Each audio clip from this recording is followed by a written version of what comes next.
Hello guys, welcome to Fiction Quest. So in this video, we will see, what if Harry was rescued by Regulus Black at age 1 and raised in secret to destroy Horcruxes. If you enjoy these kinds of stories, don't forget to show us some love by hitting the like button and subscribing to the channel. Your support means the world to us. Now, let's start the story. Chapter 1, The night everything changed. The rain hadn't stopped for 3 days. Regulus Black pressed his palm against the grimy window of the abandoned cottage, watching droplets race each other down the glass. Somewhere beyond the Welsh hills, the wizarding world was celebrating. He could picture it, the champagne, the fireworks, the tearful embraces in the streets. Voldemort was dead. The war was over. Light had triumphed over darkness. What absolute horseshit. He turned away from the window, his reflection ghosting across the glass, gaunt cheeks, hollow eyes, the haunted look of a man who'd seen too much and survived when he shouldn't have. 20 years old and he felt ancient. 4 months since the cave. 4 months since Creature had dragged his half-dead body from that cursed lake, since he'd vomited black water and screamed himself hoarse from the aftereffects of that poison. 4 months since he'd destroyed the locket and realized, with sickening certainty, that it wasn't the only one. The fire crackled in the hearth, throwing dancing shadows across the sparse furniture. Regulus had chosen this safe house for its isolation, no neighbors for miles, no magical signatures to trace, no connections to the Black family properties that the Death Eaters would be watching. He'd learned to think like prey. It was the only reason he was still breathing. Master Regulus. The crack of apparition announced Creature's arrival. The house elf stood in the center of the room, his bulbous eyes wider than usual, his entire body trembling with an energy Regulus had never seen in him before. What is it? The Dark Lord. Creature's voice cracked. The Dark Lord is being destroyed. Tonight. At Godric's Hollow. Regulus went very still. Destroyed how? Creature is not knowing the details, Master. But the whispers is everywhere. The Dark Lord attacked the Potter family. The parents is dead. But the baby, Creature shuddered. The baby is living. And the Dark Lord is gone. Gone. Not dead. Regulus caught the distinction immediately because he knew what no one else seemed to understand. You couldn't kill a man who'd torn his soul into pieces and hidden them across Britain like a squirrel hoarding nuts for winter. Voldemort wasn't dead. He was diminished, discorporated, reduced to something less than ghost but more than memory. And he would return. The baby survived the killing curse? Regulus asked slowly. Yes, Master. There is being a mark on his head, they is saying. Shaped like lightning. Regulus's mind raced. The Potters had defied Voldemort 3 times. That was the prophecy Severus had whispered about in those final weeks before Regulus had fled. A child born at the end of July, with the power to vanquish the Dark Lord. He'd assumed it meant nothing, just another of the Dark Lord's paranoid obsessions. But if the child had survived the killing curse? Where is the baby now? Still at the house, Master. Creature is hearing that the half-giant is being sent to collect him. Dumbledore's orders. Dumbledore. Of course. The old man would swoop in, take control of the narrative, position his pieces on the board.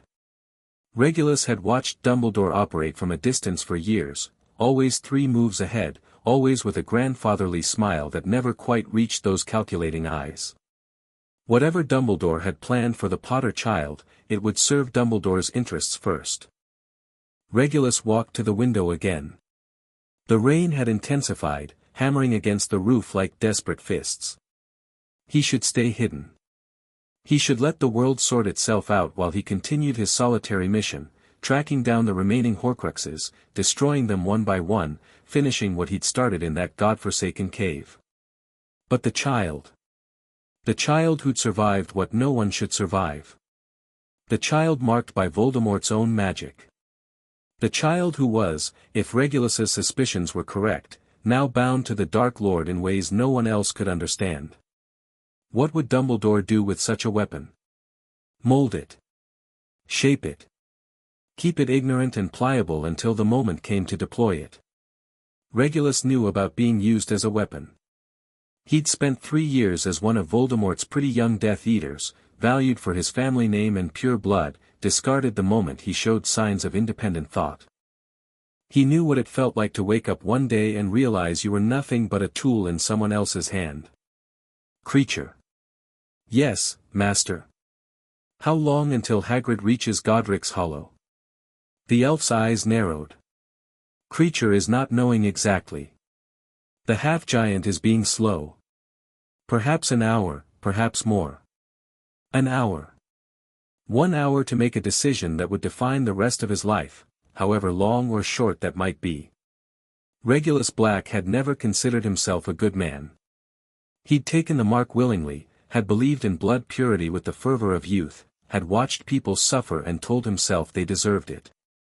His redemption, such as it was, had come not from moral awakening but from horror, from learning what his master truly intended, from understanding that serving Voldemort meant serving something that would consume the world and call it purification. He wasn't doing this for noble reasons. He wasn't a hero. But he was the only one who knew the truth. And that meant he was the only one who could prepare that child for what was coming. "Get me my traveling cloak," he said. "We're going to Godric's Hollow." The village was chaos. Regulus moved through the darkness at the edge of the main street, his disillusionment charm flickering in the magical disturbance that hung over everything like fog. Something massive had happened here, the very air tasted of discharged power, ozone and copper and something else, something that made his dark mark throb despite its dormancy. Muggles wandered in confused clusters, drawn from their homes by an explosion they couldn't explain and would soon forget thanks to the Ministry's obliviators. A few wizards had already arrived. Regulus spotted the telltale shimmer of hastily cast notice-me-not charms, the flutter of robes poorly concealed beneath Muggle coats. But none of them were heading toward the cottage at the end of the lane. They were all gathered in the village square, talking in excited whispers, celebrating. Fools. Every one of them. The Potter cottage was wrong. The upper floor had been blasted apart, exposing broken beams and shattered brick to the night sky. But the damage wasn't structural in any normal sense. It was as if reality itself had cracked, leaving behind a wound that hadn't quite healed. Regulus's magical senses screamed at him to turn back, to flee from whatever had happened in that building. He kept walking. The front door hung off its hinges. Inside, the destruction was worse. Furniture overturned, photographs knocked from walls, a child's toy broom lying abandoned in the hallway. And there, at the base of the stairs, the first body. James Potter lay where he'd fallen, wand still clutched in his outstretched hand, glasses askew on his face. He looked surprised.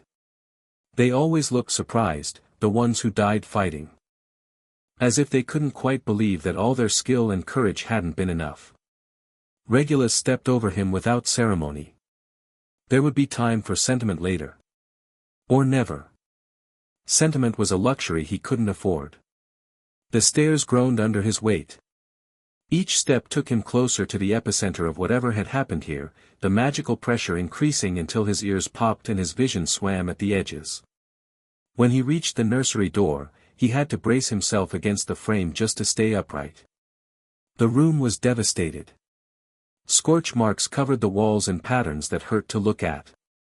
The crib was overturned, its bars bent as if something had tried to claw its way out, or in. And there, crumpled against the far wall like a discarded doll, was Lily Potter. Red hair spread across the floor. Green eyes staring at nothing. Regulus had never known her well. She'd been a Gryffindor, a Muggle-born, everything his family had taught him to despise. But he remembered her from school, her fierce intelligence, her quick temper, the way she'd hexed Mulciber so badly that he'd spent a week in the hospital wing after he'd called her a slur. She'd been formidable in a way that had nothing to do with blood status. And now she was dead, killed defending her child from a monster. The sound cut through his thoughts, a small, hiccuping cry from somewhere in the wreckage. Regulus moved without thinking, pulling aside debris until he found the source. The baby was wedged beneath a fallen beam, somehow unhurt despite the destruction around him. He was perhaps 15 months old, with a shock of black hair and eyes that were startlingly, impossibly green, his mother's eyes, Regulus realized. Lily's eyes, staring up at him from her son's face. And on his forehead, still bleeding sluggishly, was a cut in the shape of a lightning bolt. The mark. Regulus reached down and lifted the child carefully, supporting his head the way his mother had taught him when Narcissa's son was born. The boy whimpered but didn't scream, his tiny hands clutching at Regulus's robes. "Shoo," Regulus murmured, feeling ridiculous. He'd never been good with children. He'd never been good with anyone, really. "Shoo, it's going to be all right." A lie. But what else could you say to an orphan? He examined the scar more closely, ignoring the way his dark mark burned when he got near it. The wound wasn't natural. It wasn't even magical in any sense he understood. It was more like a brand, a claim, a connection that had been seared into the child's very being. Voldemort had done this. Not the killing curse itself, but something else, some fragment of the Dark Lord's magic, perhaps even his soul, had lodged itself in this boy when the curse rebounded. Regulus went cold. He knew about Horcruxes now. He'd held one, destroyed one, understood the foul mathematics of splitting one's soul. And if he was right about what he was sensing from this child. "Merlin," he breathed. "He made you into one. The bastard made you into a Horcrux." The baby, Harry, his name was Harry, looked up at him with those green eyes and made a sound that might have been agreement or might have been hunger. It was impossible to tell with infants. Somewhere outside, Regulus heard the rumble of an engine. Sirius's flying motorbike, undoubtedly carrying the half-giant to collect Dumbledore's prize. He had perhaps 5 minutes before they arrived. 5 minutes to decide the course of history. If he left Harry here, Dumbledore would take him. Raise him however the old man saw fit. Keep him ignorant of his true nature until the moment came to sacrifice him on the altar of the greater good. Regulus had no proof of this, but he knew it in his bones. Dumbledore played the long game, and in the long game, individuals were expendable. If he took Harry, he'd be kidnapping the savior of the wizarding world. He'd be making enemies of everyone, the Death Eaters who would want the boy dead, the Ministry who would want him found, Dumbledore who would want his weapon returned. He'd be painting a target on both their backs that would never wash off. But he'd also be the only one who truly understood what Harry was. The only one who could train him, prepare him, teach him to fight the war that everyone else thought was already won. The only one who could hunt down the remaining Horcruxes and end this properly. The motorbike grew louder. Out of time. Regulus made his choice. Creature. The elf appeared instantly. "Master. We're taking the child. I need you to apparate us back to the safe house. Now." Creature's eyes went wide, but house elves didn't question their masters. Not when the order was given in that tone. He reached up to grasp Regulus's arm, and the world twisted around them, and the nursery with its death and destruction vanished. They reappeared in the Welsh cottage. The fire still crackled, the rain still fell, but everything had changed. Regulus looked down at the child in his arms. Harry Potter, the boy who lived, the chosen one, the unknowing vessel of a Dark Lord's fragmented soul. "Right," he said quietly. "Let's begin." 10 years later. The training room was a converted barn, reinforced with enough protective enchantments to contain a small war. Stone walls absorbed spell damage. Sand covered the floor to cushion falls.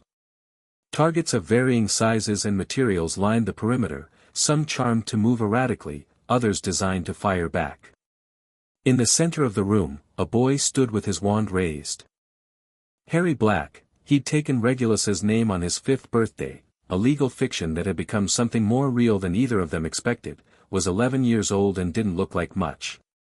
Small for his age, thin from growth spurts that his appetite couldn't quite keep up with perpetually messy black hair that defied all attempts at control. His clothes were practical, dark colors, flexible material, nothing that would snag or tear in a fight. His eyes were the only remarkable thing about him. Green as killing curses, sharp as broken glass, old in a way that no child's eyes should be. Again, Regulus said from his position against the wall. Harry didn't argue. He'd learned years ago that arguing wasted energy better spent on improvement. He raised his wand, settled his stance, and reached for the core of magic that lived somewhere behind his breastbone. Reducto. The spell shot from his wand and caught the moving target dead center, blasting it into fragments that scattered across the sand. But he was already moving, pivoting to track the second target that had begun its arc across the room. Defindo. A cutting curse sliced through the air, missing by inches as the target jinked right. Harry didn't hesitate, he adjusted, led the target's movement, fired again. Defindo. This time the target split cleanly in half. Adequate, Regulus said. Your second shot was sloppy. You overcompensated for the miss instead of trusting your original calculation. The target moved faster than the pattern suggested. Then you need to account for pattern deviation. Enemies don't follow predictable paths. The moment you trust a pattern, you've already lost. Harry absorbed this without visible reaction. He'd heard similar lectures 1,000 times before. Trust nothing. Assume nothing. The only reliable constant is that everything wants to kill you, so make sure you kill it first. Cheery life lessons from the Black Family Handbook. Drink some water, Regulus said. We're moving to occlumency in 10 minutes. Harry crossed to the workbench where a pitcher and cup waited. His hands were steady as he poured, steady as they always were after training. Regulus had drilled the nerves out of him by age 7. Father. The word still felt strange sometimes. Regulus had insisted on it after the first few years, when it became clear that Mr. Black was too formal and Regulus too familiar. Harry had understood, even then, that it was more tactical than sentimental. A father traveling with his son attracted less attention than a young man with a stolen child. But somewhere along the way, the tactic had become true. Regulus was the only parent Harry had ever known. The Potters were photographs in a box that Harry had looked at exactly once, when he was 8, and had asked not to see again. What is it? The target modification spell. You said you'd teach me this week. Regulus paused in his notes. So I did. Tomorrow. Today we finish your occlumency assessment. I passed the assessment last month. You passed my assessment. This month, we're testing against legilimency probes strong enough to crack ministry ores. Harry's expression didn't change, but something flickered in those green eyes. Not fear, Regulus had trained that out of him too. Anticipation, perhaps. The prospect of a genuine challenge. If I pass, can we move on to the target modification? If you pass, we'll discuss it. That was as close to a yes as Regulus ever gave. Harry accepted it with a small nod and finished his water. The occlumency testing chamber was upstairs, a room stripped of all furniture except 2 chairs facing each other. The walls were painted matte black to minimize visual distraction. A single enchanted candle provided enough light to see by, its flame unnaturally still. They took their positions. Harry sat with his spine straight, hands resting on his knees, breathing slow and controlled. Regulus studied him for a long moment before speaking. The purpose of occlumency isn't to build walls. Walls can be broken. The purpose is to become a maze. To make anyone who enters your mind lose themselves in passages that lead nowhere, in rooms that shift and change, in memories that might be real or might be fabrications. You don't win by keeping them out. You win by making them regret coming in. I know. You know the theory. Let's see if you know the practice. On 3. 1. 2. 3. Legilimens. The mental probe hit Harry like a battering ram. Not the gentle touch Regulus usually employed, but a full-force assault designed to shatter defenses and rip through to the memories beneath. Harry felt the pressure behind his eyes, felt his consciousness straining under the weight of another mind forcing its way into his. He didn't fight it directly. Direct resistance was what they expected, what they were braced against. Instead, he shifted. Regulus found himself in a corridor. Stone walls, torchlight, the smell of dampness and old magic. Hogwarts? No, the architecture was wrong, the proportions off. This was something from Harry's imagination, pieced together from books and descriptions and his own creative additions. The corridor split ahead. Left or right? Regulus went left. The passage curved, doubled back, opened into a chamber filled with mirrors. Each mirror showed a different scene, Harry at 5, practicing wand movements with a training dummy. Harry at 7, bleeding from a training accident and refusing to cry. Harry at 9, sitting alone in a library, surrounded by books on dark magic. Memories? Or fabrications designed to look like memories? Regulus pushed deeper, searching for something real, something unguarded. The mirrors multiplied around him, their reflections becoming contradictory, Harry laughing, Harry screaming, Harry standing over a body with blood on his hands. None of it felt authentic. It was all too neat, too theatrical. There. A flash of something genuine beneath the constructed maze. A feeling rather than an image, warmth, safety, the smell of cooking food. Regulus reached for it. The maze collapsed. Not because Harry's defenses had failed, but because they'd succeeded. The moment Regulus grasped the feeling, he found himself ejected from the boy's mind with a force that left him gasping. Harry opened his eyes. He looked pale, strained, but his mental shields held firm. Adequate, Regulus said again, though the word came out rougher than intended. You've improved. The false memory layer needs work. You found the real one too quickly. I found the real one because you let me find it.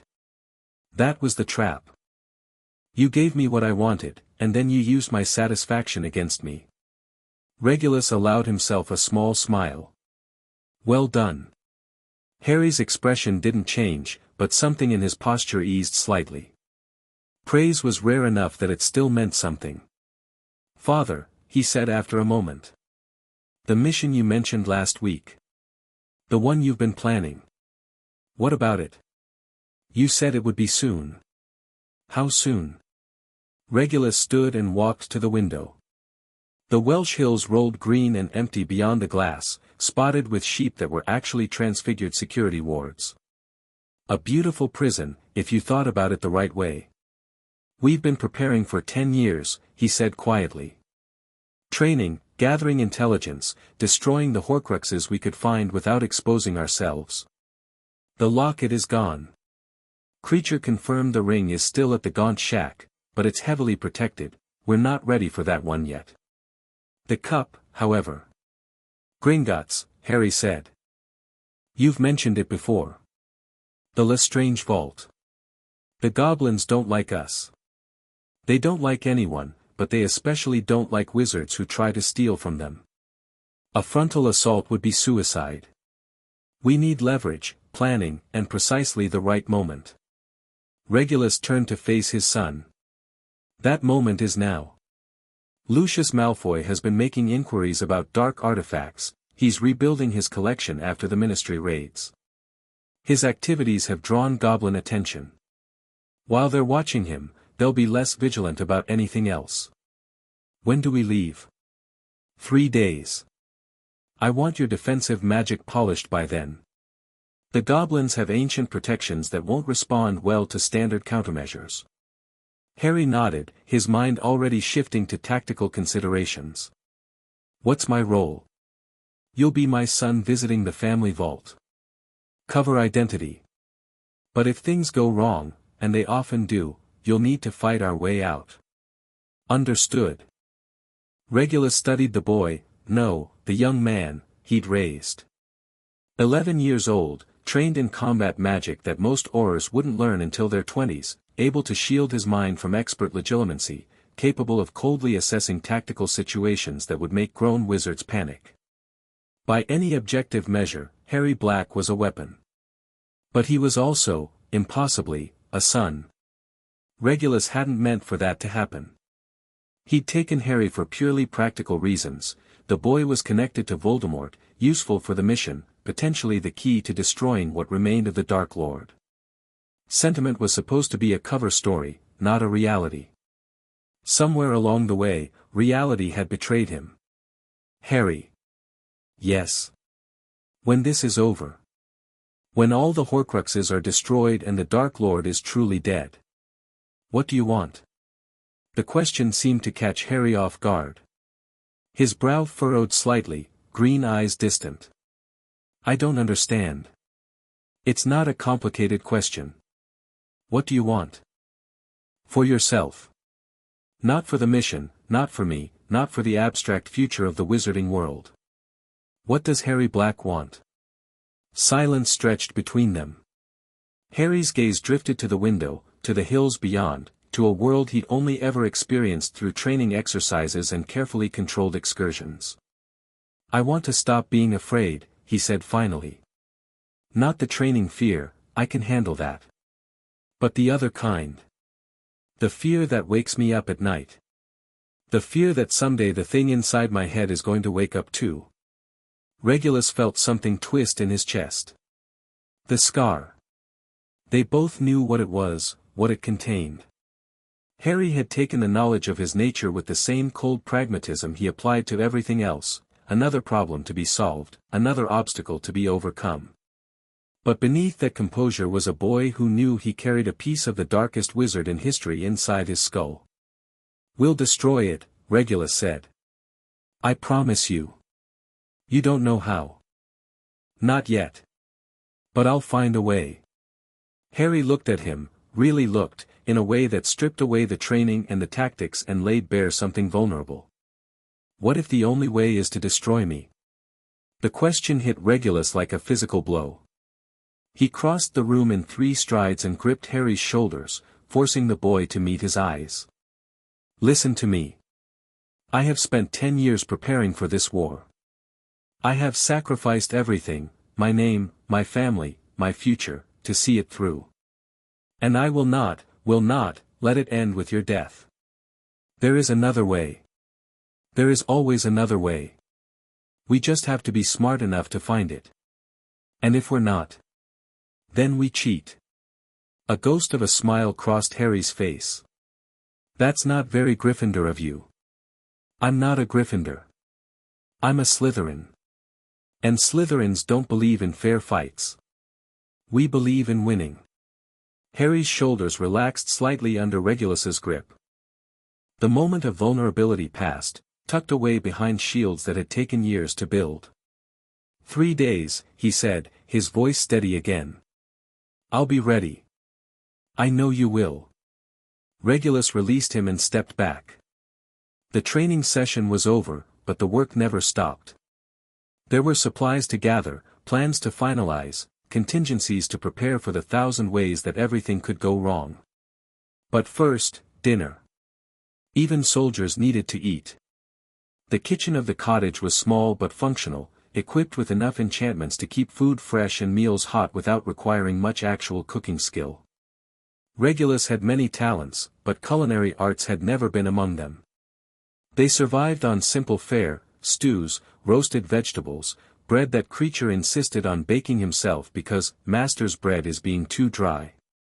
Tonight's meal was beef stew, thick with potatoes and carrots, served with Creature's bread and butter from a local farm. Harry ate methodically, as he did everything, focusing on refueling rather than enjoyment. Regulus watched him and remembered, suddenly, a time when the boy had been small enough to sit in his lap during meals. Those days felt very far away now. Creature says there have been more inquiries about us, Harry said between bites. Ministry officials asking questions in the wrong places. The ministry is always asking questions. They haven't found anything in 10 years. They won't find anything now. One of the officials was Malfoy's man. Regulus set down his spoon. "You're sure?" Creature identified him. Bernard Flint, junior clerk in the Department of Magical Law Enforcement. His aunt was a Malfoy before she married. What was he asking about? Old Black family properties. Safe houses that might have been overlooked during the official searches. This was concerning. Lucius had never stopped looking, Regulus knew that. The man was convinced that Regulus had stolen something valuable before disappearing, some artifact or secret that Voldemort had entrusted to him. The irony was almost amusing. Lucius thought Regulus was hoarding dark treasures. In reality, Regulus was systematically destroying them.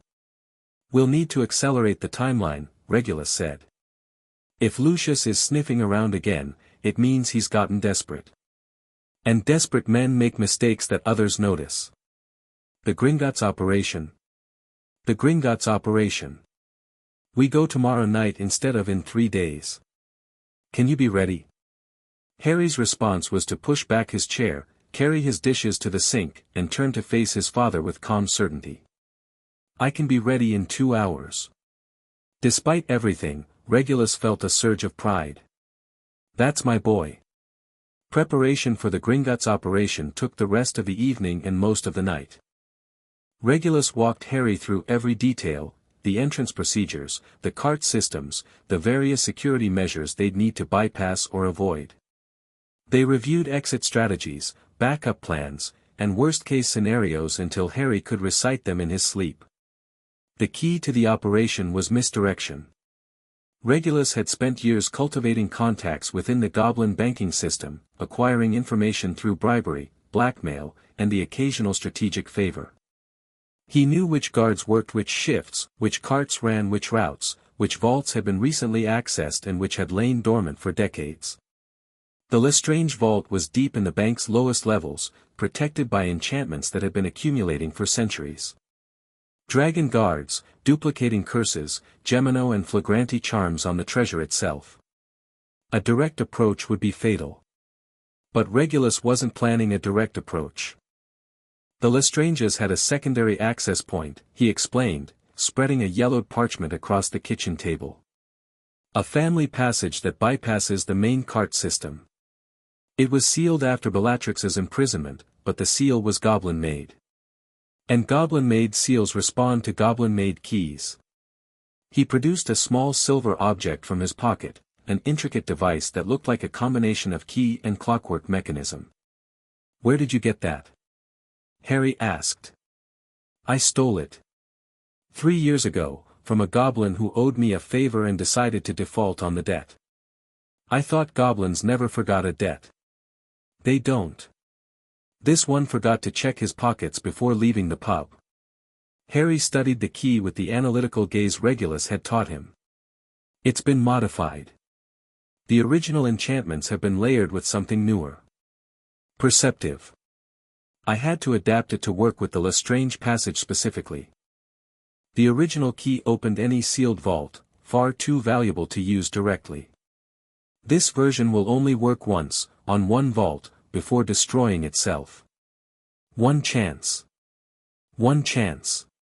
Which is why we're not going to fail." They continued planning until the early hours of the morning, pausing only when Harry's concentration began to flag. Regulus sent him to bed with orders to sleep at least 6 hours. Fatigue made mistakes, and mistakes in Gringotts meant death. Alone in the kitchen, Regulus allowed himself a moment of doubt. This was madness. Taking an 11-year-old into one of the most heavily guarded locations in the wizarding world, facing dangers that had killed grown wizards, all to destroy a single piece of a dead man's soul. There were easier paths. Safer paths. He could continue hiding, continue training Harry, wait until the boy was older and stronger. But waiting meant giving Voldemort's followers more time to organize. Waiting meant giving Lucius Malfoy more time to find them. Waiting meant leaving a piece of the Dark Lord's soul sitting in a vault, potentially being found by someone who might try to use it. And waiting meant more years of watching Harry grow up in the shadow of what lived inside his head. More years of training a child to fight a war that should never have been his to fight. No. Better to end this quickly. Better to destroy every piece of Voldemort that remained and then figure out how to save Harry from the final piece. There had to be a way. There was always a way. Regulus clung to that belief like a drowning man clinging to driftwood. Without it, he had nothing. Morning came grey and cold, with mist rolling down from the hills like smoke from an unseen fire. Harry was awake before Regulus, already dressed and running through stretching exercises in the training room. He moved through the forms with mechanical precision, his breath fogging in the chill air. Regulus watched from the doorway without announcing himself. In moments like these, it was easier to see the child Harry might have been if circumstances had been different. Unburdened, unbroken, just a boy preparing for an ordinary day. But there was nothing ordinary about Harry Black. There never had been. "You're awake early," Regulus said finally. Harry transitioned smoothly from one form to the next without looking up. "Couldn't sleep. Too much to think about. Thinking is good. Overthinking is dangerous. You know the plan. Trust the plan." "I do trust it. I'm thinking about contingencies." "Tell me." Harry stopped his exercises and turned to face his father. "If we're separated inside the bank, I should make my way to the emergency exit on sublevel 3. It connects to the underground river network. Creature can meet me there. And if that exit is blocked? Then I go up instead of down. The main floor has enough foot traffic to provide cover. I blend in, wait for an opportunity, and apparate out once I clear the anti-apparition wards." "Good. And if I'm captured?" Harry's expression didn't change, but something tightened in his jaw. "I abandon the mission and return to the safe house. I do not attempt rescue. I trust that you have contingencies of your own." "Correct. I don't like that contingency." "You don't have to like it. You have to follow it."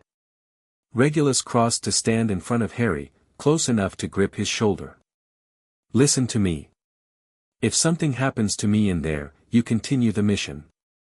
You find the other Horcruxes. You destroy them. And when the Dark Lord returns, and he will return, eventually, you end him. That's more important than my life. That's more important than anything." Harry held his gaze. "And if I'm the one who's captured?"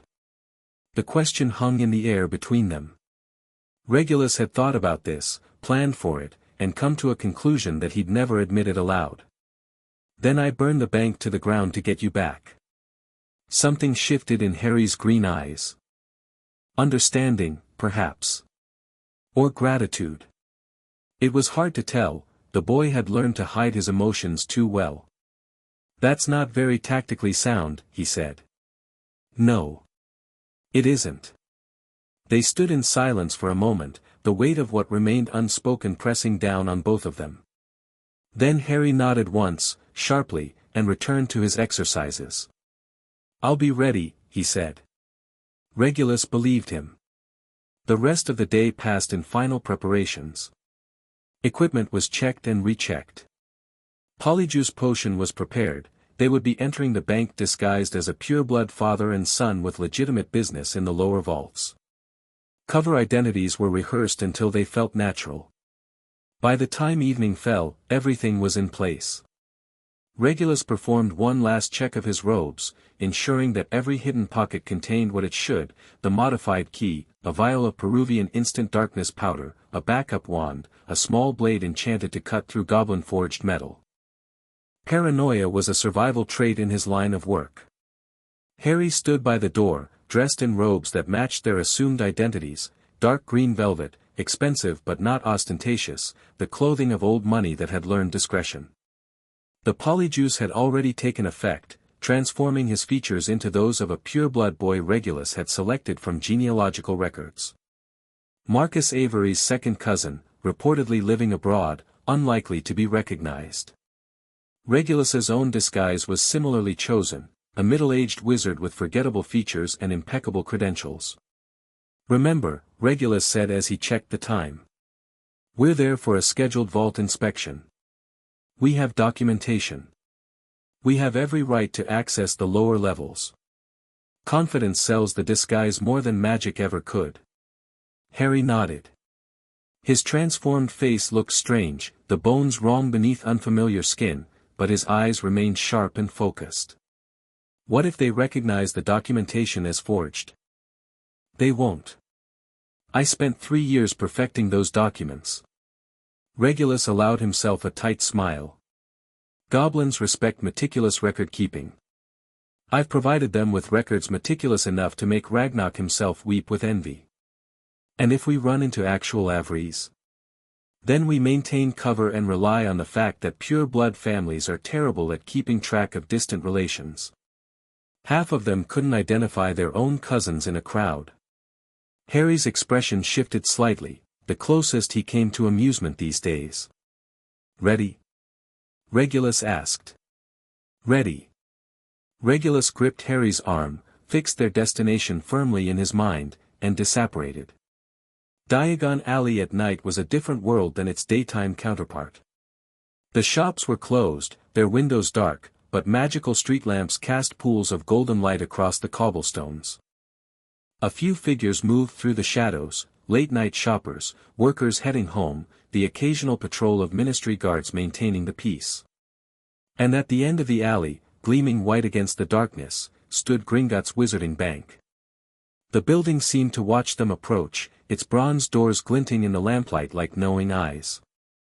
Regulus kept his pace steady, his expression neutral. Just a wealthy pureblood with business to conduct. Nothing unusual about that. 2 goblin guards flanked the entrance, their armor polished to a mirror shine.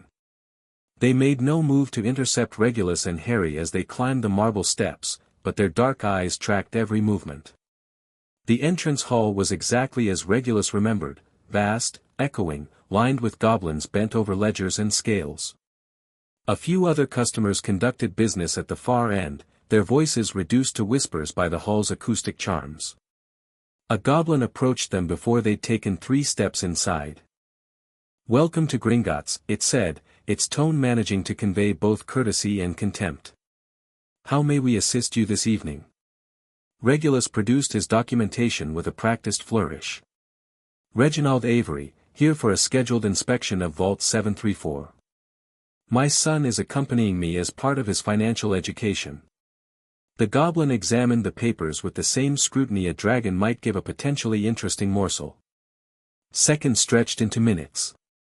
Harry stood perfectly still beside Regulus, his breathing even, his posture relaxed. Finally, the goblin returned the documentation. "Everything appears to be in order, Mr. Avery. Please follow me to the inspection carts." They followed the goblin through a side door into the labyrinthine passages beyond. The air grew cooler as they descended, the walls transitioning from polished marble to rough-hewn stone. Torches gave way to bioluminescent fungi that cast an eerie blue-green light over everything. The cart ride was stomach-churning, a roller coaster descent through the bank's lowest levels. Harry kept his eyes forward and his hands steady, though Regulus could see the way his knuckles whitened on the cart's edge. When they finally stopped, they were deep beneath London, in passages that hadn't seen human visitors in years. "Vault 734, the goblin announced. "You have 1 hour for your inspection. The cart will wait." "Thank you," Regulus said. "We won't need the full hour." The goblin's eyes narrowed slightly at this, but it made no comment. Goblins had learned long ago that the affairs of wizards were best left to wizards, as long as the gold kept flowing. Regulus waited until the cart was out of sight before turning to Harry. "Phase 2. Now." They moved quickly through the passages, following a mental map that Regulus had memorized years ago. The Lestrange vault was 3 corridors over and 2 levels down, not far in absolute terms, but an eternity when every shadow might hide a threat. The secondary access point was exactly where Regulus's intelligence had promised, a blank stretch of wall that looked identical to every other wall in this section. He pressed the modified key against the stone and felt the mechanism engage. A door appeared. Not opened, appeared, materializing from nothing like an optical illusion resolving into clarity. Beyond it lay darkness so complete that even magical light couldn't penetrate. "Stay close," Regulus whispered. "And whatever you do, don't touch anything until I tell you." They stepped through. The Lestrange vault was a dragon's hoard of dark artifacts, cursed treasures, and blood-stained gold. Mountains of coins climbed toward a ceiling lost in shadow. Weapons hung from racks on the walls, swords, daggers, axes, each one radiating malevolent intent. Jewels glittered in the darkness like the eyes of predators waiting to strike. And there, on a high shelf near the back of the vault, sat a small golden cup with two handles. Hufflepuff's cup. One of Voldemort's Horcruxes. Regulus felt the pull of it immediately, a subtle wrongness that tugged at the edges of his consciousness. Beside him, Harry had gone rigid, his hand pressed against his forehead. "The scar," Harry whispered. "It knows we're here. Then let's not give it time to do anything about it. The artifacts are cursed, Gemino and Flagranti, like I said. If you touch them, they'll multiply and burn. We need to extract the cup without physical contact." Levitation charm. Blocked. The Lestranges weren't idiots. Any standard magical manipulation triggers the defensive wards. Then how? Regulus reached into his robes and produced a small glass vial containing what looked like liquid shadow. "Bottled night," he said. "Extract of darkness so pure that it exists outside the normal rules of magic. The cup won't recognize it as a threat because it won't recognize it at all." "Where did you get bottled night?" "You don't want to know." Regulus uncorked the vial. The darkness inside didn't pour so much as flow, extending outward like a living tendril. It wound its way across the vault, slithering between piles of coins and around cursed daggers, leaving no trace of its passage. When it reached the shelf where the cup sat, it wrapped around the artifact with gentle precision. The cup's defensive magic flared. Regulus could feel the wards trying to trigger, trying to respond to the intrusion, but they found nothing to latch onto. Darkness couldn't be multiplied. Darkness couldn't be burned. The tendril retracted, carrying the cup back to Regulus's waiting hand. He wrapped it in enchanted cloth before it could touch his skin, then tucked it inside his robes. "Done," he breathed. "Now the vault door exploded inward. Regulus moved without thinking, shoving Harry behind a pile of coins as a curse sliced through the air where the boy had been standing. He spun, wand raised, and found himself facing three figures in dark robes. "Death Eaters." "Regulus Black," the lead figure said, pushing back his hood to reveal a face that Regulus had hoped never to see again. "I always knew you'd surface eventually." Antonin Dolohov smiled with the cold satisfaction of a predator who'd finally cornered its prey. "The Dark Lord wants what you stole from him," Dolohov continued. "And he wants the boy. Deliver both, and your death might be quick." Behind the coins, Harry was already moving. Regulus could feel it, the slight displacement of air as his son shifted into a combat-ready position. Good. The boy knew better than to wait for rescue. "Voldemort is dead," Regulus said, keeping his voice level. "Whatever orders you're following are 10 years out of date." "Dead?" Dolohov laughed. "You of all people should know better than that.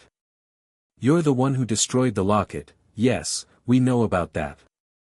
But the Dark Lord has many anchors to this world. He will return. And when he does, he'll be very interested to meet the boy you've been hiding. 3 against 1. Poor odds, even for a wizard of Regulus's caliber. But the Death Eaters didn't know about Harry. They thought he was just a child, a prize to be collected. Their mistake. Regulus locked eyes with Dolohov. "Tell your master I said hello." And then everything happened at once. Harry burst from cover, wand blazing. His first spell caught the Death Eater on the right, a stunner so powerful that it lifted the man off his feet and sent him crashing into a pile of cursed swords. The second Death Eater turned to respond, but Harry was already moving, ducking under a curse and returning fire with lethal precision. Regulus engaged Dolohov directly. The man was skilled, one of the Dark Lord's most dangerous followers, but Regulus had spent 10 years preparing for exactly this kind of confrontation. Their duel was a blur of curses and counter-curses, each exchange probing for weakness. "The boy is impressive," Dolohov said between spells. "You've trained him well. The Dark Lord will be pleased. The Dark Lord will never touch him." Regulus pressed his attack, driving Dolohov back toward the vault wall. Behind him, he heard the thud of another body falling. Harry had taken down the second Death Eater. 2 against 1 now. Dolohov's eyes flicked past Regulus, calculating the new odds. And then he did something unexpected. He smiled. "Backup plan," Dolohov said, and touched his dark mark. The anti-apparition wards in the vault flickered and died. A moment later, 6 more robed figures appeared in swirls of black smoke. 9 against 2. And more coming. "Harry," Regulus called, "exit strategy Delta." Harry didn't hesitate. He reached into his robes, pulled out a small silver disc, and threw it at the ceiling. The disc exploded in a burst of light so intense that even with his eyes closed, Regulus could feel it searing through his eyelids. When his vision cleared, Harry was gone. The emergency port key had worked. But the Death Eaters were already recovering, and Regulus was alone in a vault full of dark magic with 9 opponents who wanted him very much alive. He gripped his wand tighter and smiled. "Well," he said. "Let's see how many of you I can take with me." Harry materialized in the predetermined extraction point, an abandoned warehouse near the Thames, far enough from Gringotts that the bank's tracking charms couldn't reach him. His heart was hammering, his hands shaking with adrenaline and something else. Something darker.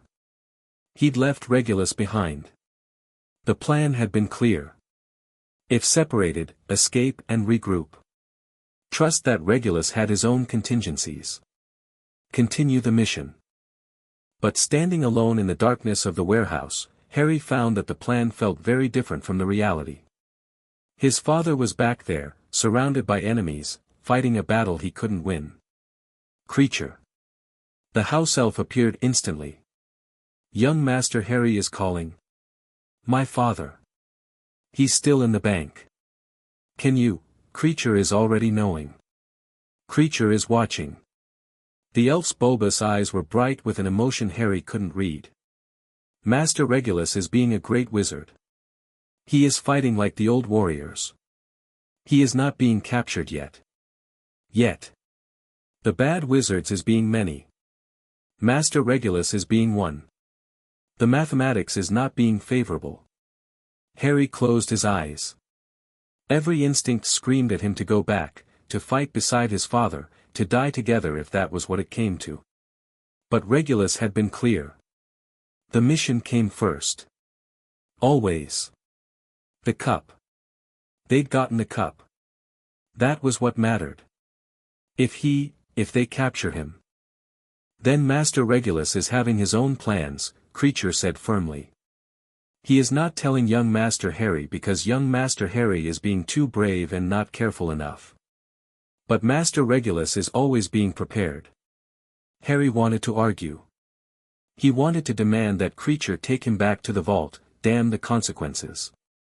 But he thought of Regulus's face when he'd made Harry promise to continue the mission, and the words died in his throat. "Monitor the situation," he said instead. "Report to me the moment anything changes." Creature is doing as young Master commands. The elf vanished. Harry stood alone in the darkness, clutching the wrapped cup to his chest, and tried very hard not to feel like a coward. 3 hours later, Creature appeared with news. "Master Regulus is escaping," the elf reported. "He is being injured but alive. He is making his way to the secondary safe house in Cornwall." The relief that flooded through Harry was almost overwhelming. He sagged against the warehouse wall, suddenly aware of how exhausted he was. How did he get out? "Master Regulus is collapsing the vault," Creature said with something that might have been admiration.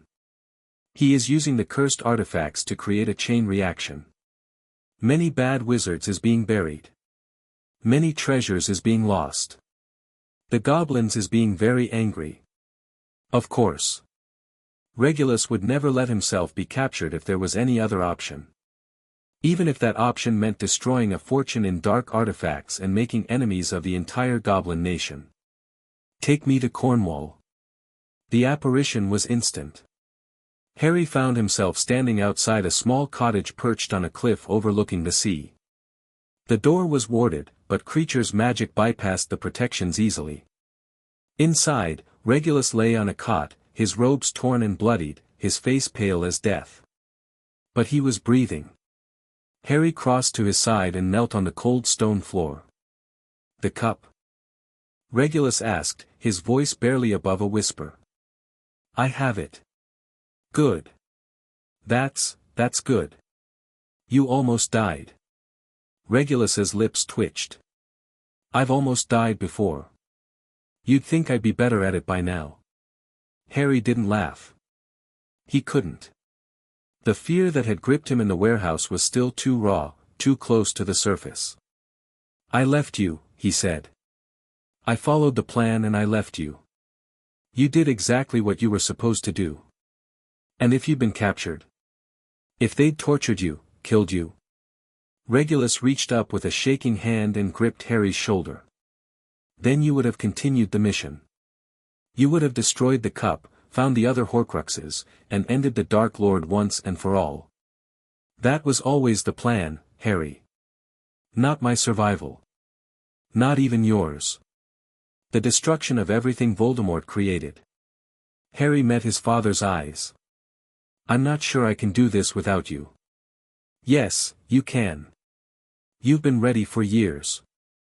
Regulus's grip tightened. "But you're not going to have to. Not today. I'm still here. And tomorrow, when I've recovered, we're going to destroy that cup and cross another Horcrux off the list. Promise?" The word came out before Harry could stop it. A child's word. A moment of weakness that he'd never have allowed himself to show in training. Regulus didn't mock him for it. "Promise," he said simply. Harry stayed by his father's side until dawn, watching over him as he slept. Outside, the sea crashed against the cliffs, and somewhere in the darkness, the enemies they'd escaped were already planning their next move. But for now, they were safe. For now, they had each other. And tomorrow, they would continue the war. The destruction of the cup was almost anticlimactic after everything that had come before. Regulus had acquired a basilisk fang years ago, Harry had never asked how, and Regulus had never volunteered the information. The fang sat in a lead-lined box in the Cornwall safe house, its venom still potent despite the years. They held the ceremony at sunset, standing on the cliff with the sea spread out below them like grey velvet. The cup sat on a flat stone, its golden surface gleaming in the fading light. "Any last words?" Regulus asked. Harry considered the question seriously. The cup was an abomination, a vessel containing a fragment of the darkest soul in wizarding history. He should feel something, triumph, perhaps, or vindication. Instead, he felt only a cold determination to see the job done. "Just one," he said. "Goodbye." He brought the fang down. The cup screamed. It wasn't a human sound, it was something older, more primal, a death cry that resonated on frequencies Harry could feel in his teeth. The cup thrashed and writhed, dark smoke pouring from the wound the fang had made. Images flickered in the smoke, faces, places, memories that weren't his own.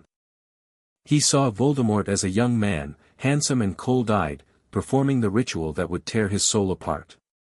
He saw Hufflepuff's cup being defiled, its original magic corrupted by something vile. He saw years of darkness, decades of evil, all compressed into a single instant of dying rage. And then it was over. The cup lay still on the stone, its golden surface tarnished and cracked. The smoke dissipated, carried away by the sea wind. Whatever had lived inside that artifact was gone now, truly and forever. Harry pulled the fang free and stepped back. His scar throbbed dully, It always did when Horcruxes were destroyed, but the pain was manageable. Familiar. 2 down, Regulus said quietly. 4 to go. The ring next. No. The ring is too heavily protected, we'll need more resources, more planning. But there's another one that might be more accessible. Regulus's expression was thoughtful. The diadem of Rowena Ravenclaw. My intelligence suggests it's hidden at Hogwarts. Harry frowned. Hogwarts is Dumbledore's territory. Yes, it is. Which is why we're going to need a different approach. Regulus turned to face his son, his eyes bright with something that might have been excitement or might have been madness. How would you feel about going to school? Harry stared at him for a long moment. Then, despite everything, despite the fear and the exhaustion and the weight of the task still ahead of them, he laughed. I think, he said, that could be interesting. Regulus smiled.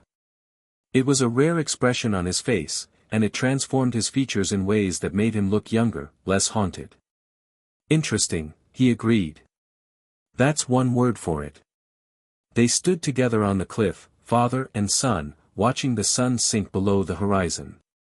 Somewhere out there, the remnants of Voldemort's soul still lurked, waiting to be found and destroyed. Somewhere out there, enemies were gathering, planning, scheming for power. But that was tomorrow's problem. Tonight, they had one. And sometimes, that was enough. Chapter 1 End. Chapter 2, The Goblins Priced. The morning after the cup's destruction, Harry woke to the smell of burning parchment. He was on his feet before his eyes fully opened, wand in hand, scanning the small bedroom for threats. The Cornwall safe house was supposed to be secure, 3 layers of wards, Fidelius charm, goblin-made detection alarms, but supposed to be and actually were had parted ways spectacularly last night at Gringotts. The burning smell came from downstairs. Harry moved silently through the cottage, avoiding the floorboards he'd memorized as creaky, keeping his back to the walls. The stairs presented a problem, no cover, clear sight lines from below, but he descended anyway, trusting speed over stealth. He found Regulus in the kitchen, very much alive, feeding documents into the fireplace one handful at a time. You're burning our files, Harry said. Good morning to you too. Regulus didn't look up from his work.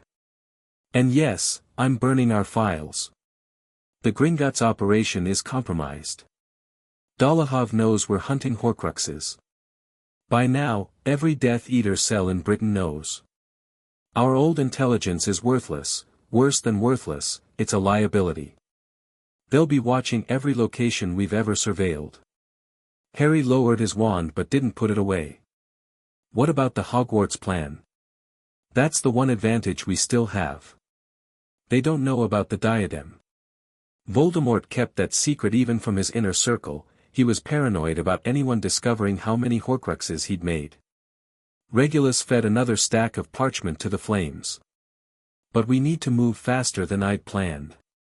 Weeks, not months. You said I'd be going to school. I did. And you will. Regulus finally turned to face him. The cuts on his face had been healed, but dark circles under his eyes spoke to a sleepless night. But not as Harry Black. And not through the normal admissions process. Explain. Regulus gestured to the kitchen table, where a fresh pot of tea sat beside a plate of toast that creature had apparently prepared. Harry sat, though he didn't touch the food. His appetite had been unreliable since the vault. Hogwarts accepts transfer students, Regulus began, pouring tea for both of them. It's rare, most magical families in Britain send their children there from the start, but it happens. Foreign students whose families relocate. Homeschooled children who need formal credentials. The occasional prodigy who outgrows their local academy. You want me to pose as a transfer? I want you to become a transfer. There's a difference. Regulus slid a folder across the table. Hadrian Blackwood. 11 years old.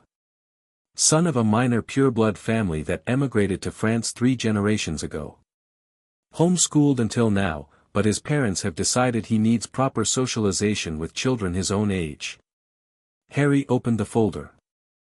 Inside was a complete identity, birth certificate, educational records, family history, even photographs of a French manor house that was supposedly the Blackwood estate. The level of detail was staggering. "How long have you been preparing this?"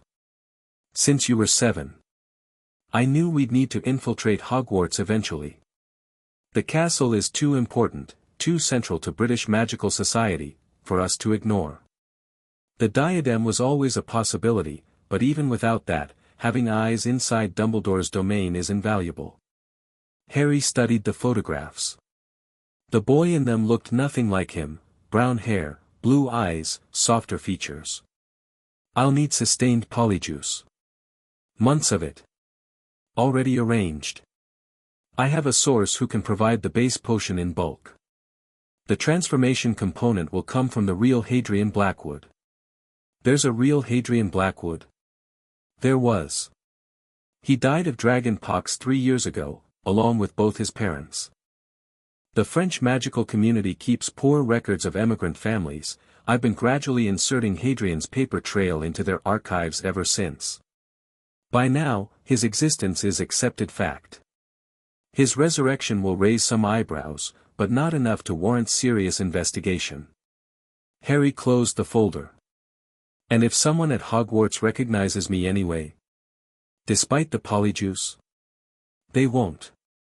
You've never been photographed as Harry Potter, I made certain of that. The only people who might recognize you are those who knew James and Lily personally, and most of them are dead or in Azkaban. The few who remain, Dumbledore, the Weasleys, Remus Lupin, have never seen you past infancy. Dumbledore will be suspicious of any new student. Dumbledore is suspicious of everyone. That's his nature. But suspicion isn't proof, and the old man won't act without proof. He's too careful for that." Regulus's expression hardened. "Besides, you won't be the only unusual arrival this year. The whole wizarding world is focused on someone else." Harry raised an eyebrow. "Who?" "Neville Longbottom. The boy who lived." The words hung in the air between them. Harry had heard the name before, of course. Regulus had explained the situation years ago, how Dumbledore had redirected the prophecy narrative after Harry's disappearance, how young Neville had been shaped into a symbol of hope for a world that desperately needed one. "He's starting Hogwarts this year," Harry said. "First year, same as you. The prophet has been running stories for months, what house he'll be sorted into, what classes he'll take, whether he'll live up to his legend. Every eye in Britain will be watching Neville Longbottom. No one will spare a second glance for a quiet French transfer student." It was a good plan. Harry could see the logic, appreciate the layers of misdirection. But something still nagged at him. The Longbottom boy. What's he like? Regulus hesitated. "I don't know him personally. From what I've gathered, he's not what anyone expected. Quiet. Uncertain. He was raised by his grandmother after his parents were tortured into insanity by Bellatrix Lestrange, yes, the same vault we just robbed. Augusta Longbottom is formidable, but she's also demanding. The boy has spent his whole life being told he's a hero, but from what I can see, he doesn't believe it. He sounds like a liability. He sounds like a child who never asked for any of this." Regulus's voice was sharper than Harry expected. "Don't make the mistake of seeing him as an obstacle, Harry. Neville Longbottom isn't your enemy. If anything, he's a potential ally, someone else who's been shaped by forces beyond his control, who might understand what it means to carry a burden you never chose." Harry filed this away for later consideration. Regulus rarely spoke with such intensity about people he'd never met. There was something personal there, some identification that went beyond tactical assessment. "When do I leave for Hogwarts?" "September 1st.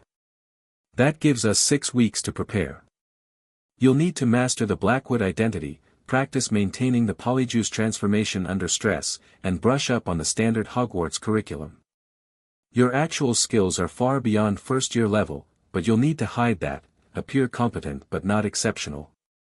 Mediocrity as camouflage. Exactly. You can defend yourself if necessary, but avoid situations where defense becomes necessary. Your goal is to locate the diadem, retrieve it if possible, and report back. Nothing more. Harry nodded slowly. 6 weeks. 6 weeks to prepare for the most dangerous mission of his life, not because of the physical threats, but because of the sustained deception required. He'd trained for combat, for infiltration, for resistance to interrogation. He hadn't trained for pretending to be a normal 11-year-old boy. "What about you?" he asked. "While I'm at Hogwarts, I'll be pursuing other leads. The ring is still at the Gaunt Shack. I need to scout the protections more thoroughly, find a way to bypass them. And there's the matter of Dolohov." Regulus's jaw tightened. He knew we were coming. That means we have a leak somewhere in our network. I need to find it before it gets us killed. You'll be careful.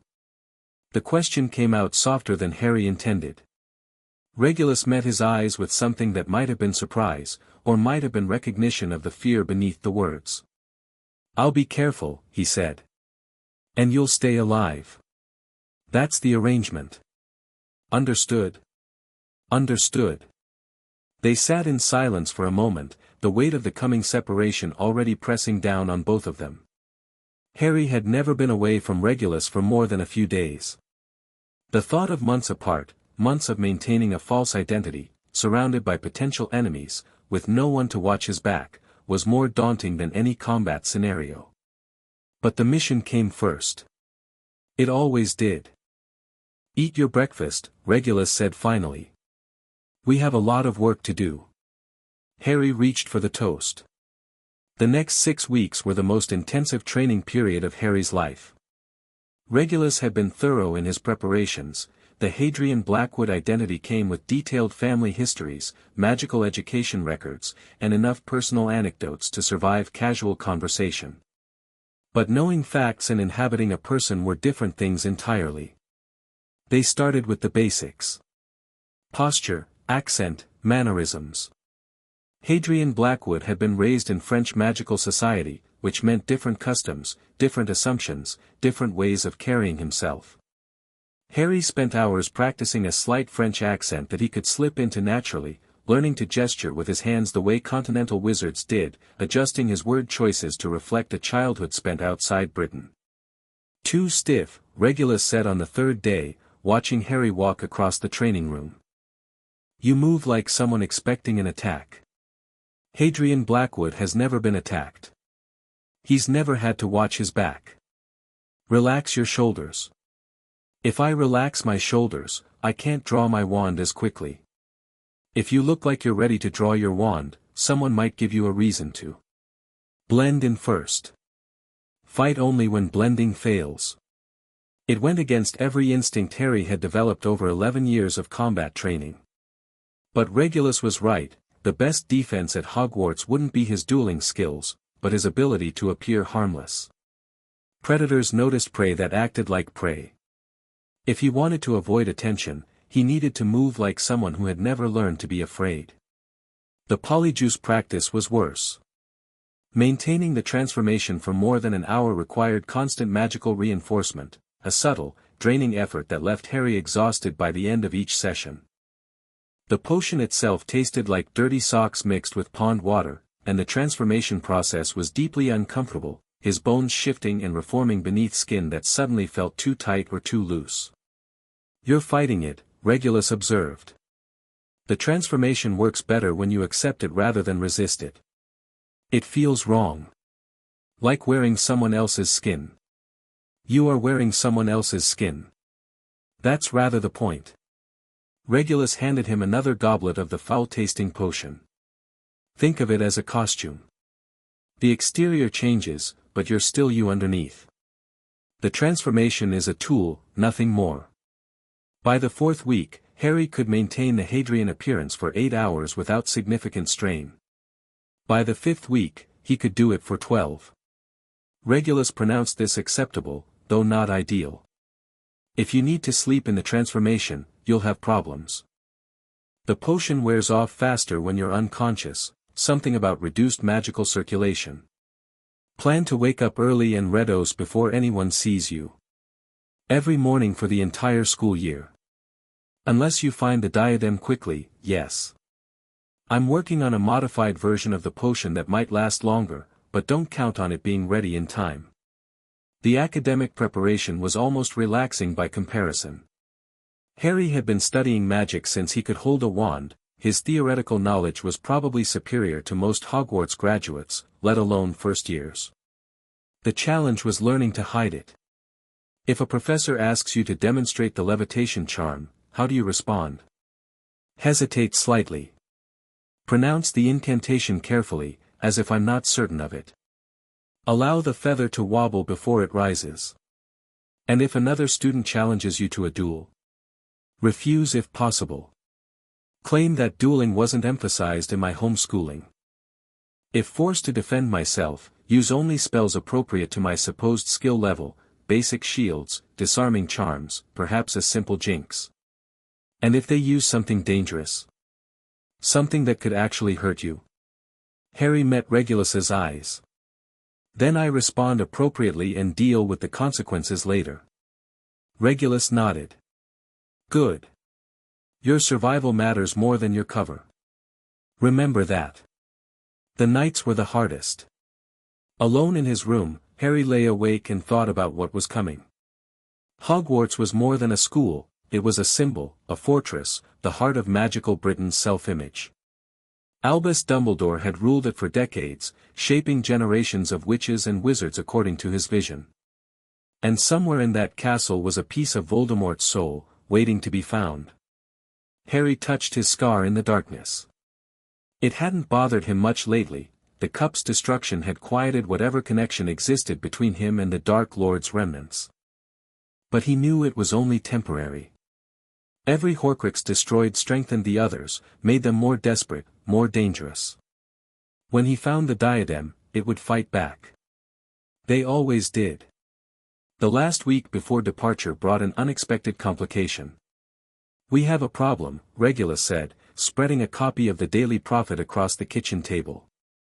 The headline screamed in bold letters, Gringotts break-in shocks Wizarding World. Harry scanned the article. It was surprisingly accurate. Someone had penetrated the Lestrange vault, triggered catastrophic security failures, and escaped with unknown artifacts. The goblins were furious. The Ministry was launching an investigation. Witnesses reported multiple Death Eaters on the scene, suggesting internal magical conflict. They think it was a Death Eater civil war, Harry said. That's the dominant theory. Voldemort's old followers fighting over hoarded treasures. The Ministry is happy to let them tear each other apart. Regulus's expression was grim. But look at the sidebar. The smaller article was more concerning, unidentified child spotted at Gringotts during break-in. Witness accounts described a boy, approximately 11 years old, fleeing the scene with a man matching Regulus's disguised description. The article speculated about kidnapping, dark rituals, or Death Eater recruitment of child soldiers. Someone saw us. Someone saw something. The descriptions are vague, your polyjuice was already active, and the witness was clearly confused. But it's enough to put people on alert. Regulus folded the paper. Dumbledore will have read this. He reads everything. If an unfamiliar child arrives at Hogwarts within weeks of this incident, he'll make connections. He'll make assumptions. Whether he acts on them depends on how convincing your cover story is. Regulus paused. There's another option.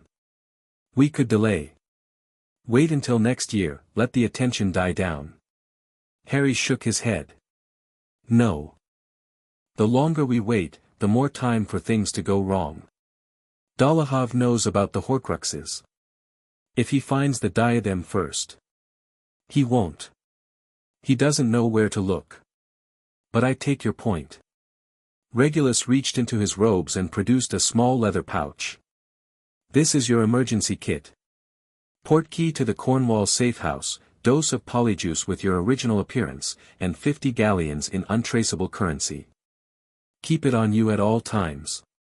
Harry took the pouch and tucked it into his inner pocket. It was heavier than it looked, weighted by the enchantments protecting its contents. If things go wrong, Regulus continued, really wrong, not just cover blown, but life-threatening wrong, activate the portkey immediately. Don't hesitate, don't try to salvage the mission. Get out and regroup. We can always find another way to the diadem. We can't find another you. I understand.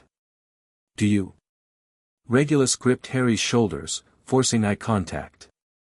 I mean it, Harry. The mission is important, but you are more important. If I have to choose between destroying a Horcrux and keeping you alive, I will choose you. Every time. Without hesitation. Harry felt something tighten in his chest. These moments of raw emotion from Regulus were rare. The man had spent too many years suppressing his feelings to let them show easily. When they surfaced, they carried weight. I'll be careful, Harry said. I promise. You'd better be.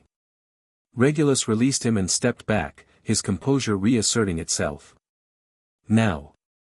Let's run through the Hogwarts Express procedures one more time. The train is a social crucible, first impressions will follow you all year. September 1st arrived with fog and the smell of autumn. King's Cross Station was crowded with muggles hurrying to catch morning trains, oblivious to the witches and wizards filtering through their midst. Harry, wearing his Hadrian Blackwood face for what would be the first of many times, moved through the crowd with the slightly confused air of someone unfamiliar with British transit. Regulus walked beside him, similarly disguised, playing the role of Hadrian's father come to see him off. The transformation was good enough to fool casual observation, but Harry noticed the way Regulus kept scanning the crowd, assessing threats even through the mask of parental concern. Platform 9 3/4 materialized as they passed through the barrier, a burst of steam, a riot of color, the magnificent scarlet bulk of the Hogwarts Express dominating the platform. Families milled about, children chased each other between luggage carts, owls hooted from cages and cats wound between ankles. It was chaos. Beautiful, vibrant, terrifying chaos. Harry had studied photographs of this moment, read descriptions in books, listened to Regulus's accounts of his own first journey to Hogwarts. None of it prepared him for the reality. So many people. So much noise. So many potential threats he couldn't track or assess. Breathe, Regulus murmured beside him. You're safe here. No one knows who you are. Yet. Focus on the present. Find a compartment. Establish your cover. The rest will follow. A commotion near the front of the platform drew their attention. A cluster of reporters and photographers had gathered around a plump boy with a round face and nervous eyes. Augusta Longbottom stood beside him like a bodyguard, her vulture-topped hat making her impossible to miss. Neville Longbottom. The boy who lived. Looking profoundly uncomfortable as flashbulbs exploded in his face. Poor bastard, Harry said quietly. Regulus gave him a sharp look. Don't get involved. He's not your concern. I know. But Harry watched for a moment longer, taking in the way Neville flinched from the attention, the desperate way his eyes searched for an escape route. The boy didn't look like a hero. He looked like a victim, someone who'd had a destiny forced upon him and had no idea how to carry it. Harry knew exactly how that felt. The boarding whistle cut through the noise. Families began their final farewells, children streaming toward the train with trunks levitating behind them. Regulus turned to Harry with an expression that he struggled to read, pride, fear, hope, all layered beneath the mask of fatherly affection. Right when you can, he said, loud enough for anyone nearby to hear. Your mother and I will miss you. I will, father. They embraced. Regulus's arms tightened around Harry with an intensity that the cover story couldn't explain, and for just a moment, Harry let himself sink into the comfort of it.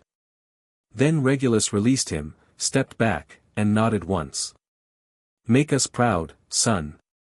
Harry boarded the train. The Hogwarts Express was a world unto itself, narrow corridors connecting compartments, students already claiming territory, the hierarchies of age and house beginning to assert themselves even before arrival. Harry moved through the cars with calculated aimlessness, looking for a compartment that would serve his purposes. Not too crowded, he needed space to think. Not too empty, isolation attracted attention. Ideally occupied by students who seemed unlikely to ask probing questions. He found it 3 cars back, a compartment with only 2 occupants, both girls about his age, one reading a book and the other staring out the window with obvious boredom. Neither looked up as he slid open the door. "Excuse me. Is there room?" The girl with the book, blonde, pale, with features that suggested old pure-blood lineage, assessed him with cool gray eyes. "That depends. Who are you?" The French accent came naturally now. "Hadrian Blackwood. I am a transfer student." "Transfer?" The other girl turned from the window, dark-haired and sharp-featured, with an intensity that made Harry's threat assessment instincts twitch. "Where from?" "France. My family relocated recently." The blonde closed her book. "Blackwood. I don't recognize the name. We are not a prominent family. Minor nobility at best." Harry kept his tone apologetic, slightly embarrassed, exactly the attitude a French outsider would feel when confronted with British pure-blood snobbery. The girls exchanged a glance. Something passed between them, communication that Harry couldn't quite read. "I'm Daphne Greengrass," the blonde said finally. "This is Pansy Parkinson. You can sit if you like, but don't expect us to entertain you." Harry took the offered seat, settling his trunk in the overhead rack with a casual flick of his wand. The girls noticed, of course they noticed. The wand work had been precisely calibrated to suggest competence without mastery. "Thank you. I will be quiet." He pulled a book from his bag, an advanced text on magical theory that Hadrian Blackwood would plausibly own, and pretended to read. In reality, he was cataloging everything he could observe about his compartment mates. Daphne Greengrass. The name rang bells in his memory. Old family, wealthy, traditionally aligned with the darker elements of pure-blood society without officially supporting Voldemort. Her father had danced on the edge of Death Eater involvement and emerged unscathed when the war ended. A political animal, most likely, and this daughter had clearly inherited his instincts. Pansy Parkinson was easier to read. She wore her ambitions on her sleeve, the hungry way she looked at other students, assessing their potential usefulness. Social climber. Probably dangerous in the long term, but predictable. Both girls would almost certainly be sorted into Slytherin. Which raised an interesting question: where would Hadrian Blackwood end up?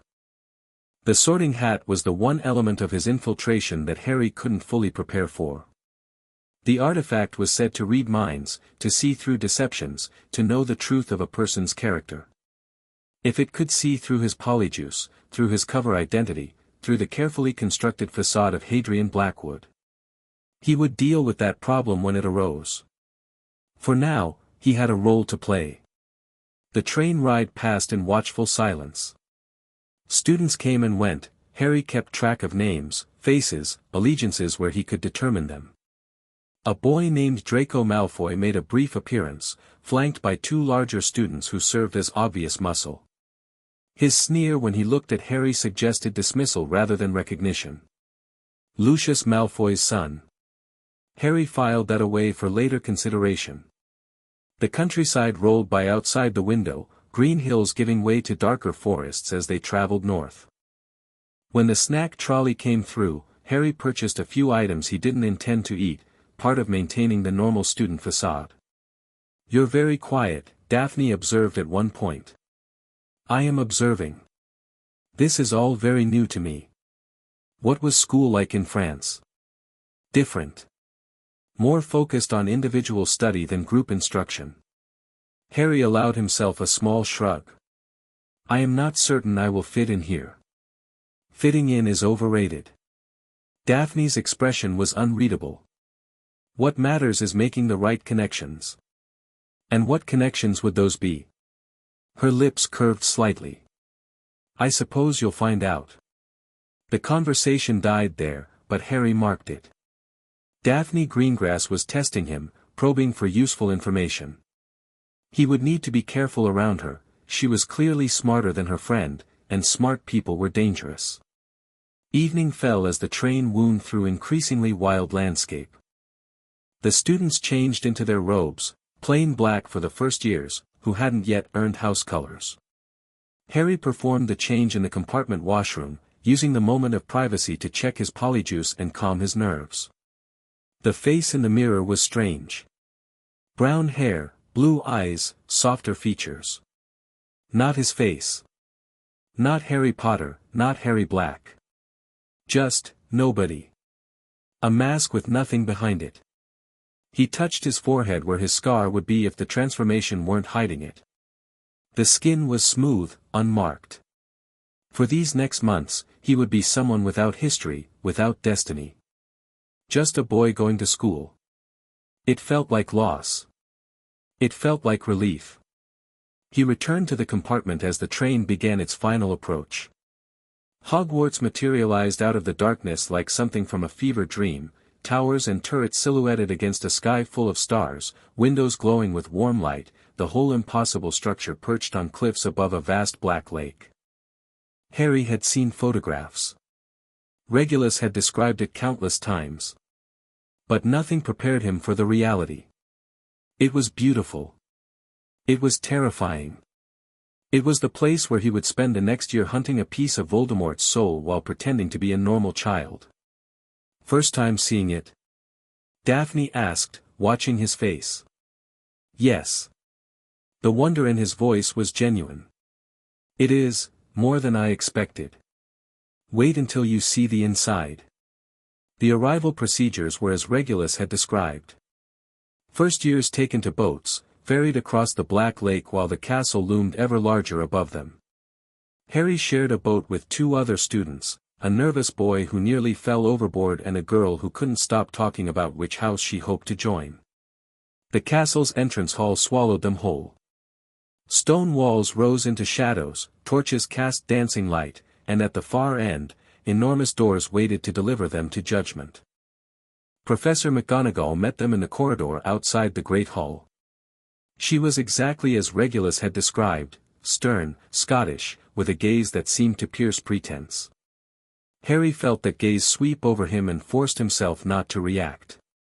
When I call your name, she announced, you will enter the Great Hall and place the Sorting Hat upon your head. The hat will determine which house you will join. This is not a decision to be taken lightly, your house will be your family during your years at Hogwarts. The doors opened.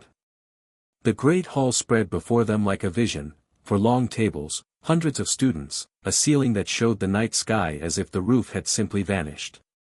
And at the front, on a stool, sat an old and battered hat. The sorting began. Abbott, Hannah.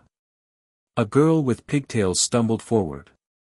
The hat took a moment before shouting, Hufflepuff, and she scurried to the yellow-trimmed table with obvious relief. Names were called in alphabetical order. Harry watched each sorting, analyzing the hat's patterns. Some decisions came quickly, the hat barely touched certain heads before announcing its verdict. Others took longer, the student sitting in increasingly obvious discomfort while the hat deliberated. What determined the difference? Certainty of character. Conflict between traits. Something else entirely. Blackwood, Hadrian. His turn. Harry walked to the stool with measured steps, maintaining the slightly nervous demeanor appropriate for a foreign student facing an unfamiliar ritual. He sat. McGonagall placed the hat on his head. And the world went quiet. Well, well. What do we have here? The voice seemed to come from inside his skull. Harry's occlumency shield snapped up instinctively, and the hat laughed. Oh, those are impressive. Very impressive indeed. But I'm not here to steal your secrets, child. I'm here to sort you. Harry forced himself to relax slightly. The hat could feel his thoughts, his emotions, the truth of who he was. There was no hiding from it. No, there isn't. But don't worry, I've kept greater secrets than yours over the centuries. What you tell me stays between us. A pause. Although I must say, you're one of the more complicated cases I've encountered in a while. Complicated how? Harry thought. You're wearing someone else's face, but that's not what makes you complicated. I can see through transformations easily enough. What's interesting is what lies beneath. Another pause. Courage, certainly. You have more of that than you know. And loyalty, fierce loyalty, to those who've earned it. But also cunning, ambition, a willingness to do whatever necessary to achieve your goals. I've been trained for a mission. That requires certain qualities. A mission. Yes, I can see that too. Though I notice you're carefully not thinking about the specifics. The hat's voice was amused. Don't worry, I have no interest in details. But I find it interesting that you came here to accomplish something, and yet part of you is curious what it would be like to simply be a student. To learn magic without ulterior motives. To make friends instead of allies. Harry didn't respond. The hat had found something he hadn't entirely admitted to himself. There's nothing shameful in wanting a normal life. Particularly when you've never had one. The hat seemed to consider. Now, where to put you? Gryffindor would welcome your courage, but you'd chafe against their recklessness. Ravenclaw would appreciate your mind, but you're not driven by knowledge for its own sake. Hufflepuff would embrace your loyalty, but you're too ruthless to fit their values. That leaves Slytherin. Does it? You have the traits, certainly. Ambition, cunning, self-preservation. But Slytherin might be complicated for you. Given your particular circumstances. Harry understood. Slytherin House had produced Voldemort. Its current students were largely children of Death Eaters or sympathizers. If his true identity were ever discovered, being in Slytherin would paint him as a collaborator rather than a victim. But Slytherin was also where Daphne Greengrass would go. Where the politically connected students gathered. Where someone researching the Founder's artifacts might find useful information. Put me where I need to be, Harry thought. Wherever that serves the mission best. The mission, always the mission. You're so very young to be carrying such burdens. The hat sighed, an odd sensation, a sigh inside his mind. Very well. If you're determined to walk the complicated path. Slytherin. The word rang through the great hall. Polite applause came from the green and silver table. Harry rose, returned the hat to McGonagall with a small bow, and made his way to his new house. Daphne Greengrass watched him approach with an expression that might have been approval. I thought you might end up with us. Did you? You have the look. Come, sit here. The food will appear soon. Harry sat. Across the hall, the sorting continued, he watched without appearing to watch, cataloguing faces and names. Longbottom, Neville. The entire hall went quiet. Even the Slytherins stopped their whispered conversations, turning to watch as the boy who lived walked to the stool with obvious trepidation. The hat took a long time with Neville. Harry counted the seconds, 30, 45, a full minute. Whatever conversation was happening beneath that brim, it was clearly significant. Finally, Gryffindor. The red and gold table erupted. Students cheered, stomped their feet, chanted Neville's name. The boy himself looked overwhelmed as he stumbled to his seat, his face flushed with what might have been pride or might have been mortification. Harry turned back to his own table and found Draco Malfoy watching him. Blackwood, was it? Draco's voice carried the same sneer Harry had observed on the train. I don't know that name. We are not a prominent family. Obviously. Draco's eyes were calculating. Still, You must have some interesting qualities. The hat doesn't put just anyone in Slytherin. I suppose I will learn what those qualities are. Draco seemed unsure how to take this response. Before he could continue, the sorting concluded and Dumbledore rose to speak.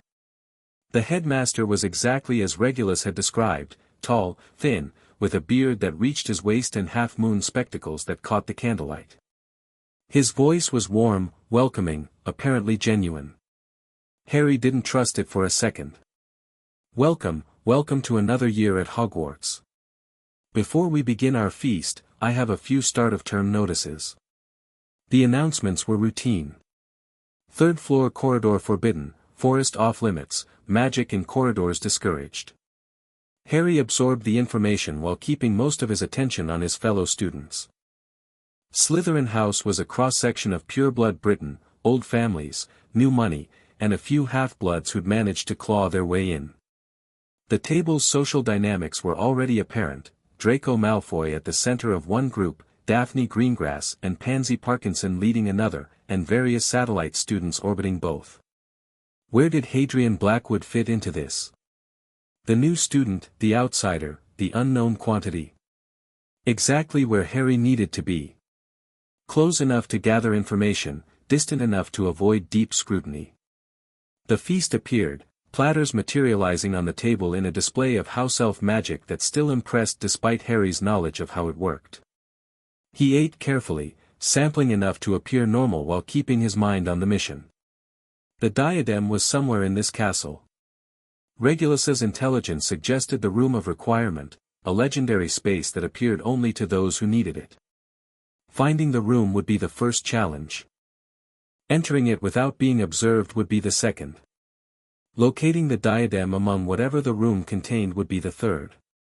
And all of it had to be accomplished while maintaining his cover, attending classes, navigating house politics, and avoiding the attention of Albus Dumbledore. Simple, really. The feast ended. Prefects led the first years toward their dormitories, down into the dungeons for Slytherin, a journey through increasingly cold stone corridors that opened finally into a surprisingly elegant common room. The password is pure blood, the prefect announced. It changes monthly. Don't forget it, and don't share it with anyone outside the house. Harry memorized the room's layout instinctively: entrances, exits, sight lines, potential cover. The common room was decorated in green and silver, with comfortable leather furniture and a large window that looked out into the depths of the lake. Something massive swam past as he watched, the giant squid, perhaps, or something less friendly. The boys' dormitory was underground as well, a long room with 5 beds arranged along the walls. Harry's trunk had already been placed beside one of them, his space clearly delineated from the others. His roommates were Draco Malfoy, of course, because the universe had a sense of humor, along with Vincent Crabbe, Gregory Goyle, and a weedy boy named Theodore Nott who seemed to prefer silence to conversation. Harry nodded to each of them, spoke only when spoken to, and prepared for bed with mechanical efficiency. Lying in the darkness, surrounded by the breathing of strangers, Harry allowed himself to feel the full weight of what he'd accomplished. He was inside Hogwarts. He'd passed the sorting. His cover was intact. Now the real work began. The next morning brought the reality of student life. Breakfast in the Great Hall was a noisy affair, hundreds of students fueling up for the day ahead, schedules being distributed, first years asking confused questions about castle geography. Harry ate methodically, observing his housemates, mapping the social terrain. Daphne Greengrass sat across from him. "You're quiet again." "I am listening. Learning the rhythms." "That's very Slytherin of you." She tilted her head slightly. "Most new students are desperate to make friends. You seem content to watch. Friends will come or they will not. Forcing the matter seems counterproductive." Daphne's lips curved. "I'm beginning to think I might like you, Hadrian Blackwood." Should I be flattered or concerned? Both, probably. Their first class was potions, taught by a man named Severus Snape who seemed to have elevated contempt to an art form. Harry observed the professor carefully. Regulus had mentioned him, a former Death Eater who turned spy for Dumbledore at the war's end. The man's allegiances were murky at best. "You will find no foolish wand-waving in this class," Snape announced, his voice barely above a whisper yet carrying through the dungeon classroom with perfect clarity. "Potions is a subtle science and exact art. I don't expect many of you to appreciate its beauty." His dark eyes swept the room, lingering on certain students. When they passed over Harry, there was a moment of something. Recognition. Suspicion. It was gone too quickly to analyze. The class itself was straightforward, a simple boil-cure potion that Harry could have brewed in his sleep. He deliberately made minor errors, hesitated at appropriate moments, asked questions that showed basic competence but nothing more. Snape noticed. Harry saw it in the slight narrowing of those dark eyes, the way the professor's gaze returned to him more often than to other students. But Snape said nothing, merely observed. That was concerning. The man was too perceptive for comfort. The days that followed fell into a pattern. Classes in the morning, charms, transfiguration, defense against the dark arts, followed by meals, study time, and the elaborate social dances of Slytherin House. Harry navigated it all with careful competence, never standing out, never falling behind. But his real work happened at night. The Marauder's map would have been invaluable for this, but Harry didn't have one. Regulus had explained that the artifact existed somewhere in Hogwarts, probably confiscated by Filch, but acquiring it would raise too many questions. Instead, Harry relied on old-fashioned reconnaissance, learning patrol patterns, memorizing guard schedules, identifying which corridors were watched and which were forgotten. The room of requirement was said to be on the 7th floor, near the tapestry of Barnabas the Barmy. Harry made subtle inquiries, reading about the castle's history in the library, asking older students about unusual rooms, examining every inch of that corridor during his normal movements through the castle. Nothing. The room seemed to exist only in legend. 2 weeks into the term, he decided to try a more direct approach. The 7th floor at midnight was silent except for the soft whisper of his own footsteps. Harry had slipped out of the dormitory under a combination of disillusionment charm and notice-me-not spell, imperfect invisibility, but adequate for these empty corridors. He found the tapestry easily enough. The corridor beside it was blank stone, seemingly featureless. But if the legends were true... "I need a place to hide something," Harry thought, pacing past the wall. "I need a place to hide something. I need a place to hide something." On the third pass, a door materialized. Harry's heart hammered as he reached for the handle. This was it. The room of requirement, legendary space of Hogwarts, and behind this door. He opened it and found chaos. The room stretched impossibly far, a cathedral space filled with mountains of discarded objects. Furniture stacked to the ceiling. Books piled in avalanches. Clothing, weapons, bottles, devices, artwork, all jumbled together in a hoarder's paradise. And somewhere in this mess was a tiara that contained a fragment of the darkest wizard who'd ever lived. Harry stepped inside and began to search. 3 hours later, he'd barely made a dent. The room of hidden things, as he'd begun thinking of it, defied organization.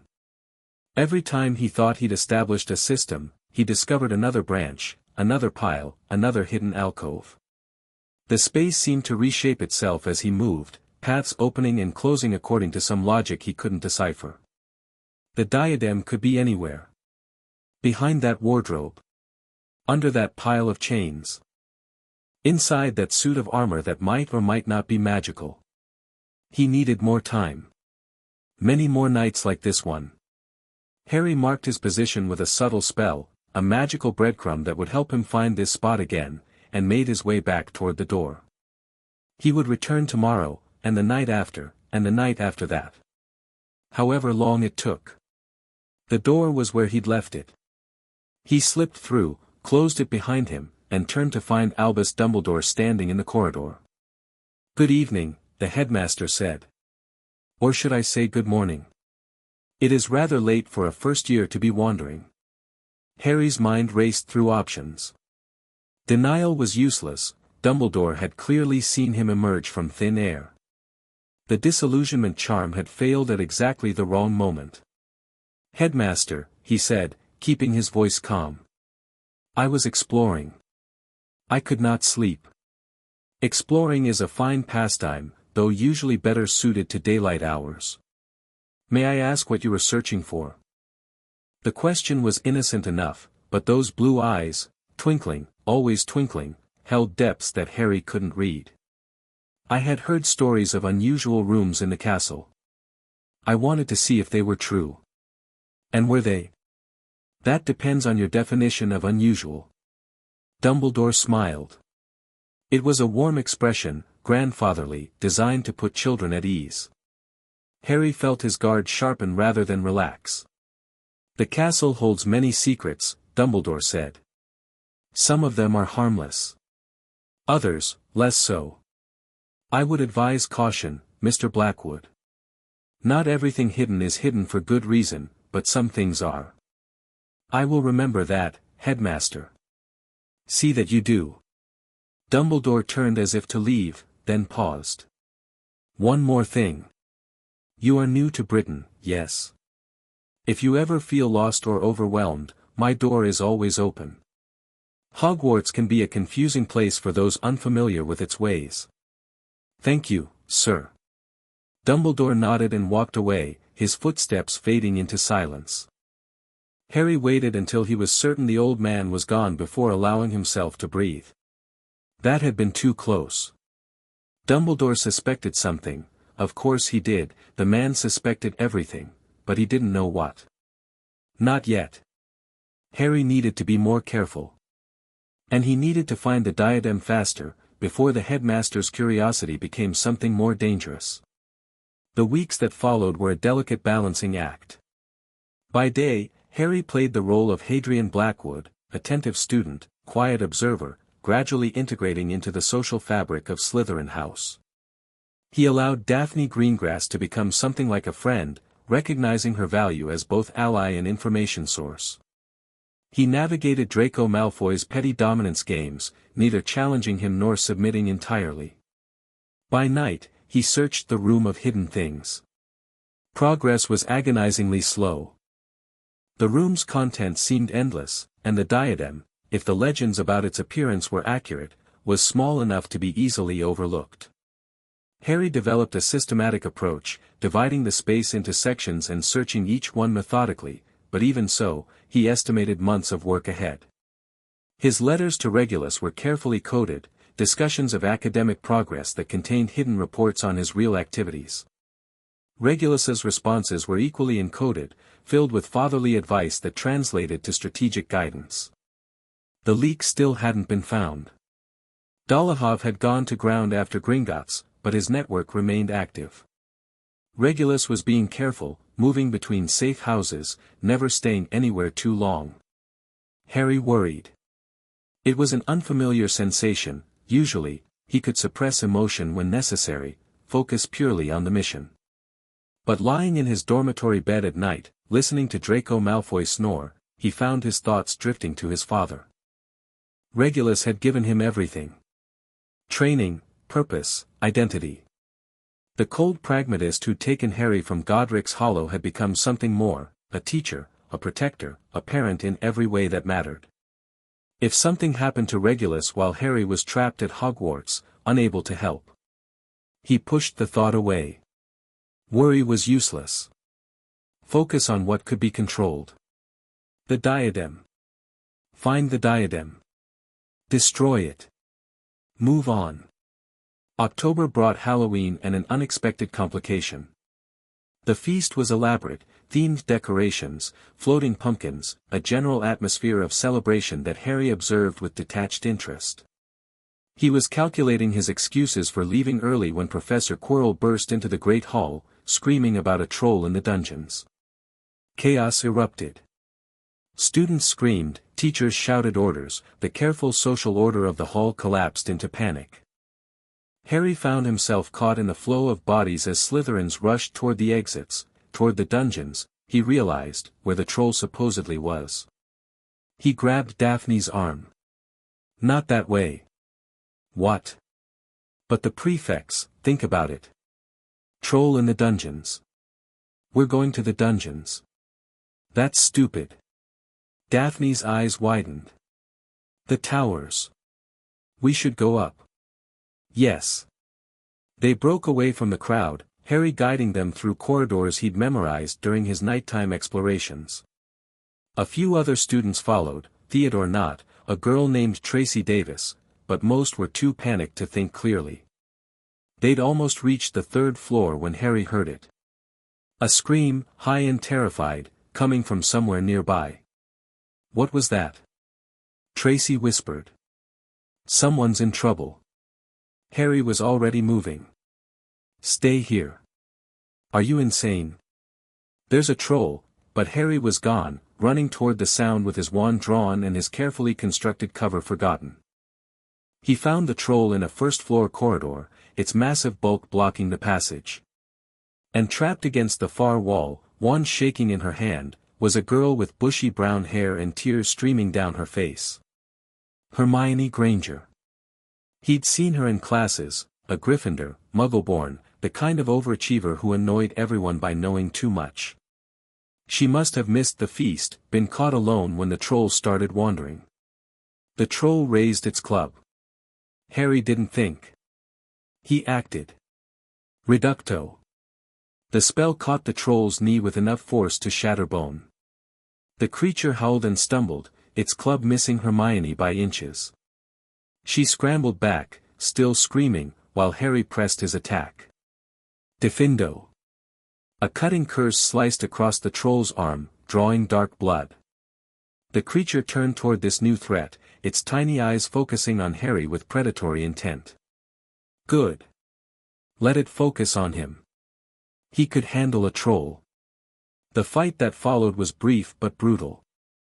Harry used the corridor's confined space against the creature, forcing it to move awkwardly while he landed spell after spell. A conjunctivitis curse blinded it. A tripping jinx brought it to its knees. And finally, a precisely aimed stunner to its temple sent 12 feet of mountain troll crashing to the floor. Silence. Harry stood in the corridor, breathing hard, his wand still raised. The Polyjuice transformation had held, he was still Hadrian Blackwood, still wearing someone else's face. But his combat skills had been on full display, and that was a problem. Hermione Granger stared at him with wide, shocked eyes. Are you all right? Harry asked, forcing his voice into something approaching normal. You just. It's unconscious. We should leave before it wakes up. He helped her to her feet, steering her away from the fallen troll. Behind them, he could hear footsteps approaching, teachers, probably, drawn by the noise. Don't mention my name, he said quietly. Tell them you hid until it collapsed on its own. The fewer people who know I was here, the better. But why, please? She looked at him for a long moment. Then, slowly, she nodded. The aftermath was complicated. Hermione kept her word. When the teachers arrived, she told a confused story of hiding and the troll somehow knocking itself out. McGonagall was skeptical, but there was no evidence to contradict the tale. Harry returned to the Slytherin group and pretended nothing had happened. Daphne watched him with knowing eyes but said nothing. Later, in the common room, she cornered him by the fire. You took down a mountain troll by yourself. I don't know what you're talking about. Don't insult my intelligence. She kept her voice low, aware of the other students nearby. I saw you leave. I saw the direction you went. And then the troll was found unconscious in that exact corridor, with injuries consistent with combat magic. Harry said nothing. Who are you? Daphne asked. Really? I'm Hadrian Blackwood. No. You're not. She studied him with those cool gray eyes. Hadrian Blackwood is a competent but unremarkable first year from France. He doesn't take down trolls. He doesn't move through the castle like he's memorized every corridor. And he definitely doesn't have secrets worth hiding this carefully. Harry considered his options. Daphne was too smart to be easily fooled, and attempting to obliviate her would create more problems than it solved. He needed to give her something, enough truth to satisfy her curiosity while keeping the real secrets hidden. I was trained, he said finally. More extensively than most children. My family has enemies. They wanted me prepared. What kind of enemies? The kind who would kill to achieve their goals. Daphne absorbed this. And Hogwarts? Why come here if you're hiding from enemies? Because Hogwarts has something I need. Something I can't get anywhere else. What? I can't tell you that. Can't, or won't. Does it matter? She studied him for a long moment. Then, unexpectedly, she smiled. I like you, Hadrian. Or whatever your real name is. You're the most interesting thing that's happened at this school in years. She leaned back in her chair. Keep your secrets. But know that I'll figure them out eventually. I always do. Harry inclined his head. I look forward to the challenge. The troll incident had consequences Harry hadn't anticipated. Hermione Granger, it seemed, had decided that she owed him a debt. Despite his request for anonymity, she'd worked out his identity through some combination of observation and logical deduction, and she was determined to repay him somehow. This manifested as help in the library. The room of requirement, she said one evening, appearing at his study table with an armful of books. You've been researching it. Harry looked up sharply. Have I? You checked out Hogwarts, a history, twice, and you've been reading the sections about hidden spaces. Plus, I noticed you looking at the 7th floor tapestry during patrol. You noticed quite a lot. I notice everything. She sat down across from him, uninvited. The room of requirement is real. I've found references in 4 different sources. It appears to those who need it, configured to match their requirements. Harry closed his book. Why are you telling me this? Because you saved my life. And because you're obviously searching for something, and I want to help. That could be dangerous. I don't care. Her jaw set with stubborn determination. I'm a muggle born in a world that considers that a flaw. I've been fighting to prove myself since I got here. Danger isn't new to me. Harry studied her. Hermione Granger was everything he wasn't supposed to ally with, a Gryffindor, a Muggle-born, someone with no political value in the pure blood games of Slytherin House. But she was also brilliant, resourceful, and apparently willing to help without asking too many questions. And he needed help. The room of hidden things was too vast to search alone. Even with Hermione's research skills, it would take months. But if he had an assistant. What I'm looking for is dangerous, he said slowly. Not just the search, but the object itself. It's dark magic of the worst kind. I can handle it. Can you? Have you ever faced something that wanted to corrupt your very soul? She paled slightly, but her resolve didn't waver. No. But I'm willing to learn. Harry made a decision. It might be a mistake, probably was a mistake, but he was running out of time and options. Meet me on the 7th floor at midnight. Come alone, and don't tell anyone where you're going. Hermione nodded. I'll be there. That night, Harry introduced Hermione Granger to the room of hidden things. Her reaction was almost comical, wonder and horror warring on her face as she took in the endless chaos of discarded objects. This is incredible. And terrifying. How does anyone find anything in here? They don't, usually. That's rather the point. Harry handed her a list he'd prepared. We're looking for a tiara. Silver, with a blue gem. It will feel wrong, cold, unsettling, like something that doesn't want to be found. Don't touch it if you see it. Just mark the location and find me. What is it? Harry hesitated. She deserved to know what she was risking, at least partially. It's called a Horcrux, he said. A vessel containing a piece of someone's soul. Very dark magic, very dangerous. The person who made it is, one of the most evil wizards in history. Hermione's eyes widened. You know who? Yes. But he's dead. Neville Longbottom, he's not dead. Not really. He made multiple Horcruxes, and as long as any of them survive, he can return. Harry met her eyes. I'm trying to prevent that. This diadem is one of the Horcruxes, and I need to find it before anyone else does. The weight of the revelation settled over her. Harry watched her process it, the implications, the dangers, the fact that her quiet study partner was apparently on a quest to destroy pieces of the Dark Lord's soul. How do you know all this? She asked finally. The person who raised me discovered the truth years ago. We've been hunting Horcruxes ever since. And the troll? The way you fought? Training. For exactly this kind of situation. Hermione was quiet for a long moment. Then she straightened her shoulders and nodded. Where do I start searching? Harry felt something loosen in his chest. An ally. A real ally, not a political asset or a strategic consideration. Just someone willing to help because it was the right thing to do. Take the eastern section, he said. I'll work west. We have until 4 in the morning before I need to return to the dormitory. They searched.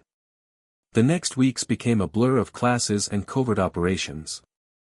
Harry and Hermione developed a system, meeting 3 nights a week, searching the room in methodical sweeps, comparing notes during their daytime study sessions.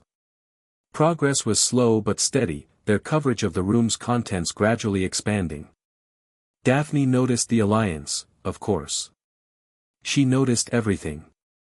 You're spending time with the Gryffindor Muggleborn, she observed during breakfast one morning. People are talking. Let them talk. In Slytherin House, who you associate with matters. The Granger girl is, not an advantageous connection. Harry set down his fork and turned to face Daphne directly. I don't care about advantageous connections. I care about people who are useful and trustworthy. Hermione Granger is both. And what does she get from the arrangement? That's between her and me. Daphne's expression flickered, frustration, curiosity, something that might have been respect. You're going to make enemies, playing by different rules. I'm prepared for that. Are you? Draco's father has been asking questions about you. The Blackwood family, their history, their connections. Lucius Malfoy doesn't ask questions idly. Harry filed this away. Lucius Malfoy, sniffing around his cover identity. That was potentially serious. The man had resources and motivation to dig deeper than most. Let him ask. He won't find anything problematic. You're very confident. I have reason to be. Daphne studied him for a moment longer, then returned to her breakfast. Don't say I didn't warn you. November brought snow and a breakthrough. Harry was searching a particularly cluttered section of the room when he felt it, a whisper of wrongness that made his scar throb and his stomach turn. He froze, scanning the piles around him for the source. There. Half buried under a stack of moldy textbooks, barely visible in the dim light. A silver tiara with a blue gem. Harry approached carefully, wand raised, every sense alert. The diadem seemed to pulse as he drew near, its malevolence becoming more pronounced. He could feel it trying to influence him, subtle suggestions of power, promises of knowledge, whispers of everything he could achieve if he just put it on. He ignored the whispers. He'd trained for this, steeled his mind against exactly this kind of corruption. The diadem was just another Horcrux, another piece of Voldemort's shattered soul. And it was about to be destroyed. Harry conjured a containment field around the diadem, a modified bubble of protective magic that would prevent any direct contact. Then he levitated the whole assembly, field and Horcrux together, and carried it toward the room's exit. He needed to find Hermione. He needed to get the diadem out of the castle. He needed to contact Regulus and arrange for its destruction. But first, he needed to avoid being caught with evidence of his true mission. The corridors were empty at this hour, but Harry moved with extreme caution anyway. The diadem's presence seemed to radiate outward, a beacon of dark magic that any sensitive wizard might detect. Every moment it remained in his possession was a risk. He found Hermione in the library. She often studied late, taking advantage of the quiet hours. Her face lit up when she saw him, then shifted to concern as she noticed his expression. "You found it?" "I found it. We need to leave. Now." She didn't argue, didn't ask questions. She simply gathered her things and followed him toward the castle's exit. They were almost to the entrance hall when a voice stopped them. "Mr. Blackwood." "Miss Granger. Might I ask where you're going at this hour?" Professor Snape emerged from the shadows, his dark eyes sweeping over them with predatory interest. His gaze lingered on the floating containment field, and something in his expression shifted. "Curfew ended hours ago. Students should be in their dormitories." "We were studying, sir." Hermione's voice was steady, but Harry could hear the fear beneath it. "We lost track of time." "Indeed." Snape's attention remained fixed on Harry. "And what, precisely, is that?" He gestured toward the containment field. The diadem was visible inside it, glittering in the torchlight. Harry's mind raced through options. Lie. Impossible, Snape was too perceptive, and the diadem's dark magic was impossible to disguise. Fight. Suicide. Snape was a former Death Eater and expert duelist, and Harry's cover would be destroyed. Tell the truth. Maybe a version of it. It's a dangerous artifact, sir. We found it in a hidden room. We were going to report it to Professor Dumbledore. Snape's expression didn't change, but something flickered in his eyes. Recognition. Understanding. A hidden room. How interesting. He stepped closer, examining the containment field without touching it. This magic is sophisticated. Beyond anything I would expect from first-year students. I've had advanced training. Obviously. Snape's gaze met Harry's directly. You know what this object is. Don't bother denying it, I can see it in your face. The question is how you know, and what you intend to do about it. Harry weighed his options. Snape had been a Death Eater. Snape had turned spy for Dumbledore. Snape's true loyalties were unclear, but Regulus had indicated that the man was more complex than his reputation suggested. And Snape was blocking their only exit. I know it's a Horcrux, Harry said quietly. And I intend to destroy it. The word hung in the air between them. Snape's face went very still. How do you know that word? Because I've destroyed others. Others. Snape's voice was barely a whisper. How many others? 2. The locket and the cup. This will make 3. Snape stared at him for a long moment. Then, slowly, he stepped aside. The headmaster will want to know about this. I'd rather he didn't. I'm certain you would. Snape's expression was unreadable. Go. Do whatever you need to do. But understand this, Mr. Blackwood, whoever you really are, if you're lying about your intentions, I will find out. And the consequences will be severe. Harry nodded once. Then he and Hermione moved past Snape and toward the castle doors. Behind them, Harry heard the professor mutter something that might have been impossible, or might have been finally. He didn't stop to find out. The diadem's destruction took place in a clearing deep in the Forbidden Forest. Harry had chosen the location carefully, far enough from the castle to avoid detection, accessible enough that they could reach it before dawn. Hermione stood watch while Harry prepared the ritual. The basilisk fawn was cold in his hand. He'd retrieved it from his emergency kit, the last remnant of Regulus's careful planning. One strike, one moment of violence, and another piece of Voldemort would be gone forever. Harry raised the fawn. The diadem seemed to sense what was coming, its malevolence intensified, its whispers becoming screams. Visions flashed before his eyes, power, glory, everything he'd ever wanted offered freely if he just stopped, just listened, just put on the crown and let it show him. He brought the fawn down. The diadem shrieked. Dark smoke erupted from the wound, coalescing into shapes that hurt to look at, faces twisted in agony, memories of murder and betrayal, the fractured remnants of a soul that had been evil for so long it no longer remembered being anything else. Hermione grabbed his arm. Harry, your scar, he could feel it burning, searing into his forehead like a brand. The connection between him and Voldemort's soul fragments was flaring, reacting to the destruction of another anchor. But he didn't stop. He twisted the fawn, driving it deeper, and the diadem's screams reached a pitch that seemed to split the air itself. Then silence.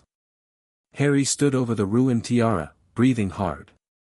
His scar throbbed dully, but the acute pain was fading. Another Horcrux destroyed. 3 down, 4 to go. Harry. Hermione's voice was shaky. Are you all right? I'm fine. He turned to face her. We need to get back before dawn. And we need to figure out how to explain this to Snape. He let us go. Why would he do that if he was going to turn us in? I don't know. But I'm going to find out. They made their way back to the castle as the sky began to lighten. Harry's mind was already racing ahead, planning next steps. The diadem was destroyed, but his cover was compromised. Snape knew too much. Dumbledore would know soon, if he didn't already. And somewhere out there, Regulus was still hunting, still fighting, still preparing for the war that everyone thought was already over. Harry needed to contact him. Needed to report what had happened and receive new instructions. The mission had entered a new phase, one that required adaptation and flexibility. But first, he needed to survive the day. Snape was waiting for him outside the Slytherin common room. A word, Mr. Blackwood. It wasn't a request. Harry followed the professor through the dungeon corridors to his office, a cramped space filled with jars of disturbing specimens and a lingering smell of potion ingredients. Snape closed the door and cast several privacy charms before speaking. Your real name isn't Blackwood. No, sir. And you're not French. No, sir. I have suspicions about who you actually are. Snape's dark eyes bored into Harry's. But before I voice them, I want to know why. Why are you here? Why are you hunting Horcruxes? And who taught you about them in the first place? Harry considered his options. Snape had already seen too much, there was no putting that genie back in its bottle. And if Regulus's assessment was correct, Snape might actually be an ally rather than a threat.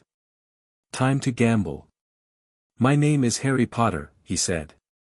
I was taken from Godric's Hollow on the night my parents died, raised in hiding by someone who knew the truth about Voldemort's Horcruxes. I'm here to find and destroy them before he can return. Snape went very still. Harry Potter is dead. He's been dead for 10 years. Harry Potter disappeared. There's a difference. Harry met Snape's gaze directly. The person who raised me was Regulus Black. The silence that followed was absolute. Snape's face had gone pale, his composure cracking in ways that Harry had never seen before. Regulus Black, Snape repeated. Regulus Black is alive. He was. I don't know his current status, we've been out of contact since I came to Hogwarts. And he raised you. As his son. As his weapon, initially. As his son, eventually. The distinction matters to him. Snape turned away, moving to the window. His hands were trembling slightly, an emotion that Harry couldn't identify, something raw and painful. I knew Regulus, Snape said quietly. We were friends, after a fashion. When he died, when I thought he died, it was like losing one of the only people who understood. Understood what? What it meant to serve the Dark Lord and realize, too late, that you'd sold your soul to a monster. Snape's voice was bitter. We were both fools. Young and stupid and convinced that power would solve everything. By the time we understood the truth, we'd already done things that couldn't be undone. Harry absorbed this. Snape and Regulus, connected by shared regret. It explained some things, raised questions about others. You turned spy for Dumbledore, Harry said. Yes. After. Snape stopped, his jaw tightening. After someone I cared about was threatened. The same night your parents died. My mother. Snape flinched as if struck. Regulus told you. He told me everything. Including that you loved her, and that you tried to save her, and that your failure drove you to betray Voldemort. Harry's voice was neutral, but his eyes were watchful. He said you might be trustworthy. That your hatred of the Dark Lord was genuine, even if your loyalty to Dumbledore was complicated. Complicated. Snape laughed bitterly. Yes. That's one word for it. He turned back to face Harry. Some of his composure had returned, but there was something different in his expression now, a vulnerability that he usually kept hidden. What do you want from me? I need you to keep my secret. Don't tell Dumbledore who I am, or why I'm here. Let me continue my mission without interference. And in return? Harry considered. In return, I'll tell you everything. Every Horcrux we've found, every plan we've made, every detail of our strategy. You'll know as much as I do. And when the time comes to act, you can choose which side you're really on. Snape studied him for a long moment. You're very like your father. He was also dangerously sure of himself. I'm nothing like my father.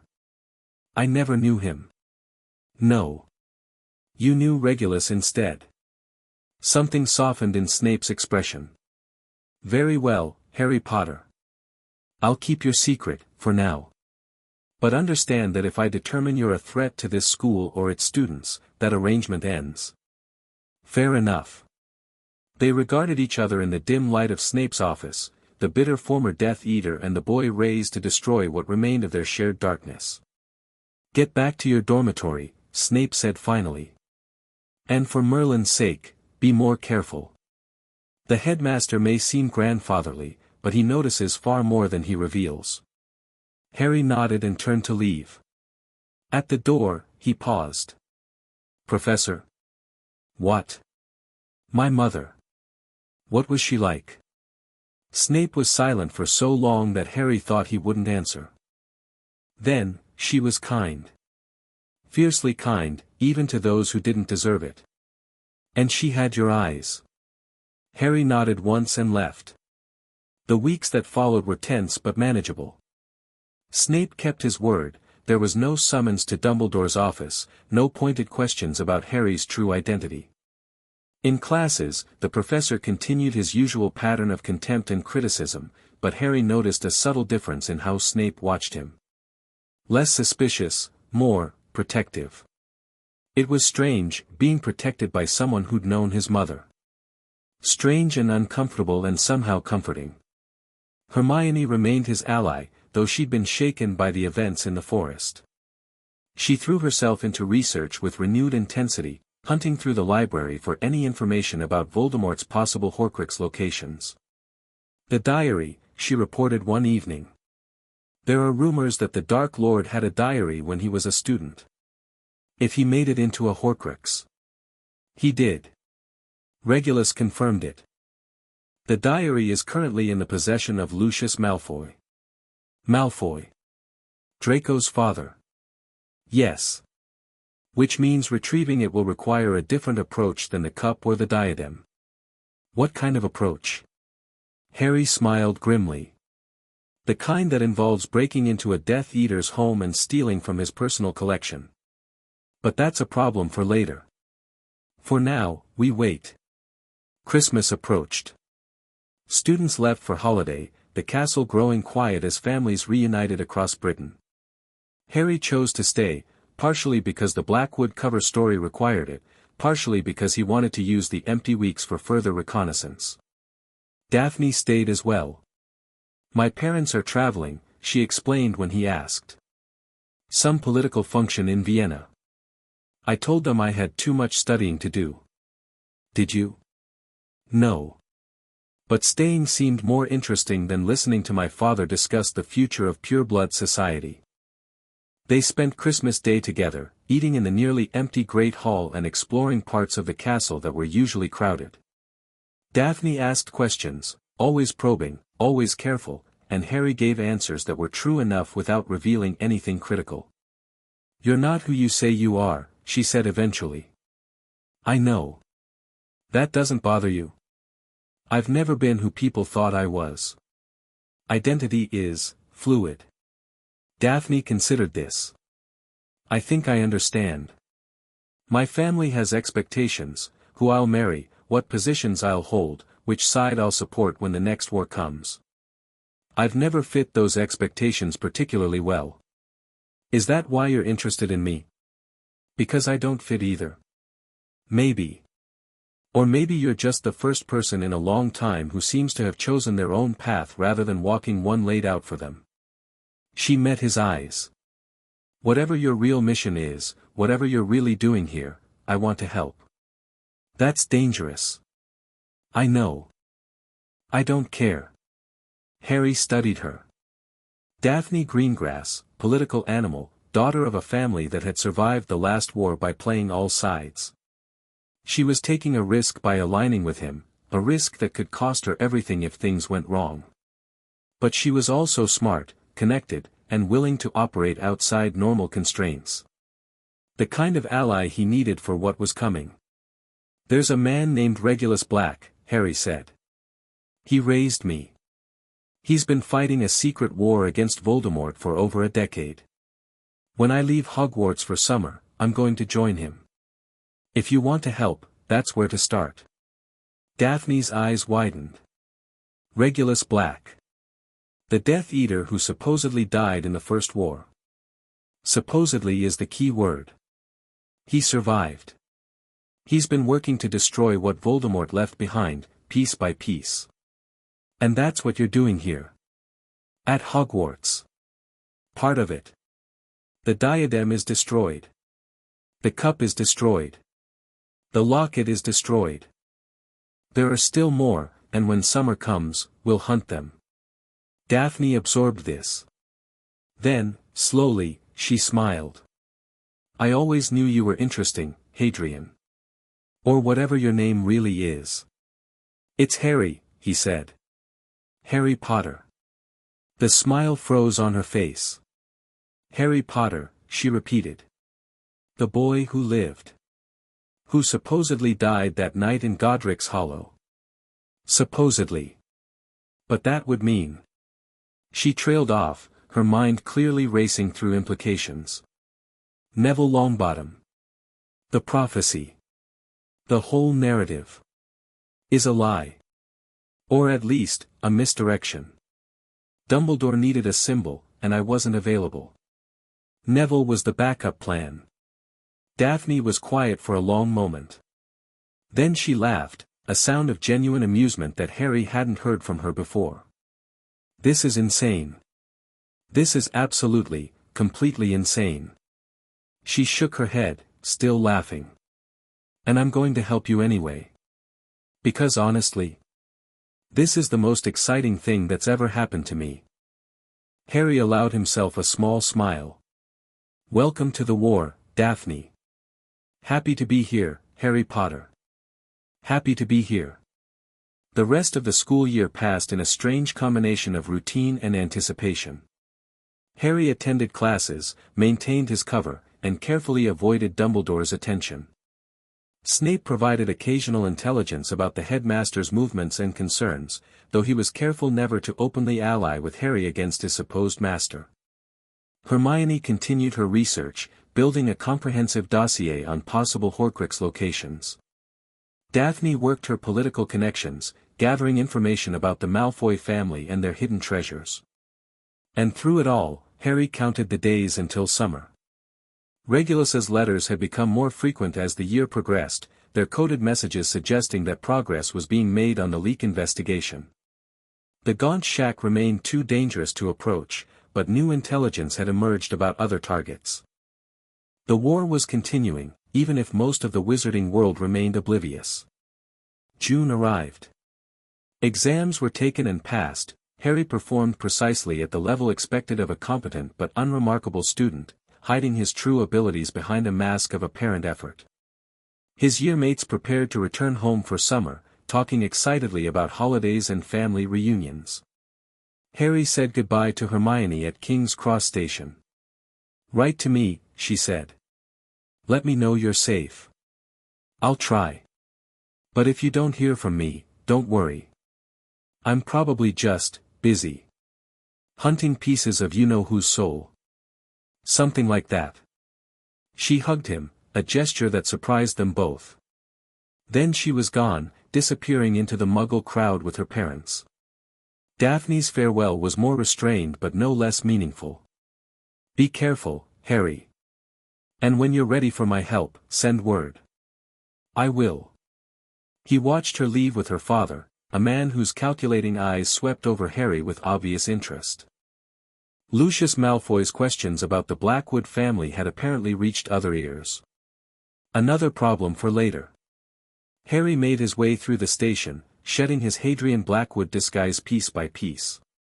By the time he reached the apparition point, he was himself again, Harry Potter, the Shadow Heir, ready to rejoin his father and continue the hunt. Regulus was waiting at the Cornwall safe house. He looked tired, older than Harry remembered, with new lines on his face and grey in his hair that hadn't been there before.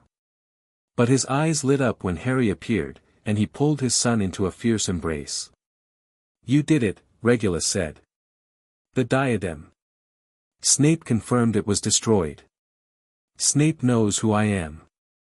"I know. He sent word." Regulus released him and stepped back. "That's a complication, but a manageable one. Severus and I have history. I trust him to keep your secret, at least for now." "What about you?" "The leak?" Regulus's expression darkened. "Found and dealt with.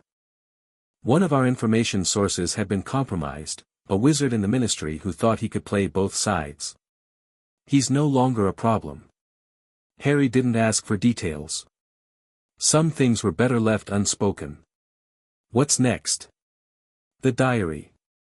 Lucius Malfoy has it, and according to my sources, he's planning to use it.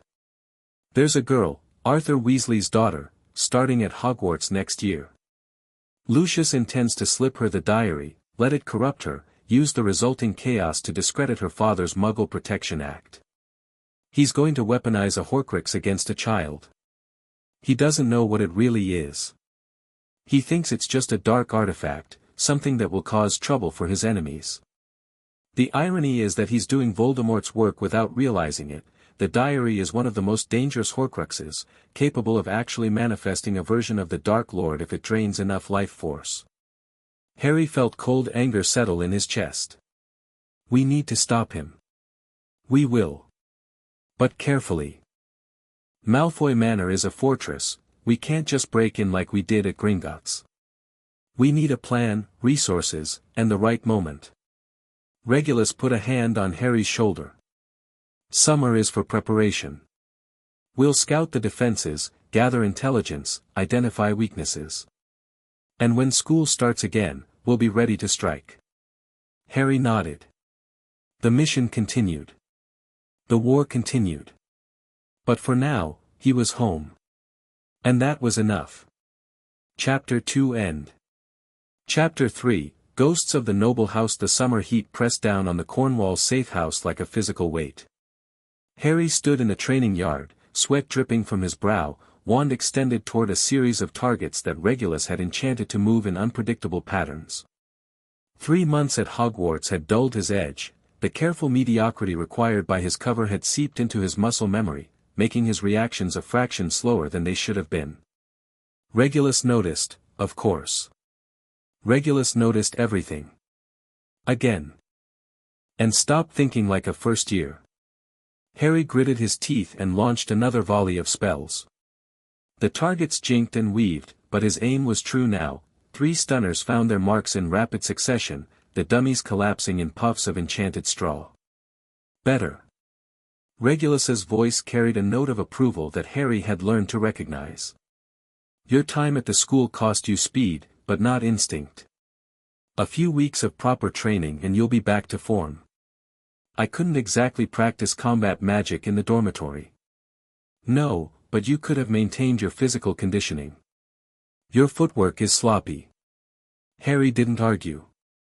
Regulus was right, he'd let things slip, focused too heavily on the infiltration and not enough on maintaining the fundamentals. It was a mistake he wouldn't make again. They trained for another hour before breaking for lunch. Creature had prepared sandwiches and cold pumpkin juice, laid out on the cottage's small kitchen table with the house elf's usual meticulous attention to detail. The Malfoy operation, Harry said between bites. You mentioned scouting their defenses. When do we start? We've already started. I've been gathering intelligence since you left for Hogwarts. Regulus spread a hand-drawn map across the table, the grounds of Malfoy Manor, annotated with ward boundaries and patrol routes. The outer defenses are formidable but standard. Anti-apparition jinxes, detection charms, the usual pureblood paranoia. It's the inner sanctum that concerns me. Harry studied the map. The manor was larger than he'd expected, a sprawling estate with multiple wings, formal gardens, and what appeared to be an underground complex. Where would he keep the diary? His study, most likely. Or possibly a secured vault in the basement. Lucius is paranoid about his collection, he lost several valuable items during the ministry raids after the war. He won't make that mistake again. So we need to get inside the manor itself. Past the wards, past the patrols, into his private spaces. Yes. Which is why we're not going to force our way in. Regulus's expression was thoughtful. There's an event coming up. A society gathering at the manor, the Malfoys host one every August, a chance for the old families to network and scheme. Attendance is by invitation only, but invitations can be acquired. You want me to infiltrate as a guest? I want us both to infiltrate. The Blackwood identity served you well at Hogwarts, but it won't work here, the guest list will be thoroughly vetted. We need something different. Harry waited. Regulus clearly had a plan already, he always did. The Rosier family, Regulus said. Distant cousins of mine, minor players in pure-blood politics. The main line was wiped out in the war, but there are rumors of surviving branches in Eastern Europe. A Rosier returning to claim their heritage would be plausible. And conveniently difficult to verify. Exactly. I'll be Corvus Rosier, a previously unknown heir who's been living in Romania.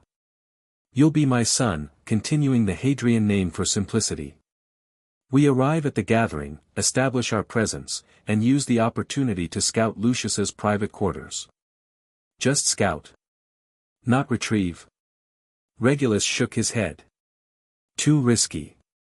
The gathering will have heavy security, and Lucius will be on high alert for anyone showing unusual interest in his possessions. We observe, we plan, and we return later, when the house is less defended.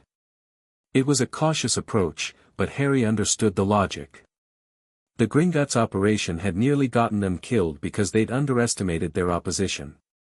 Better to take time and do it right than rush and end up dead. When is the gathering? August 15th. 6 weeks from now. Regulus folded the map and tucked it away. Until then, we train, we prepare, and we make sure our cover identities are airtight. The Malfoys will be suspicious of any newcomers, we need to give them no reason to look deeper. Harry nodded. 6 weeks of preparation for a single evening of infiltration. It seemed excessive, but he'd learned to trust Regulus's instincts about these things. There's something else, Regulus said, his tone shifting to something more serious. Intelligence I received while you were at school. It concerns our family. Our family. The Blacks. Specifically, my brother. Regulus paused, as if weighing how much to say. Sirius has escaped from Azkaban. The words hit Harry like a physical blow. Sirius Black, the name he'd heard in whispered stories, the brother Regulus rarely spoke of, the man who'd supposedly betrayed Harry's birth parents to Voldemort. Escaped? How is that possible? No one knows. Azkaban has never had a successful escape before, the Dementors make it virtually impossible. But Sirius managed it somehow. He broke out 3 days ago, and the Ministry has been in an uproar ever since. He's a Death Eater. He sold out the Potters. That's what everyone believes. Regulus's expression was unreadable. But I've had doubts. Sirius and I were never close, he hated everything our family stood for, and I resented him for abandoning us. But he was also fiercely loyal to his friends. The idea that he would betray James Potter. You think he was framed? I think there are questions that were never properly answered. The trial was rushed, the evidence circumstantial. And there was another person with access to the Potter's location, Peter Pettigrew, who supposedly died confronting Sirius after the betrayal. Harry processed this. If Sirius Black was innocent, it changed everything, not just about the past, but about the present. An escaped convict searching for vindication was very different from an escaped Death Eater seeking revenge. Why are you telling me this now? Because Sirius is looking for something. He's been spotted near places connected to our family, the old townhouse in London, properties in Wales. I think he's trying to find me. Does he know you're alive? I don't know. But if he does. Regulus trailed off, something complicated passing across his face. Sirius was my brother.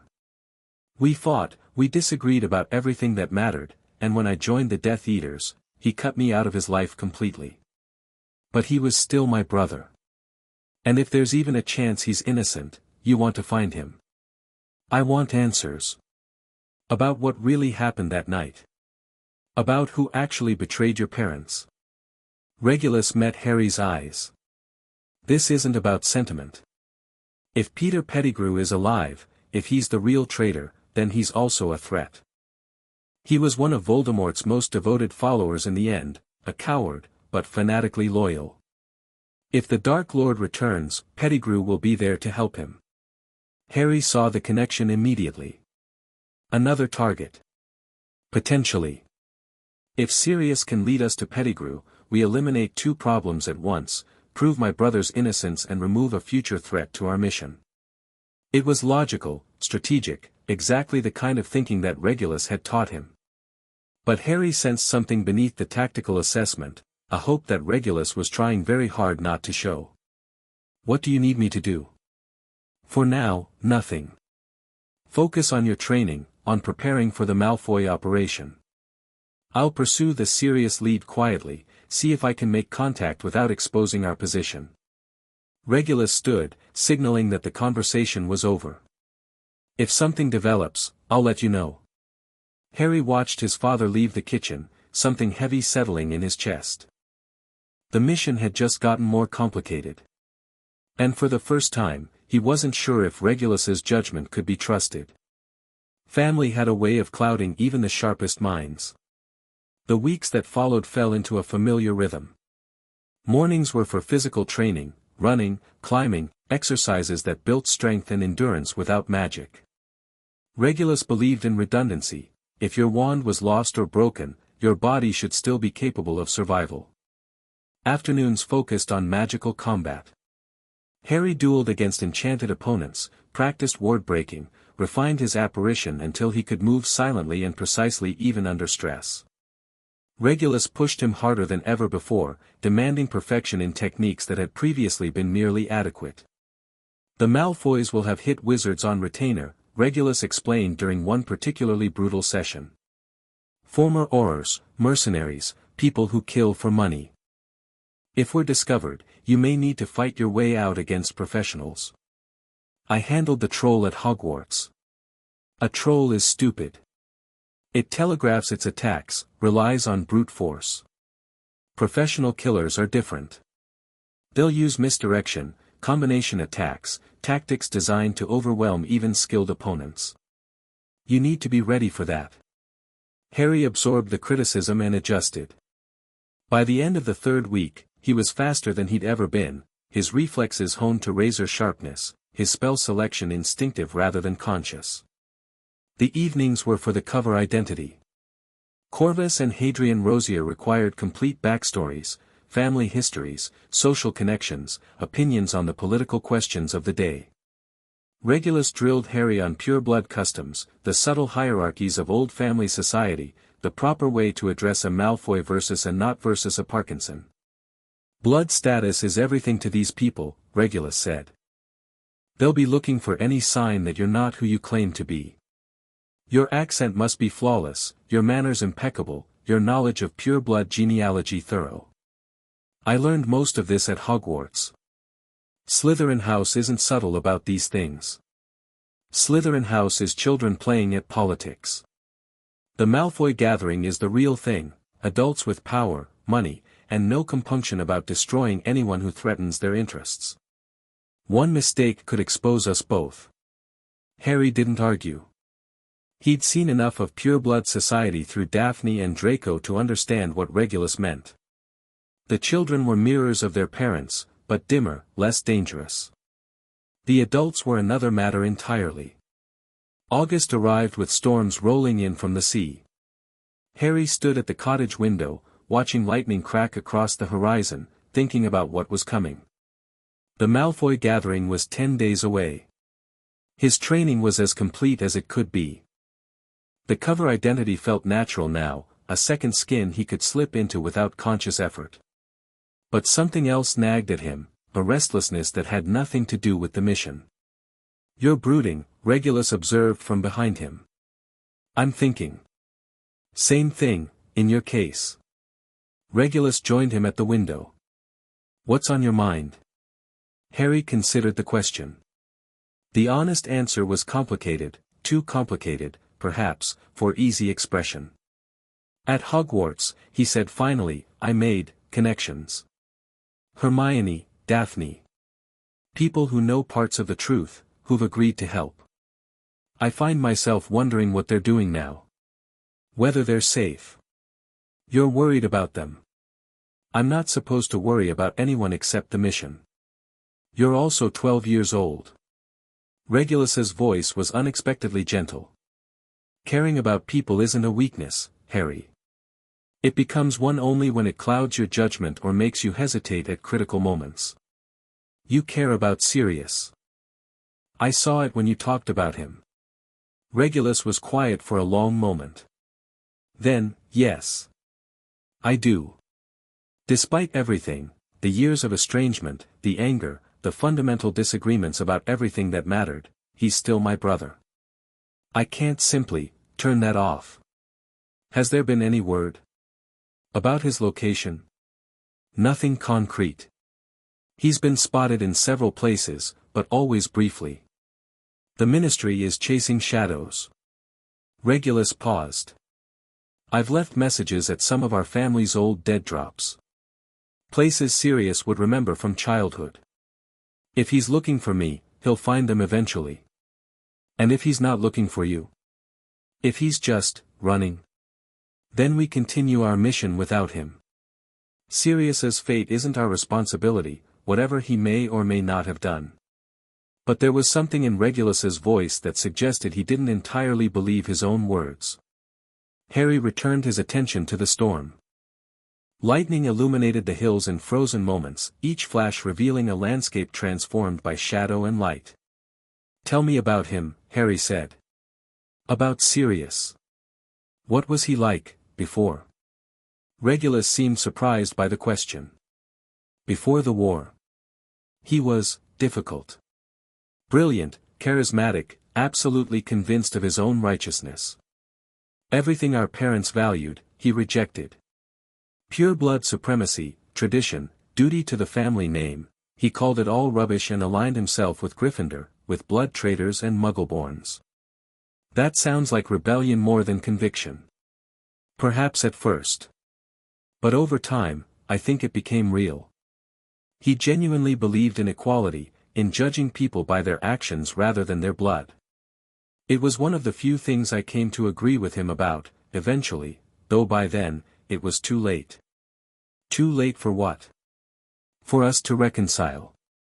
By the time I understood that our parents' beliefs were poison, Sirius had already written me off.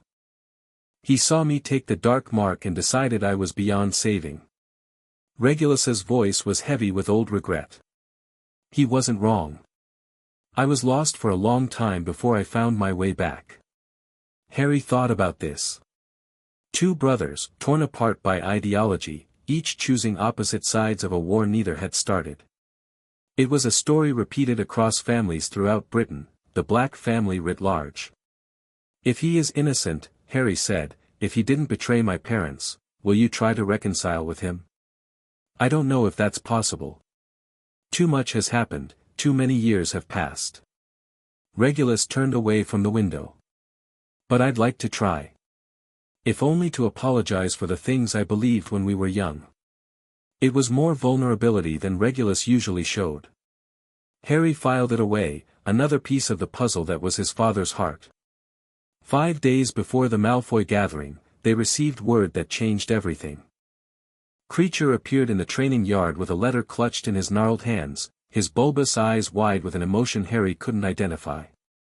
Master Regulus, the elf said, his voice trembling. A letter is arriving at the London house. From Master Sirius. Regulus went very still. Show me. The letter was short, written in a cramped hand that spoke of haste and secrecy. Regulus, I know you're alive. I don't know how or why, but I know. If you found a way to survive the cave that Kreacher told me about, then maybe there's more to you than I believed. I'm innocent. I didn't betray James and Lily.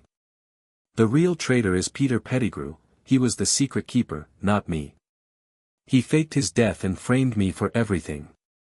I need help. I need someone who understands the old magic, the family secrets. I need my brother. Meet me at the Shrieking Shack in Hogsmeade, 3 nights from now. Come alone, or don't come at all. S.B. Regulus read the letter twice, his expression unreadable. Then he folded it carefully and tucked it into his robes. It could be a trap, Harry said. The Ministry could have found your dead drops, forged a letter to draw you out. The Ministry doesn't know about the cave. Only Kreacher and Sirius know that story, and Kreacher wouldn't tell anyone. Death Eaters, then. Someone who captured Sirius and forced the information from him. Possible. Regulus's jaw tightened. But the handwriting is his. I'd recognize it anywhere. Sirius always wrote like he was in a hurry, even when he wasn't. And the mention of Pettigrew. You believe him? I believe it's worth investigating. Regulus met Harry's eyes. The meeting is in 3 days. The Malfoy gathering is in 5. I'll go alone, as requested, and determine if Sirius is genuine. If he is, his intelligence about Pettigrew could be invaluable. And if it's a trap, then I'll deal with it. Regulus's expression hardened. I didn't survive this long by walking into ambushes unprepared. I'll have contingencies. Harry wanted to argue, to insist on accompanying him, but he recognized the look on Regulus's face. This was something his father needed to do alone, for reasons that went beyond tactical considerations. The Malfoy operation proceeds as planned. If all goes well with Sirius, I'll be back in time. If not. Regulus paused. If not, you'll need to make decisions on your own. The diary must be recovered before Lucius can use it. I understand. I know you do. Regulus put a hand on Harry's shoulder. You're ready for this, Harry. Whatever happens in the next few days, remember that. You're ready. Harry nodded, though something cold had settled in his stomach. For the first time in years, the mission felt secondary to something else, a fear he couldn't quite name, centered on the man who'd raised him walking into potential danger. This was what caring about people felt like, he realized. This weight, this worry, this helplessness in the face of risks you couldn't control. He didn't like it at all. The night of Regulus's meeting arrived with a fog that rolled in from the sea like a living thing. Harry had spent the day in a state of controlled tension, training mechanically, reviewing plans that felt increasingly irrelevant. By evening, he'd given up pretending to be productive and simply sat in the kitchen, waiting for word. Regulus appeared at sunset, dressed in nondescript traveling robes, his wand in a quick-draw holster at his hip. "If I'm not back by dawn," he said, "assume the worst and proceed with the contingency plans." "Contingency plans don't include rescuing you?" "No. They include completing the mission regardless of what happens to me." Regulus's voice was firm. "The Horcruxes matter more than any individual life, including mine. You know that." Harry did know it. He'd been raised on that principle, had internalized it so deeply that it felt like part of his identity. But standing here, watching his father prepare to walk into danger, the principle seemed hollow. "Be careful," was all he said. Regulus nodded once. Then he disapparated, leaving Harry alone with his fears. The hours crawled by. Harry tried to sleep and failed. He paced the cottage, reviewed his own preparations for the Malfoy gathering, practiced wand forms until his arm ached. Nothing helped. His mind kept circling back to the shrieking shack, to his father, to all the ways this could go wrong. Midnight passed. 1 o'clock. 2. At 3 in the morning, the wards around the cottage flared with an incoming apparition signature.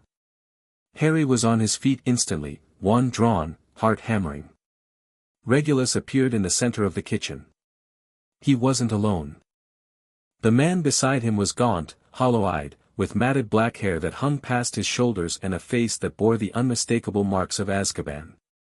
But despite the ravages of imprisonment, there was something in his posture, a defiant energy that even years of Dementor exposure hadn't extinguished. Sirius Black looked at Harry with an intensity that made the younger wizard want to take a step back.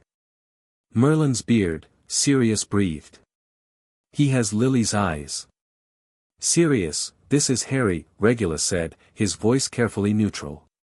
"Harry, this is my brother." The two stared at each other across the kitchen. Harry saw a stranger wearing a mask of desperation and hope. Sirius saw, what? The child he'd failed to protect. The nephew he'd never known. Something else entirely. "You look just like James," Sirius said finally. "Except the eyes. Those are all Lily." "So I've been told." Harry kept his wand at his side but didn't holster it. "You're supposed to be a murderer and a traitor." "Harry," Regulus began. "It's all right." Sirius held up a hand. "He has every right to be suspicious. I'd be suspicious too, in his place." He met Harry's gaze directly. "I didn't betray your parents. Peter Pettigrew did. I've spent 12 years in Azkaban for a crime I didn't commit, and I've escaped to set the record straight." "Prove it." "I can't. Not yet. The only proof would be Pettigrew himself, and he's been hiding as a rat for over a decade." Sirius's laugh was bitter. "An illegal animagus, living in secret while I rotted in prison. The perfect disguise for a coward." "A rat," Harry repeated. Something stirred in his memory, a detail from his Hogwarts research, a name in the papers. "The Weasley family has a rat. A pet that's been with them for years." Sirius went very still. "What did you say?" "Scabbers. That's his name. One of the Weasley boys, Percy, I think, has had him since he was a child. 11 years, at least." Harry's mind was racing now, connecting pieces. "Rats don't live that long." "No," Sirius whispered. "They don't." The brothers exchanged a look that Harry couldn't quite interpret. Hope. Determination. Something darker. If Pettigrew is hiding with the Weasleys, Regulus said slowly, then he's been within reach the entire time. Right under everyone's noses. I need to see him. Sirius's voice had taken on an edge of obsession. I need to prove what he did. Once people see him, alive, in his human form, you need to be smart about this. Regulus's tone was sharp. Storming into a family home and attacking their pet isn't going to convince anyone of anything. They'll think you've gone mad, which, given your current appearance, isn't a difficult sell. Then what do you suggest? We wait. We plan. We find a way to expose Pettigrew without giving the Ministry an excuse to throw you back in Azkaban, or worse.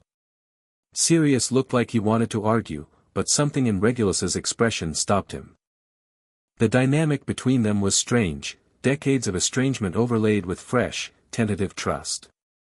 You've changed, little brother, Sirius said finally. I remember a boy who followed our parents' every command. This person in front of me grew up, realized what I'd become, and chose to be something different. Regulus's voice was quiet. I've made mistakes, Sirius. Terrible ones. But I've spent the last decade trying to fix them. By raising Harry Potter in secret. By hunting Horcruxes.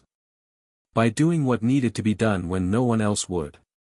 Regulus met his brother's eyes. The war isn't over. Voldemort will return eventually, his soul is anchored to this world through objects he created. Harry and I have been destroying those objects, piece by piece. When the Dark Lord comes back, he'll find himself weaker than he expects. And when that time comes, we'll finish him for good. Sirius absorbed this in silence. Whatever he'd expected to find when he sought out his brother, it clearly wasn't this, a secret war conducted in the shadows, a nephew raised as a weapon against the greatest dark wizard of the age. You're serious, he said. This is actually happening. It's been happening for 11 years. You've just been unavailable. Something flickered across Sirius's face, shame, perhaps, or regret. I should have been there. Should have found a way to escape sooner, to help. You couldn't have known. None of this was your fault. Wasn't it? Sirius's voice cracked. I was supposed to be secret keeper.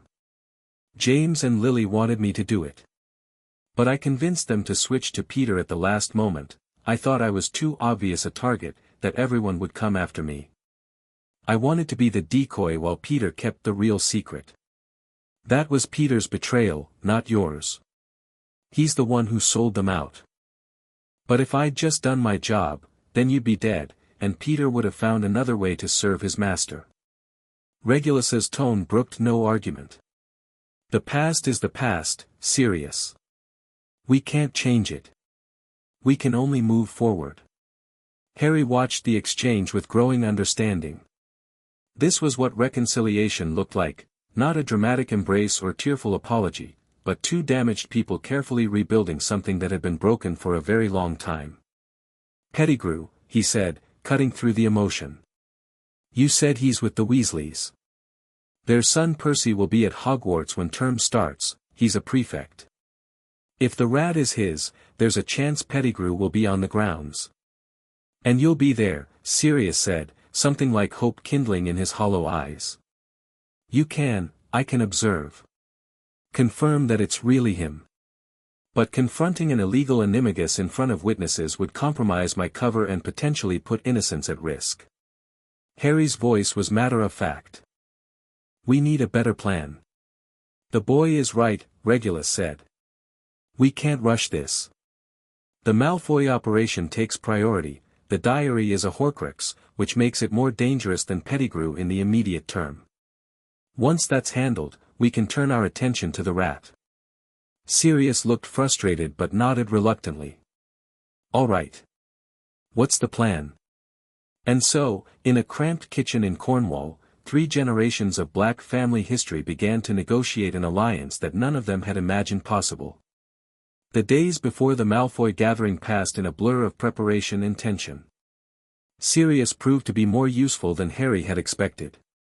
His years in Azkaban hadn't destroyed his mind entirely, there were moments of clarity and insight that revealed the brilliant wizard he'd once been. He knew the old pureblood families intimately, understood their weaknesses and vanities in ways that even Regulus's research hadn't captured.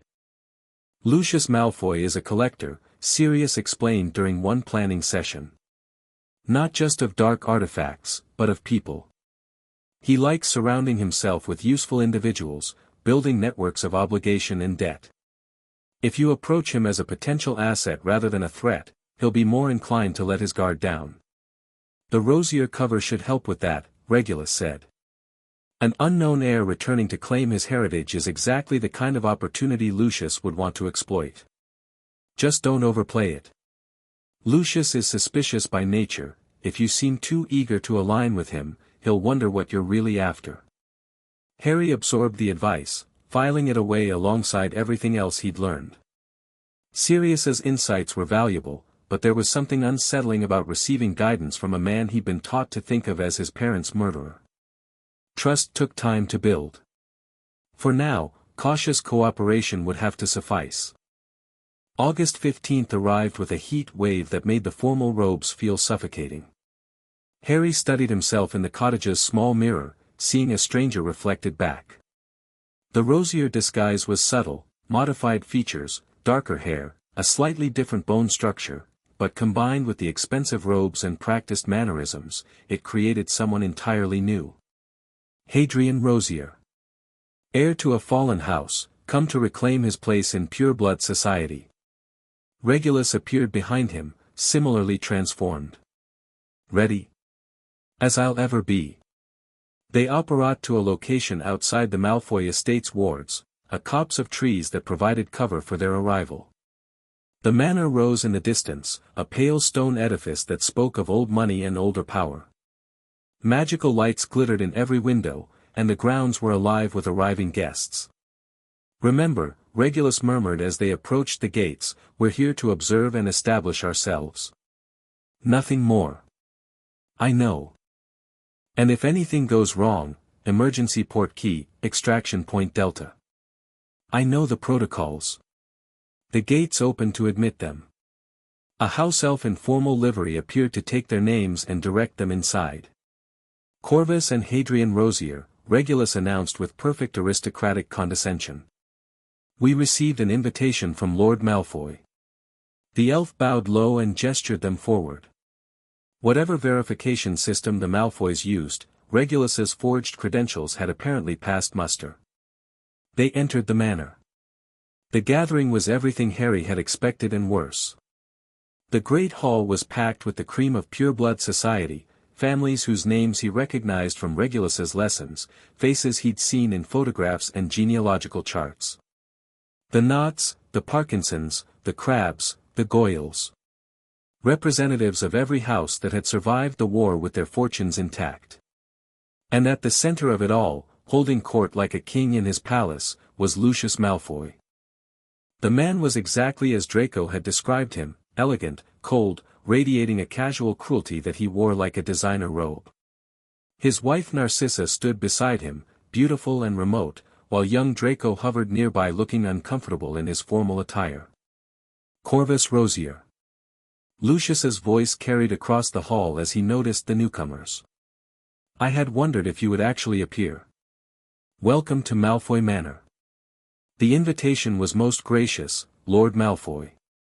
Regulus's accent was perfect, a hint of Eastern European coloring his aristocratic English. My son and I are honored to be included. The Rosiers were always welcome in my father's home. I see no reason to change that tradition. Lucius's eyes swept over Harry with casual assessment.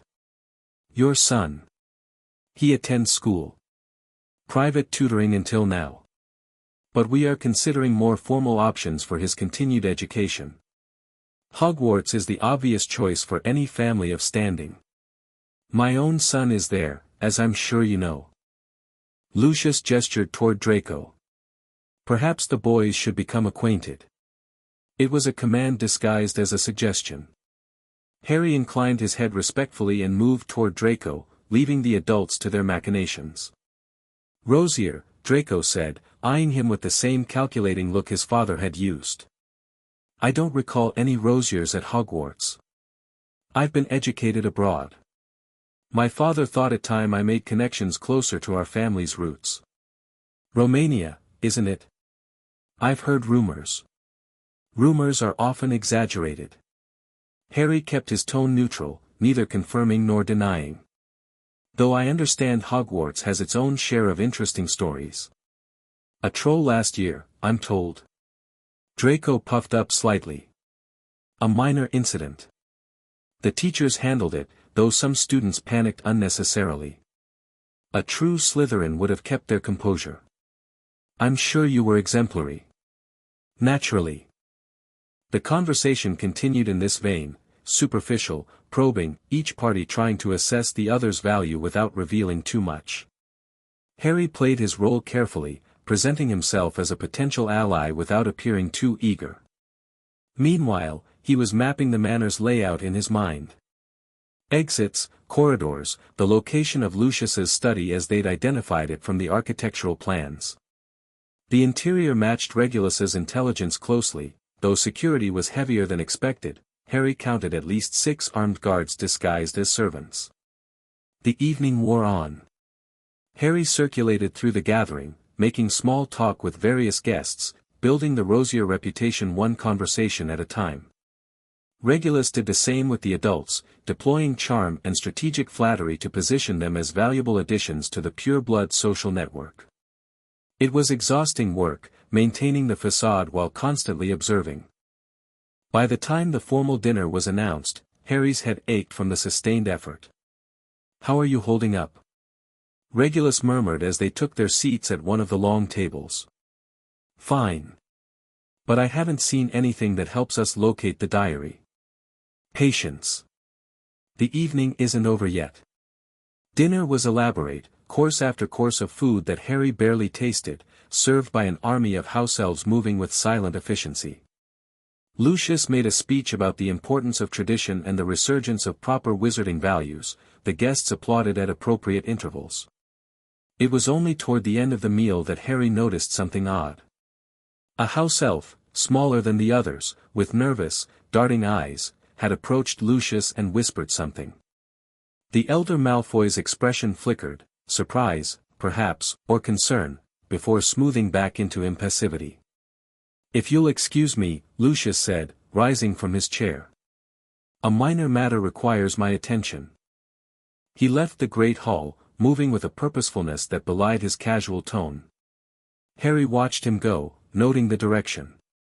Toward the private wing. Toward the study.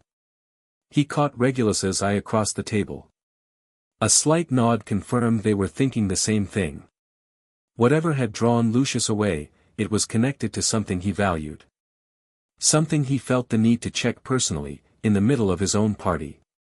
The diary. It had to be. Harry excused himself from the table, a trip to the bathroom, perfectly reasonable, and slipped into the corridor. The manor's private wing was quieter than the public areas, the sounds of the gathering fading as Harry moved deeper into the house. Security wards prickled against his senses, but they were designed to detect hostile magic, not simple observation. He moved carefully, making no threatening gestures, keeping his wand holstered. Lucius's study was at the end of a long hallway. The door was ajar, light spilling from within. Harry approached silently, using skills honed through years of training. He positioned himself beside the door, where he could observe without being seen. Lucius stood before a cabinet with glass doors, examining something in his hands. The light caught it as he turned, a small book, black leather, worn from age. The diary. Perfectly secure, Lucius was saying, apparently to himself. The wards show no disturbance. It must have been a false alarm.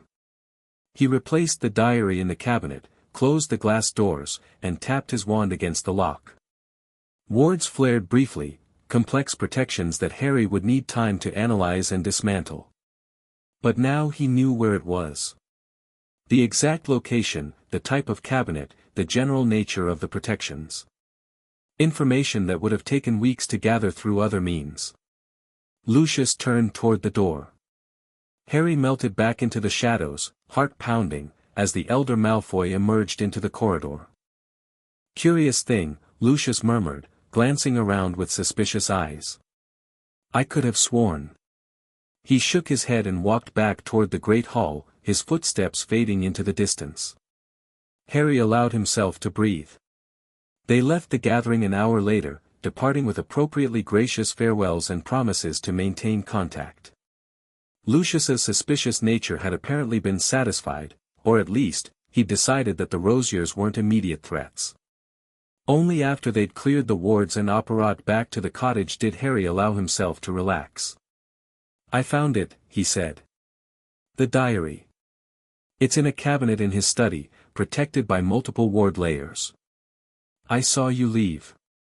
Regulus's voice held a mix of concern and approval. "Risky, but effective. Can you describe the protections?" Harry detailed everything he'd observed, the type of cabinet, the positioning in the room, the nature of the wards as best he could determine. Regulus listened intently, occasionally asking clarifying questions. "Blood-based locks, most likely," Regulus concluded. "Keyed to the Malfoy line. We won't be able to simply walk in and take it, not without alerting Lucius immediately. So we need to be gone before he knows it's missing. Or we need to replace it with something that looks identical. Buy ourselves time to get clear." It was a complication, but not an insurmountable one. They'd handled worse at Gringotts. Sirius emerged from the back room, where he'd been waiting during their absence. "Well? Did it work?" "Better than expected." Harry summarized the intelligence they'd gathered. "We know where the diary is. Now we just need to figure out how to take it. And how long until we move on Pettigrew?" "One thing at a time." Regulus's voice was firm. "The diary is a Horcrux, it takes priority. Once it's destroyed, we can focus on proving your innocence." Sirius didn't look happy, but he nodded. Whatever tension remained between the brothers, the mission came first. That much, at least, they agreed on. The next few weeks were consumed by planning. Regulus researched blood-based wards, looking for weaknesses or workarounds. Harry continued training, refining the specific skills he'd need for the heist. Sirius contributed his own knowledge of pure-blood security measures, providing insights that only someone who'd grown up in that world could offer. Slowly, a plan took shape. The autumn equinox, Regulus announced one evening. September 22nd. The Malfoys traditionally attend a gathering at the Parkinson estate. It's been an annual event for decades. Lucius will be away from the manor for at least 6 hours. "That's during the Hogwarts term," Harry pointed out. "I'll be at school. Which is why you won't be part of the extraction team. Sirius and I will handle the actual retrieval. Your role will be providing alibis and misdirection. I don't like splitting up for an operation this dangerous." "Neither do I. But your cover at Hogwarts is too valuable to risk. If anything goes wrong, if Sirius and I are captured or killed, you need to continue the mission. The diary won't be the last Horcrux, and you're the only one who knows all our intelligence." Harry wanted to argue, but the logic was sound. His presence at the manor would add minimal tactical value while potentially exposing the entire operation if something went wrong. "What about backup?" he asked instead. "You said the Malfoys have professional security. 2 against a team of hit wizards isn't good odds. We won't be fighting them. The plan is stealth, in and out before anyone knows we were there. If we're forced into combat, we've already failed. Plans fail. They did at Gringotts." Regulus's expression flickered, acknowledgement of the truth in Harry's words. "Yes. They did. Which is why we're being more careful this time. Multiple exit routes, contingency protocols, everything planned to the minute. And if those plans fail too? Then Sirius and I will deal with it. We're not children, Harry. We've both survived things that would kill lesser wizards. Regulus's voice softened. I know you want to protect me. But sometimes the best protection is staying out of the way and letting others do their jobs. It was the hardest lesson, harder than any combat technique or magical theory. Trusting others to handle dangers that you wanted to face yourself. Harry accepted it, though the acceptance felt like swallowing broken glass. September arrived with the familiar chaos of school preparations. Harry returned to Hogwarts as Hadrian Blackwood, slipping back into his cover identity like putting on a well-worn glove. His yearmates noticed nothing different, he was the same quiet, competent student who'd left in June. Only a few people knew the truth. Hermione, who welcomed him back with a hug that surprised them both. Daphne, who raised an eyebrow at his return and murmured, "Interesting summer," in a tone that suggested she expected details later. Snape, who met his eyes across the great hall during the sorting feast and gave an almost imperceptible nod. Neville Longbottom was there too, the boy who lived, looking slightly less nervous than the previous year. Public expectation seemed to have hardened something in him, a shell of determination forming over his uncertainty. Harry found himself wondering what Neville was really like beneath that shell. Whether they had more in common than either of them knew. The equinox approached. Harry went through the motions of student life, classes, meals, house activities, while his mind remained fixed on the manor, on Regulus and Sirius, on everything that could go wrong. The night of September 22nd, he couldn't sleep. He lay in his dormitory bed, staring at the stone ceiling, counting the minutes until dawn. The operation would be happening now, Regulus and Sirius approaching the manor, bypassing the outer wards, making their way toward Lucius's study. Every scenario played through his imagination. Success, failure, capture, death. The variables were infinite, the outcomes uncertain. He'd never felt more helpless. Morning came without word. Harry attended breakfast, forcing himself to eat, maintaining the facade of normalcy while his stomach churned with anxiety. His housemates noticed nothing, why would they? Hadrian Blackwood had no reason to be concerned about anything more serious than upcoming exams. First period was potions. Snape's dark eyes swept over him as Harry entered the dungeon classroom, and something in the professor's expression made Harry's heart stutter. Mr. Blackwood. A word after class. The lesson passed in a haze. Harry made mistakes he shouldn't have made, his attention fragmenting despite his best efforts. When the other students filed out, he remained at his desk, waiting. Snape closed the door with a flick of his wand. There's been an incident. My father? Alive. But the operation did not go as planned. Snape's voice was carefully neutral. The Malfoys returned early from the Parkinson gathering. There was a confrontation. What kind of confrontation? The kind that resulted in Sirius Black being identified and Regulus Black being severely injured. Snape met Harry's eyes. They escaped, but barely. The diary was not recovered. The words hit Harry like a physical blow. Regulus injured. The mission failed. Everything they'd worked for, undone in a single night. How bad? Harry's voice came out steadier than he felt. My father, how badly is he hurt?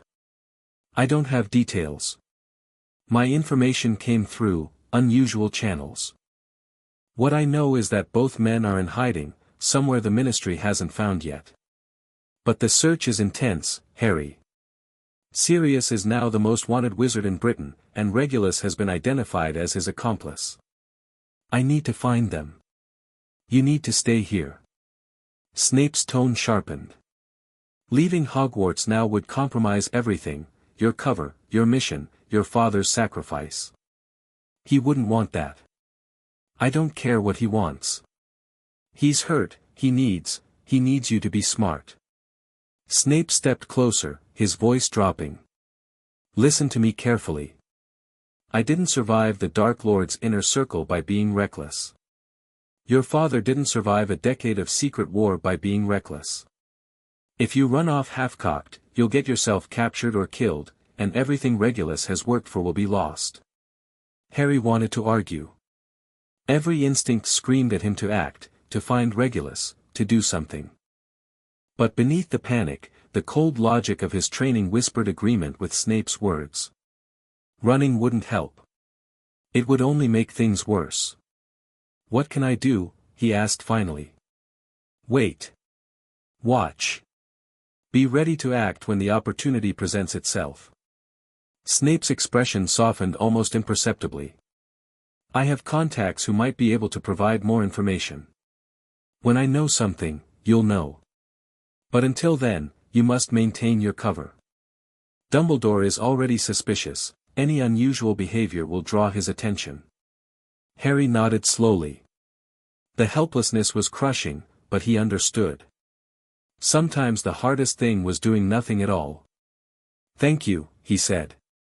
For telling me. Don't thank me yet.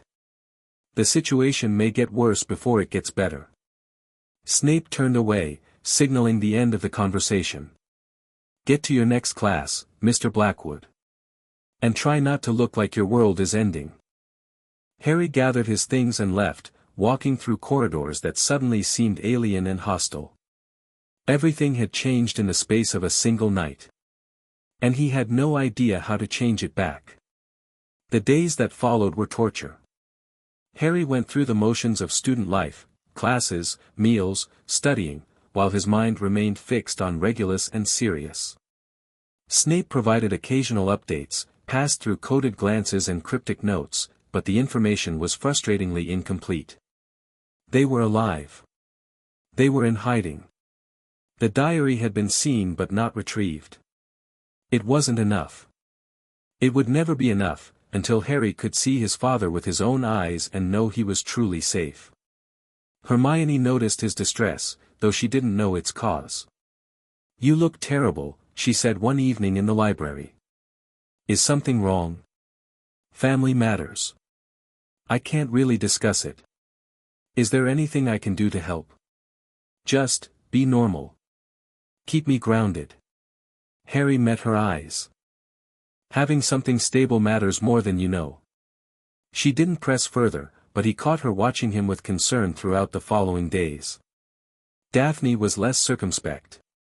Something happened, she said flatly, cornering him in an empty corridor. Something big. I can see it in your face every time you think no one's watching. It's not, don't lie to me, Harry. Whatever your real name is. I signed up to help with this, remember? That means knowing what's actually going on. He hesitated. Daphne was an ally, but the situation was dangerous, more dangerous than anything he'd dragged her into before. My father was injured during an operation, he said finally. He's in hiding now, being hunted by the Ministry. The Malfoy gathering. Daphne's voice was thoughtful.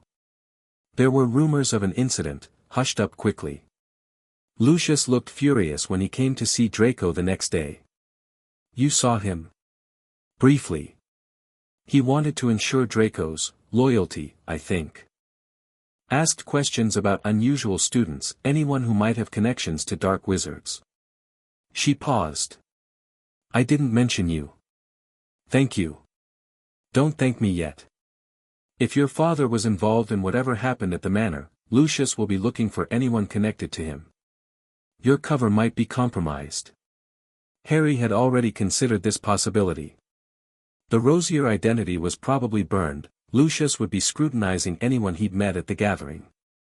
But Hadrian Blackwood was a separate cover, with no obvious connection to Corvus Rosier. Probably. Unless someone made a connection he hadn't anticipated. I need to be more careful, he said. Draw less attention. Might be too late for that. Daphne's expression was grim. Draco's been asking questions about you. His father put him up to it, I'm sure of that.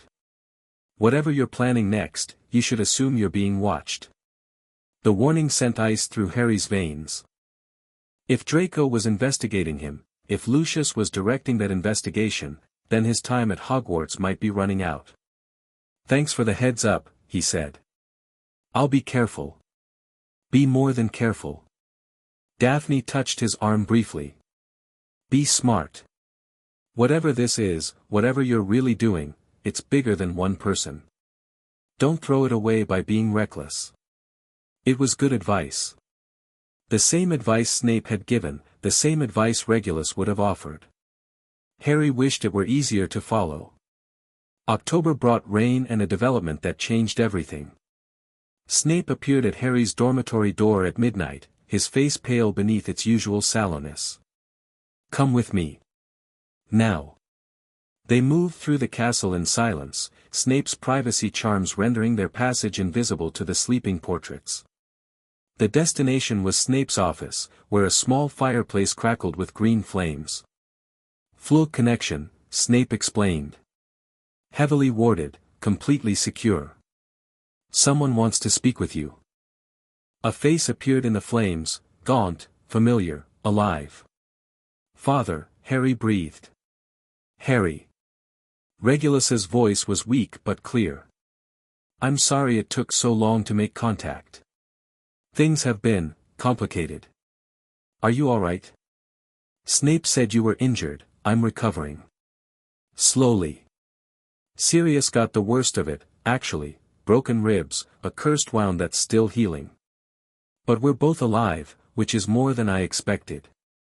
The diary? Still at the manor. The operation was a failure. Regulus's expression was pained. We tripped a ward I hadn't detected, something Lucius must have added recently. By the time we realized our mistake, the Malfoys were already returning. What happened? Combat. Brief but intense. Lucius recognized Sirius immediately, he'd been there when Sirius was sentenced to Azkaban. Once Sirius was identified, the whole operation collapsed. We barely made it out alive. Harry processed this. The plan had failed, but not completely. His father and Sirius were still free, still capable of fighting. That counted for something. What now? Now we regroup. Find a new approach. Regulus's voice hardened. The diary is more dangerous than we realized, Harry. Lucius isn't just keeping it as a trophy, he's studying it. Trying to understand how it works. If he figures out what it really is, he'll use it. Or worse. He'll give it to Voldemort when the Dark Lord eventually returns. An intact Horcrux, returned to its master, that's power we can't allow him to have. So we try again. Not immediately. The manor's defenses will be at maximum alert. We need to wait until things calm down, find a new angle of approach. Regulus paused. There's something else. During our escape, we learned something about Pettigrew. The rat? He's not with the Weasleys anymore. Sirius was right about his location, but sometime this summer, Pettigrew left. According to what we've gathered, Percy Weasley gave Scabbers to his younger brother Ron, but the rat has since disappeared. Harry felt cold. Disappeared where? We don't know. Sirius is obsessed with finding him, convinced that Pettigrew is planning something. If the rat truly left a comfortable hiding place after 11 years, it's because something changed. Something significant. Voldemort. Possibly. Pettigrew was always a coward, but he was loyal to the Dark Lord in his own pathetic way. If he sensed an opportunity to restore his master. The implications were terrifying. Pettigrew loose, potentially working to resurrect Voldemort. The diary still in Malfoy's hands. Regulus and Sirius in hiding, hunted by the Ministry. Everything was falling apart at once. What do you need me to do? Harry asked. Stay at Hogwarts. Maintain your cover. Keep your eyes open for anything unusual, particularly anything connected to Pettigrew or his movements. Regulus's expression softened. I know this is hard, Harry. Sitting and waiting while others act. But your position is too valuable to sacrifice. When the time comes, you'll be crucial. Until then, patience. I understand. I know you do. That's why I trust you with this. The flames flickered, the connection weakening. I have to go. The flu is drawing too much attention. Stay safe, Harry. And know that I love you, whatever happens. I love you too. The flames died. Regulus's face vanished, leaving Harry alone in Snape's office with only the crackling fire for company. Snape emerged from the shadows where he'd been waiting. Well? The diary is still out of reach. Pettigrew is missing. And my father wants me to stay here and wait. Harry's voice was bitter. Again. Your father is right. The situation has become more complex than any of us anticipated. Snape's dark eyes gleamed in the firelight. But waiting doesn't mean doing nothing. There are ways to gather intelligence, to prepare for what's coming, that don't require leaving Hogwarts. What did you have in mind? I have contacts within the Ministry, within the old Death Eater networks. People who owe me favors, or who fear what I might reveal about them. If Pettigrew is planning something, there will be signs, movements, purchases, communications. I can watch for them. And me? You have contacts of your own. The Greengrass girl, the Granger Muggleborn. Both have skills that could be useful, if properly directed. Snape's expression was calculating. The time may come when your father's careful plans are no longer sufficient. When that day arrives, you'll need allies who can act quickly and without hesitation. Harry thought of Daphne's political connections, Hermione's research capabilities. Snape was right, they could be mobilized, prepared for contingencies that Regulus hadn't anticipated. I'll talk to them, he said. Carefully. See that you do. Snape moved to the door. Now get back to your dormitory before you're missed. And Potter, yes. Try not to do anything spectacularly foolish. Your father has enough problems without adding your death to the list. It was, Harry supposed, the closest Snape came to expressing concern. The following weeks were a lesson in strategic patience. Harry expanded his network cautiously, bringing Daphne and Hermione deeper into his confidence. He didn't reveal everything, the Horcruxes remained his and Regulus's secret, but he shared enough that they understood the stakes. Pettigrew, Hermione repeated, her brow furrowed. A man everyone thinks is dead, hiding for 11 years as a rat. And now he's disappeared. Sirius believes he's working to restore Voldemort. It's the only explanation that makes sense. But how? The Dark Lord was destroyed, he wasn't. Harry caught her eyes. I can't explain how I know, but trust me. Voldemort isn't dead. He's weakened, diminished, but still exists in some form. And there are people working to bring him back. Hermione absorbed this with admirable composure. That's terrifying. Yes. It is. What can we do? Watch. Listen. Report anything unusual. And be ready to act when the time comes. Daphne proved equally receptive, though her concerns were more practical. If Voldemort returns, the political landscape will shift dramatically. The families that supported him will rise, those that didn't will fall. My family has always played the middle, but that might not be possible anymore.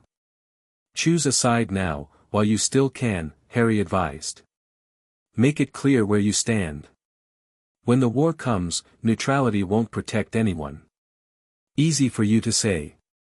You've already made your choice. I made my choice a long time ago. Before I even understood what it meant. Harry's voice was quiet. But I've never regretted it. Daphne studied him for a long moment. Then she nodded slowly. All right. I'll talk to my father. Carefully. See if I can move him toward a different perspective. That's all I can ask. Winter came early that year, snow blanketing Hogwarts in white silence. Harry spent the Christmas holidays at the castle, using the quiet weeks to continue his research and planning. Snape provided occasional updates. Regulus and Sirius were still in hiding, still recovering, still searching for Pettigrew. The rat remained frustratingly elusive. Whatever hole he'd crawled into, it was well hidden.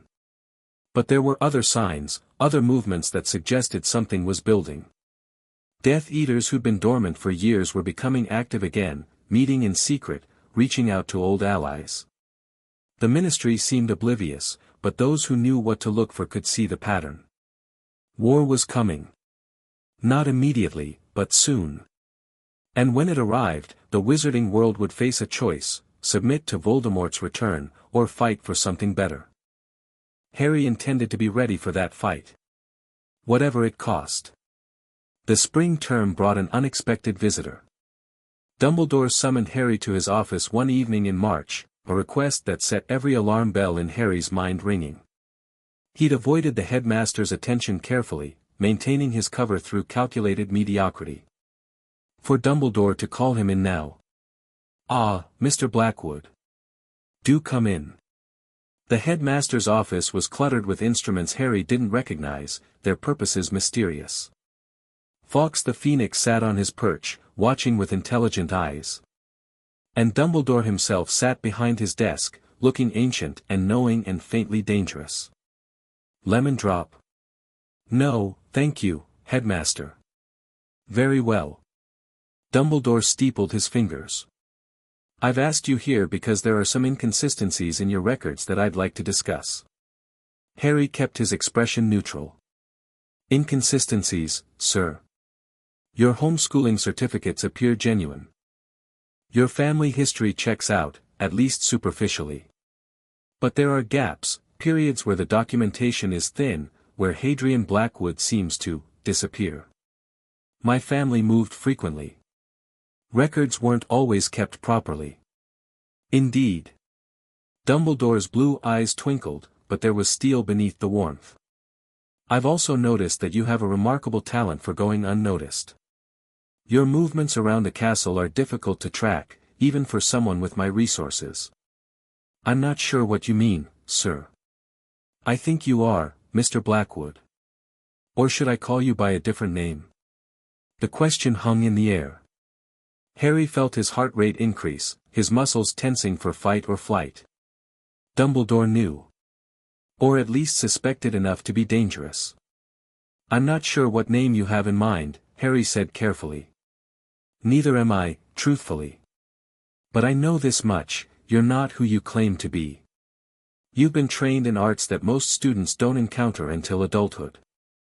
And you have connections to individuals who are currently causing significant headaches for the ministry." "Headmaster, I'm not accusing you of anything, young man.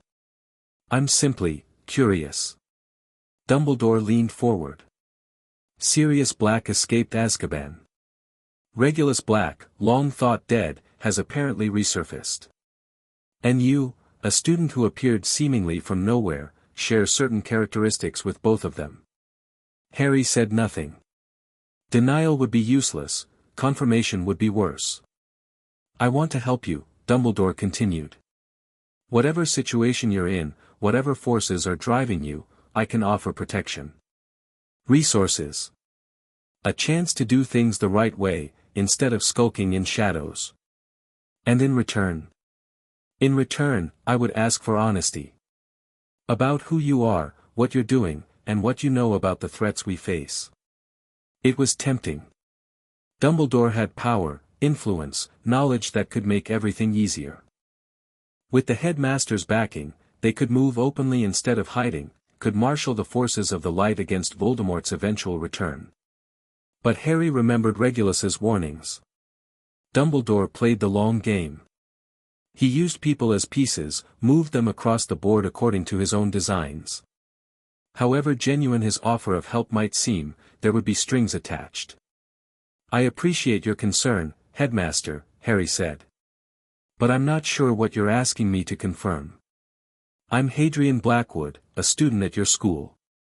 Whatever resemblance I might bear to any other family is coincidental."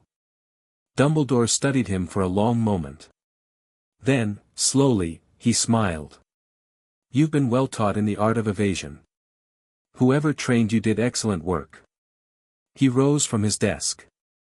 "I won't press you further today, Mr. Blackwood. But know that my offer remains open. When you're ready to talk, truly talk, my door will be waiting. Thank you, sir. One more thing. Dumbledore's voice stopped Harry at the door. Whatever you're hunting, whatever darkness you're trying to prevent, be careful. Some enemies are too dangerous to face alone, no matter how well prepared you might be. Harry nodded and left, his mind racing. Dumbledore knew. Not everything, perhaps, but enough to be dangerous. The cover was crumbling, and with it, the careful strategy that had protected Harry for almost 2 years. Time was running out. The rest of the school year passed in a haze of tension and preparation. Harry reached out to Regulus through Snape's secure channels, warning him about Dumbledore's suspicions. The response was terse but unsurprising: maintain cover as long as possible, prepare for eventual exposure, trust no one completely. Good advice, as always. But increasingly difficult to follow. Summer arrived with its promise of freedom. Harry boarded the Hogwarts Express with his yearmates, playing the role of Hadrian Blackwood one last time. At King's Cross, he said goodbye to Hermione and Daphne with promises to write, knowing that the coming months would likely bring challenges beyond anything he'd faced before. Regulus was waiting at the extraction point, a different safe house, smaller and more isolated than the Cornwall cottage. Sirius was there too, looking healthier than the last time Harry had seen him, though a haunted quality remained in his eyes. Harry. Regulus embraced him fiercely. Thank Merlin you're safe. I'm fine. But Dumbledore, I know. Severus told me.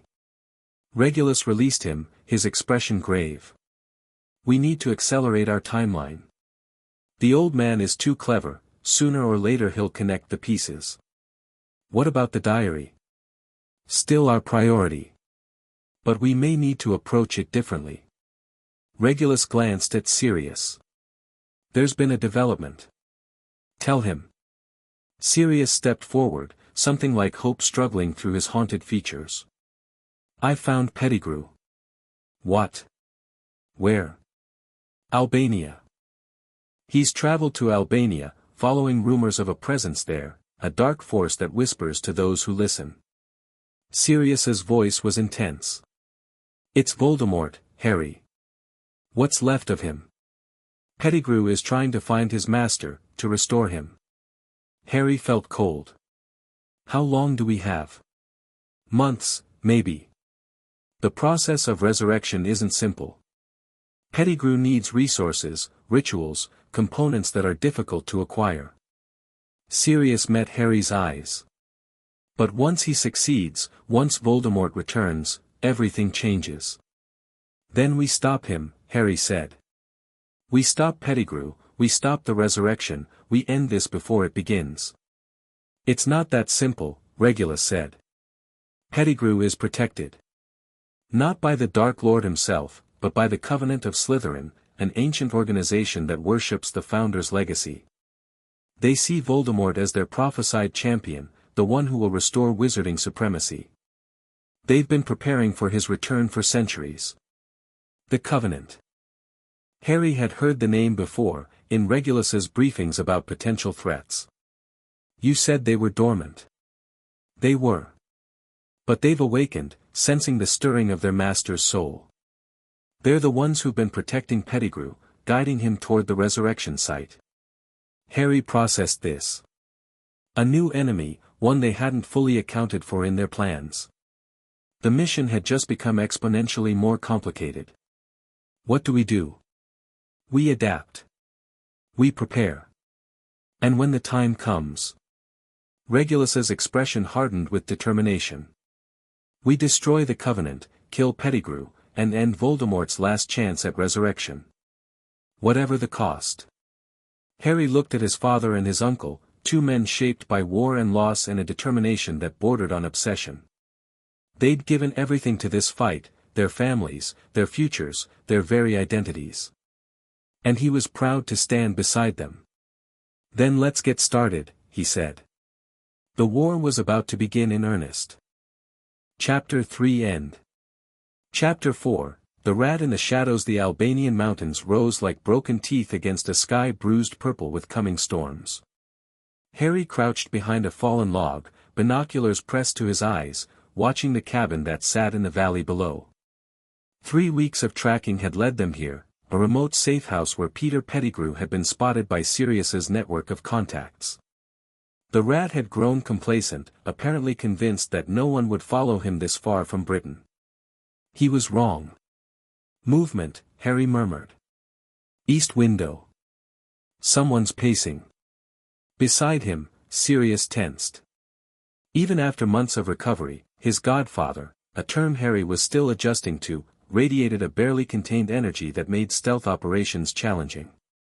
The years in Azkaban had stripped away patience, leaving behind raw determination and a hunger for justice that bordered on obsession. Is it him? Can't tell yet. The wards are distorting the image.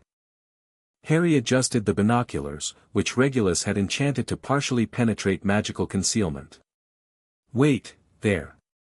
Short, balding, missing a finger on his right hand. Peter. Sirius's voice was a growl. After all these years. He's right there. Easy. Regulus appeared from the tree lean where he'd been scouting the perimeter. The cabin's protected by more than standard wards. There's something else here, something old and powerful. The Covenant's work, if I had to guess. Harry lowered the binoculars. Can you break through? Given time, yes. But we don't have time. Regulus pulled out the map they'd been building over the past weeks, marked with patrol routes, ward boundaries, and the locations of known Covenant operatives. Pettigrew isn't alone. He has at least 6 guards on rotation, plus whatever magical defenses the Covenant has provided.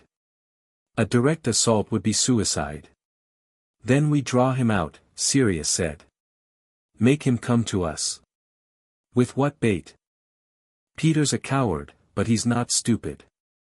He won't leave his protections unless he's absolutely certain it's safe. Or unless he's absolutely certain it's necessary, Harry said slowly. An idea was forming, dangerous and probably reckless. What does Pettigrew want more than anything? To serve his master, Sirius spat. To grovel at Voldemort's feet like the pathetic, exactly. He's here to resurrect Voldemort. Everything else is secondary. Harry met Regulus's eyes. What if we threatened that? What if we made him believe the resurrection was in danger? Regulus's expression sharpened with understanding. You want to force his hand. Make him act before he's ready. If Pettigrew thinks the ritual components are at risk, he'll move to protect them. And when he moves, he'll be vulnerable. It's risky. We don't know what components he's gathered, or where they're stored. Then we find out. Harry gestured toward the cabin. Pettigrew's been here for weeks, which means he's been receiving supplies, sending communications. There's a pattern. If we can intercept it, we can learn what he's planning, Regulus finished. And use that information to set our trap. The plan was imperfect, full of variables they couldn't control. But it was better than nothing, and nothing was what they'd been accomplishing by sitting and watching. Sirius, Harry said, you're an Animagus form. Can you get close without triggering the wards? The wards are keyed to human signatures. Padfoot should be able to slip through. Sirius's hollow face split into something that might have been a smile. It's been a while since I've done proper reconnaissance. Don't engage. Don't let yourself be seen. Just get close enough to observe and report back. I know how to run a surveillance operation, Harry. I wasn't always a convict. There was a flash of the man Sirius must have been before Azkaban, confident, capable, with a reckless charm that explained his reputation. Harry found himself wondering what his godfather had been like in happier times, before betrayal and imprisonment had stripped everything away. Be careful, he said. Always am. Sirius transformed in a shimmer of magic, his human form collapsing into that of a large black dog. Padfoot shook himself once, then bounded into the underbrush, disappearing toward the valley below. Harry and Regulus settled in to wait. The hours crawled by. They'd established a concealed observation post in the rocks above the valley, protected by notice-me-not charms and thermal camouflage that Regulus had developed specifically for this mission. From here, they could watch the cabin while remaining invisible to anyone looking up from below. Harry used the time to review what they knew about the Covenant of Slytherin. The organization was old, older than Hogwarts, if the fragmentary records were accurate. Founded by followers of Salazar Slytherin who believed that magical society should be ruled by those of pure blood, the Covenant had operated in the shadows for centuries, influencing events from behind the scenes. They'd supported Grindelwald for a time, then transferred their allegiance to Voldemort when he proved a more effective champion. But their goals went beyond simple blood supremacy. The Covenant believed in something they called the Ascension, a ritual that would elevate their chosen champion to godhood, granting power that transcended normal magical limits. Voldemort's Horcruxes, far from being abominations, were seen as the first steps toward this divine transformation. If the Covenant succeeded in resurrecting Voldemort and completing the Ascension ritual, they wouldn't just be facing a dark wizard. They'd be facing something that defied human comprehension entirely.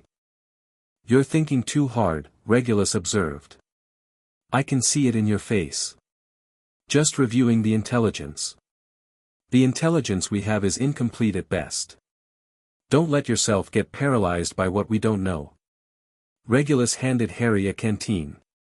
"Drink something. We may be here for a while." Harry took the water gratefully. His throat was dry from the mountain air, and the tension of waiting had left him wound tighter than a spring. "Father," he said, the word still feeling slightly foreign on his tongue. "What happens after this? After we deal with Pettigrew? We destroy the diary. Then the ring at the Gaunt Shack.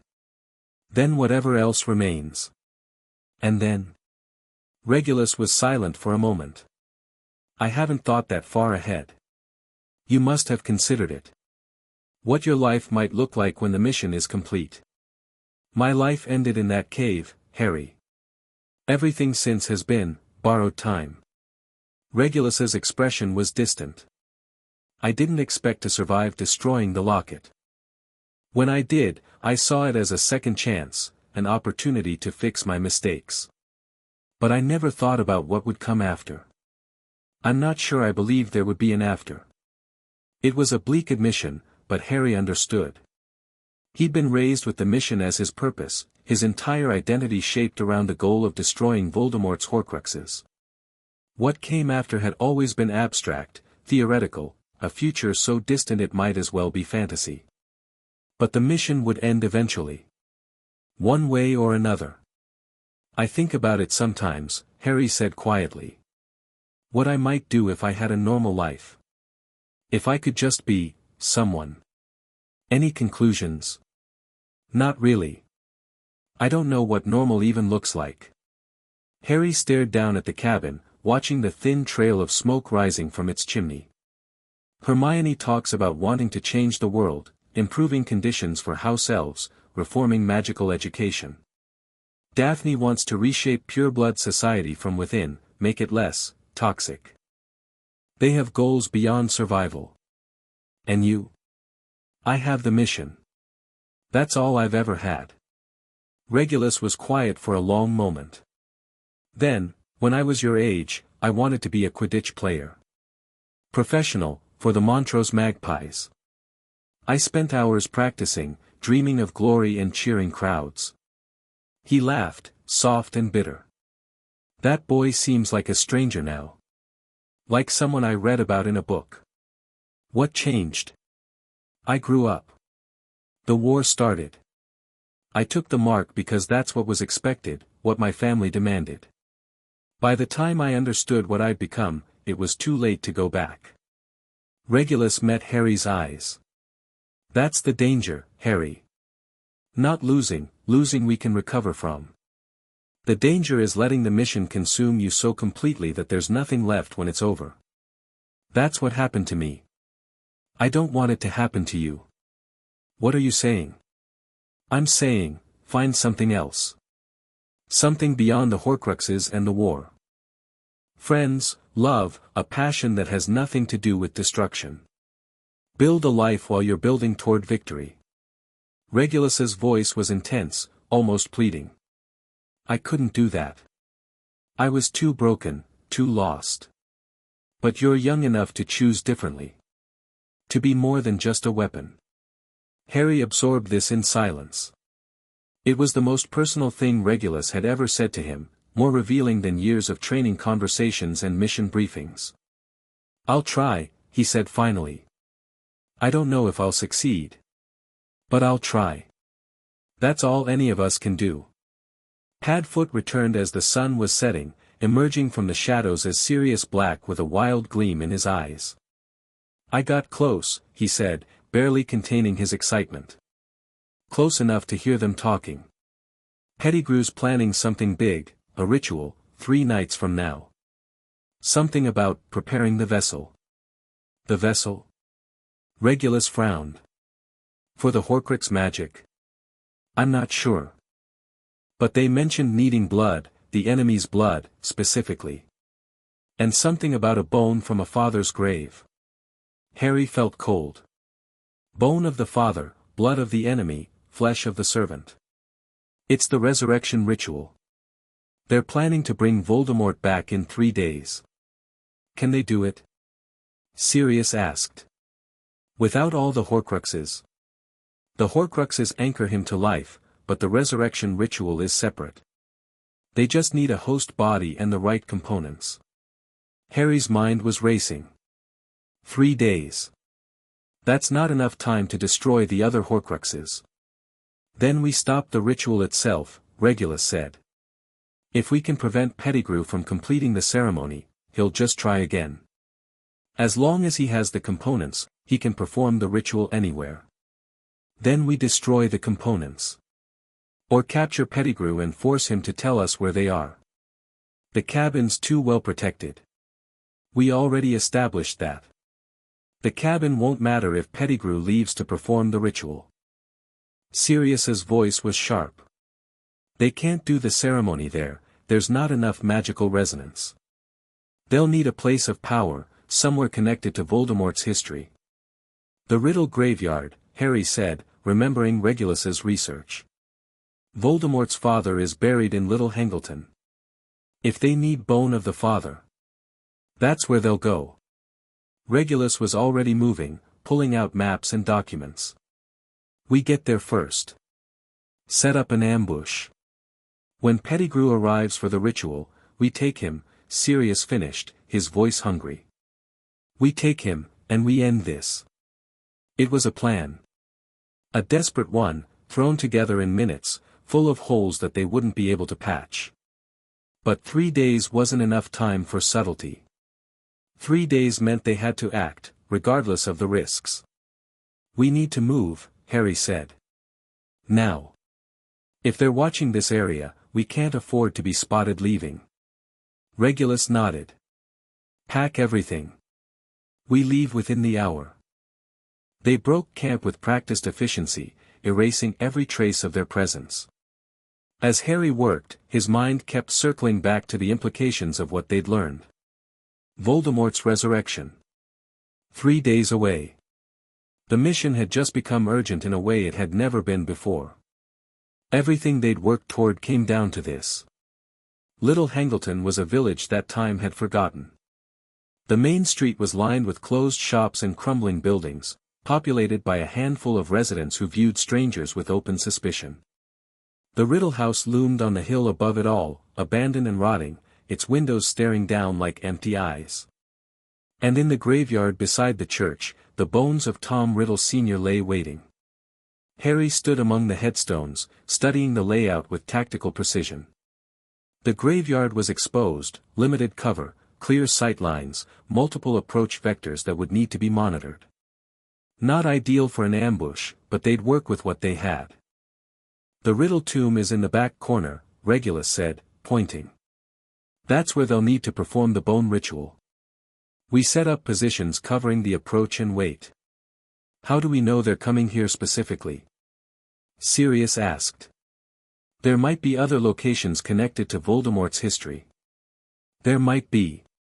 But this is the only place where they can get bone of the father.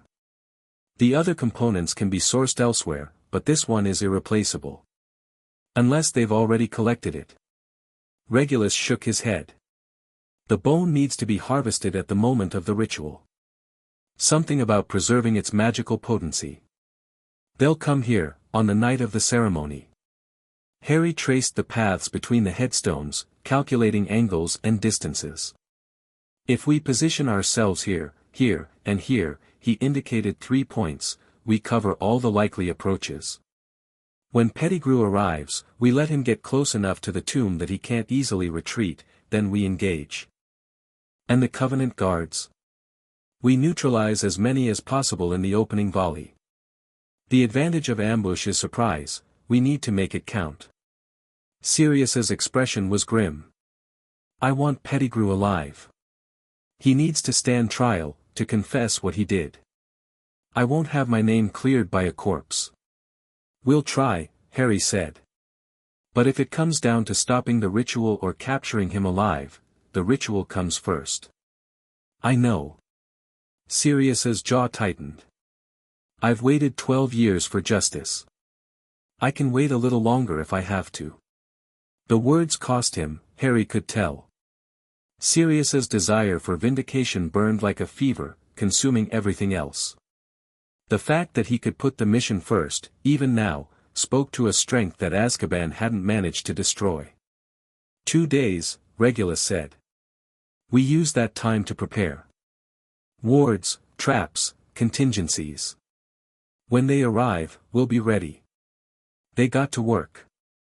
The days passed in a blur of preparation. Harry set up concealment charms around their positions, layered with alert wards that would trigger the moment anyone crossed the graveyard boundary. Regulus prepared specialized weapons, vials of Peruvian instant darkness powder, explosive runes that could be triggered remotely, a modified port key that would activate on voice command. Sirius practiced his dueling forms obsessively, shaking off the rust of years of captivity through sheer determination. His magic was still formidable, perhaps not what it had been at his peak, but more than adequate for what they needed. The night before the ritual, they gathered in their concealed camp to review the plan one final time. The alarm wards will give us 30 seconds warning, Harry said, pointing to the map. When they trigger, we move to positions. I take the east flank, Sirius the west, Father the center. We wait until Pettigrew reaches the tomb, then we engage simultaneously. What about hostages? Regulus asked. If they bring captives for the ritual, blood of the enemy, Harry said grimly. They'll need someone connected to Voldemort's enemies. A Order member, maybe, or someone from one of the families that opposed him. We prioritize their safety. If possible. But the ritual can't be allowed to complete. Even if it means. Harry trailed off, unwilling to finish the thought. Even if it means sacrificing the captive, Regulus completed. I know. It's an ugly calculus, but necessary. Sirius looked sick at the thought but didn't argue. They all understood the stakes. Get some rest, Regulus said. Tomorrow night, one way or another, this ends. Harry lay awake long after the others had fallen asleep, staring up at the star-scattered sky. Tomorrow he might die. Tomorrow he might kill. Tomorrow everything he'd been trained for would be put to the ultimate test. He should have been afraid. Instead, he felt only a cold, clear readiness. This was what he'd been made for. The alarm wards triggered at midnight. Harry was moving before the sound fully registered, his body responding to years of training while his conscious mind caught up. He flowed through the darkness toward his designated position, wand drawn, senses straining for any sign of the approaching enemy. They came from the north, a group of dark-robed figures moving with the confidence of those who expected no opposition. Harry counted 7, Pettigrew in the center, flanked by 6 Covenant guards wearing masks that caught the moonlight like skulls. And between 2 of the guards, stumbling and bound, was a hostage. A woman, young, with hair that gleamed red in the darkness. Harry's breath caught as he recognized her, Ginny Weasley, Arthur Weasley's daughter, barely 11 years old. The Covenant had taken a child for their blood sacrifice. His hands tightened on his wand. The plan called for waiting until Pettigrew reached the tomb, but seeing Ginny there, terrified and helpless, focus, he told himself. Trust the plan. One mistake and we all die. The procession wound between the headstones, moving with ritual precision. Pettigrew walked like a man in a trance, his small eyes fixed on the riddle tomb with fevered intensity. The guards scanned their surroundings, alert for threats, but they weren't expecting an ambush. They thought they were alone. They reached the tomb. Pettigrew raised his wand, beginning to chant in a language Harry didn't recognize. The air crackled with gathering power, ancient magic stirring in response to ancient words. Now, Regulus's voice whispered through their communication charms. Harry moved. His first spell took the nearest guard in the back, a stunner powerful enough to drop a troll, slamming into unprotected flesh with devastating effect. The man crumpled without a sound, and then everything was chaos. Sirius burst from concealment on the western flank, his magic blazing. Two guards turned to face him and found themselves facing a man who'd spent 12 years nursing his rage, who dreamed of this moment through endless Azkaban nights. His curses were brutal, precise, driven by a fury that bordered on madness. Regulus engaged from the center, his wand moving in patterns that Harry recognized from their training sessions. Shield charms deflected the guards' counterattacks while his own spells found gaps in their defense. Pettigrew screamed something, a warning, a command, and the remaining guards closed ranks around him, forming a protective circle. Behind them, Ginny Weasley had fallen to her knees, her eyes wide with terror. "Cover me!" Harry shouted, and sprinted toward her. A curse sizzled past his ear. He ducked, rolled, came up firing. The guard who'd attacked him caught a bone-breaking hex to the ribs and went down howling. Harry kept moving, closing the distance to Ginny with every stride. "Hold still," he said, reaching her. His wand slashed through her bonds. "Can you run?" I think so, then run. North, toward the tree line. Don't stop until you reach the road." She hesitated, looking back at the battle raging behind them. "But, go." She went, stumbling through the headstones with desperate speed. Harry turned back to the fight just in time to see Pettigrew complete his spell. The tomb exploded. Stone shrapnel filled the air like deadly rain. Harry threw himself flat, feeling fragments whistle past his head. When he looked up, the riddle tomb was gone, replaced by a smoking crater and a figure that hadn't been there before. A figure that was rising to its feet with slow, terrible purpose. "No," Harry breathed. "That's not possible," but it was. Despite their ambush, despite their planning, Pettigrew had completed enough of the ritual to matter. The form before them wasn't Voldemort fully restored, it was something less, something transitional, but it was real. It was present. And it was looking directly at Harry with eyes like burning coals. "Harry Potter," the thing whispered, and its voice was like dead leaves scraping across stone. "I had wondered if you would come." Harry raised his wand. His hand was steady, though his heart hammered against his ribs. "Whatever you are, you're not leaving this graveyard." Brave words. "Your father said something similar, before he died." The thing that was becoming Voldemort smiled, and it was the most horrible expression Harry had ever seen. "But you are not your father, are you? You are something else. Something I made, whether I intended to or not." The scar on Harry's forehead blazed with sudden pain. He staggered, clutching his head, and felt the thing's presence pressing against his mind, cold, ancient, utterly alien. "You carry my soul," the voice whispered inside his head. "A piece of me, lodged within you since that night in Godric's Hollow. Did you think you could destroy me without destroying yourself? Get out of my head." Harry slammed his occlumency shields into place, driving the presence back with all the force he could muster. The pain intensified, white-hot agony that threatened to split his skull open, but he held firm. He wouldn't break. He wouldn't bend. He was stronger than this thing, had been trained to resist exactly this kind of assault. The mental pressure eased. The figure before him tilted its head, something like surprise flickering across its inhuman features. Interesting. You have been taught well.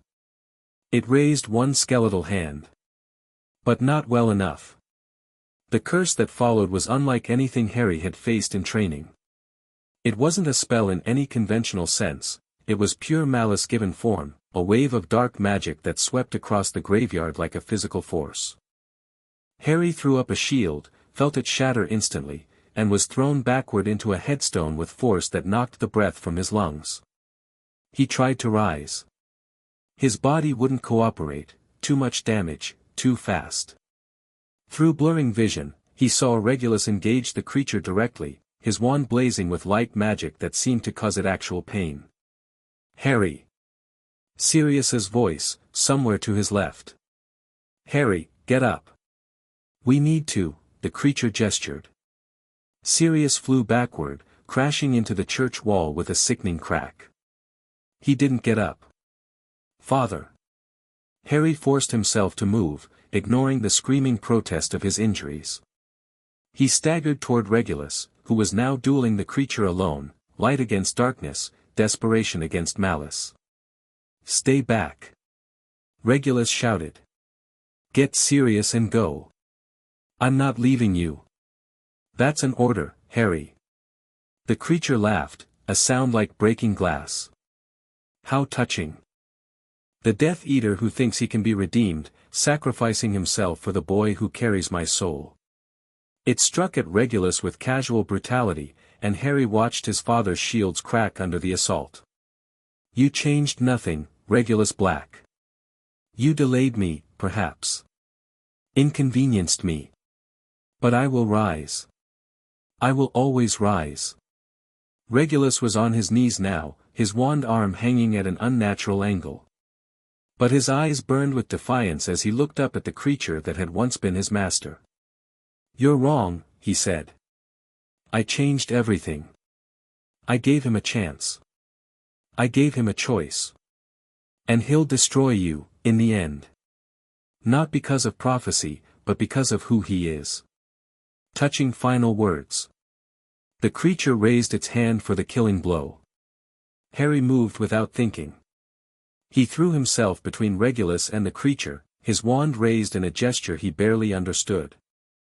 Something surged through him, power that wasn't his own, flowing from the scar on his forehead, from the piece of Voldemort's soul that had been lodged there for 12 years.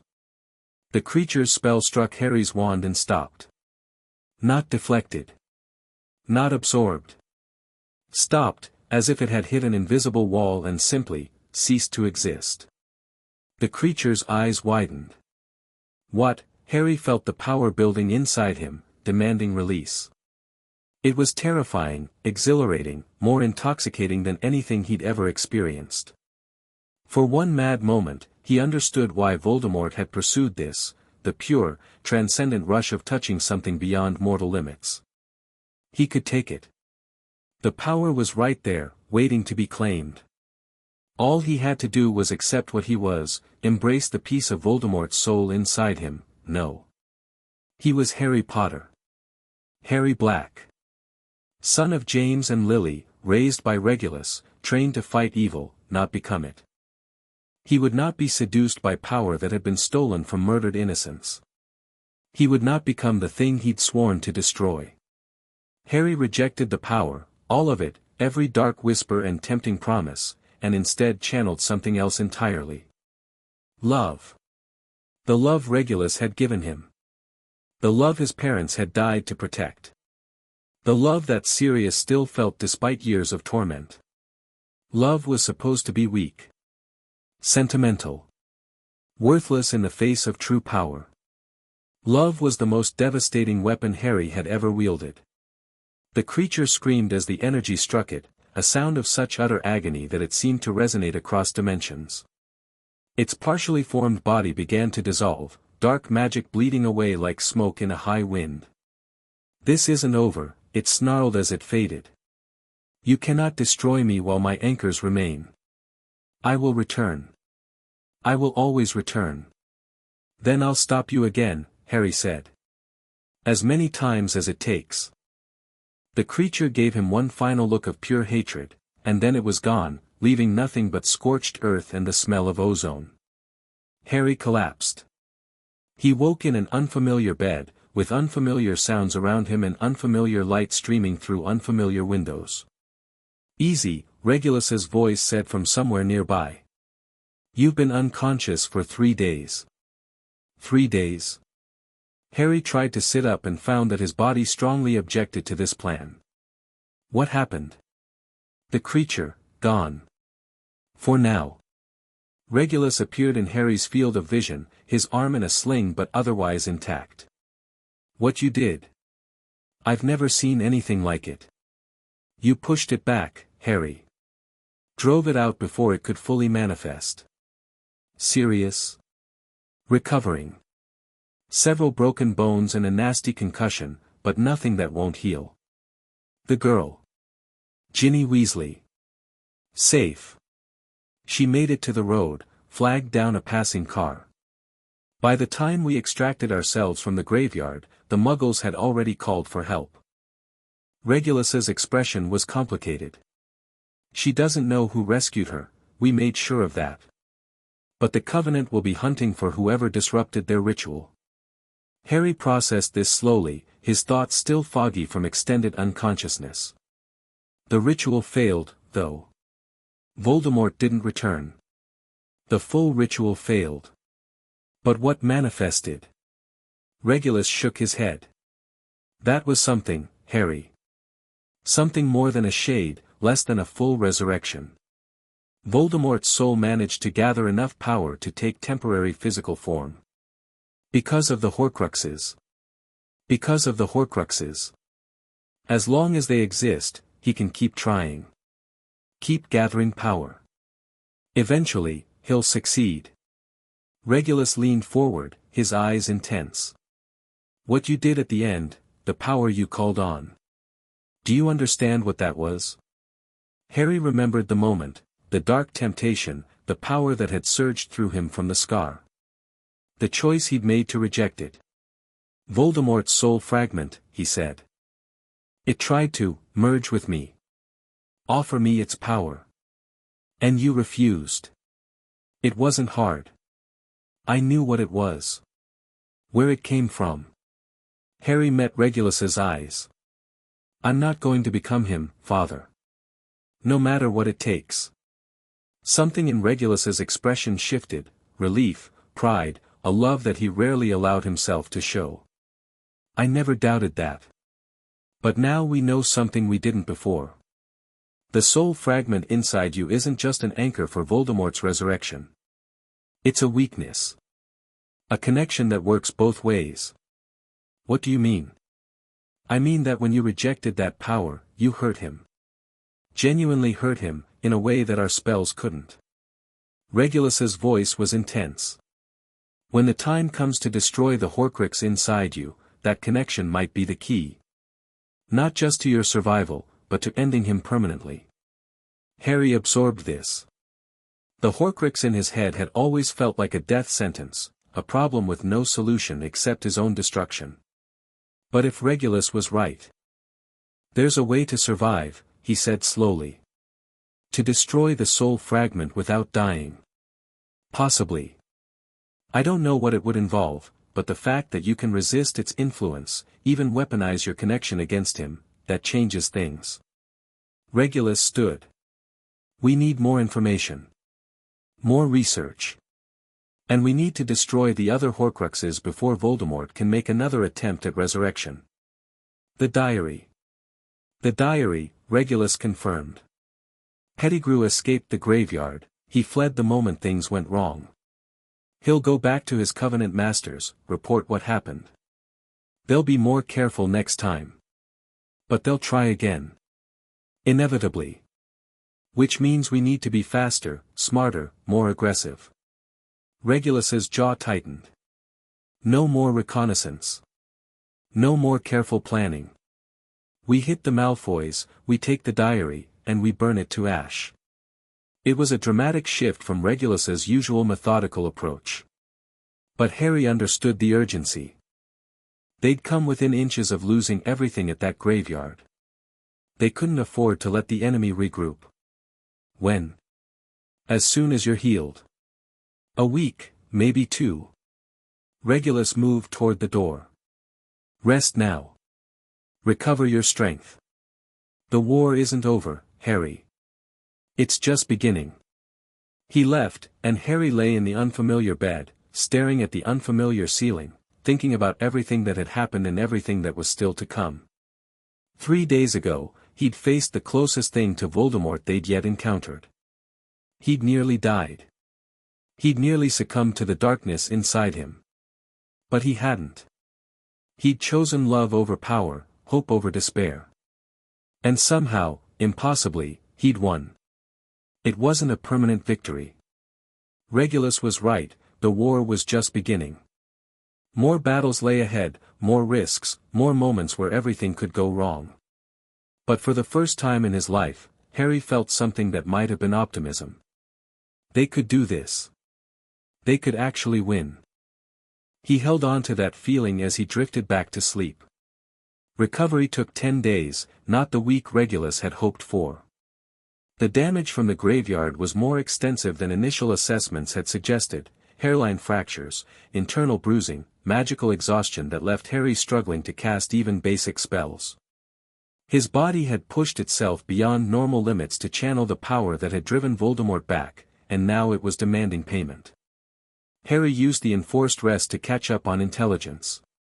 The Covenant had gone quiet after the failed ritual, their operatives withdrawing to secure locations across Europe. Pettigrew had vanished entirely, presumably hiding with his masters until they could plan their next move. The British ministry was in an uproar over reports of Sirius Black's involvement in dark magical activities in Albania, though they hadn't connected the dots to the Riddle graveyard yet.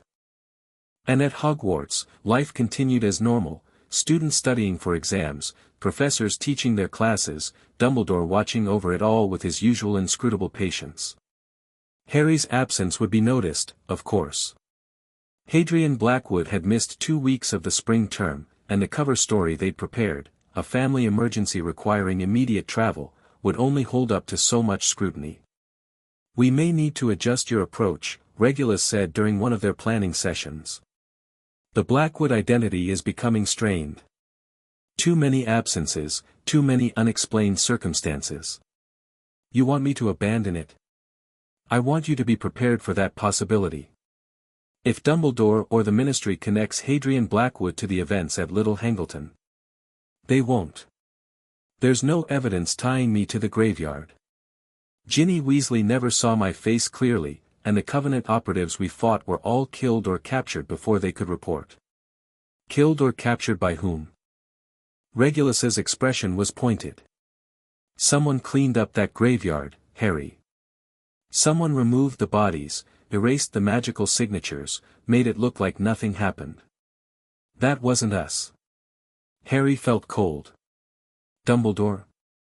Possibly. Or the Ministry's unspeakables. Or the Covenant themselves, covering their tracks. Regulus shook his head. "The point is, there are parties involved in this that we don't fully understand. Parties with their own agendas, their own plans. We need to be careful about assumptions." It was a sobering reminder of how little they actually controlled. They'd been so focused on the Horcruxes, on Voldemort, that they'd neglected to account for other players who might be moving pieces on the same board. "The Malfoy operation," Harry said. "Is it still viable?" "More than ever. With the Covenant in disarray, Lucius's defenses will be stretched thin. He can't count on outside support if things go wrong." Regulus spread out the updated intelligence files. "I've identified a window. 3 nights from now, Lucius will be attending a ministry function. Narcissa and Draco will be at the manor, but security will be at its lowest. We're not going to wait for the house to be empty. We can't afford to. Every day we delay is a day the enemy has to regroup and plan. We go in fast, we go in hard, and we get out before anyone knows we were there." It was a risk, more aggressive than anything they'd attempted before. But Harry understood the logic. They'd bought themselves time at the graveyard, pushed Voldemort's resurrection back by months or maybe years. That time was worthless if they didn't use it. Sirius? Recovering. He wants to be part of the operation, but honestly, his presence would be a liability. Too recognizable, too likely to let his emotions compromise the mission. Regulus's voice was flat. I've told him to stay here. He wasn't happy about it. Harry could imagine. Sirius's need for action, for vindication, must be driving him mad during this forced recovery period. Just the two of us, then. Just the two of us. Like the beginning. Regulus's expression softened slightly. This is the last conventional Horcrux, Harry. After the diary, only the ring and the other one remain. We're close to the end. The other one. The Horcrux in Harry's head. Neither of them liked discussing it directly, but it was always there, the final obstacle, the problem with no clear solution. We'll figure it out, Harry said. We've come this far. We have. Regulus stood, gathering the intelligence files. 3 days. Rest until then. And Harry? Yes. What you did at the graveyard, choosing love over power, refusing the darkness, that was the bravest thing I've ever seen. Whatever happens next, know that I'm proud of you. Proud of who you've become. The words caught Harry off guard. Regulus wasn't one for emotional declarations, his love showed through actions, not speeches. For him to say something so direct. Thank you, Harry said. For everything. For raising me, training me, giving me a chance to be more than what Voldemort wanted to make me. You did that yourself. I just provided the tools. Regulus moved toward the door. 3 days. Be ready. He left, and Harry was alone with his thoughts once more. 3 days until the Malfoy operation. The end of another Horcrux, another step toward the final confrontation. He should have been afraid, the risks were enormous, the consequences of failure catastrophic. But all he felt was determination. Cold, clear, unshakable. This was what he'd been made for. And he would not fail. The night of the operation arrived cold and clear. Harry stood at the edge of the Malfoy estate, cloaked in darkness, studying the manor through enhanced binoculars. Security was lighter than their previous reconnaissance had indicated, only 4 visible guards on patrol, with magical signatures suggesting perhaps twice that number inside the house itself. The function must have drawn more of their security detail than we expected, Regulus murmured beside him. This is better than we hoped. Or it's a trap. They're expecting us. Possible. But we can't let paranoia paralyze us. If this is a trap, we spring it and fight our way out. If it's genuine opportunity, we seize it. Harry nodded. Either way, they were committed. The extraction point was established, the emergency port keys were ready, and the plans were as solid as planning could make them. On your mark, he said. Regulus studied the manor for a long moment. Then, go. They moved. The outer wards fell faster than Harry expected, either degraded from neglect or deliberately weakened to lure them in. He filed the observation away and kept moving, flowing through the darkness toward the manor's service entrance. The door was locked but not warded. A simple Alohomora and they were inside, moving through corridors that Harry had memorized from the architectural plans. Left at the first junction, right at the second, down a flight of stairs toward Lucius's private study. They encountered their first guard at the bottom of the stairs. Harry's stunner dropped him silently, and Regulus bound and concealed the body in a single fluid motion. No alarm had been raised. They continued. The study door was ahead, protected by the blood wards Regulus had identified during their reconnaissance. This was the critical moment. If the countermeasures didn't work, the entire operation would be blown. Regulus produced a vial of dark liquid, blood obtained through channels Harry didn't want to know about, keyed to the Malfoy family line. He traced the appropriate patterns on the door, spoke the appropriate words, and the wards flickered and died. The door swung open. The study beyond was exactly as Harry remembered from his brief glimpse during the gathering: rich furnishings, dark wood, the glass-fronted cabinet that held Lucius's most prized possessions, including the diary. Harry crossed to the cabinet while Regulus watched the door. The protections here were more sophisticated, multiple layers of detection and alarm charms that would need to be bypassed individually. He worked carefully, disabling each ward with the precision that Regulus had drilled into him. 1 layer down. 2. 3. The process was nerve-wracking, requiring absolute focus while every instinct screamed that they were taking too long, that discovery was imminent. Finally, the last ward fell. Harry opened the cabinet and lifted out the diary.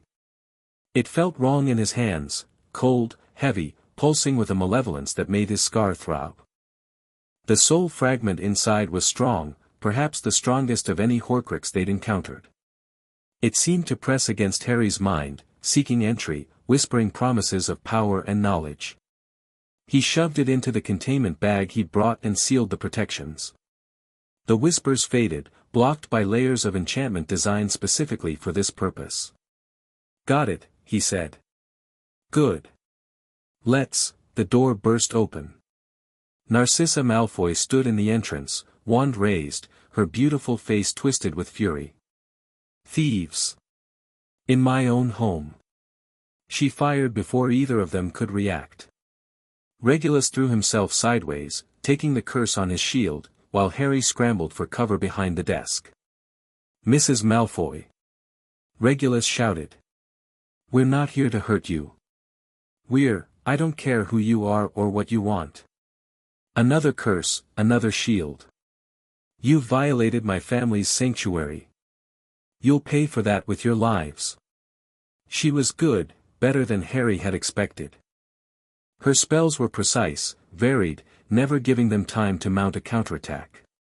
And she was between them and the only exit. "Harry, go," Regulus ordered. "Window behind you, emergency port key. I'm not leaving you. You have the diary. Nothing else matters." Regulus engaged Narcissa directly, his wand blazing. "Go." Harry hesitated for one agonizing moment. Then he turned and ran. The window shattered under his reducto. He dove through the opening, felt the sting of glass cutting his arms, and hit the ground rolling. The emergency port key was in his pocket, one word and he'd be gone, safe, with the diary secured. But he couldn't leave Regulus. He sprinted around the manor's exterior, heading for the front entrance. If he could get behind Narcissa, catch her in a crossfire, the front doors exploded outward. Regulus emerged at a dead run, his robes smoking, a gash across his forehead bleeding freely. Behind him, Harry could see figures in the entrance hall, more guards, responding to the alarm that must have been triggered. "What are you doing?" Regulus shouted. "I told you to go. Saving your life. Come on." They ran together, curses sizzling past them in the darkness. Harry returned fire over his shoulder, not aiming, just buying time. The estate wall loomed ahead, 30 meters, 20, 10, port key, now. Harry grabbed Regulus's arm and spoke the activation word. The world twisted around them, and Malfoy Manor vanished. They materialized in the designated extraction point, a clearing deep in the Scottish Highlands, protected by every concealment charm Regulus knew. For a long moment, neither of them spoke. They simply stood there, breathing hard, letting the adrenaline slowly fade. "That was too close," Regulus said finally. "We got the diary. We nearly got killed." But there was something in Regulus's voice that wasn't anger. "Narcissa will report the break-in to Lucius. He'll know the diary is gone. Does it matter? We're going to destroy it anyway. It matters because he'll want it back. The Malfoys don't accept defeat gracefully." Regulus shook his head. "We've made a powerful enemy tonight, Harry. More powerful than we could afford. We've been making enemies since this started. What's one more? Regulus laughed, an exhausted sound, but genuine. When did you become the reckless one? I learned from watching you at Gringotts. They fell silent again, the weight of what they'd accomplished settling over them. The diary was secured. Another Horcrux, ready for destruction. After tonight, only two would remain, the ring at the Gaunt Shack, and the fragment in Harry's head. They were so close to the end. Let's get somewhere safe, Regulus said. We can destroy it in the morning, when we've both recovered. And then we start planning for the ring. Regulus's expression was grim. That one won't be easy.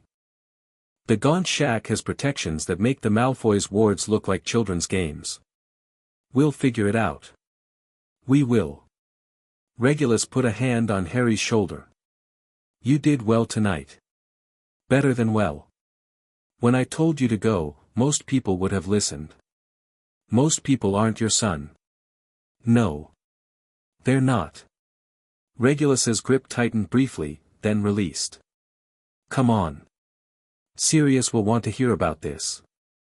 And knowing him, he'll probably try to claim he could have done it better. Harry smiled, a rare expression, one that still felt strange on his face. Probably.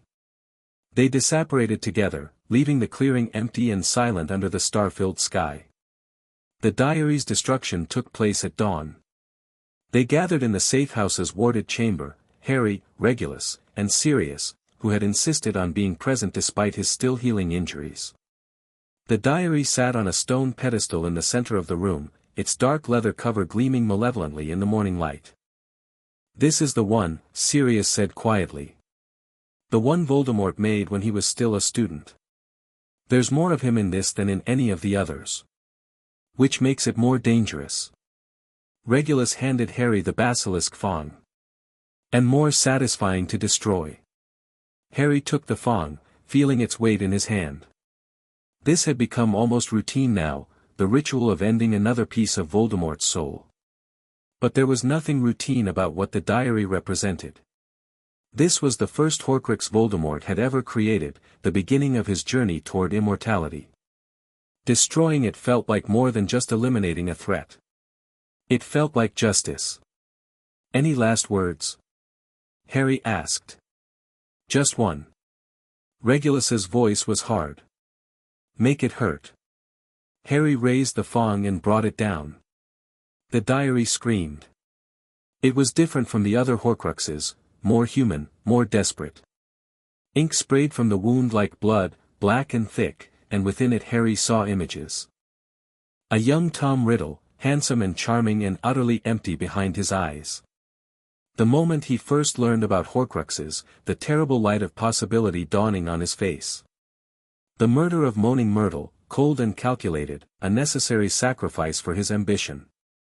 And beneath it all, a voice that might have been Voldemort's and might have been Harry's own, we are the same, you and I. Both orphans, both raised without love, both destined for greatness. You could join me. You could become what you were meant to be. No, Harry said, and twisted the fong. The diary's screams reached a crescendo, then cut off abruptly. The images dissolved, the ink stopped flowing, and what remained was just a ruined book, pages torn, binding destroyed, whatever dark magic it had contained now gone forever. Silence fell over the chamber. It's done, Regulus breathed. 4 Horcruxes destroyed. Only 2 remain. The ring, Sirius said. And the one in Harry's head. They all knew it. The final obstacles, the last barriers between them and complete victory. The ring would be dangerous, Regulus had been clear about that from the beginning. And the Horcrux inside Harry. That was a problem none of them knew how to solve. But they'd figure it out. They'd come too far to fail now. Rest today, Regulus said. Tomorrow, we start planning for the Gaunt Shack. And after that? Regulus met Harry's eyes. After that, we find a way to save your life while destroying what Voldemort left inside you. I don't know how yet. But I refuse to believe it's impossible. Love, Harry said quietly. That's what drove him back at the graveyard. Love was the weapon he couldn't counter. Love is what will save you, then. Regulus's voice was certain. Whatever form the final solution takes, love will be at its heart. I'm sure of it. It wasn't a plan. It wasn't even a strategy. But it was hope, genuine hope, for the first time since Harry had learned what he truly was. And hope, he was learning, could be the most powerful weapon of all. Chapter 4 End. Chapter 5, Hogwarts. Burning September arrived with the smell of rain and the weight of unfinished business. Harry stood on platform 9 3/4, surrounded by the chaos of returning students and tearful parents, feeling like a stranger in a familiar land. 3 months had passed since the diary's destruction, 3 months of planning, reconnaissance, and the slow realization that the Gaunt Shack would require resources they didn't yet possess. The ring would have to wait. But Hogwarts couldn't. You're sure about this? Regulus had asked that morning, his expression troubled. After everything that's happened, returning to school seems almost anticlimactic. Dumbledore is suspicious. If Hadrian Blackwood disappears permanently, those suspicions become certainties. We need the cover to hold a little longer. Harry had checked his trunk one final time, ensuring the emergency kit was secure. Besides, there might be intelligence at Hogwarts that could help with the ring. The Founder's artifacts are connected. If anyone knows about the Gaunt family's protections, it would be someone with access to the castle's historical records. The logic was sound, even if the prospect of returning to classes and house politics felt absurd after facing down Voldemort's shade in a graveyard. Now, watching the Hogwarts Express steam and whistle, Harry allowed himself to slip back into character. Hadrian Blackwood, the quiet French transfer student, returning for his 3rd year at Britain's premier magical institution. Nothing unusual about that. Nothing unusual at all. Hadrian. Hermione's voice cut through the crowd noise. She emerged from between clusters of families, her bushy hair even more untamed than usual, her face alight with the particular intensity that meant she'd spent her summer buried in books. "You're back," she said, slightly breathless. "I wasn't sure, your letters were so vague, family matters." Harry kept his voice low. "I'll explain later." "Not here." She nodded, understanding flashing in her eyes. Whatever she'd deduced about his summer activities, she was smart enough not to discuss it in public.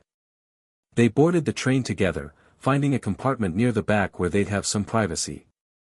Daphne joined them minutes later, her expression carefully neutral but her eyes sharp with questions. "Interesting summer," she asked, sliding the door closed behind her. "You could say that. I heard rumors. About Albania, about a confrontation at some graveyard." Daphne's voice was barely above a whisper. "The Covenant's been quiet, too quiet. My father's contacts say they're regrouping, planning something big. They failed at the ritual. Voldemort's resurrection was interrupted." Harry watched her reaction carefully. "For now, that threat is contained. For now." Daphne's gaze was piercing. "And the diary?" "Destroyed." Both girls exhaled, relief, surprise, something that might have been admiration. Harry had shared the basics of the Horcrux hunt with them, though he'd been careful about specifics. They knew enough to understand the stakes, not enough to be dangerous if captured.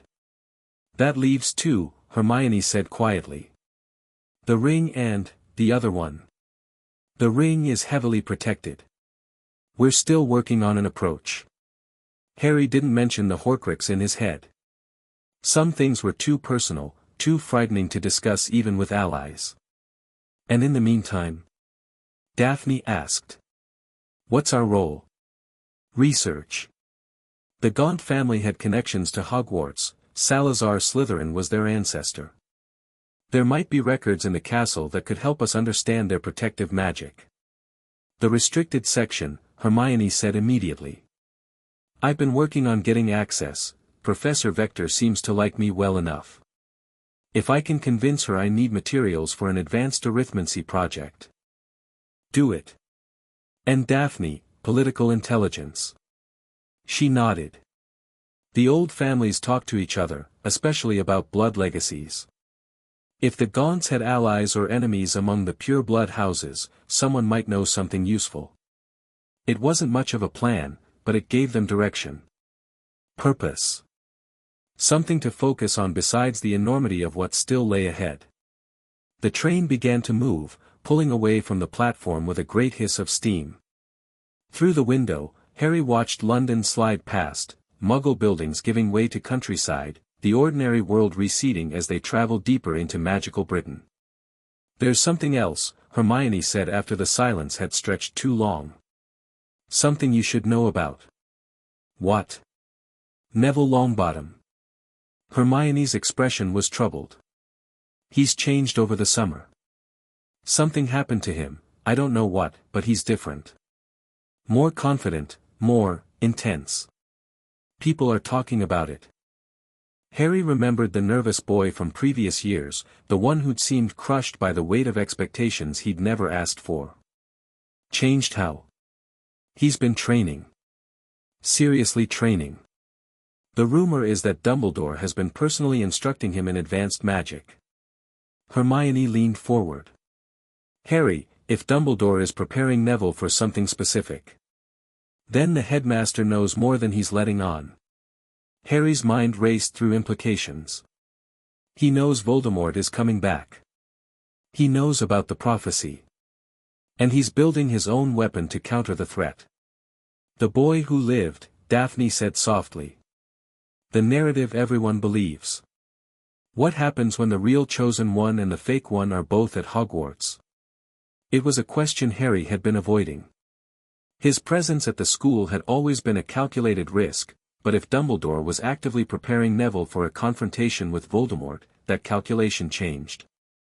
Two potential champions, both connected to the Dark Lord's fate, both being shaped by forces beyond their control. "We watch," Harry said finally. "We gather information. And we make sure that when the time comes, we're the ones who act, not Dumbledore, not the Ministry, not anyone else." The train sped northward, carrying them toward a year that Harry suspected would be unlike any that had come before. The sorting feast was a study in contrasts. Harry sat at the Slytherin table, maintaining his cover while cataloguing changes throughout the Great Hall. The first years looked as nervous as always, the professors as inscrutable. But certain details stood out. Dumbledore's gaze lingered on Harry more often than chance would explain. The headmaster's blue eyes held questions that their brief confrontation last spring hadn't resolved. Severus Snape, by contrast, seemed almost relaxed. Whatever intelligence he'd gathered over the summer, it apparently hadn't made him more paranoid about Harry's presence. And at the Gryffindor table, Neville Longbottom sat with a posture that Harry barely recognized. The shy, uncertain boy from previous years was gone, replaced by someone who held himself like a warrior awaiting orders. His eyes, when they swept the hall, carried a weight that hadn't been there before. "He's been through something," Daphne murmured, following Harry's gaze. "That's not training. That's experience. Dumbledore took him somewhere over the summer. I heard it from Lavender Brown." Pansy Parkinson leaned in, eager to share gossip. "Somewhere secret, somewhere dangerous. She heard Neville telling Ron Weasley about it on the train." Harry filed this away. If Dumbledore had given Neville field experience, the headmaster was even more prepared for what was coming than Harry had assumed. The sorting concluded, the feast appeared, and conversation turned to the usual topics: summer adventures, class schedules, who was dating whom. Harry participated enough to maintain appearances while his mind worked on other problems. The Gaunt Shack. The ring. The protections that Regulus had described as ancient, bloodbound, and potentially lethal to anyone attempting to bypass them. They needed more information. And Hogwarts, with its 1,000 years of history and its connections to all four founders, was the best place to find it. After the feast, Harry made his way to the Slytherin dormitory through corridors that felt simultaneously familiar and alien. The castle was the same, but he was different, changed by a summer of combat and revelation. The petty politics of house rivalries seemed almost quaint after facing down Voldemort's shade. Almost, but not entirely. Draco Malfoy was waiting in the common room, flanked by his usual entourage, and his expression suggested that the summer had changed him too. Blackwood. Draco's voice was cold in a way it hadn't been before. My father mentioned you. Did he? He said there was a break-in at our manor this summer. Someone stole from us, something valuable, something irreplaceable. Draco's eyes narrowed. The thieves weren't identified, but my father has theories. Theories about people who might have had the opportunity to scout our defenses. Harry kept his expression neutral. I'm sorry to hear about your family's loss. Theft is a terrible violation. Don't play innocent with me. Draco stepped closer, his voice dropping. I don't know who you really are, Blackwood, but I know you're not what you pretend to be. And when my father finds proof of your involvement, then I'm sure the appropriate authorities will be notified. Harry held Draco's gaze without flinching. Until that happy day, perhaps we should focus on our studies. Third year is supposed to be quite demanding. He walked past Draco toward the dormitory, feeling the weight of hostile stares on his back. The Malfoy operation had consequences, as Regulus had warned. Lucius might not have proof, but he had suspicions, and suspicions had a way of becoming dangerous when held by powerful people. The game was getting more complicated. Harry would need to play it very carefully. The first weeks of term established a new rhythm. Classes consumed the mornings, transfiguration, charms, defense against the dark arts under a rotating series of inadequate instructors. Harry performed at exactly the level expected of Hadrian Blackwood, competent but unremarkable, skilled enough to avoid suspicion but not enough to attract attention. It was exhausting, this constant suppression of his true abilities. Every instinct screamed at him to demonstrate what he could actually do, to stop pretending to struggle with spells he'd mastered years ago. But the cover had to hold. At least for now. Afternoons were for research. Hermione had succeeded in gaining access to the restricted section, and the three of them, Harry, Hermione, and Daphne, spent hours combing through ancient texts for any reference to the Gaunt family or their protective magic. The work was tedious, often fruitless, but occasionally they found fragments that seemed relevant. The Gaunts were Slytherin's direct descendants, Hermione reported one evening, spreading yellowed parchment across their usual study table. They inherited not just his blood but certain magical traditions, Parseltongue, obviously, but also something called the Serpent's Ward. It's referenced in several texts, but none of them explain what it actually does. Blood magic, Daphne said. It has to be. The old families all have it, protections keyed to their lineage, designed to kill anyone without the proper heritage. The Gaunt line is extinct. Harry had verified this through Regulus's research. Voldemort was the last, and he's not exactly in a position to provide blood samples.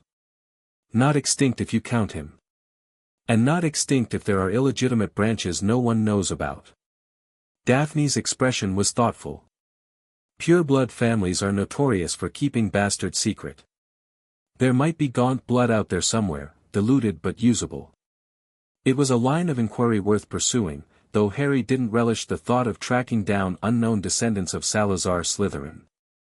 What about the ring itself? Hermione asked. Do we know anything about its specific properties?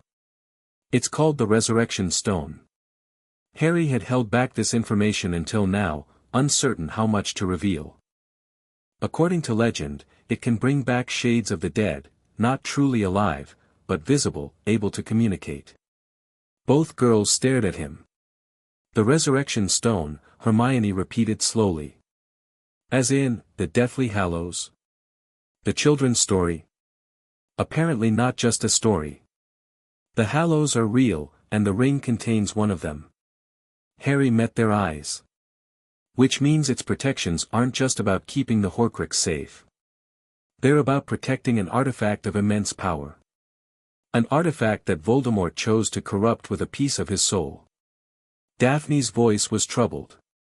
Why would he do that? Why risk damaging something so valuable? Because he didn't believe the legends. He saw the ring as a family heirloom, proof of his Slytherin heritage, nothing more. Harry had discussed this with Regulus at length. To Voldemort, the resurrection stone was a curiosity at best. The Horcrux was what mattered. Then we need to know more about the Hallows, Hermione said, her research instincts visibly engaged. If the stone's power is real, there might be ways to use it, or ways to counteract it. Be careful what you dig into. The Hallows are dangerous knowledge. Harry kept his voice low. People have killed for less. People have killed for a lot of things. That's never stopped us before. It was hard to argue with that logic. October brought frost and an unexpected complication. Harry was walking back from the library one evening when he felt someone fall into step beside him. He turned, hand moving toward his wand, and found Neville Longbottom matching his pace. "Can we talk?" Neville asked. His voice was quiet but certain, nothing like the nervous mumble Harry remembered from previous years. "About what?" "About what you're really doing here. About who you really are." Harry's heart rate spiked, though he kept his expression neutral. "I'm not sure what you mean." "I think you are." Neville guided them toward an alcove away from the main corridor, checking for observers before continuing. "Dumbledore told me there are threats at Hogwarts that most people don't see. Dark forces moving in the shadows. He said I needed to be watchful, to report anything unusual." "And you think I'm unusual?" "I think you're dangerous." Neville's eyes met Harry's directly. "Not in a bad way, necessarily.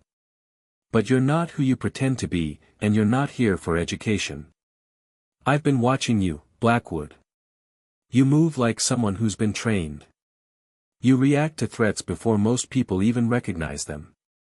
And sometimes, when you think no one's looking, you seem sad. Like you're carrying something heavy." It was more perceptive than Harry had expected. Whatever training Dumbledore had provided, it had sharpened more than just Neville's magical abilities. "Everyone carries something," Harry said carefully. "Yes. They do." Neville was quiet for a moment. "I know about burdens, Blackwood. I know about being shaped by things you never asked for. The prophecy, the one about me and Voldemort, it's been hanging over my head since I was a baby. Everything I've done, everything I've become, has been in service to that destiny. That must be difficult." It was. Until this summer.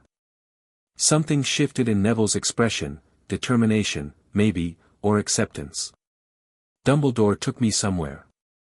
Showed me things. Taught me that the prophecy isn't a death sentence, it's a choice. I can choose to meet it on my own terms, or I can let it crush me. I chose to fight." Harry felt an unexpected kinship with this boy he barely knew. They'd both been shaped by forces beyond their control, both trained for conflicts they'd never asked to join. The difference was that Neville was the designated hero, the boy who lived. Harry was the shadow, the weapon no one knew existed. "Why are you telling me this?" "Because I think you're fighting the same war, just from a different angle." Neville's voice dropped. "I don't know your story, Blackwood. I don't know why you're here or what you're looking for. But I know you're not the enemy. I can feel it. Feelings can be deceived. So can logic. So can everything else." Neville extended his hand. "I'm offering an alliance. Not friendship, I don't know you well enough for that. But cooperation. If we're fighting the same enemy, we should at least know each other's positions on the battlefield." Harry studied the extended hand, weighing options. An alliance with Neville meant increased exposure, more people who knew his secrets. But it also meant access to whatever Dumbledore was planning, Insight into the headmaster's strategies for the coming conflict. What would this alliance involve? Information sharing. If either of us learns something relevant, we tell the other. No hiding, no games. Neville's expression was earnest.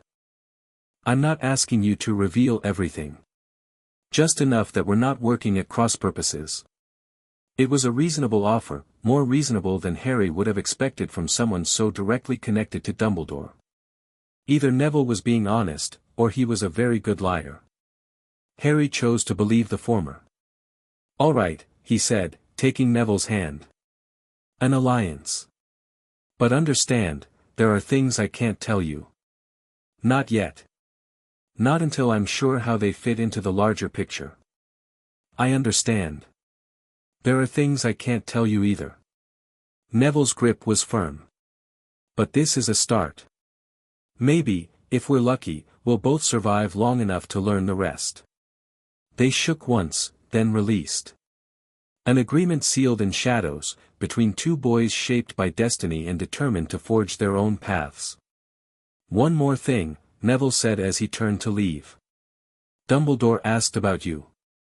After the incident last spring, when you disappeared for weeks. He wanted to know what I'd observed about the Blackwood boy. What did you tell him? The truth.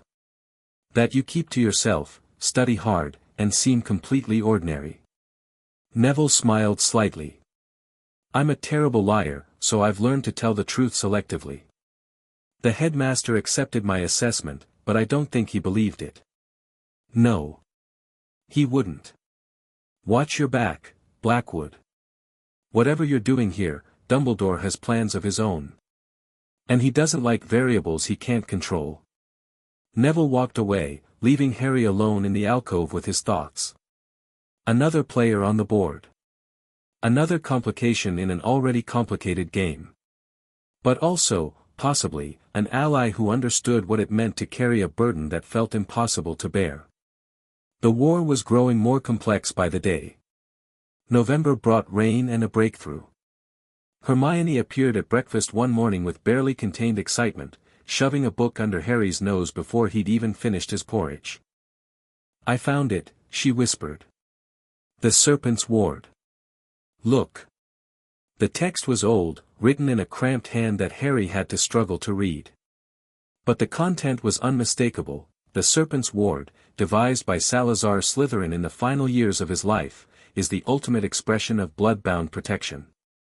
It recognizes not merely the bloodline of its creator, but the intent of any who approach.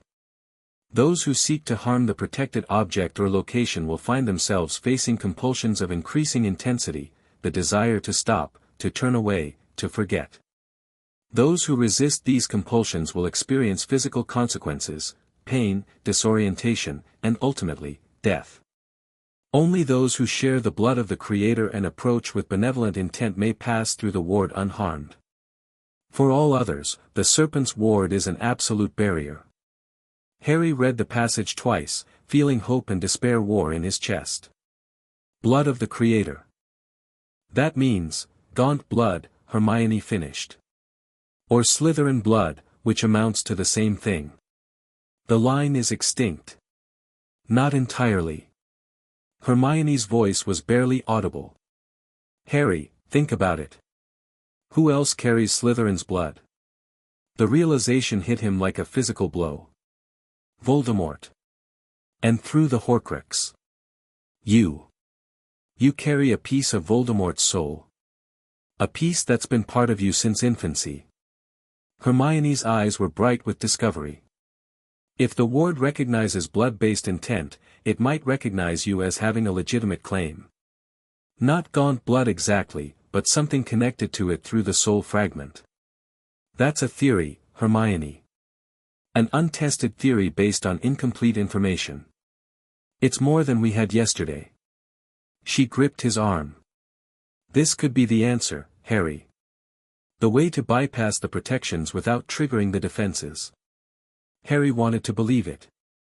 The elegance of the solution was appealing, using Voldemort's own soul fragment against him, turning the Horcrux from a curse into a key. But the risks were enormous. If the ward didn't recognize him, if it interpreted his presence as hostile. "I need to talk to Regulus," he said. "This is too important to decide on my own." "Of course." "But Harry," Hermione's expression was serious. "This might be our only option. Every other approach we've considered has dead ends. If the serpent's ward is truly absolute, then conventional ward breaking won't work. We need something that the protections will accept. Or we need something that can destroy the protections entirely. That would require power on a scale that neither you nor your father possesses. The serpent's ward isn't just strong, it's been accumulating magical energy for centuries. Breaking it by force would be like trying to shatter a mountain with your bare hands." She was right, and Harry knew it. The Gaunt Shack had defeated every analytical approach they'd tried. Regulus had spent months studying its defenses and concluded that direct assault was suicide. If the connection through the Horcrux offered a legitimate alternative. "I'll write to him tonight," Harry said. "See what he thinks." "Good." Hermione squeezed his arm. "This could work, Harry. I really believe it could." He wished he shared her confidence. Regulus's response arrived 3 days later, delivered by Creature during one of the house elf's covert visits. "Harry, the theory Granger proposes has merit. I've consulted with sources I trust, and the consensus is that the serpent's ward might indeed recognize the soul fragment as a form of legitimate connection. The risk is significant. If the ward interprets your intent as hostile, the consequences would be severe. But given our lack of alternatives, it may be worth attempting. However, I urge caution. The Gaunt Shack is not merely protected by the ward, there are other defenses, both magical and mundane. Traps left by Voldemort himself, designed to catch anyone who penetrates the outer protections. The soul fragment might get you through the ward, but it won't help with what lies beyond. I'm coming to Hogwarts. We need to discuss this in person, plan carefully, and ensure that all contingencies are covered. Expect me within the week. Stay safe." Our Harry read the letter twice, then destroyed it with a whispered incendio. The news was both encouraging and concerning. If Regulus was willing to come to Hogwarts, risking exposure, risking everything they'd built, then the situation was either very promising or very desperate. Probably both. Regulus arrived on a Thursday evening, slipping into the castle through passages that Harry hadn't known existed.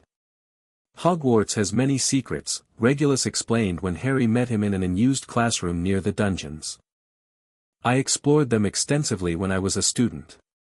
Some have become more useful in recent years." He looked tired, more tired than Harry had seen him since the aftermath of the graveyard. The hunt for Pettigrew, the planning for the ring, the constant vigilance required by their hidden war, it was all taking its toll. "You've spoken with Granger?" Regulus asked. "She found the information about the serpent's ward. Her theory is that the Horcrux in my head might allow me to bypass it. A sound theory, as far as it goes. But there are complications." Regulus spread a map across the classroom table, the Gaunt Shack, annotated with ward boundaries and trap locations. The ward is only the first layer. Beyond it, Voldemort left additional protections. Compulsion charms that would drive you to put on the ring. Curses that activate if you touch certain objects. A triggering mechanism that would collapse the entire structure if the defenses are breached incorrectly. "You've been busy." "I've been thorough." Regulus's voice was grim. "The ring cannot be taken by force or stealth. It must be approached with the proper knowledge and the proper precautions. Anything less is suicide. So what do we do? We test the theory first. See if the ward actually recognizes you." Regulus met Harry's eyes. "If it does, we develop a plan for the interior defenses. If it doesn't, we find another way." "There may not be another way, Harry. But we'll deal with that if it comes."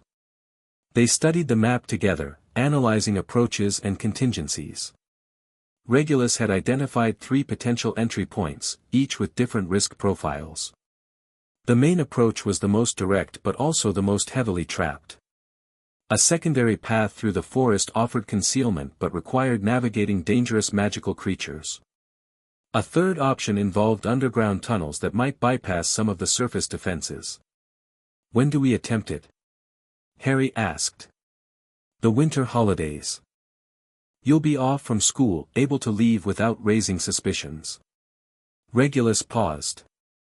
I want you to think carefully about this, Harry. The Gaunt Shack is the most dangerous Horcrux site we've attempted. The cup was guarded by goblins, the diadem was hidden but accessible, the diary was protected by mundane security. This is different. This is Voldemort's personal sanctuary, defended by magic he developed specifically to prevent anyone from accessing it. I understand the risks. Do you? Regulus's expression was intense. If something goes wrong at the shack, there will be no rescue. No emergency port keys, no backup extraction. The protections will prevent anyone from reaching you in time. You'll be completely alone. Then I'll have to make sure nothing goes wrong. It was bravado, and they both knew it. But the mission required that Harry face impossible odds with confidence, that he believed victory was achievable even when the evidence suggested otherwise. That was what Regulus had trained him for. That was who he'd become. One more thing, Regulus said. Sirius has been investigating the Covenant's activities. They're planning something, we don't know what yet, but it involves Hogwarts. There are rumors of agents within the school, operatives who've been positioning themselves for years. Students or staff? Unknown. But be watchful. The Covenant hasn't forgotten what happened at the graveyard. They'll be looking for revenge. Harry nodded, adding this to his mental list of threats. The Covenant, Dumbledore's suspicions, Draco Malfoy's hostility, the ever-present danger of his cover being blown, the list was getting longer every day. I'll be careful, he said. See that you are. Regulus moved toward the door. I'll be nearby until the holidays, monitoring the situation. If anything changes, Creature can reach me within minutes. Father? Regulus paused, half-turned. Thank you. For coming. For everything. Don't thank me yet. Regulus's expression softened slightly. Save it for when we've actually succeeded. He slipped back into the shadows, leaving Harry alone with the map and the weight of what lay ahead. December arrived with the first real snow of the year. Harry watched it fall through the common room window, thinking about the Gaunt Shack and the test that awaited him. In 2 weeks, he would leave Hogwarts for the winter holidays. In 2 weeks, he would face the Serpent's Ward and learn whether the theory was correct. If it was, they'd have a path to the ring. If it wasn't. You're brooding again. Daphne appeared beside him, 2 cups of hot chocolate in her hands. She offered one to Harry, who took it with a grateful nod. I'm thinking, he said. Same thing, in your case. She sipped her chocolate, watching the snow with him. The holidays. You're planning something. When am I not planning something? True. Daphne was quiet for a moment. Whatever it is, be careful. Draco's been sending letters to his father almost daily. Something's changed, he's more confident, like he knows something we don't. The investigation into the manor break-in? Possibly. Or something else entirely. Daphne turned to face him. Harry, yes, I know your real name, whatever you're walking into, don't walk into it alone. Some of us want you to survive this war. The words caught him off guard.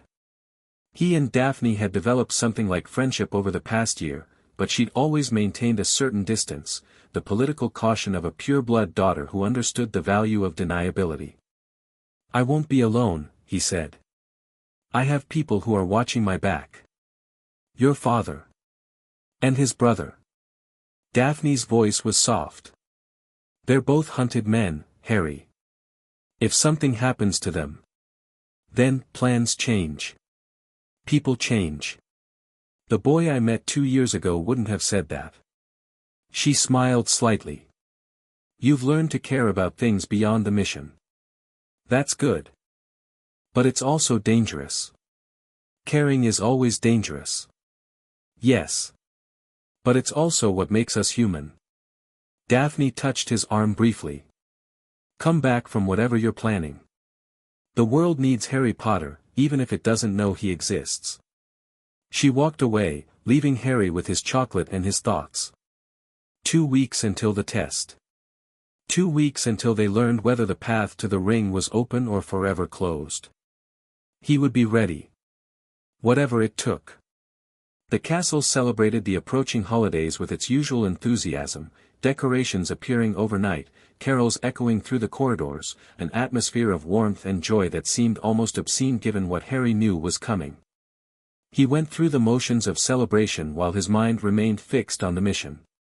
Presents were exchanged with acquaintances, feast attendance was mandatory, social obligations were fulfilled with appropriate enthusiasm. And then, finally, the day arrived.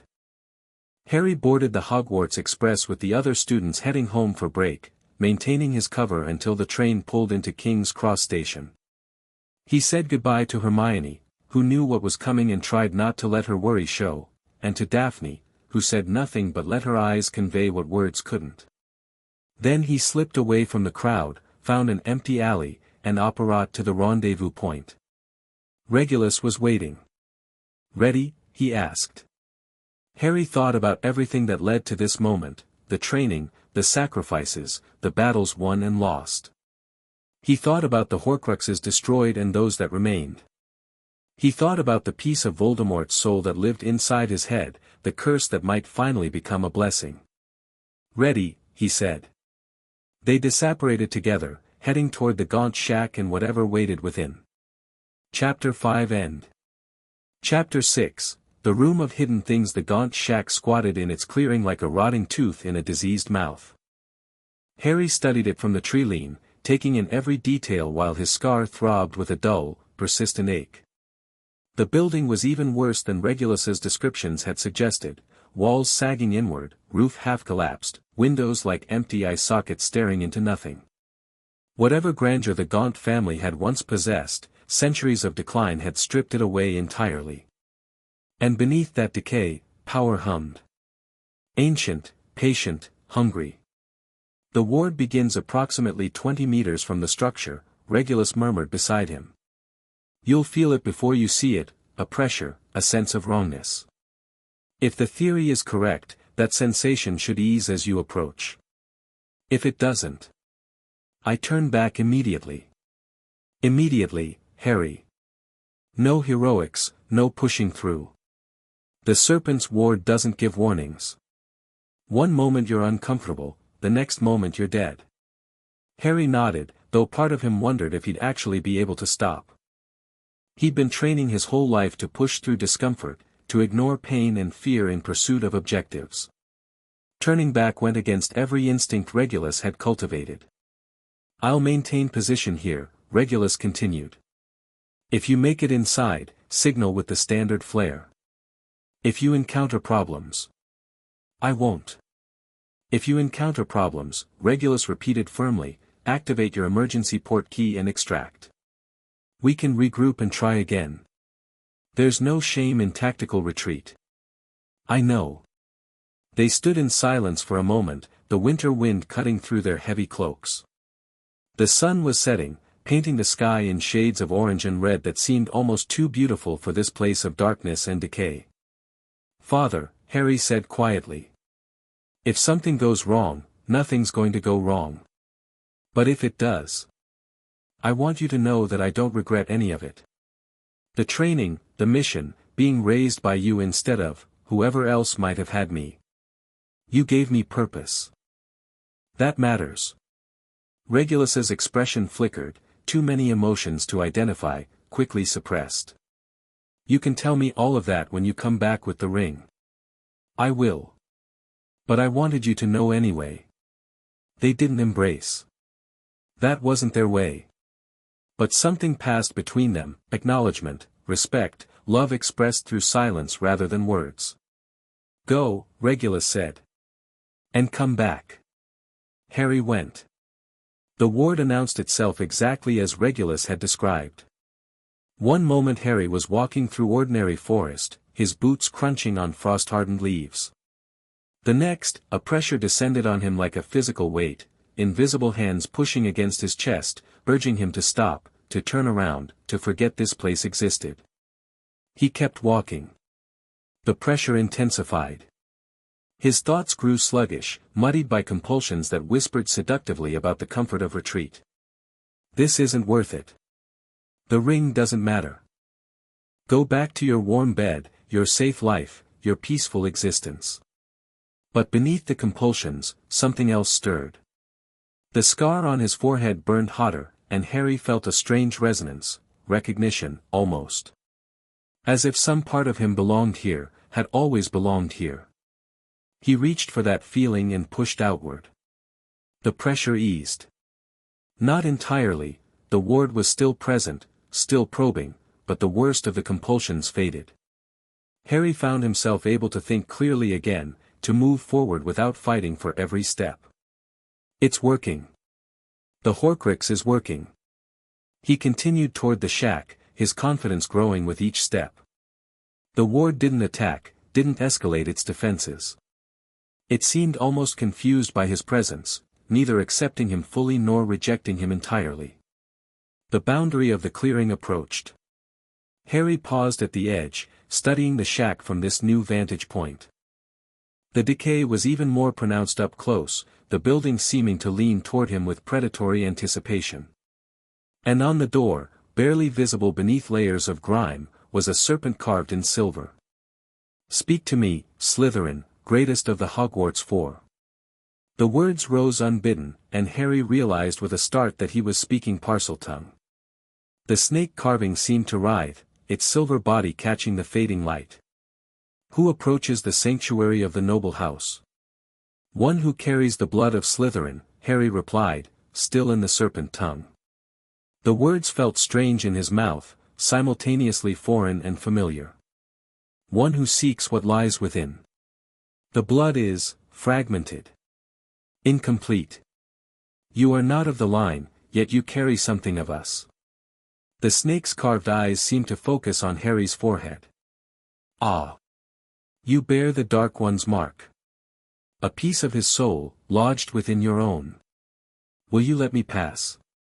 The ward recognizes you as connected. But connection is not the same as belonging."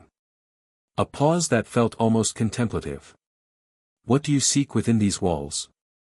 Harry considered lying, but something told him the snake would know. The serpent's ward had been designed by Salazar Slytherin himself, imbued with intelligence that had only grown over centuries of operation.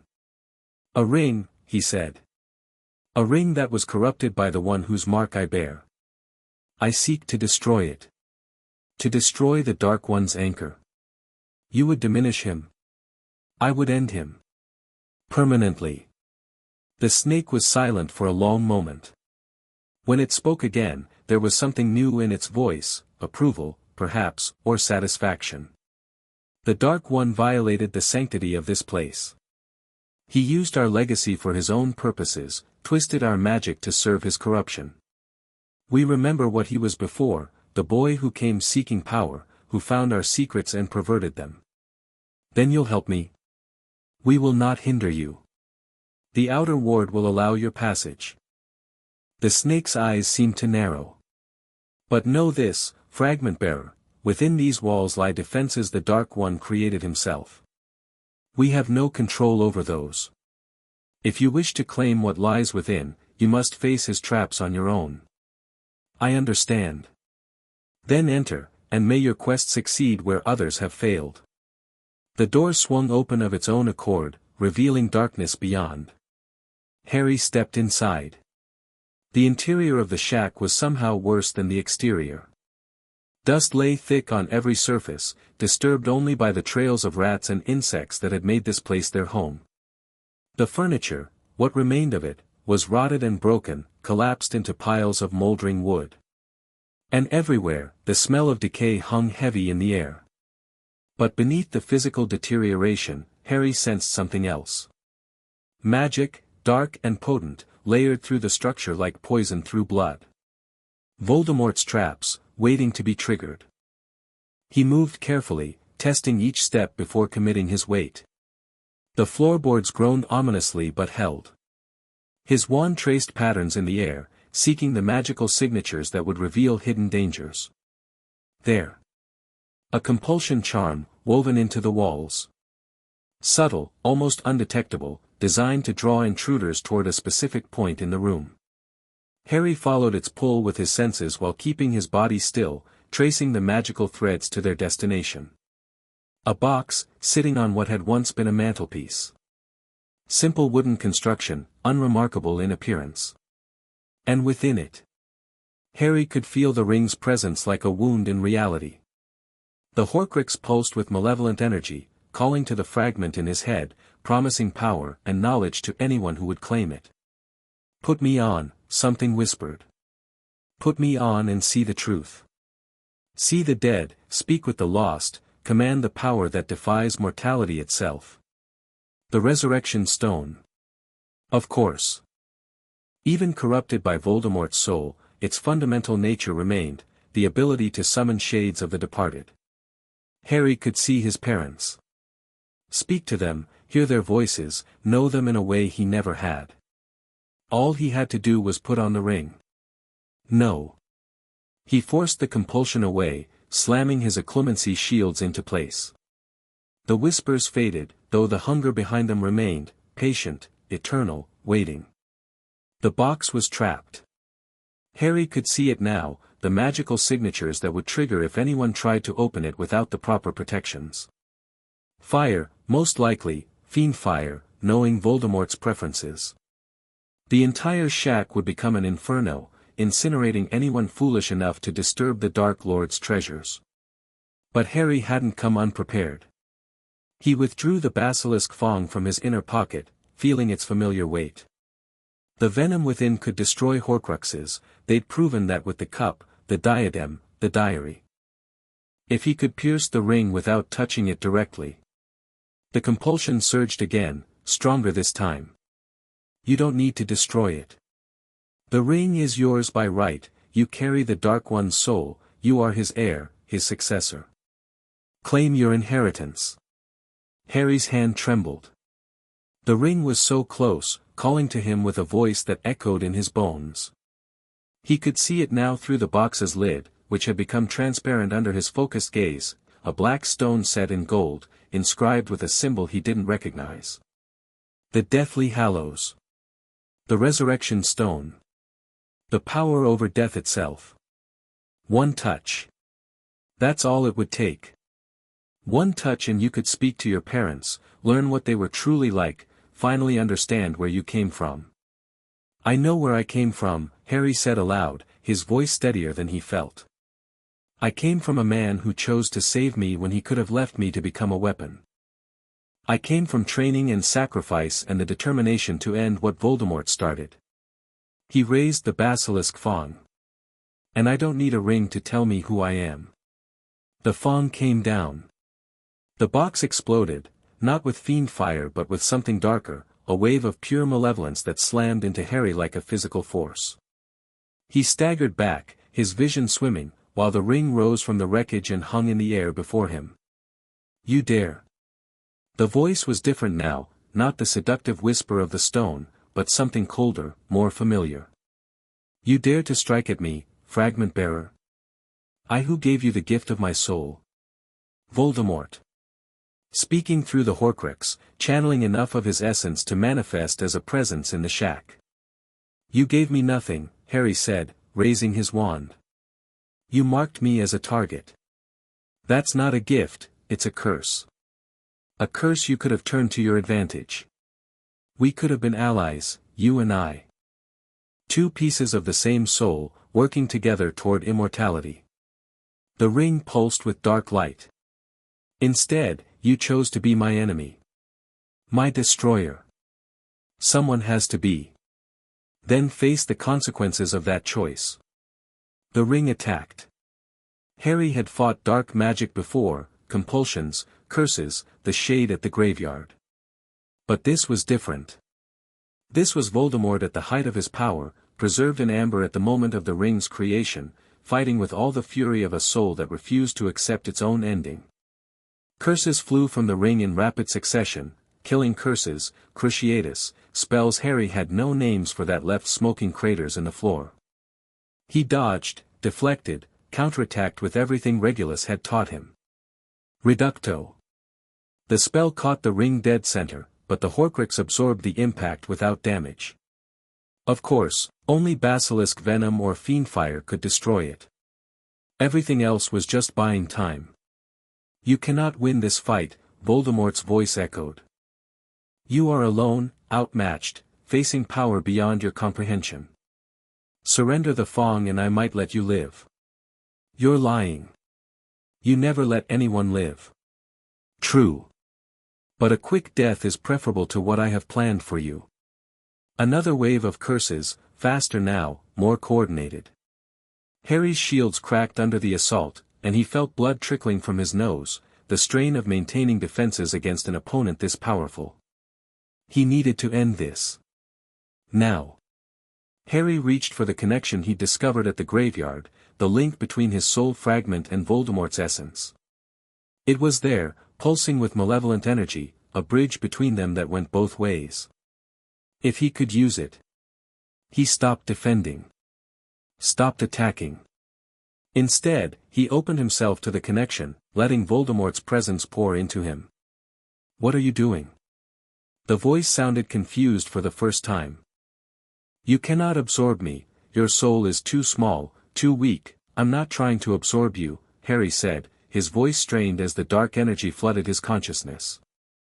I'm trying to understand you. And suddenly, he could see. Voldemort's memories flowed through him, not all of them, just fragments, but enough. He saw Tom Riddle as a child, cold and alone in an orphanage, learning that he was different from others. He saw the moment Tom discovered his heritage, the Gaunt family and the ring that was his birthright. He saw the murder of Tom's father, the creation of the first Horcrux, the beginning of a journey that would lead to so much death and suffering. And beneath it all, he saw fear. Voldemort was afraid. Afraid of death, of insignificance, of returning to the nothing he'd been before magic made him special. Every Horcrux, every murder, every grab for power, it was all driven by that single, overwhelming terror. He wasn't a god. He wasn't even a monster. He was just a scared boy who'd never learned to face his own mortality. I understand now, Harry said, and he felt something shift in the connection between them. You're not powerful. You're pathetic. How dare you? You've spent your whole existence running from death, and it's still coming for you. Every Horcrux we destroy brings you closer to the end you've been fleeing. And when the last one is gone, when I'm gone, there'll be nothing left. Harry raised the basilisk Fong. You lose. Not because I'm stronger than you, but because I'm not afraid of what you're afraid of. I can accept endings. You never could. He brought the Fong down. The ring screamed. The destruction of the Horcrux was the most violent Harry had experienced. Dark energy erupted from the ring like blood from a wound, filling the shack with howling shadows that tore at his skin and mind. Harry held firm, driving the Fong deeper, feeling the basilisk venom do its work. This isn't over, Voldemort's voice echoed as it faded. I will return. I will always return. Maybe, Harry said. But every time you come back, you'll be weaker. And eventually, there won't be enough of you left to return at all. The shadows dissolved. The ring cracked, its black stone splitting in two. Silence. Harry stood in the ruined shack, breathing hard, the destroyed Horcrux at his feet. 5 down. 1 to go. He picked up what remained of the ring, the gold band was intact, and the stone, though cracked, still held some residual power. The Resurrection Stone, one of the Deathly Hallows, now freed from Voldemort's corruption. Part of him wanted to use it. To see his parents, just once, before the end. But he remembered what Regulus had taught him about such artifacts. The dead were dead, the living should focus on living. Clinging to those who'd passed on only prevented you from moving forward. He pocketed the stone and turned toward the door. Regulus was waiting at the tree-lean, his expression a mask of controlled tension that shattered into relief when Harry emerged from the shack. You did it. Not a question, he could see the answer in Harry's bearing. 5 down. Harry held up the cracked stone. 1 to go. The resurrection stone. Regulus's eyes went wide. You actually recovered it? Seemed like a waste to leave it there. Although I'm not sure what to do with it now. Keep it for now. We'll decide later. Regulus gripped Harry's shoulder, his hand trembling slightly. You did well, Harry. Better than I'd hoped. I had help. The serpent's ward, it talked to me. The snake on the door. It said it was glad someone was destroying what Voldemort had created. Slytherin's ward approving of a Gryffindor's descendant destroying a Slytherin's Horcrux. Regulus laughed, a sound tinged with exhaustion and relief. There's a certain poetry in that. They walked together back toward the apparition point, leaving the gaunt shack to its decay. Behind them, the ancient building seemed to sag further, as if the magic that had sustained it was finally giving way. What now? Harry asked. Now we return to base, rest, and plan our next steps. Regulus's expression sobered. The last Horcrux is the most complicated, Harry. We can't destroy it the same way we destroyed the others. I know. But I've been researching. There might be a way, something involving the connection between you and Voldemort, the bond created when the soul fragment lodged in your head. Regulus paused. It's risky. Potentially fatal. But it might work. Tell me. Not yet. Not until I've confirmed the theory and explored all the alternatives. Regulus met Harry's eyes. You've done enough for today. Let me worry about the next step. It was evasion, and they both knew it. But Harry was too exhausted to press, his body and mind wrung dry by the confrontation at the shack. All right, he said. But soon. Soon, Regulus agreed. They disapparated together, leaving the clearing empty and silent under the winter stars. The safe house was warm and welcoming after the cold of the gaunt property. Sirius met them at the door, his expression a mix of anxiety and hope that transformed into fierce joy when he saw Harry's face. You did it, he said. Merlin's beard, you actually did it. We're getting close, Harry confirmed. One more. And then we end this. Harry moved toward the fire, suddenly aware of how cold he was. Father says he has a theory about the last one. Something involving my connection to Voldemort. Sirius shot Regulus a look that Harry couldn't quite interpret. You told him? I told him there might be a way. Nothing more. Regulus's voice carried a warning. We should discuss this privately, Sirius. Later. There was something there, something they weren't telling him. Harry filed it away for future investigation, he was too tired to pursue it now. I'm going to rest, he said. Wake me if anything urgent develops. Rest well, Regulus said. You've earned it. Harry climbed the stairs to his small bedroom, collapsed onto the bed without undressing, and was asleep within seconds. His dreams were troubled, full of dark rings and whispered promises and a door that opened onto something he wasn't ready to face. He woke to voices downstairs, raised in what sounded like an argument. Can't keep hiding it from him, Regulus. He deserves to know, he deserves to survive, which he won't if we tell him before we're ready. Ready for what? To watch him walk to his death. Because that's what your theory amounts to. Harry rose quietly, moving to the door without making a sound. Regulus had trained him well, he knew how to eavesdrop without being detected.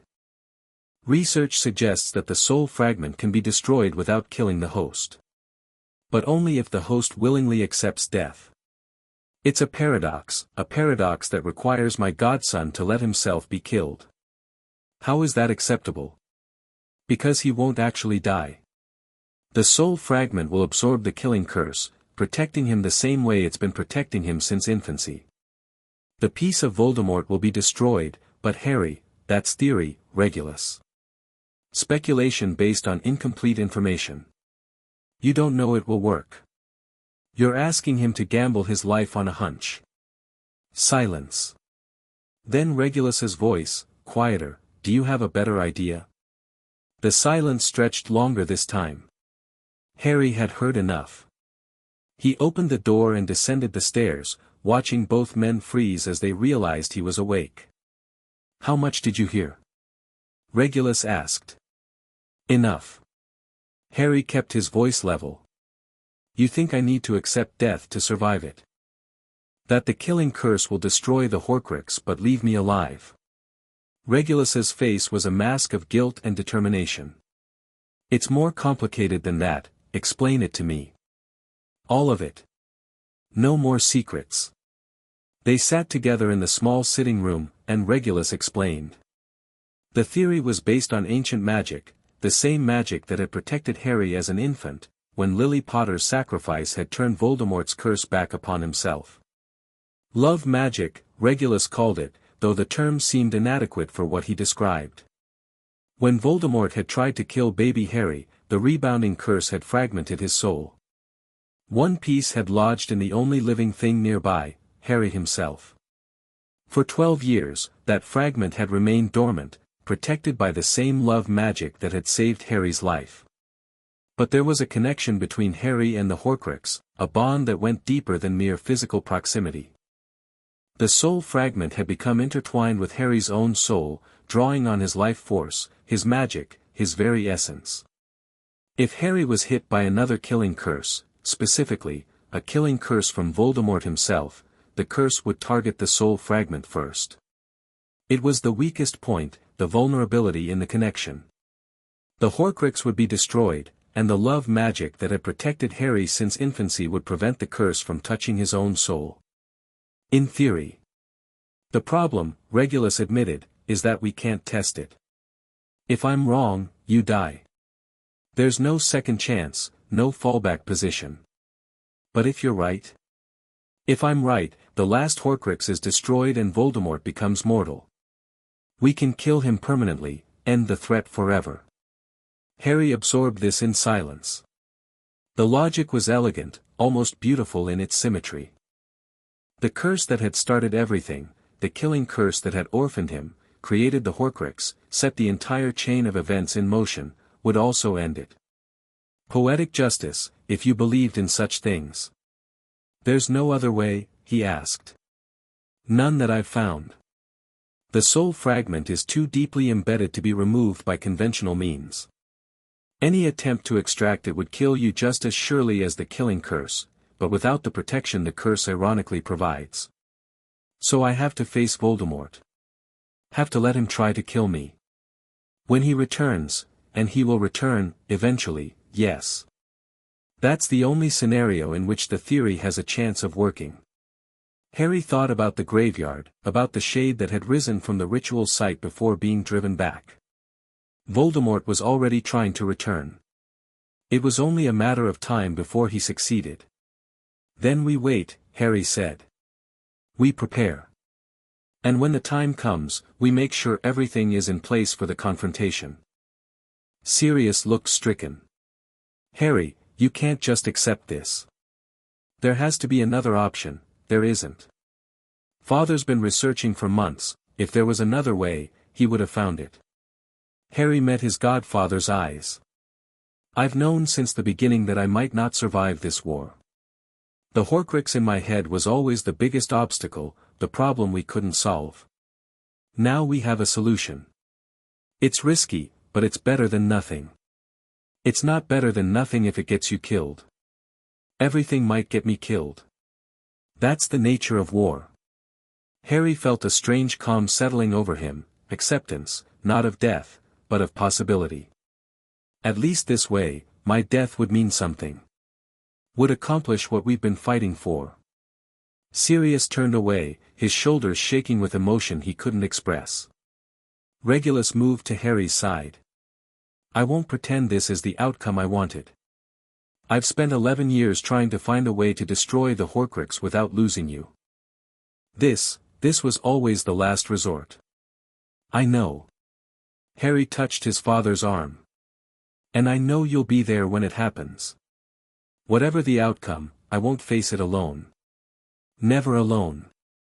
Regulus's voice cracked slightly. Whatever comes, Harry, you will never face it alone. They stood together in the firelight, father and son, facing a future that neither of them had chosen but both were determined to meet with courage. One more Horcrux. One more obstacle. And then, one way or another, the war would end. The rest of the winter holiday passed in a blur of preparation and planning. They couldn't predict when Voldemort would return, but they could ensure they were ready when it happened. Regulus drilled Harry on combat techniques, focusing on the specific situation they anticipated, facing the Dark Lord in direct confrontation, surviving long enough for the killing curse to be cast. The key is timing, Regulus explained during one session. You need to provoke him into using the killing curse, but you can't let him use it until the other variables are in place. What variables? The wand. Voldemort's wand and your wand are brothers, they share cores from the same phoenix. That connection creates interference that could protect you even if my theory is wrong. Regulus paused. And there's the matter of the Elder Wand. Another Hallow. The most powerful of the three. Legend says it makes its owner invincible in combat. Regulus's expression was thoughtful. Dumbledore possesses it. Has for decades, since he defeated Grindelwald. You want me to take the Elder Wand from Dumbledore? I want you to be aware of all the factors in play. If Voldemort learns about the Elder Wand, and he will, eventually, he'll try to claim it. That could be the opportunity we need. While he's focused on obtaining ultimate power, we strike. The plan was taking shape, though much of it remained contingent on events they couldn't control. Voldemort's return. His discovery of the Elder Wand. The circumstances of their final confrontation. Too many variables. Too many things that could go wrong. But it was better than no plan at all. January arrived, and with it, the return to Hogwarts. Harry boarded the train with his fellow students, maintaining the Hadrian Blackwood cover despite knowing it was growing increasingly thin. Dumbledore's suspicions hadn't diminished, if anything, the headmaster's attention had intensified. Something was coming. Harry could feel it in the air, in the way professors whispered to each other in corridors, in the increased presence of ministry officials at the school. They're scared, Hermione confirmed when they found their usual compartment. My sources in the ministry say there have been attacks, dark wizard activity, covenant operations, things the prophet isn't reporting. Whatever protection Hogwarts provides, the outside world is getting more dangerous. The covenant is making their move, Harry said. They've been quiet since the graveyard, but that was always going to be temporary. They need Voldemort to complete their ascension ritual. And when Voldemort returns, everything changes. For better or worse. The train pulled into Hogsmeade Station as evening fell, and Harry found himself studying the castle with new eyes. Hogwarts had been his home for 3 years now, or at least, Hadrian Blackwood's home. He'd learned magic within these walls, made allies and enemies, navigated the complex politics of pure-blood society. Soon, that might all come to an end. But not yet. There was still work to do. The spring term brought new challenges and unexpected developments. Dumbledore's scrutiny intensified, as Harry had predicted. The headmaster seemed to be watching him constantly now, those blue eyes tracking his movements through the castle with barely concealed interest. More concerning was the change in Neville. The boy who lived had returned from winter holiday with a new intensity, throwing himself into training with an obsession that bordered on mania. He'd started seeking out Harry during free periods, pressing for information about the threats they both knew were coming. Dumbledore says it's almost time, Neville confided one afternoon, his voice hushed. He won't tell me exactly what's happening, but I can see it in his face. Whatever we've been preparing for, it's coming soon. What do you think it is? Voldemort. Neville didn't flinch from the name anymore. Dumbledore thinks he's found a way to return. Something about rituals and anchors. Objects that tie him to life. Harry's blood went cold. Dumbledore told you about the Horcruxes? Horcruxes. Neville frowned. He didn't use that word. But yes, he explained that Voldemort's soul is fragmented, that pieces of it are hidden in objects around Britain. He said destroying them is the key to ending the threat permanently. And has he destroyed them? Some. He's been hunting them for years, apparently. But he says there's one he can't reach, one that's protected by magic he doesn't understand. Neville's eyes met Harry's. He also says there's another one he's identified, but destroying it would require sacrifice. The word hung between them, heavy with implication. What kind of sacrifice? He wouldn't say. But I saw his face when he talked about it. Whatever it is, it haunts him. Neville paused. Blackwood, Harry, I know you're involved in this somehow. I can feel it. Whatever's coming, we're both going to be at the center of it. Probably. Then we should trust each other. Really trust each other, not just this alliance of convenience we've been maintaining.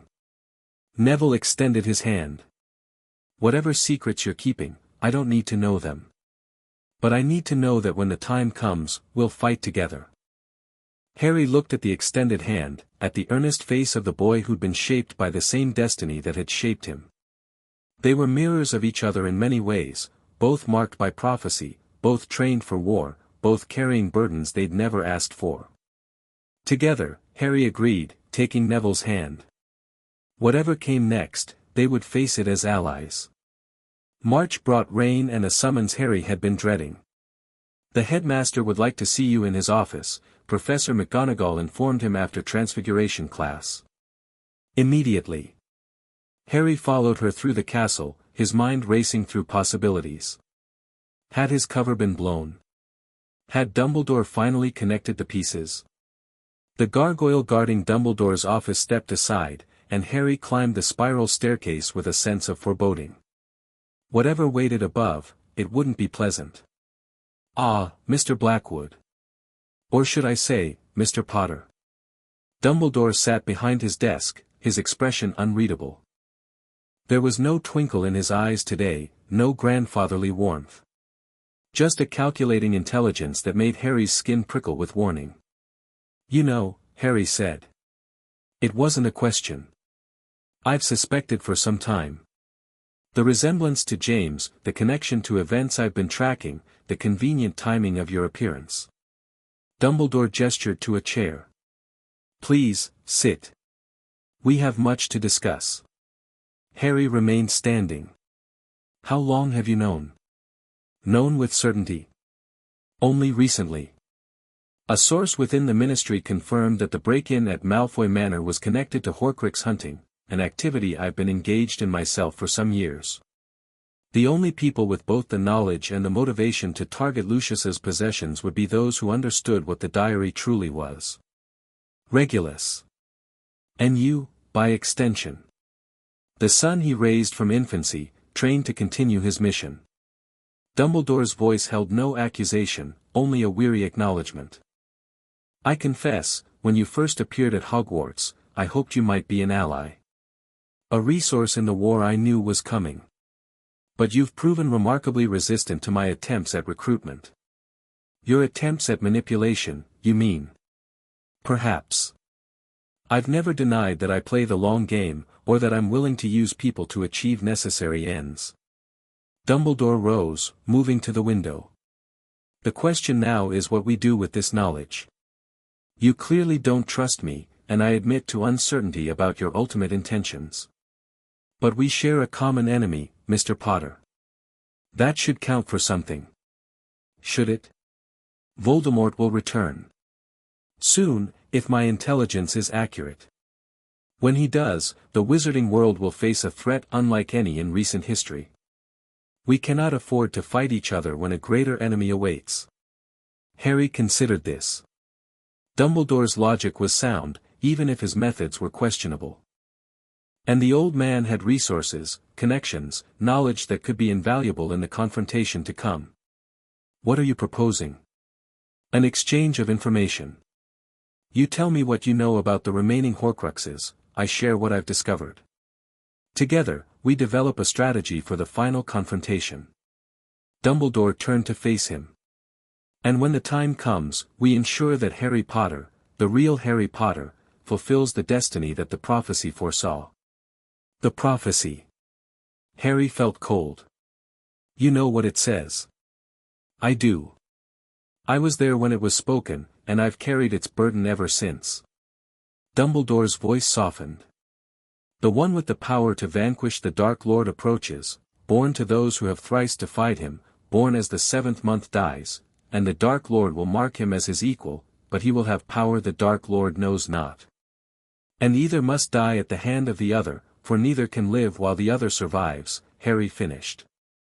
He'd heard the prophecy before, Regulus had obtained a copy years ago. But hearing it from Dumbledore's lips made it feel more real, more immediate. You know what it means, Dumbledore said. You know what must happen. I know what might happen. There's a difference. Is there? The headmaster's gaze was piercing. The Horcrux in your head, Mr. Potter. You know about it. You know it must be destroyed for Voldemort to become truly mortal. And you know the only way to destroy it. Regulus believes there's a way to survive the process. That the love magic, a theory. Untested, unproven. Dumbledore's voice was gentle but firm. I've considered the same possibility, analyzed the magic from every angle.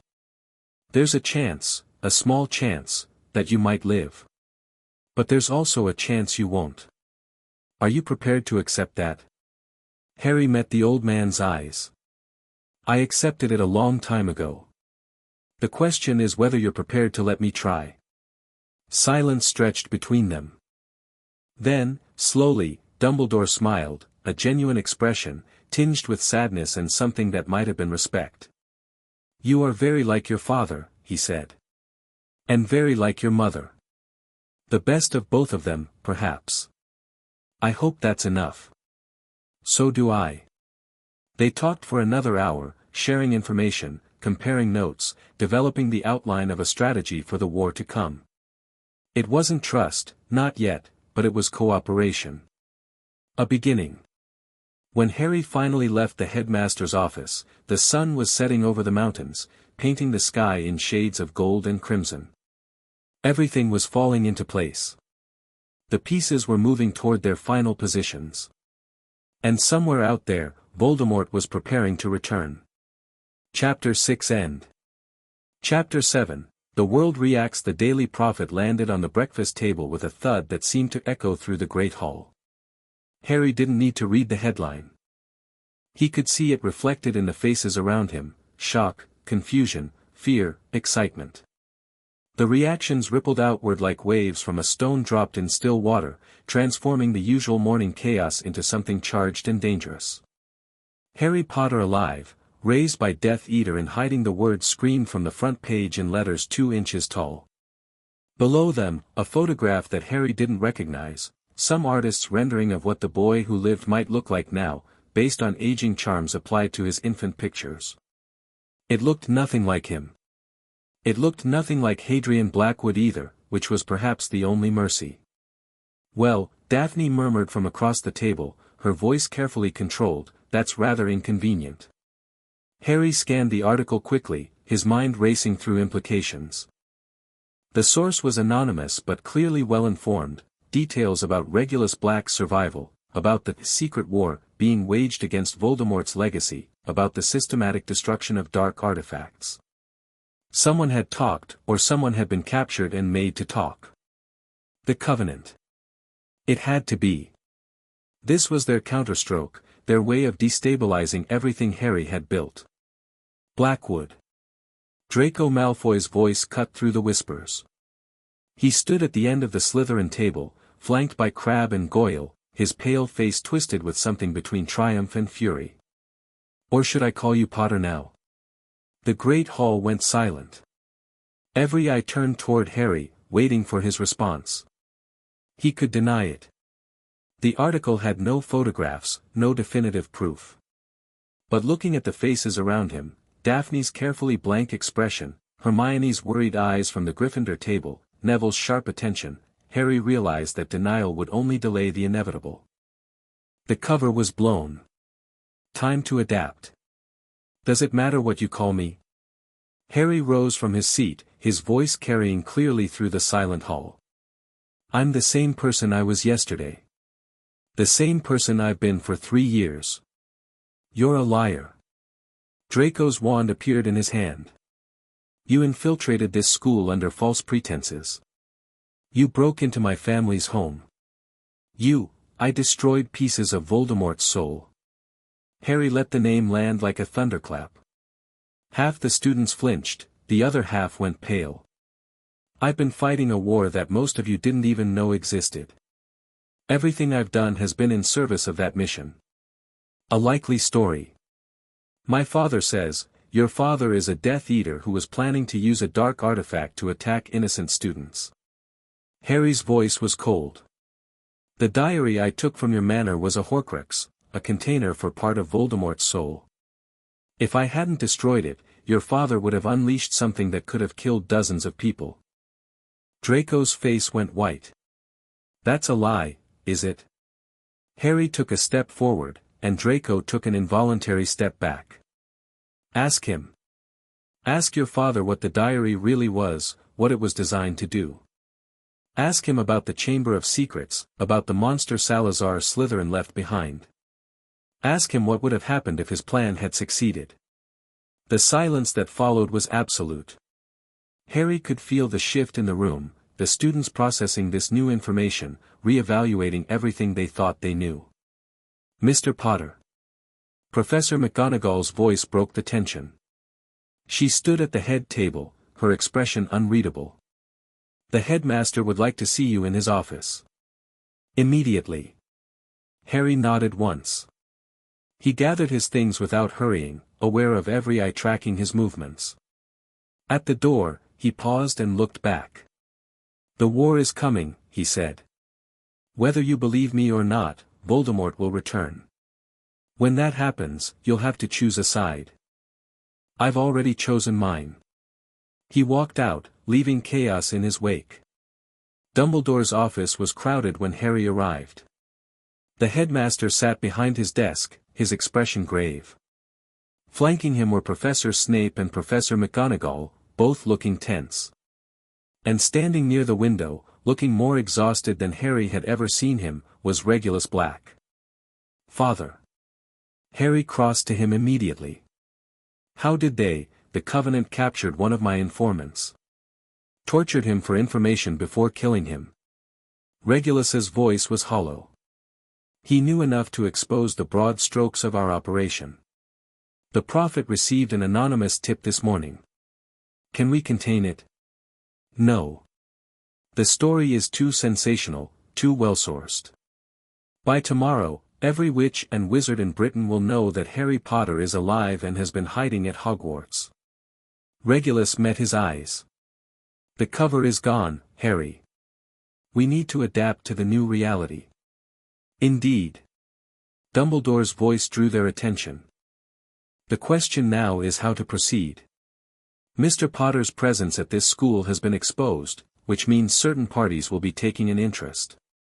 The Ministry, for one, they'll want to question him about his upbringing, his activities, his knowledge of Death Eater operations. The Ministry can want whatever it likes. Regulus's tone was sharp. Harry isn't going to be interrogated by bureaucrats while the real enemy prepares to strike. The real enemy. Dumbledore's eyes glittered. You mean Voldemort? I mean the Covenant of Slytherin. They're the ones who leaked this story, which means they're making their move. Whatever they're planning, exposing Harry was part of it. Then we need to understand what they're planning. Dumbledore turned to Snape. Severus, your contacts within the old networks, what have they reported? Snape's dark eyes flickered to Harry, then back to Dumbledore. Movement. Gathering. The Covenant has been calling in favors, assembling resources. Something is being prepared, though my sources haven't been able to determine what. A ritual, Harry said. All eyes turned to him. They tried once before, at the graveyard in Little Hangleton. A resurrection ceremony for Voldemort. We stopped them, but they'll try again. With what resources? You destroyed the diary, the cup, the diadem, the ring. Voldemort's soul is more fragmented than ever. Which is exactly why they need to act now. Harry's mind was racing, pieces falling into place. Every Horcrux we destroy weakens him, makes resurrection more difficult. If they wait too long, there might not be enough of him left to bring back. So they're rushing the timeline. Regulus nodded slowly. That explains the leak. They're trying to destabilize us, draw our attention away from their real objective. Which means the leak itself is a distraction. Harry turned to Dumbledore. What's happening today that the Covenant would want to hide? The headmaster's expression shifted, surprise, then concern. The Ministry is convening an emergency session of the Wizengamot. Ostensibly to discuss the Potter revelation, but several items on the agenda were added at the last moment. What items? I don't know. The agenda is sealed until the session begins. Harry and Regulus exchanged looks. The Covenant was making multiple moves simultaneously, the leak, the Wizengamot session, whatever ritual they were preparing. A coordinated attack on multiple fronts. We need to be at that session, Harry said. Impossible. The Wizengamot is closed to outsiders, and you're hardly in a position to request admission. Then find another way. Harry's voice was hard.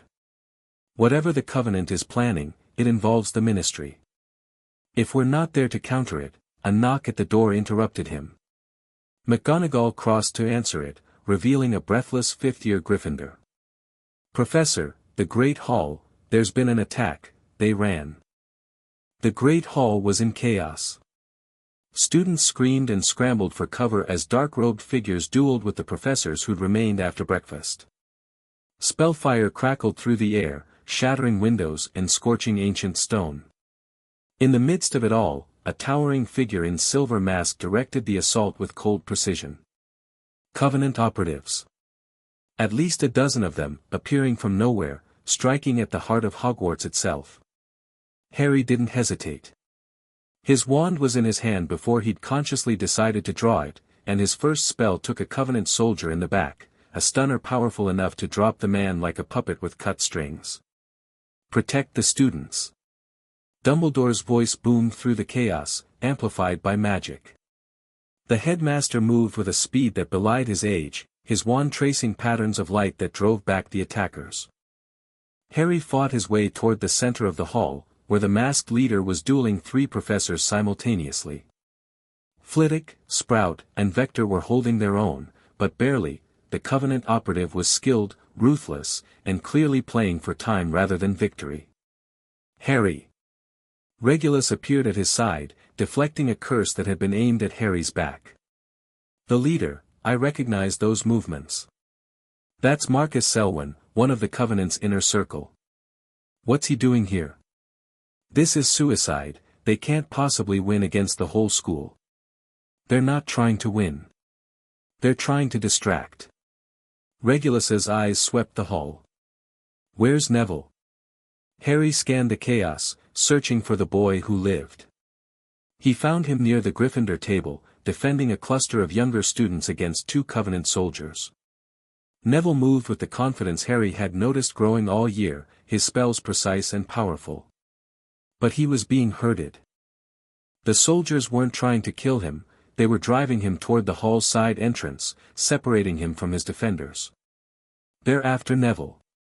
Harry changed direction, fighting toward the Gryffindor table. Regulus, cover me.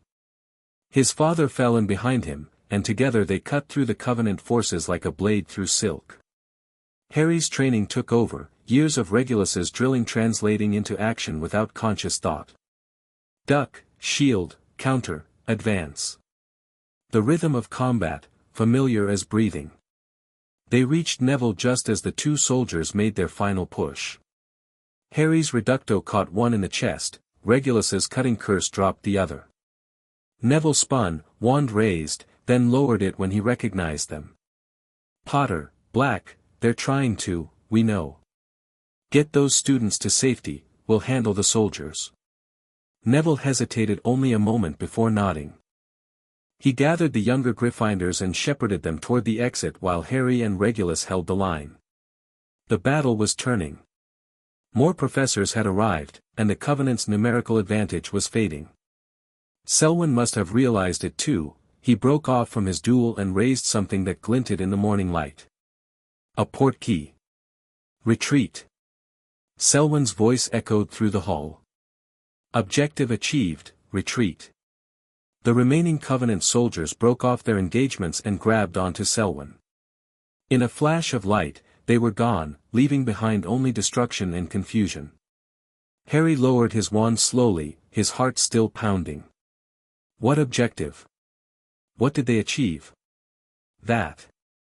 Regulus pointed toward the head table, where a space had been cleared during the fighting. Dumbledore's chair was empty. The headmaster was gone. And on the seat, placed with deliberate precision, was a silver mask. The aftermath was chaos managed poorly. Ministry officials arrived within the hour, led by Cornelius Fudge himself, who seemed more concerned with managing the public relations disaster than with actually investigating what had happened. Aurors swarmed the castle, interrogating students and professors with equal disregard for tact or sensitivity. Harry found himself in a corner of the entrance hall, watching the proceedings with growing frustration. The attack had been a diversion, that much was clear now. While everyone was focused on the fighting, a small team had somehow reached Dumbledore's office and abducted the most powerful wizard in Britain. They have the Elder Wand. Regulus's voice was grim. He'd managed to avoid ministry attention so far, but it was only a matter of time before someone recognized that dead Death Eater. That's what this was about. The Covenant needed the wand for their ritual, and they knew they couldn't take it from Dumbledore in a fair fight. So they took Dumbledore instead. Harry felt sick. They'll torture him until he gives it up, then kill him. Not necessarily.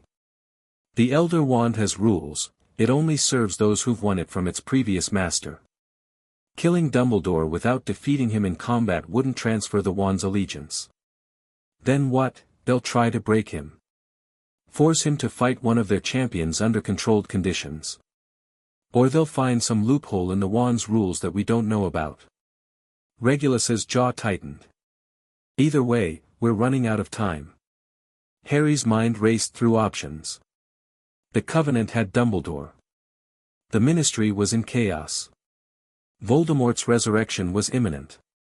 Everything was falling apart simultaneously, and he didn't know how to stop it. We need to find them. Harry started toward the exit. Track them somehow, figure out where they've taken Dumbledore, Harry. Neville's voice stopped him.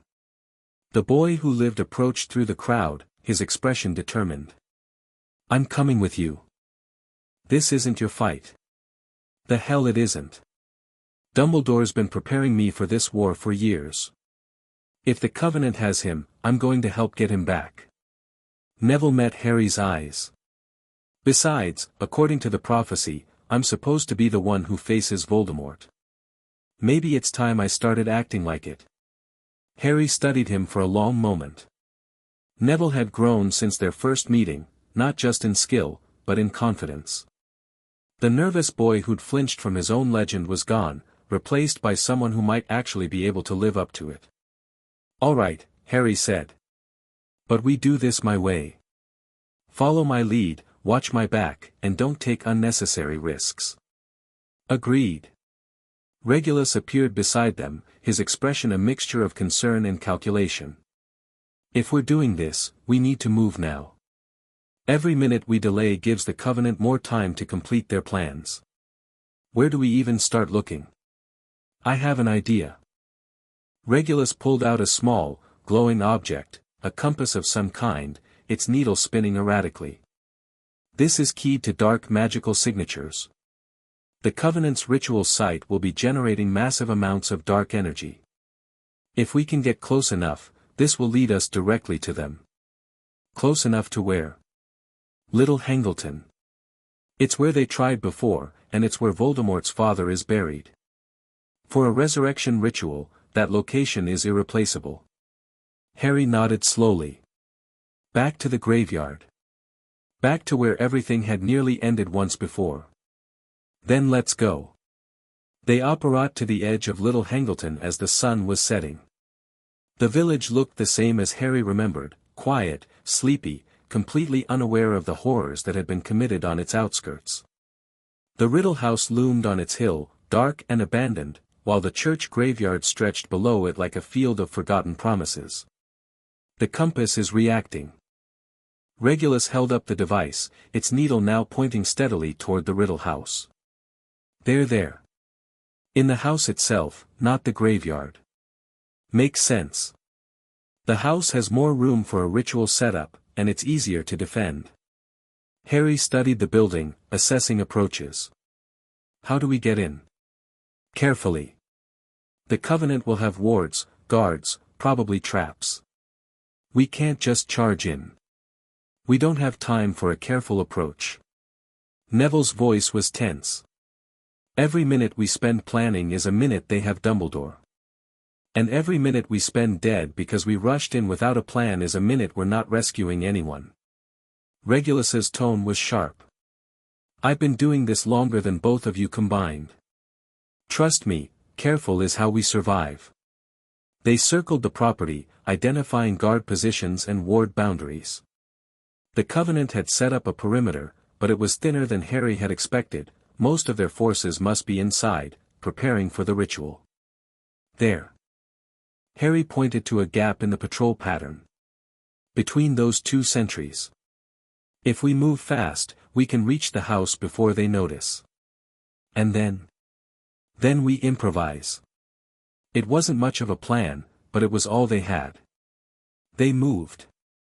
The sprint across the open ground felt endless, every second stretching into an eternity of vulnerability. Harry expected alarms, curses, the sudden violence of discovery. Nothing came. They reached the house's foundation and pressed against the cold stone, breathing hard. Side entrance, 20 meters. Regulus gestured.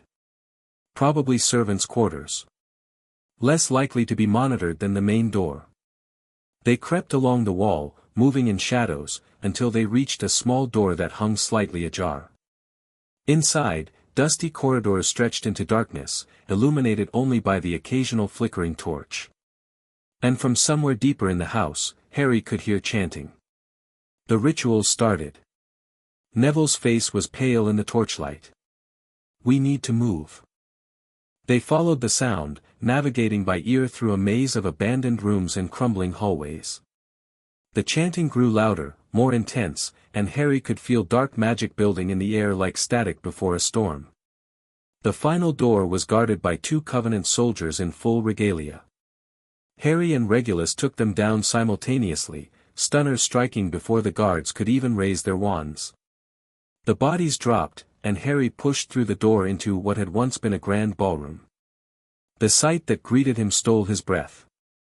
The room had been transformed into a ritual chamber. Symbols covered every surface, walls, floor, ceiling, glowing with sickly green light. In the center, a stone altar held a cauldron that bubbled with something that looked disturbingly like blood. Around the altar stood a circle of Covenant members, their chanting reaching a crescendo. And at the head of the circle, bound and bleeding but still conscious, was Albus Dumbledore. Beyond him, rising from the cauldron like a nightmare-given form, was something that Harry recognized with visceral horror. Voldemort. Not the shade from the graveyard, not the fragment preserved in the Horcruxes. This was the Dark Lord himself, reconstituting from the ritual's dark magic, his body forming like clay shaped by invisible hands. They were too late. No. The word escaped Harry before he could stop it. No, we can't be. Voldemort's eyes, red, inhuman, burning with terrible awareness, found him across the room. Harry Potter, the Dark Lord said, his voice like breaking ice. How delightful. You've saved me the trouble of hunting you down. The chanting stopped. The Covenant members turned, wands rising. And Harry realized, with cold certainty, that they were hopelessly outnumbered. Run, Regulus breathed. Harry, take Neville and run, I'm not leaving you. You have to. You're the only one who can end this. If you die here, Voldemort raised his wand. How touching. A family reunion, complete with noble sacrifices. His lipless mouth curved into something that wasn't quite a smile. I've waited so long for this moment, Harry. So very long. Harry raised his own wand, knowing it was useless, knowing he couldn't win this fight. But he refused to die without trying. Then stop waiting, he said. Let's end this. Voldemort laughed, a high, cold sound that echoed off the ritual chamber's walls. And then everything exploded into violence. The battle was chaos. Spellfire filled the room, curses and counter-curses slamming against shields and stone. Harry fought back-to-back with Regulus and Neville, the three of them forming a desperate island of resistance against the Covenant's overwhelming numbers. But it wasn't the Covenant that mattered. It was Voldemort. The Dark Lord moved through the battle like a force of nature, his magic devastating everything in its path. Covenant members who got too close were thrown aside like ragdolls, their wards and protections meant nothing against his power. He was heading for Harry. Regulus! Harry shouted over the chaos. The plan, we have to, I know. Regulus deflected a curse that would have taken Harry's head off. The connection, use it. It's the only way. The plan. The theory. Let Voldemort hit him with the killing curse, trust that the soul fragment would absorb it, pray that the love magic would protect what remained. It was insane. It was suicide. It was the only option. Harry stopped fighting. He lowered his wand, stood straight, and faced the approaching Dark Lord with calm acceptance. Harry, what are you doing? Neville grabbed his arm. You can't just, trust me. Harry met Neville's eyes. Whatever happens next, trust me. Voldemort stopped a few meters away, his wand raised, his red eyes blazing with triumph. Surrendering? How disappointing. I expected more from the boy who's caused me so much trouble. I'm not surrendering. I'm accepting what has to happen. And what is that? Harry took a breath. You're going to kill me. Or try to. And when you do, you're going to destroy the last piece of your soul that's anchoring you to this world. Voldemort's expression flickered, surprise, then understanding, then something that might have been fear. The Horcrux. You know about the Horcrux in your head. I know everything. I know what you are, what you've done, what you're afraid of.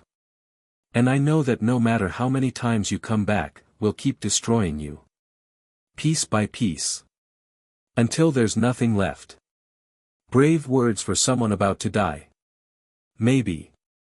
But at least I'm not afraid of death. Harry smiled, a genuine expression, full of a peace he hadn't expected to feel. Can you say the same? Voldemort's face contorted with rage. His wand came up, the words forming on his lips.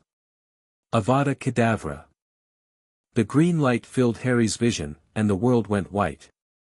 He was standing in a place that wasn't quite a place. White mist surrounded him, featureless and infinite.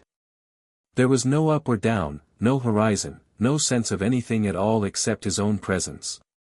Harry. He turned, and his breath caught. Lily Potter stood before him, or something that looked like Lily Potter, wearing his mother's face with gentle compassion. Beside her, James Potter waited with a crooked smile that Harry recognized from photographs. Mum. Dad. In a manner of speaking. Lily's voice was warm, familiar, everything Harry had imagined it might be. We're not really your parents, not the way you're thinking. We're more like echoes. Impressions left behind by the love they felt for you. Am I dead? That depends on you. James, or the echo of James, gestured at the whiteness around them. You're in between, Harry. The curse hit you, destroyed the Horcrux, but you still have a choice.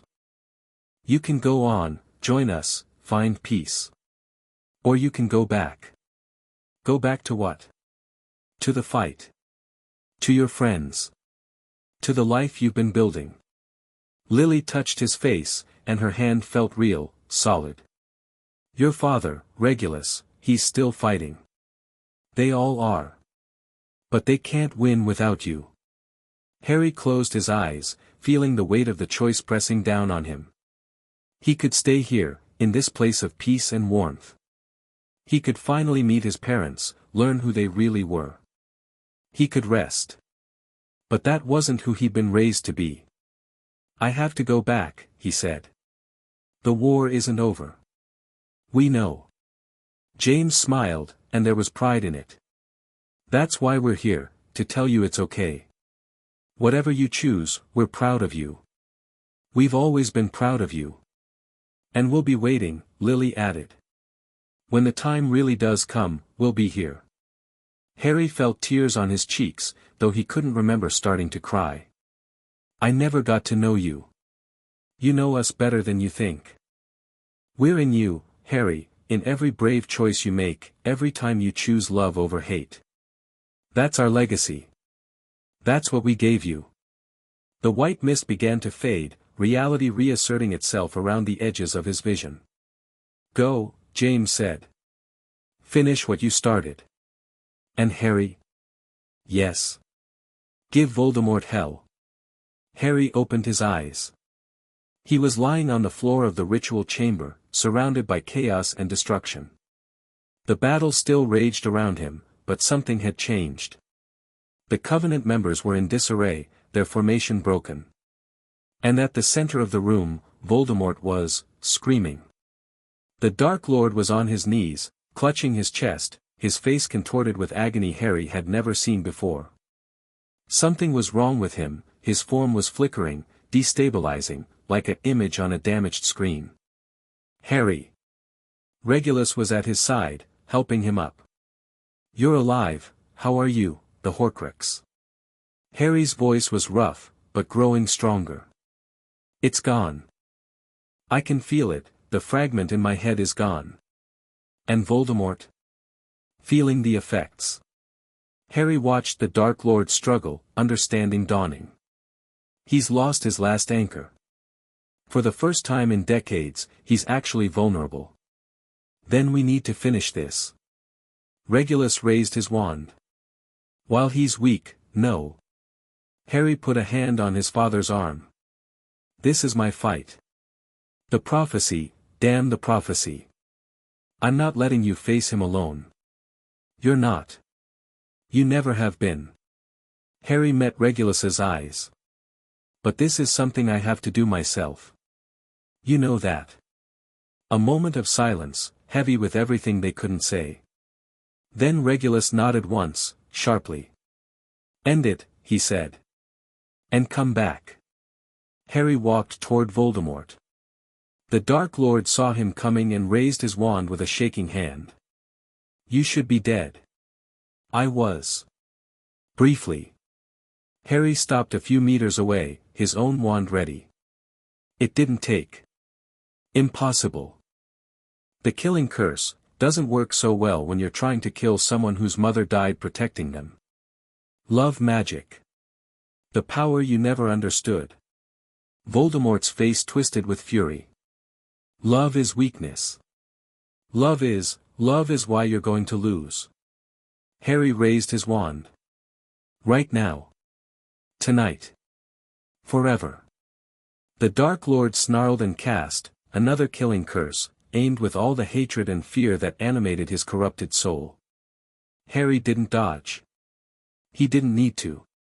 He simply cast his own spell, a disarming charm, the first spell he'd ever learned, the simplest magic imaginable. But the wand he held was special. The Elder Wand, which Dumbledore had dropped during his capture, which a Covenant member had picked up, which Harry had acquired in the chaos of battle without even realizing what he'd done.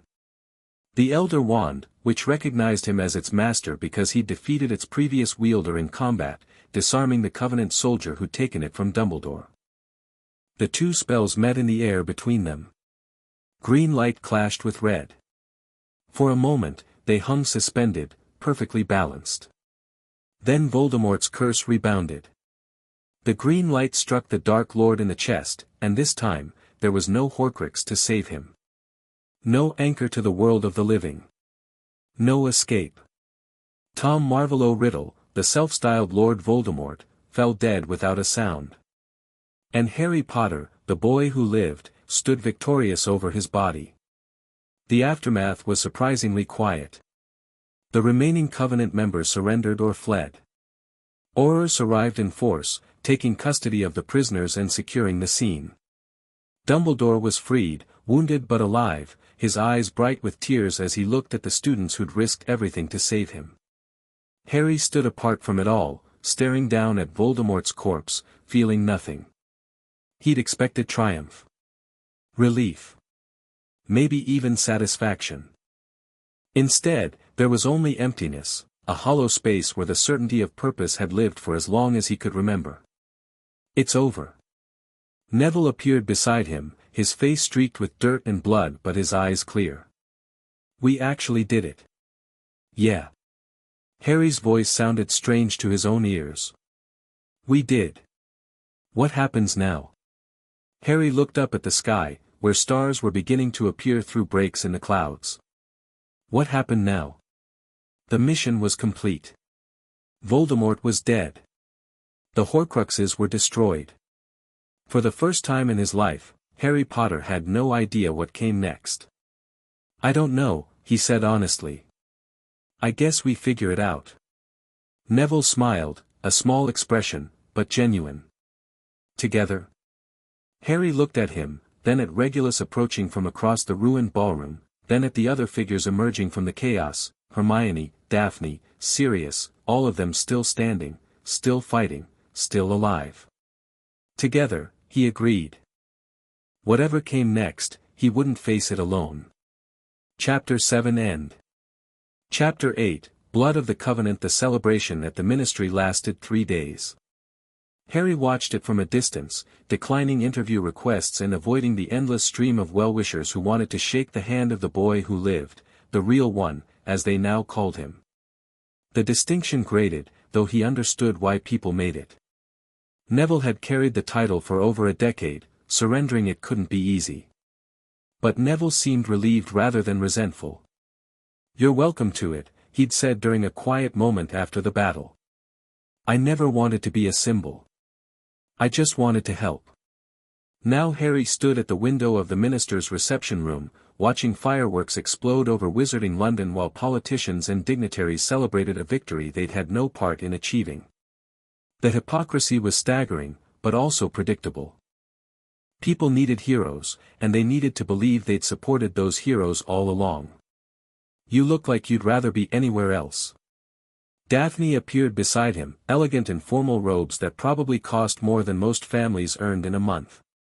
Her expression was carefully neutral, but Harry had learned to read the amusement in her eyes. I'd rather be literally anywhere else, he confirmed. But Regulus said I needed to establish my public presence and build political capital. His words. He's not wrong. The next few months will determine how the wizarding world remembers this war. If you disappear now, other people will control the narrative. Daphne's voice dropped. People like my father, who are already positioning themselves as secret supporters of the resistance. Your father was playing both sides until the last possible moment. Of course he was. That's what greengrasses do. She didn't sound proud or ashamed, just matter of fact. But now that there's a winning side, he's very eager to be seen on it. As are most of the old families. Harry watched a particularly elaborate firework spell out Potter in golden letters across the sky. Let them posture. I don't care about political games. You should. The war might be over, but the battle for what comes after is just beginning. Daphne touched his arm lightly. The Covenant wasn't just Voldemort's followers. It was a philosophy, a belief that pure blood should rule, that the old ways were better than change. That philosophy didn't die in the Riddle House. It just went underground. You think they'll regroup? I think some of them already are. The Ministry arrested the ones who were present at the ritual, but the Covenant's network extends far beyond that room. There are sympathizers in every department of government, every old family, every institution. Her eyes met his. If you walk away now, they'll fill the vacuum you leave behind. It was good advice, and Harry knew it. But the thought of spending years navigating political currents and social obligations made him want to scream. He'd been raised for war, not diplomacy. Combat, not conversation. I'll think about it, he said. That's all I ask. Daphne squeezed his arm once, then released it. Now come. The minister wants to present you with an Order of Merlin, and it would be poor form to refuse. Harry allowed himself to be led back into the crowd, the weight of expectation settling onto his shoulders like a familiar burden. The ceremony was interminable. Fudge made a speech that managed to take credit for the victory while simultaneously praising Harry's invaluable assistance to ministry operations. Dumbledore, still recovering from his captivity, spoke briefly about the importance of unity and vigilance. Various dignitaries offered congratulations that felt more like political positioning than genuine gratitude. Harry accepted the Order of Merlin, first class, with appropriate humility, said a few words about teamwork and sacrifice, and escaped the stage as quickly as possible. The medal went into his pocket immediately, he had no intention of ever wearing it again. That was painful to watch, Sirius commented when Harry found him lurking near the refreshment table. His godfather had been officially pardoned 2 days ago, after Peter Pettigrew's body was recovered from the Riddle House and confirmed as the real traitor. 12 years of wrongful imprisonment, erased by a piece of parchment and a grudging apology from the ministry. The speech or the medal? Both. Though the look on Fudge's face when you thanked the efforts of individuals the ministry spent years persecuting was almost worth it. Harry hadn't planned that particular barb, but he didn't regret it. The ministry had hunted Regulus and Sirius for years while doing nothing to actually stop Voldemort. They didn't deserve to share in the victory. Have you seen Regulus? Harry asked. He left about an hour ago. Said something about loose ends that needed attention. Sirius's expression flickered with something complicated. I think being here is hard for him. All these people celebrating, and nobody acknowledging what he sacrificed to make it possible. He wouldn't want acknowledgement. He'd hate the attention. Probably. But that doesn't mean he doesn't deserve it. Sirius was quiet for a moment. He's changed, you know. From the brother I remember. Whatever he went through, whatever he did to survive, it made him into something I don't quite recognize. Is that a bad thing? I don't know. He raised you, trained you, turned you into someone who could actually defeat Voldemort. That has to count for something. Sirius met Harry's eyes. But I look at him sometimes, and I see the same darkness that I saw in our parents. The willingness to do whatever it takes, regardless of the cost. Harry thought about the things Regulus had done over the years, the people he'd manipulated, the compromises he'd made, the moral lines he'd crossed in service of the mission. None of it had been pretty. But all of it had been necessary. The cost was worth it, Harry said. We won. Did we? Sirius's voice was soft. Or did we just delay the next war? Before Harry could respond, a commotion near the entrance drew their attention. Ministry officials were rushing toward the doors, their expressions alarmed. Something was happening. Harry moved to intercept one of them. What's going on? Attack, the official gasped. Azkaban. Someone's broken into Azkaban. They apparat to the island within the hour. The prison fortress rose from the North Sea like a monument to human cruelty, its black walls slick with spray and its towers piercing the perpetually grey sky. Harry had never been here before, but he recognized it instantly from Regulus's descriptions, the place where Sirius had spent 12 years, where the worst of the Wizarding World's criminals were kept in conditions that bordered on torture. Where the surviving Covenant members had been imprisoned after the battle at Riddle House. The East Wing is breached. An Auror met them at the dock, his face pale with shock. They came out of nowhere, operate right through our wards like they didn't exist. Killed 6 guards before we even knew what was happening. Who's they? Regulus demanded. He'd arrived separately, summoned by the same alerts, his expression cold and focused. Unknown. But they were organized, professional. And they were specifically targeting the Covenant prisoners. Harry felt ice form in his stomach. How many escaped? All of them. 37 prisoners, including Marcus Selwyn. Selwyn.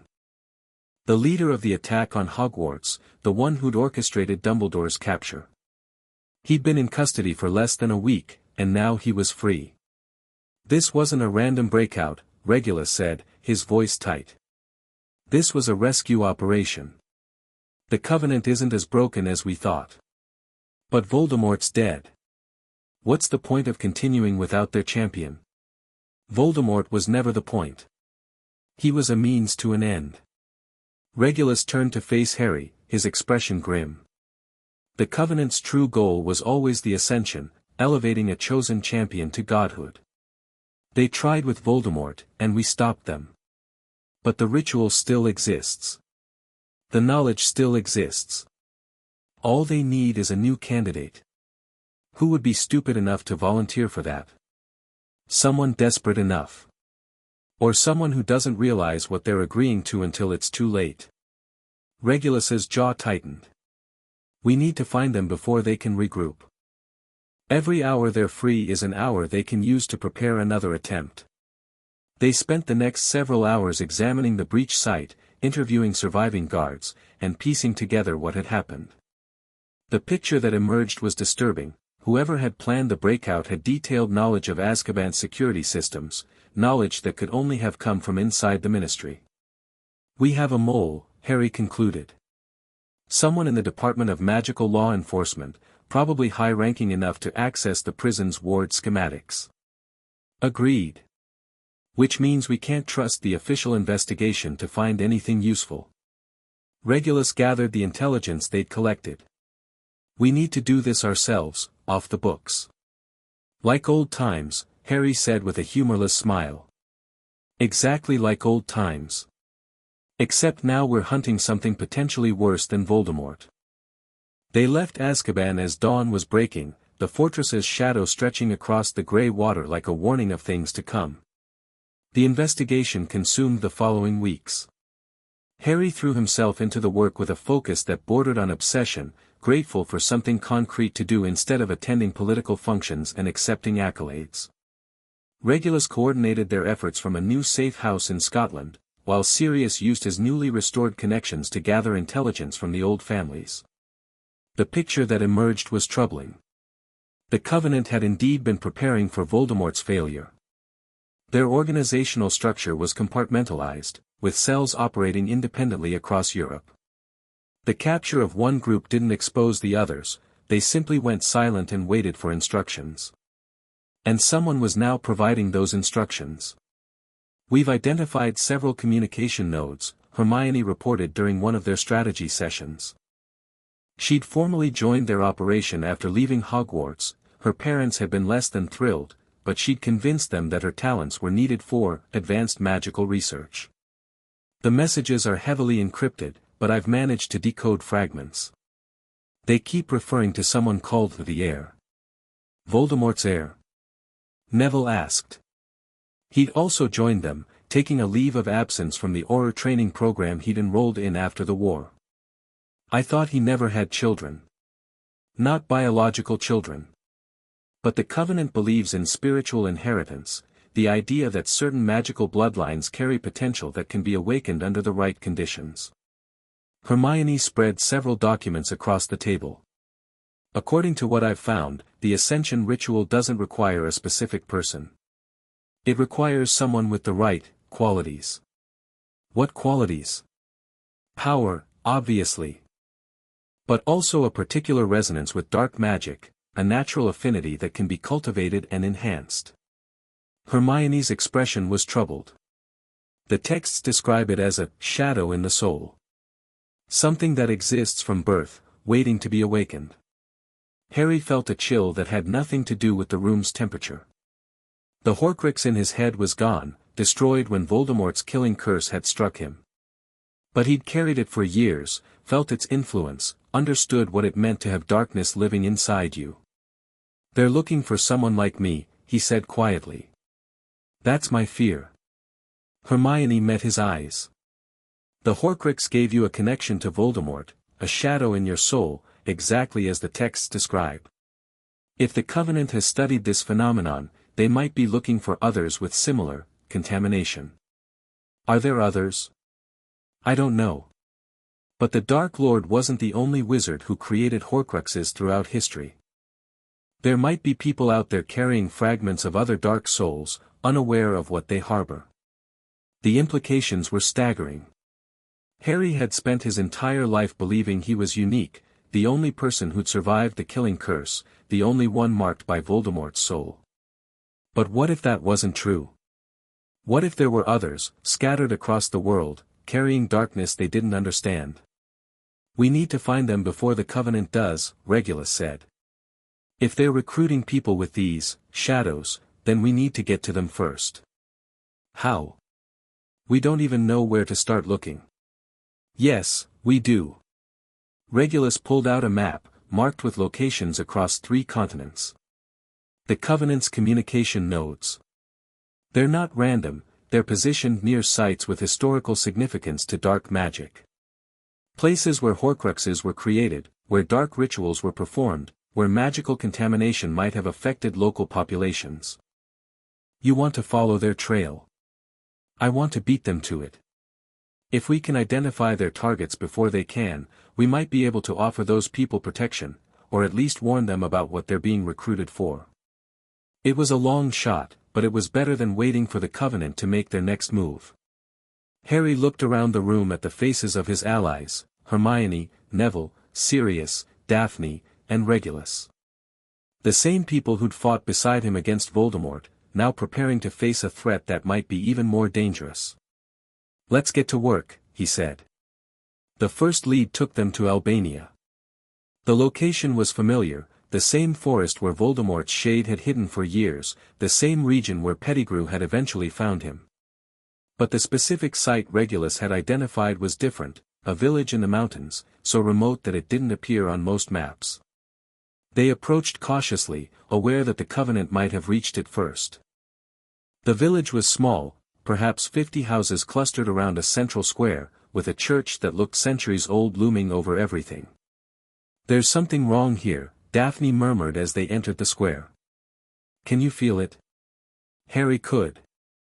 The air was heavy with magical residue, a lingering contamination that made his skin prickle. Whatever had happened in this place, it had left scars that time hadn't healed. "Spread out," Regulus ordered. "Look for anything unusual. And be careful, we don't know what we're dealing with." Harry moved toward the church, drawn by instinct he didn't fully understand. The building was clearly ancient, its stone walls covered in symbols that he recognized from his Horcrux research, protective wards, containment sigils, warnings in languages that hadn't been spoken for centuries. Someone had been trying to contain something here. Something dark. The church doors opened with a groan of rusty hinges. Inside, the air was even heavier, almost thick enough to choke on. Candles flickered in wall sconces, casting dancing shadows across pews that had been pushed aside to clear space in the center of the nave, where a body lay sprawled across the floor. Harry approached carefully, wand ready. The corpse was male, middle-aged, dressed in robes that marked him as a wizard. His face was frozen in an expression of terror, and his chest had been carved open, not with a blade, but with magic, the wounds cauterized by whatever spell had created them. And on the floor beside him, drawn in his own blood, was a symbol Harry recognized. The Covenant's mark. They were here, Regulus said from behind him. Harry hadn't heard his father enter. Recently, within the last few days. They killed him. One of their own. Or someone who refused to join them. Either way, they're sending a message. Regulus knelt beside the body, examining the wounds with clinical detachment. This was a ritual killing. They took something from him, power, or knowledge, or both. What was he protecting? That's what we need to find out. They searched the church thoroughly, eventually discovering a hidden chamber beneath the altar. The space was small, barely large enough to stand in, and it had clearly been used for storage. Shelves lined the walls, filled with books, artifacts, and documents that looked impossibly old. And in the center of the room, on a pedestal that seemed to glow with its own faint light, sat an empty case. Whatever was here, they took it, Harry said. Or whoever was here. Regulus was examining the documents, his expression growing increasingly troubled. These records, they describe a lineage. A family that's been protecting something for generations. Protecting what? A person. Regulus looked up, meeting Harry's eyes. Someone born with the shadow in their soul. Someone the Covenant has been searching for. They found them. It seems that way. Regulus gathered the most important documents. We need to analyze these, figure out who this person is and where the Covenant might have taken them. If we're lucky, there might still be time to. A sound from above cut him off. Footsteps, multiple sets, moving through the church with deliberate purpose. They left a team behind, Harry realized. They were waiting for us. Or for anyone who came looking. Regulus's wand appeared in his hand. Defensive positions. We're going to have to fight our way out. They emerged from the hidden chamber into chaos. Covenant soldiers filled the church, at least a dozen of them, their wands already raised. Marcus Selwyn stood at their head, his silver mask gleaming in the candlelight. Harry Potter, Selwyn said, his voice carrying the same cold precision Harry remembered from the battle at Hogwarts. We knew you'd come eventually. You're predictable that way, always chasing shadows, never quite fast enough to catch them. I caught Voldemort. You killed a dying man. The Dark Lord was never the Covenant's true champion, he was a stepping stone, a means to an end that he was too arrogant to understand. Selwyn spread his arms. But we've found someone better now. Someone with potential that even Voldemort lacked. Someone who will complete the ascension where he failed. Who? You'll find out soon enough. If you survive the next few minutes. The soldiers attacked. Harry responded on instinct, his wand blazing with spells that Regulus had drilled into him over years of training. Shield charms deflected the first volley of curses, counterattacks dropped 2 soldiers before they could adjust their aim. But there were too many of them, and they were professionals. For every spell Harry cast, 3 came back at him. He was driven back, separated from Regulus, fighting a desperate holding action against overwhelming numbers. Reducto. A chunk of ceiling collapsed, showering debris across the church and breaking the Covenant's formation. Neville burst through the door, Hermione and Daphne behind him, their wands adding to the chaos. Thought you might need backup, Neville called, dropping another soldier with a well-placed stunner. How did you, tracking charm? Hermione's idea. Neville grinned despite the danger. Now let's get out of here. They fought toward the exit, covering each other's retreats, the church filling with smoke and spellfire. Selwyn shouted orders, trying to rally his soldiers, but the reinforcements had disrupted his trap. The Covenant was losing control of the situation. Harry made it to the door, turned to ensure the others were following, and found himself face to face with Selwyn. The Covenant leader moved impossibly fast, his wand already tracing the killing curse's signature pattern. Harry raised his own wand, knowing he wouldn't be quick enough, a blur of motion from his left. Sirius, appearing from nowhere, slamming into Selwyn with the force of his animagus transformation. The two went down in a tangle of limbs and fur, the killing curse flying wild and shattering a window. "Go!" Sirius shouted, already shifting back to human form, grappling with Selwyn on the church floor. "I'll hold them." "Sirius, I said go. The mission matters more than me." Harry hesitated for one agonizing moment. Then Regulus grabbed his arm and pulled him through the door, into the night, away from his godfather and toward the extraction point. They operated out as the church exploded behind them. The safe house in Scotland felt empty when they returned. Harry stood at the window, watching dawn break over the mountains, trying to process what had happened. Sirius was gone, captured or killed, they didn't know which. The Covenant had escaped with their prize. And the war that everyone thought was over had just begun again. "We'll get him back," Regulus said quietly. "Sirius is a survivor. Whatever they're doing to him, he'll hold on until we find him. And if we don't find him, then we honor his sacrifice by finishing what we started." Regulus's voice was hard, but Harry could hear the pain beneath it. The Covenant has someone, a potential ascension candidate. If they complete the ritual, then we're facing something worse than Voldemort. Much worse. The Ascension was designed to create a god, a being of pure magical power, unchained by mortal limitations. Even Voldemort, with all his Horcruxes and dark magic, was still fundamentally human. An ascended being would be something else entirely. Harry absorbed this in silence. The scope of the threat was almost too large to comprehend. They defeated Voldemort, destroyed his Horcruxes, ended his reign of terror, and it wasn't enough. There was always another threat, another enemy, another war waiting to be fought. "What's the plan?" he asked finally. "We identify the candidate. Figure out who the Covenant has taken and what makes them special. If we can reach them before the ritual is complete, we might be able to prevent the Ascension entirely." Regulus pulled out the documents they'd recovered from the church. "These records are our best lead. Hermione's already analyzing them. And Sirius? Finding the candidate will lead us to him.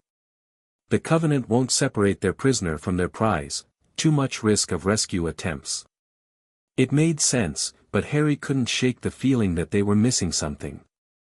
The Covenant had known they were coming to Albania. They'd had time to prepare a trap, to extract whatever they'd found, to eliminate anyone who might talk. Almost as if they'd been watching the investigation from the beginning. "Regulus," Harry said slowly. "The mole.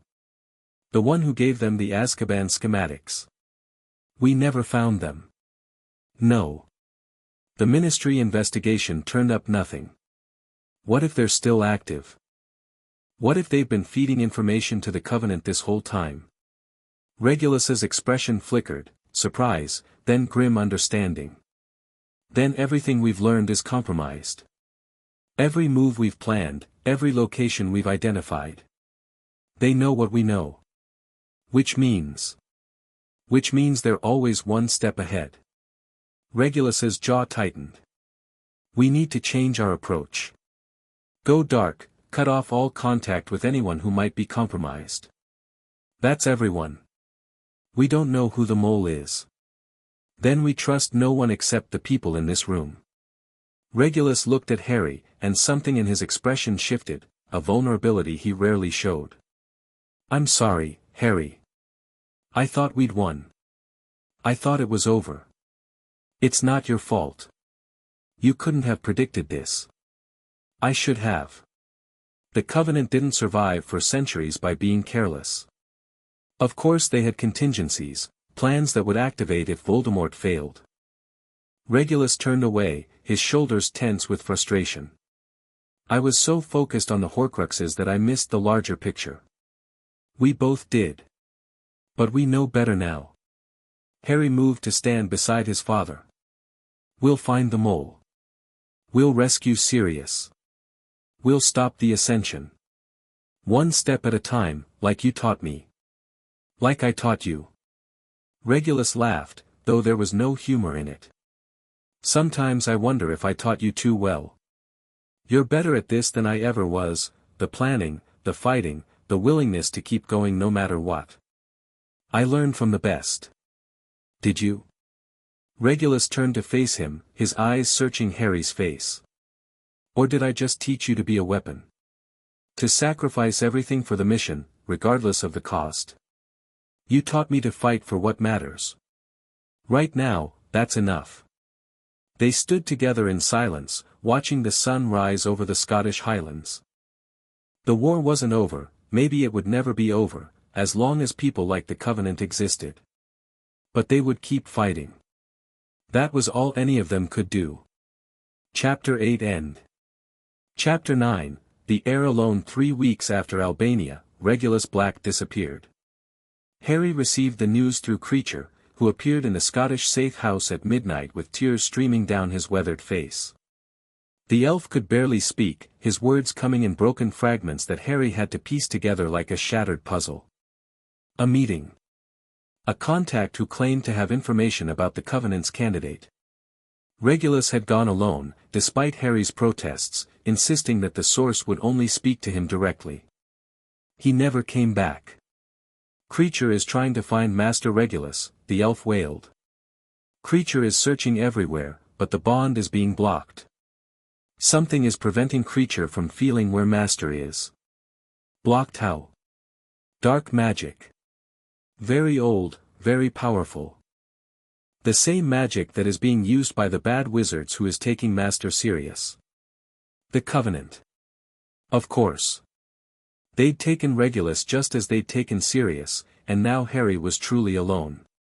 He stood in the center of the safe house, surrounded by maps and documents and the accumulated intelligence of months of investigation, and felt the weight of isolation pressing down on him like a physical force. The people who'd raised him, trained him, fought beside him, they were gone.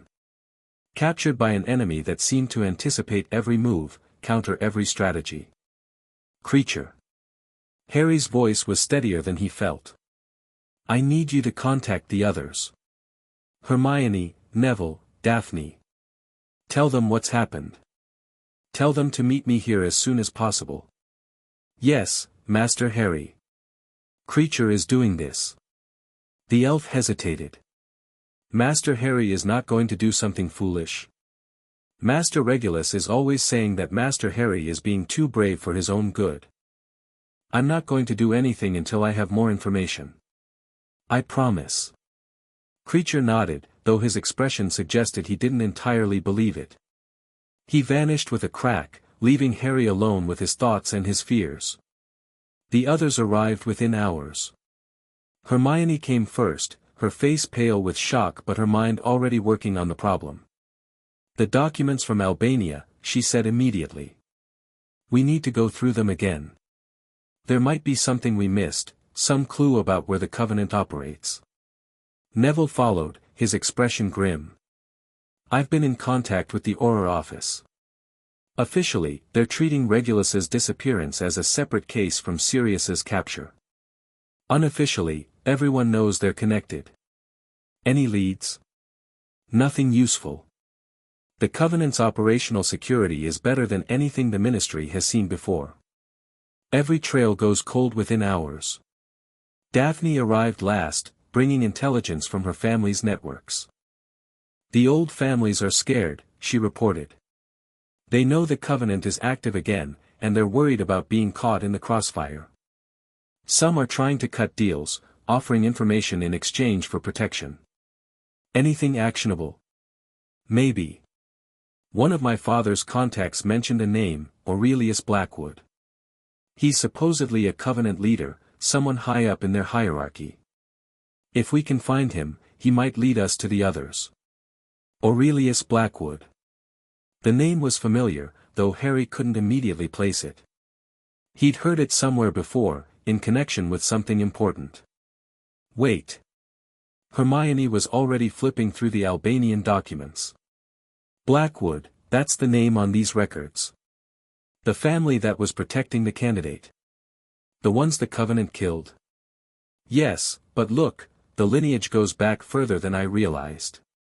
Hermione spread the papers across the table. The Blackwoods weren't just protectors. They were descendants. Direct descendants of Salazar Slytherin, through a branch that split off centuries ago. Like the Gaunts. Similar, but different. The Gaunts stayed in Britain and became, well, what they became. The Blackwoods left, settled in Eastern Europe, and maintained their bloodline in secret. Hermione's voice was intense. Harry, if the candidate is a Blackwood, then they're not just compatible with dark magic. They're genetically predisposed to it. A perfect vessel for the ascension. Exactly. And if Aurelius Blackwood is still alive, still part of the Covenant, then he might be the one directing all of this. Harry felt the pieces clicking into place. The breakout, the ambush in Albania, the captures of Sirius and Regulus, it's all connected. All part of a plan to prepare for the ritual. But who's the candidate? The documents mention someone being protected, but not who they actually are. Harry studied the papers, searching for details they might have overlooked. The records were fragmentary, damaged by age and deliberate destruction. But certain phrases stood out: the child bears the shadow, as all true heirs must. We have kept them hidden from the Covenant's eyes, but the darkness grows stronger with each passing year. When the time comes, they will either save us or destroy us. There is no middle path. The candidate is young, Harry realized. A child, or at least they were when these records were written. Someone the Blackwoods were raising in secret, preparing for something. The ascension? Or preventing it? The language suggests they saw the candidate as a danger, not a prize. Harry looked up at the others. What if the Blackwoods weren't Covenant members? What if they were trying to keep the candidate away from the Covenant, and the Covenant finally found them? Then the person they've captured isn't willing, Neville said slowly. They're being forced into this. Which means there might still be time. If we can find them before the ritual is complete, we might be able to save them, and stop the ascension at the same time. It was a thin hope, but it was more than they'd had an hour ago. Harry felt something shift in his chest, not quite optimism, but a determination that bordered on it. We need to find Aurelius Blackwood, he said. He's the key to everything. Daphne, your contacts, can they get us more information? I'll try. But Harry, if Blackwood is as important as we think, he'll be heavily protected. Getting to him won't be easy. Nothing about this has been easy. That's never stopped us before. They divided up tasks, Hermione continuing her analysis of the documents, Neville reaching out to his Auror contacts for any intelligence on Covenant movements, Daphne working her family's networks for information about Aurelius Blackwood. Harry took the most dangerous job, following up on leads in person, tracking down sources who might know something useful. He told himself it wasn't about revenge. It wasn't about proving he could operate alone. It was about finding his father and godfather, stopping the Covenant, saving whoever they'd captured. But deep down, he knew the truth. He was angry. Angry at the Covenant for taking the people he loved, angry at himself for not seeing the trap, angry at a world that kept demanding more from him no matter how much he gave. That anger would either save him or destroy him. He intended to find out which. The first lead took him to Prague. The city was ancient, its streets winding through centuries of history, its magical quarter hidden in plain sight among the Muggle architecture. Harry moved through the crowds with practiced anonymity, his appearance altered by subtle glamours that made him forgettable. His target was a pub called the Bleeding Stone, a notorious gathering place for dark wizards and information brokers. Regulus had mentioned it once, a place where secrets could be bought and sold, where the right questions might yield the right answers. The interior was exactly as dingy as Harry had expected. Low ceilings, dim lighting, patrons who looked like they'd kill you for the contents of your pockets. He found a corner table and ordered a drink he had no intention of consuming. He waited. The contact was supposed to arrive at midnight. Someone who'd reached out through the remnants of Regulus's network, claiming to have information about Covenant operations in Eastern Europe. It could be legitimate, or it could be another trap. Harry had prepared for both possibilities. The clock struck 12. A figure approached his table, hooded, cloaked, moving with the careful precision of someone who'd spent their life avoiding attention. "You're the Black Heir," the figure said, their voice barely above a whisper. "I recognize your father's wand." Harry's hand moved to his pocket, where Regulus's wand rested alongside his own. He'd found it at the safe house after Regulus disappeared, left behind with a note that simply said "in case of emergency." "I'm looking for information about Aurelius Blackwood," Harry said. "I'm told you can help with that." Aurelius Blackwood is a ghost. A name that moves through the shadows, directing events without ever being seen. The figure sat across from Harry, keeping their hood up. Finding him is not a matter of tracking down a location. It's a matter of understanding what he wants. And what does he want? The same thing the Covenant has always wanted. The ascension. The elevation of a chosen vessel to godhood. The figure paused. But Aurelius is different from his predecessors. He doesn't see himself as a servant of the ritual. He sees himself as the ritual's master. What does that mean? It means he doesn't intend to create a god. He intends to become one. Harry processed this. Aurelius Blackwood is the candidate. He's planning to undergo the ascension himself. Not himself directly. The ritual requires a vessel, someone young enough to be shaped, powerful enough to contain the transformation. Aurelius has spent decades searching for the perfect candidate. The figure leaned forward. He found them. A child with the shadow in their soul, descended from the same bloodline as himself. His own descendant, actually, a great-grandchild he's been cultivating since birth. Where are they now? That's where things become complicated. The figure's voice dropped even lower. The candidate was being protected by a faction within the Covenant itself. People who believed the ascension was too dangerous, that Aurelius had gone too far. They tried to hide the child, keep them safe from the ritual. The Blackwoods in Albania. Yes. They were killed for their betrayal, and the child was taken. But during the chaos, something happened. The child escaped. Escaped where? That's what everyone wants to know. The figure pushed something across the table, a folded piece of paper. This is the last known sighting. A village in Romania, near the Carpathian Mountains. The child was seen there 3 days ago, alone and frightened. Harry took the paper, unfolding it to reveal a map with a location marked. "Why are you telling me this?" "Because I want to see Aurelius Blackwood fail. He destroyed my family, killed my sister, took everything I had." The figure's voice hardened with old pain. "I can't stop him myself, but you might be able to. You've killed one Dark Lord already. Perhaps you can prevent the birth of another." "Who are you?" "Someone who's made too many mistakes to matter anymore." The figure stood. "Find the child before the Covenant does.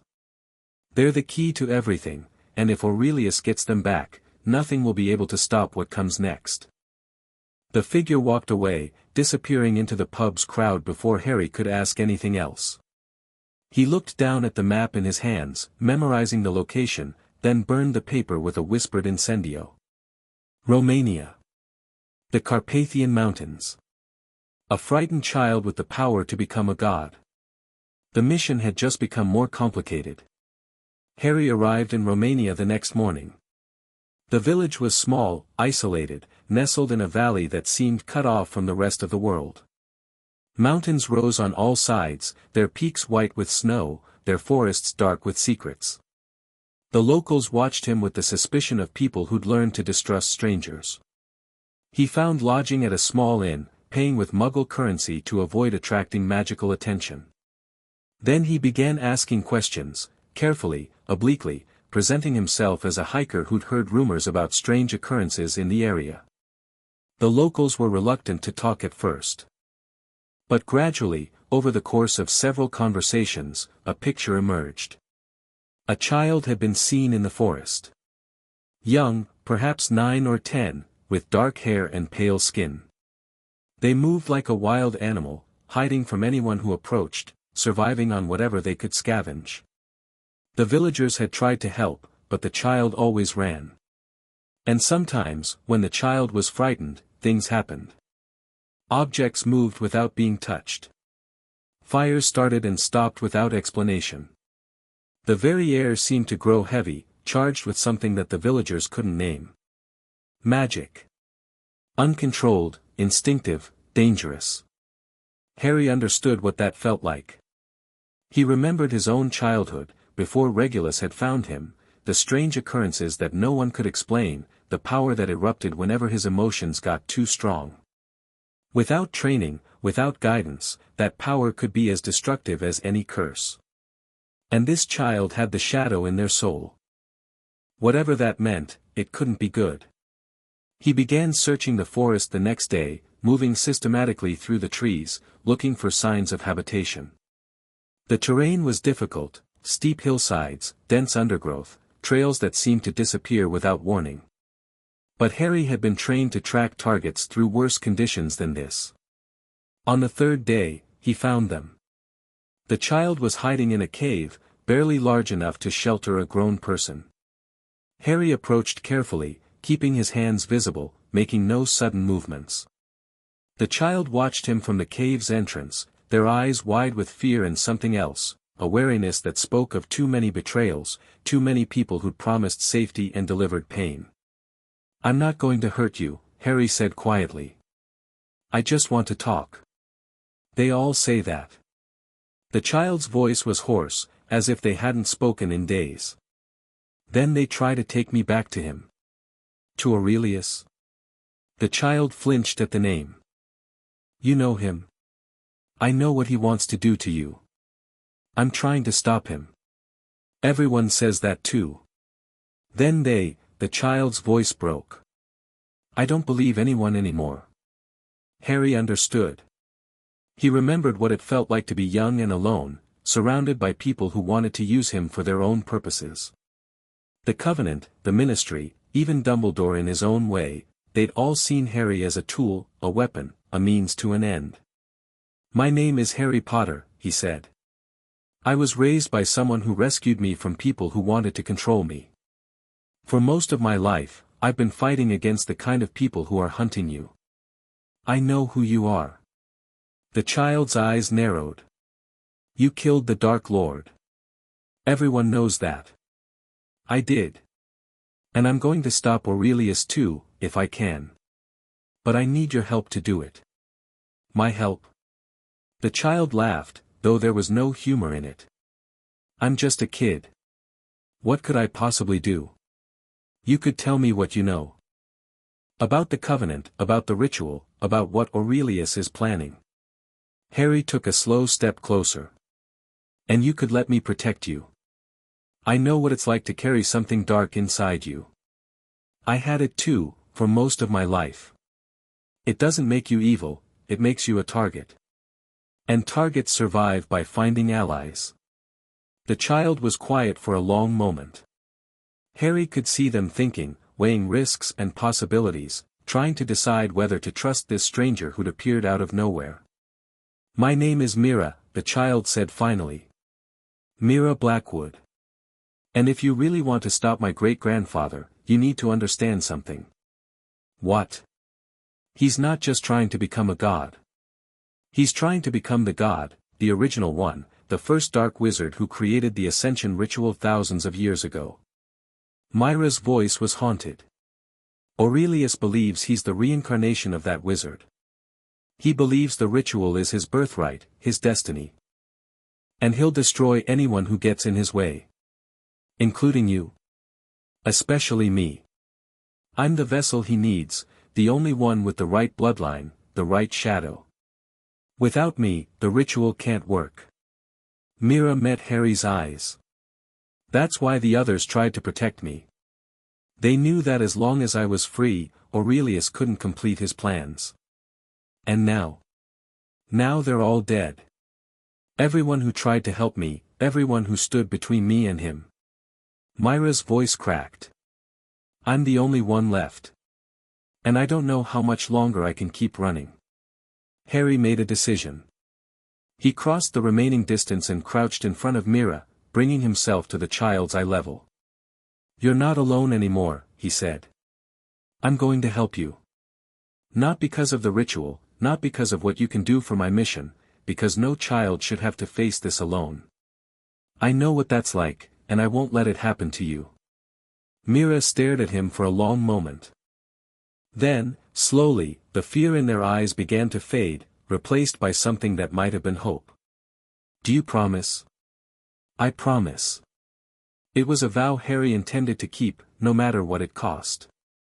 They traveled together for the next several days, moving through the mountains toward a safe location Hermione had identified. Harry sent word ahead through Creature, warning the others about what he'd found. Mira was quiet at first, reluctant to share more than the bare minimum about their past. But gradually, as the days passed and Harry proved that he wasn't going to betray them, the child began to open up. The story that emerged was heartbreaking. Mira had been born to parents who'd died when they were only 2, killed by Covenant operatives who'd come to claim the child for Aurelius. But the Blackwood protectors had gotten there first, spiriting Mira away to the remote village in Albania. For 7 years, Mira had lived there in hiding, trained in basic magic by guardians who loved them but were always afraid. The shadow in Mira's soul made controlling magic difficult. Spells would sometimes work perfectly, sometimes fail completely, sometimes do things no one had intended. "It's like there's something else inside me," Mira explained one evening, as they sat around a small campfire. "Something that wants to get out. Most of the time I can keep it down, but when I'm scared or angry. I know the feeling." Harry thought about the Horcrux that had lived in his head for years, the constant presence, the whispers at the edge of consciousness. "The shadow isn't you, Mira. It's something that was done to you, probably before you were born. You can learn to control it." "Can I? Or will it control me eventually?" "That depends on the choices you make. The darkness might be part of you, but it doesn't define you. What defines you is how you respond to it."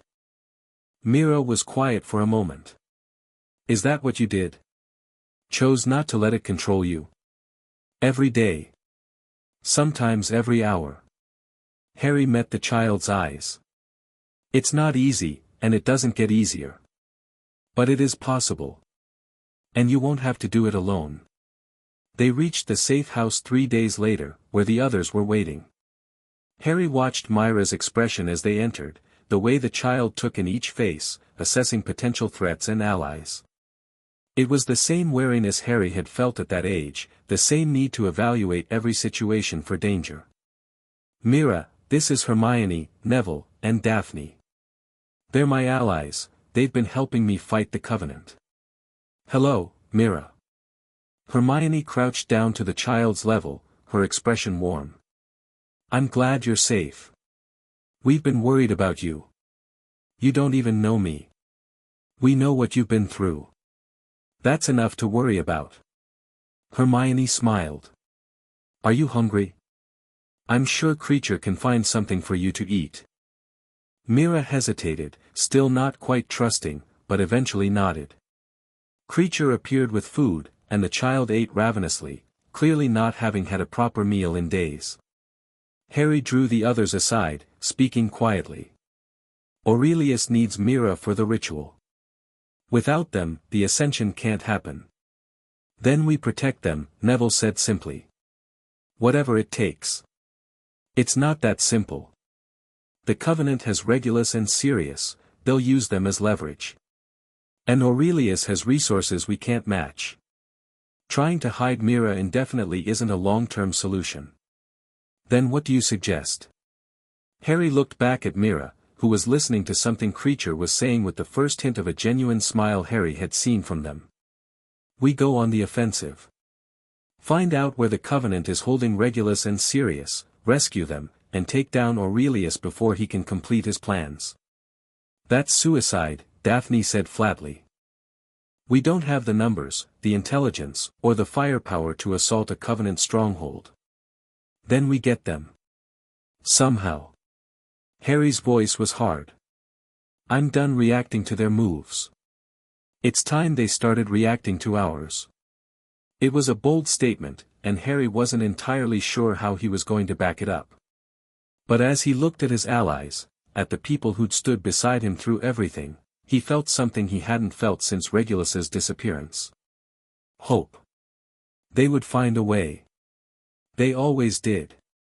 Chapter 9 End. Chapter 10, The Manor's Secrets. The intelligence came from an unexpected source. Draco Malfoy appeared at the safe house 3 days after Myra's arrival, looking nothing like the arrogant boy Harry remembered from Hogwarts. His robes were travel-stained, his face gaunt with exhaustion, and his eyes held a haunted quality that spoke of things seen and regretted. "Before you curse me," Draco said, raising his empty hands, "I'm here to help." Harry's wand didn't waver. "Why should I believe that?" "Because the Covenant has my mother." Draco's voice cracked. "They took her 3 days ago, as leverage to ensure my father's cooperation. And my father," he stopped, swallowing hard. "My father is helping them willingly. He's been part of this from the beginning. We know about Lucius's involvement. You don't know everything. You don't know where they're operating from, or how many people they have, or what the timeline is for the ritual." Draco met Harry's eyes. "I do. I've been inside their organization for months, pretending to be loyal while gathering information. And now I'm giving that information to you. In exchange for what? My mother's life. Help me get her out, and I'll tell you everything I know." Harry studied Draco's face, looking for signs of deception. The Malfoy heir had been many things over the years: bully, coward, collaborator, but Harry had never known him to be a skilled liar. The fear in his eyes seemed genuine. "Talk," Harry said. "Then we'll discuss terms." Draco talked. The Covenant's main base of operations was a fortress in the mountains of Albania, not far from the village where Harry had found Mira. The location had been chosen for its magical properties. The area was saturated with dark energy, the remnants of rituals performed over centuries. Inside the fortress, Aurelius Blackwood commanded a force of approximately 50 dedicated operatives, plus another 100 support personnel. They had Regulus and Sirius in separate holding cells, kept alive as leverage and potential sacrifices for the ritual. "The ascension requires blood," Draco explained. "Not just from the vessel, but from those connected to them. Family blood is most powerful, but the blood of enemies can also be used. That's why they've been capturing people instead of killing them." "When is the ritual scheduled?" "The winter solstice. 12 days from now." Draco's expression was grim. "The timing is critical. The solstice amplifies dark magic to its peak. If they miss this window, they'll have to wait another year. 12 days. Not much time to plan and execute an assault on a fortified position held by superior numbers." "What about Narcissa?" Hermione asked. "Where is she being held?" "In the fortress, in a cell near my father's quarters. He visits her every day, trying to convince her that the ascension is the right path." Draco's hands clenched. "She won't break. She hates what he's become, what he's done. But they'll kill her eventually, once they realize she's not going to cooperate." "And you expect us to trust you," Daphne said, her voice cold. "After everything your family has done." "I don't expect anything. I'm asking." Draco looked around the room at each of them. "I know I've been a coward. I know I've made terrible choices. But my mother is innocent, she never wanted any of this. She deserves a chance to survive." Harry considered the request. An alliance with Draco Malfoy was far from ideal, but the intelligence he offered was invaluable. Without inside information, any assault on the Covenant's fortress would be essentially blind. "If you're lying," Harry said quietly, "if this is another trap, it's not. I swear on my magic, on my family's name, on everything I have left." Draco raised his wand, and Harry saw the shimmer of a magical oath forming. "I will help you destroy the Covenant and rescue the prisoners." I will not betray you or provide false information. If I break this oath, may my magic be forfeit. The oath settled over Draco like a visible weight. A wizard's oath was binding, breaking it would strip him of his magic permanently. Harry lowered his wand. All right. Tell us everything about the fortress's defenses. The planning took 5 days. Draco's information was detailed and accurate, verified through careful cross-referencing with other intelligence sources. The fortress was formidable, ancient wards, multiple guard rotations, magical creatures patrolling the perimeter, but it wasn't impenetrable.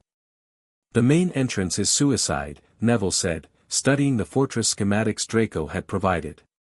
But there's a service tunnel here, used for bringing in supplies. It's less heavily guarded, and it connects to the lower levels where the prisoners are held.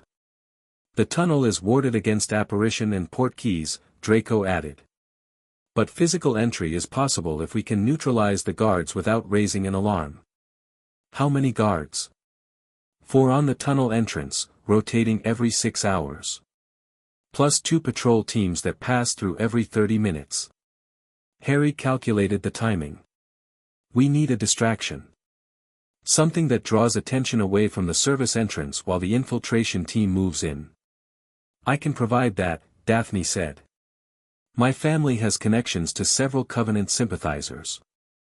If I reach out to them, claim to be negotiating a deal, it might create enough confusion to buy you time. Too risky. If they realize you're working with us, they won't. The Greengrass family has been playing both sides for generations.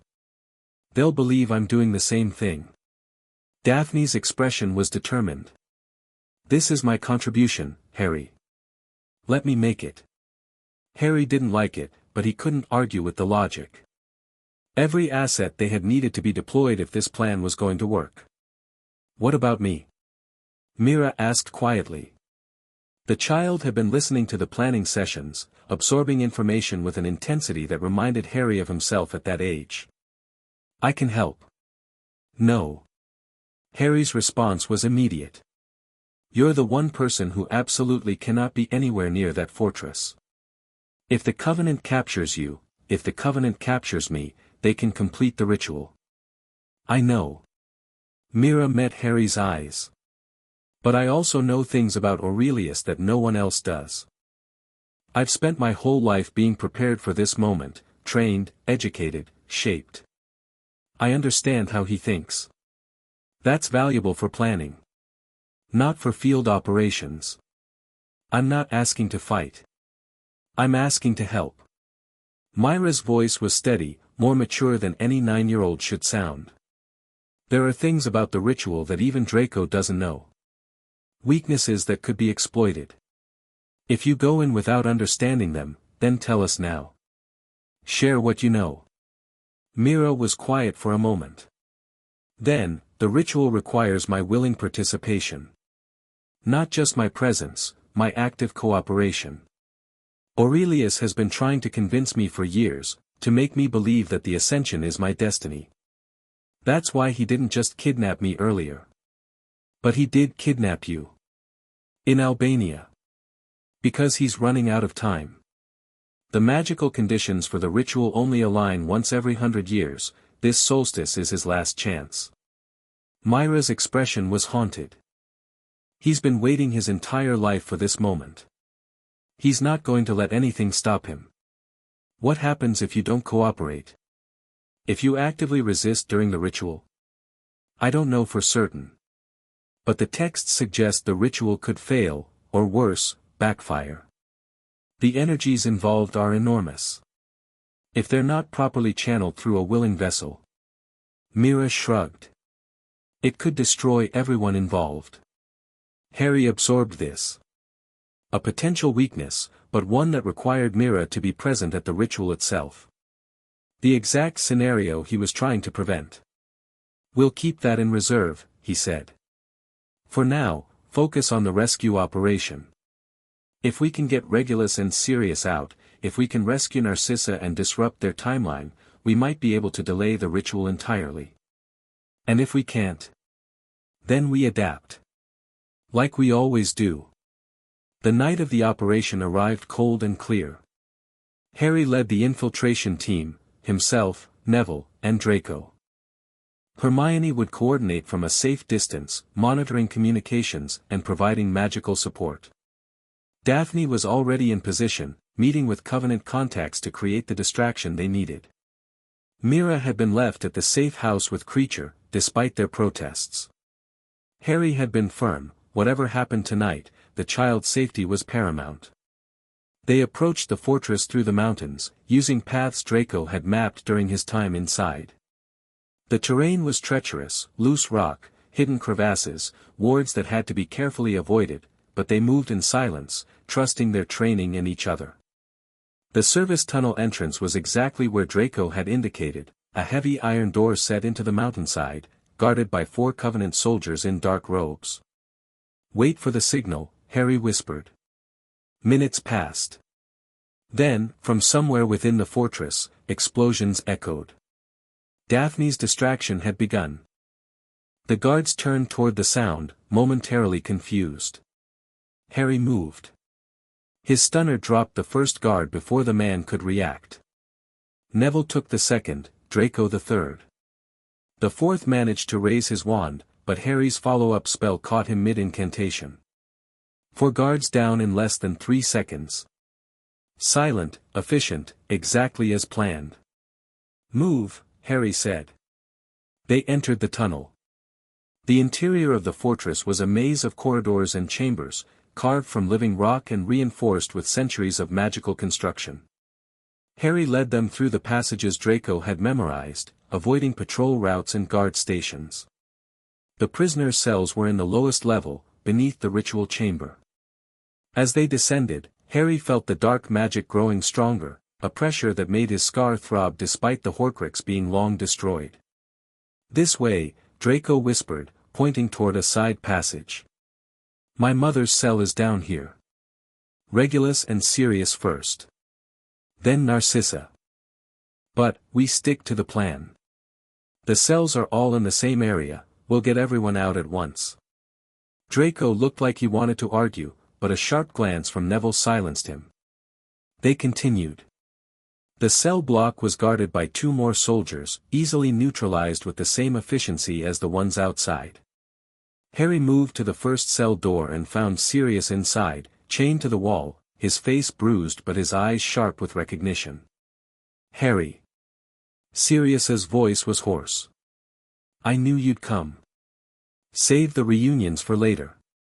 Can you walk?" "I can do more than walk." Sirius's smile was fierce despite his injuries. "Just get me out of these chains." Harry worked on the magical locks while Neville checked the other cells. "Regulus is here," Neville reported. "Alive, conscious. He looks rough. I'll live." Regulus's voice carried from the adjacent cell. "Get the others first." Within minutes, all the prisoners were free, Sirius, Regulus, Narcissa, and 3 others who'd been captured during various Covenant operations. They were all weak, all damaged by their captivity, but all capable of moving under their own power. "Exit route," Harry said. "Same way we came in. Daphne's distraction should still be drawing attention. There's a problem." Draco was staring at something down the corridor. The distraction worked too well. "They've locked down the upper levels. Then we find another way." "There isn't one." The service tunnel was the only unmonitored exit. Draco's face was pale. "We're trapped." Harry assessed their options. 7 civilians, 3 fighters, 1 exit that was now blocked. The math wasn't good. "Then we fight our way out," he said. "Against 50 Covenant soldiers. Against however many get in our way." Harry turned to Regulus. "Are you up for this?" Regulus pushed himself away from the wall, his expression hardening into something familiar. "I've been waiting for this since they put me in that cell." "Sirius? Try and stop me." Sirius flexed his hands, magic crackling between his fingers. "I owe these bastards some pain. Then let's go." The battle through the fortress was chaos. Covenant soldiers poured from every direction, their numbers overwhelming despite Harry's team's skill. They fought back to back, spellfire filling the corridors with light and noise, progress measured in meters of blood-slicked stone. Harry fought with everything Regulus had taught him. Every technique, every tactic, every dirty trick that had kept him alive through impossible odds. He took down soldier after soldier, his wand a blur of motion, his mind cold and calculating. But it wasn't enough. For every enemy they dropped, two more appeared. "We need to break their line," Neville shouted over the chaos. "Push through to the main hall. There's too many. Then make a hole." Harry gathered his power and cast the most destructive spell he knew, a modified reducto that he'd only ever used in training. The corridor ahead exploded, stone and bodies flying in all directions. A path opened. They ran. The main hall was vast, filled with the apparatus of the ritual they'd hoped to prevent.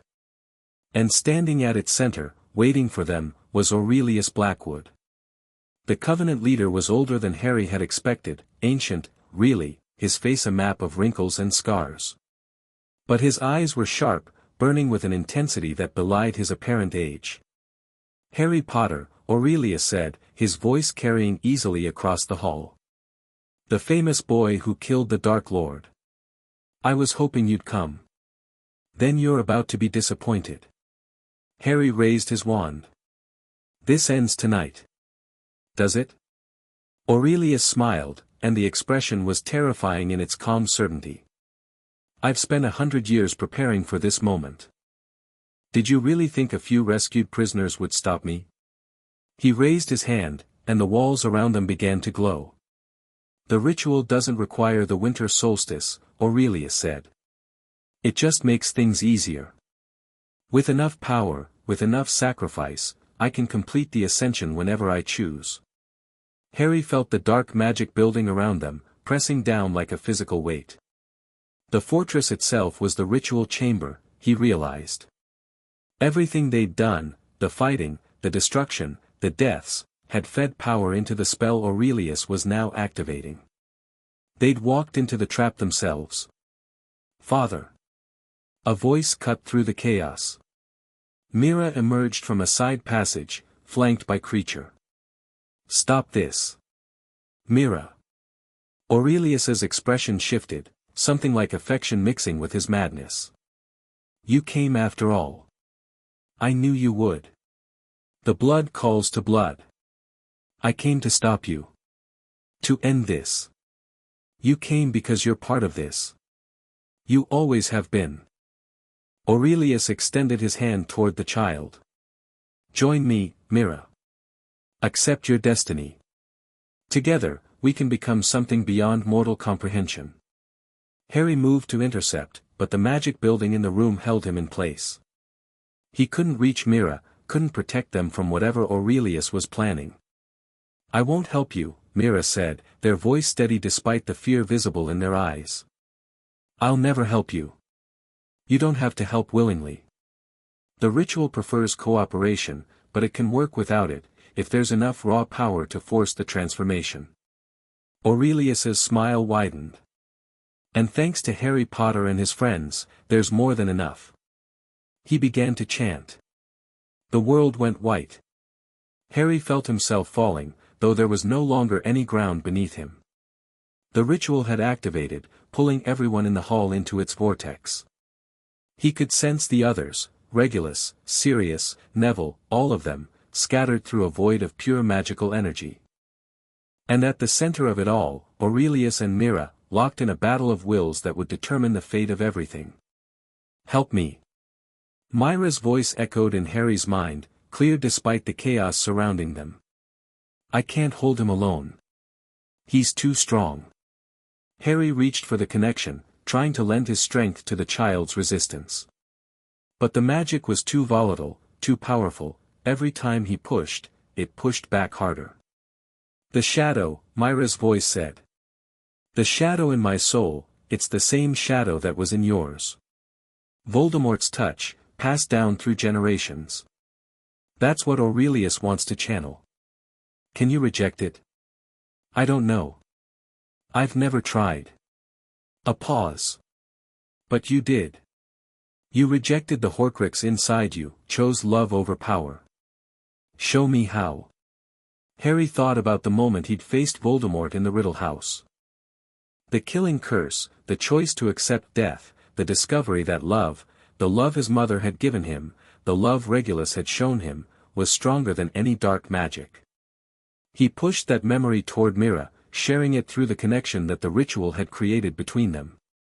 Love, he said. That's the power Voldemort never understood. The power Aurelius doesn't understand either. It's not about strength or control, it's about choosing something worth protecting. I don't have anyone to protect. Everyone I loved is dead. Then protect the future.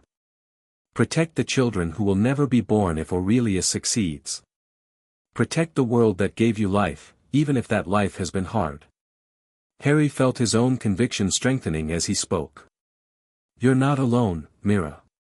You never were. I'm here. We're all here. And we're fighting with you. Silence. Then, slowly, Harry felt something shift in the magical vortex around them. Mira was pushing back. The child's resistance grew stronger, fueled by something that wasn't strength or power but something deeper, a determination that couldn't be broken, a choice that couldn't be unmade. Aurelius felt it too. His chanting faltered, his concentration breaking as the vessel he'd spent a century preparing turned against him. No, he snarled. You can't, you're mine, the blood demands, the blood is mine, Mira said, and their voice carried a power that shook the foundations of the ritual itself. And I choose who I give it to. The vortex collapsed. Harry slammed back into physical reality with a force that drove the breath from his lungs. He was lying on the floor of the main hall, surrounded by the scattered bodies of everyone who'd been caught in the ritual's backlash. The apparatus was destroyed, the magical apparatus shattered beyond repair. And in the center of the room, Aurelius Blackwood lay motionless. Harry pushed himself upright, his body screaming with pain. Around him, the others were stirring, Regulus, Sirius, Neville, all alive. Damaged, but alive. Mira stood over Aurelius's body, their small form trembling with exhaustion. Is he dead? Harry asked, moving to stand beside the child. I don't know. Myra's voice was barely a whisper. I felt something break inside him when the ritual failed. His soul, maybe.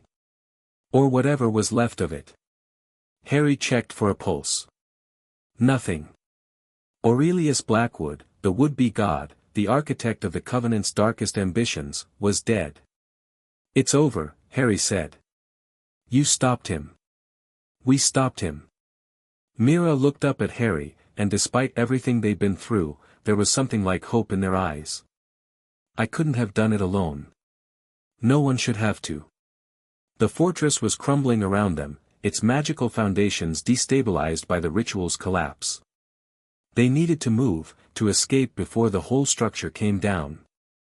But for just a moment, Harry allowed himself to feel something he hadn't felt in a very long time. Victory. Not just survival, but genuine, complete victory. The Covenant was broken. The Ascension was prevented. And the child who'd been destined for darkness had chosen light instead. Let's go home, Harry said. And for the first time since this war began, it felt like they actually could. Chapter 10 End. Chapter 11, The Rat King. The weeks following the fortress battle were a blur of recovery and reorganization. The Covenant's remaining cells scattered when word of Aurelius's death spread. Some fled to the continent, seeking refuge in dark corners of Europe. Others surrendered to ministry authorities, preferring imprisonment to continued flight. A handful of the most fanatical members attempted one last strike, an attack on the ministry itself, but it was disorganized, poorly planned, and easily repelled. The war was over. Or so everyone believed.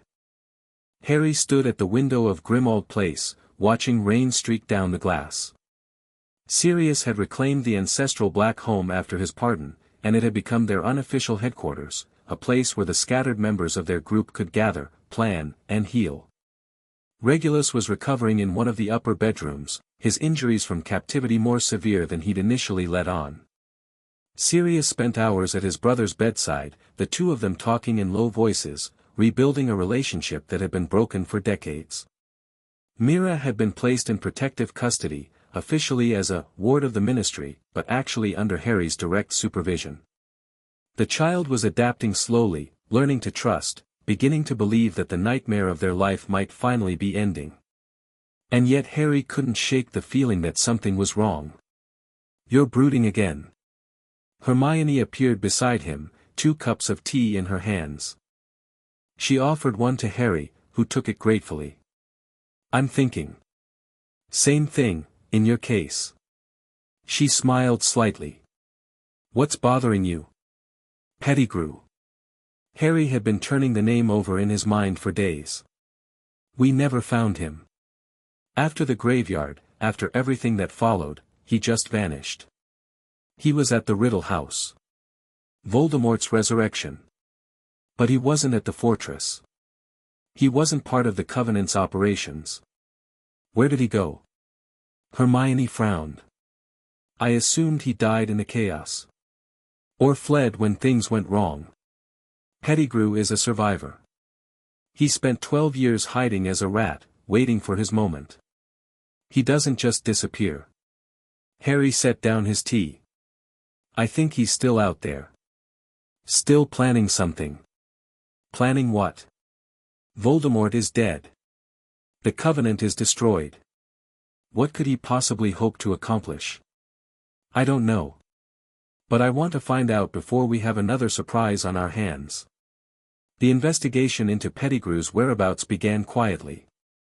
Harry didn't want to alarm the others, they'd been through enough, and most were focused on rebuilding their lives. But he couldn't ignore the nagging suspicion that the war wasn't truly over. His first lead came from an unexpected source, Draco Malfoy. "Before I left the Covenant, I heard rumors," Draco said during one of their now regular intelligence briefings. "About a backup plan. Something Pettigrew was working on independently, outside of Aurelius's knowledge." "What kind of backup plan?"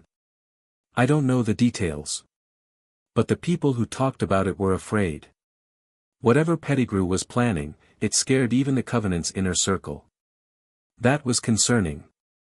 The Covenant had attempted to create a god. What could possibly frighten people who considered that a reasonable goal?" Harry dug deeper, following trails that led through the darker corners of the magical underworld. Pettigrew had been busy during his years of hiding, building networks, cultivating contacts, preparing for contingencies that went far beyond serving Voldemort. The picture that emerged was disturbing. "He's been collecting things," Harry reported to the others during a meeting at Grimmauld Place. "Artifacts, ingredients, ancient texts. All related to a single subject." "What subject?" Neville asked. "Soul magic. Not Horcruxes, something else. Something older." Harry spread documents across the table. "There are references to a ritual called the Convergence. It's supposed to allow someone to absorb the magical essence of others, permanently adding their power to your own. That sounds like what Aurelius was trying to do with the Ascension. Similar, but different. The Ascension was about transcending mortality, becoming something beyond human.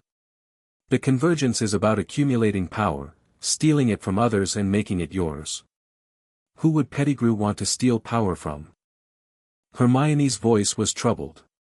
"He's not particularly powerful himself. Even with additional magic, he'd still be." She trailed off, realization dawning.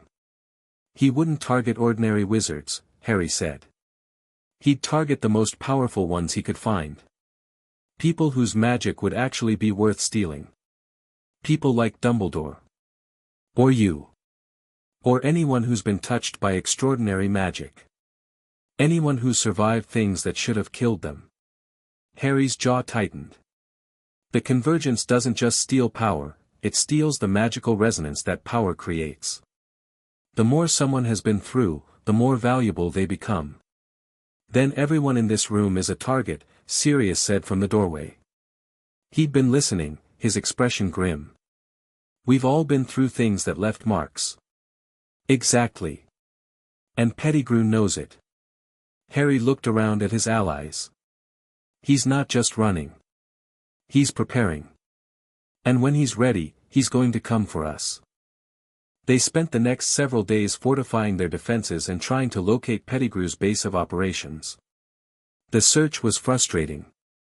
Pettigrew had learned from his years of hiding, and his operational security was excellent. Every trail went cold, every lead turned into a dead end. He was out there somewhere, preparing his ritual, and they couldn't find him. Until he found them. The attack came at midnight. Harry was asleep in his room at Grimmauld Place when the ward screamed.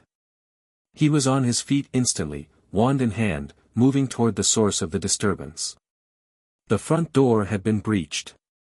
Pettigrew stood in the entrance hall, but he wasn't alone. Behind him were creatures that Harry didn't recognize, vaguely humanoid, but wrong in ways that made his skin crawl. They moved with jerky, unnatural motions, their eyes glowing with sickly green light. "Harry Potter," Pettigrew said, and his voice was different than Harry remembered, deeper, more confident. "I've been waiting for this moment. How did you get through the wards?" "The same way I've done everything else. Patience. Preparation. And a willingness to sacrifice what others won't."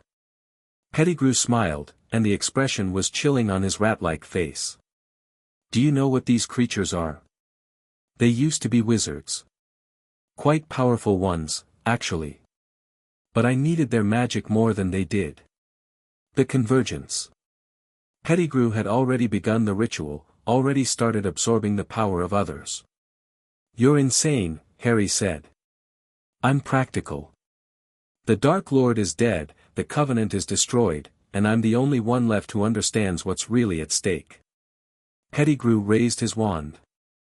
"Magic is finite, Harry. There's only so much power in the world, and the strong will always take it from the weak. I'm simply doing what nature intended." "Nature didn't intend anything. You're just a coward who's found a new way to hide behind others' strength."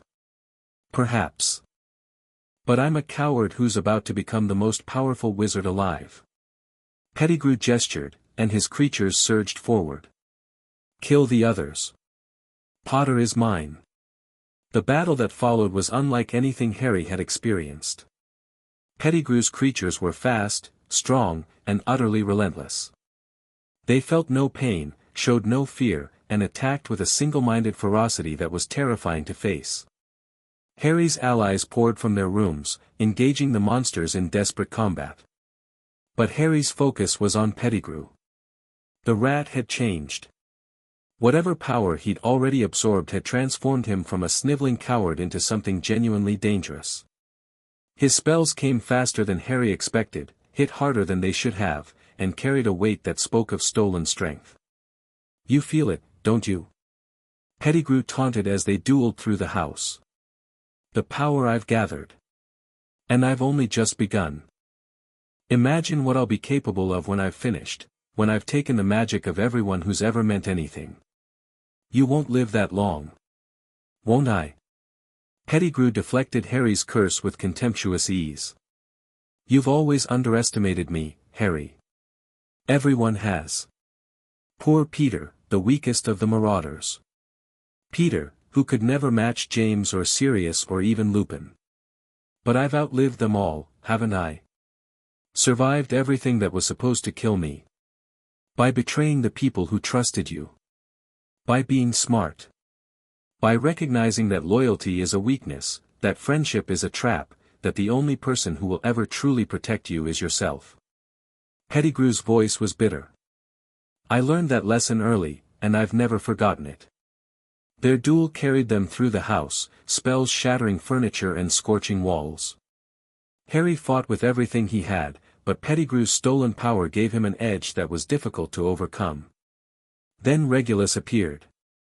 He was still weak from his captivity, but his wand was steady as he added his fire to Harry's. 2 against 1, Pettigrew. The odds aren't in your favor. Aren't they? Pettigrew gestured, and more creatures poured through the breached door. I came prepared for interference. The reinforcements shifted the balance. Harry found himself fighting on multiple fronts, unable to focus on Pettigrew while creatures attacked from every direction.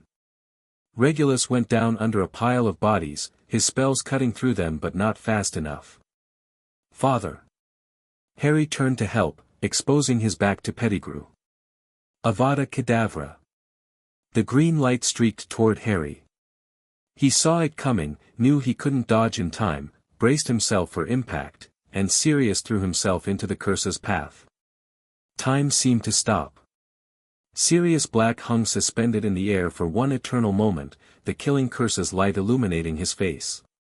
He looked almost peaceful, Harry thought distantly. Almost like he'd been expecting this. Then he fell. No.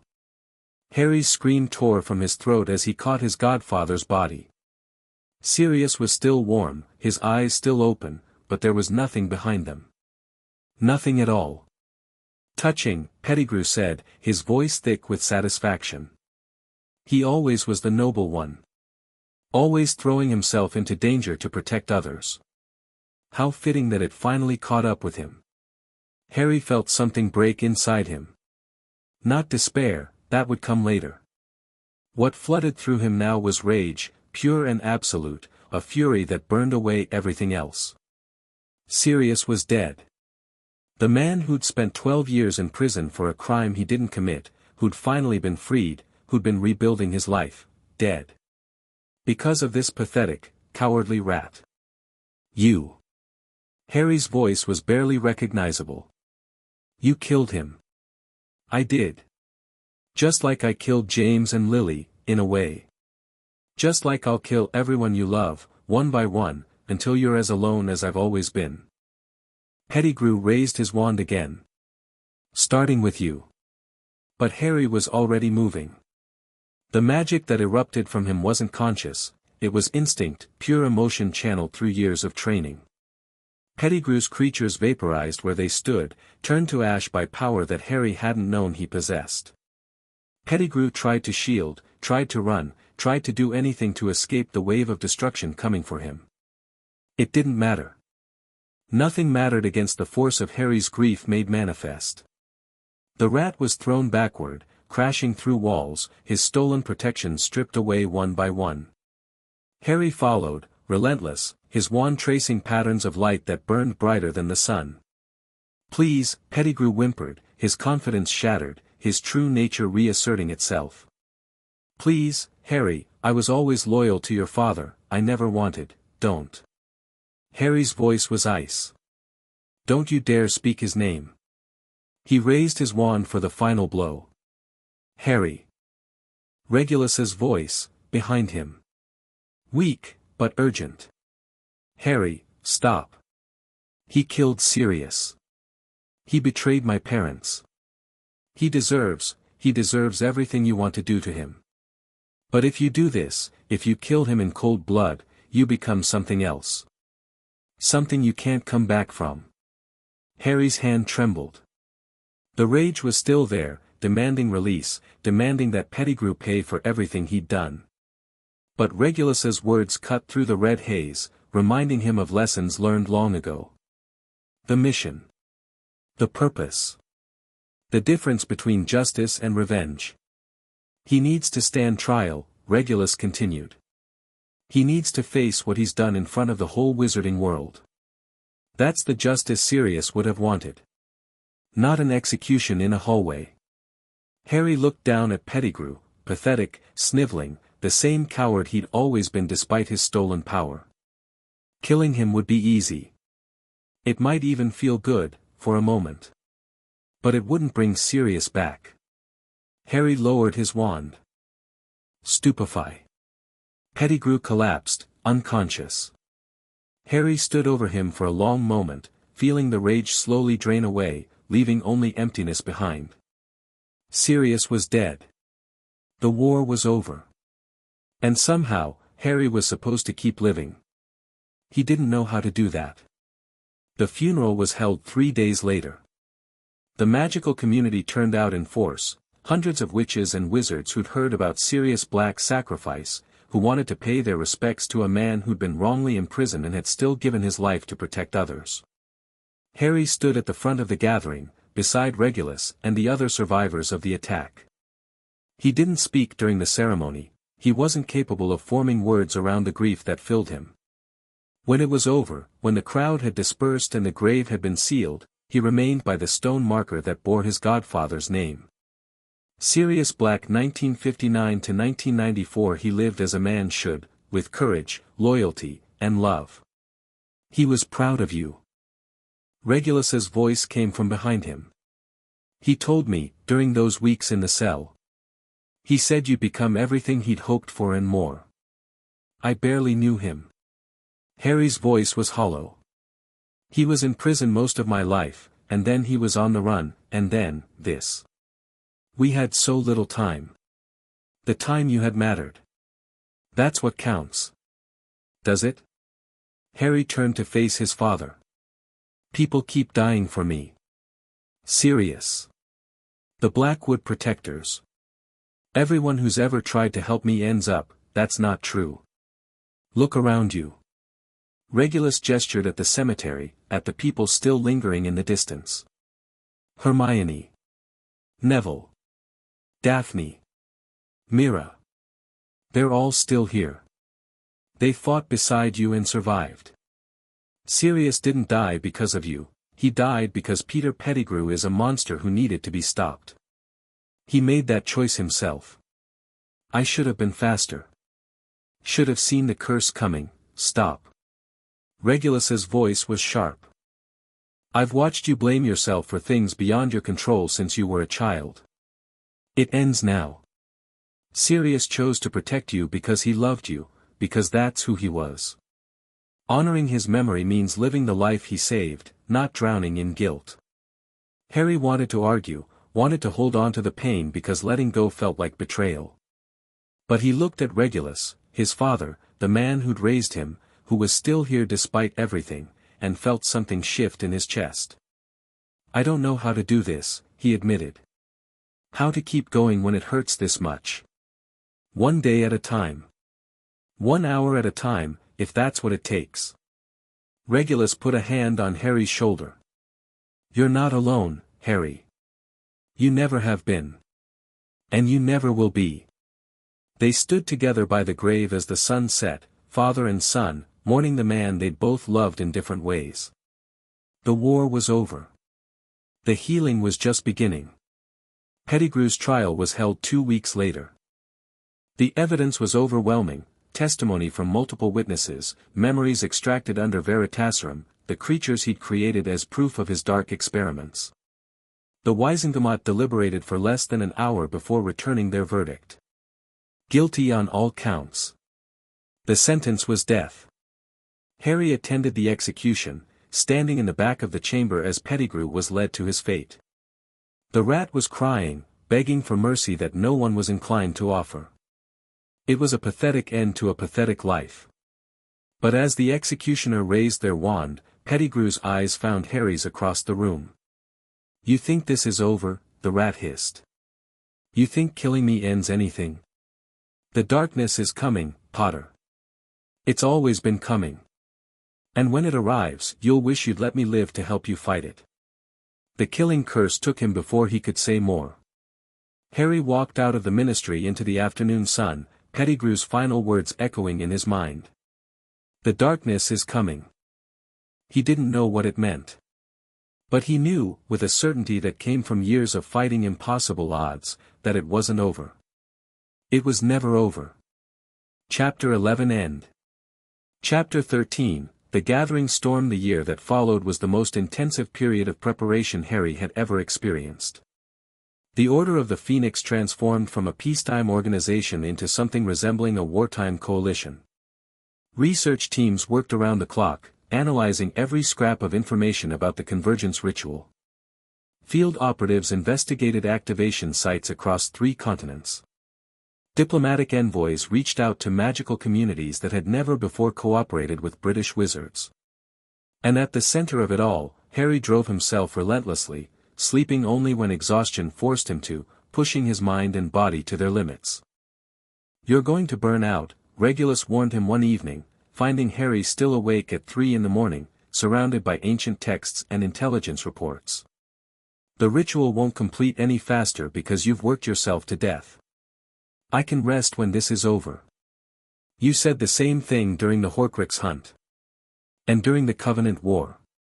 At some point, Harry, the crises stop being excuses and start being habits." Harry set down the document he'd been reading, meeting his father's eyes. Regulus looked older than he should, the years of captivity had taken a toll that magic couldn't fully repair. But his gaze was still sharp, still carrying the weight of hard-won wisdom. "I don't know how to do this differently," Harry admitted. "I've been fighting my whole life. It's the only thing I know how to do." "Then learn something new." Regulus sat across from him. "The order doesn't need a commander who drives himself into the ground. It needs a leader who can inspire others, who can delegate, who can trust that the people around him are capable of carrying some of the weight." "I do trust them." "Do you?" "Because from where I'm standing, you're trying to do everything yourself. The same pattern you followed since you were 11 years old." Regulus's voice softened. "I taught you to be self-reliant because I thought that was what you'd need to survive. Maybe I was wrong. Maybe what you really need is to learn how to let others help you." Harry wanted to argue, to defend himself with explanations about the stakes and the urgency. But the words wouldn't come. Because deep down, he knew Regulus was right. "I don't know how," he said finally. "Start small. Delegate one task to someone else. Then another. Build the habit of trust." Regulus stood. "You've gathered remarkable people around you, Harry. Let them be remarkable." Harry tried. He assigned Hermione to lead the research division, giving her full authority over the investigation into the Convergence's origins. He put Neville in charge of field operations, trusting his friend's tactical instincts to guide their operatives safely. He asked Daphne to manage the Order's political relationships, leveraging her family's connections and her own sharp intelligence. And slowly, grudgingly, he began to step back from the day-to-day details. It was harder than any battle he'd ever fought. The urge to intervene, to take control, to ensure that everything was done exactly right, it never went away. But he learned to suppress it, to trust that his people were capable, to accept that imperfect delegation was better than perfect exhaustion. The Order flourished under this new structure. Without Harry trying to manage everything personally, the organization became more flexible, more responsive, more effective. Problems were solved faster because they didn't all have to flow through a single point of failure. "You're actually relaxing," Mira observed one afternoon, finding Harry sitting in the headquarters garden, simply watching the clouds drift by.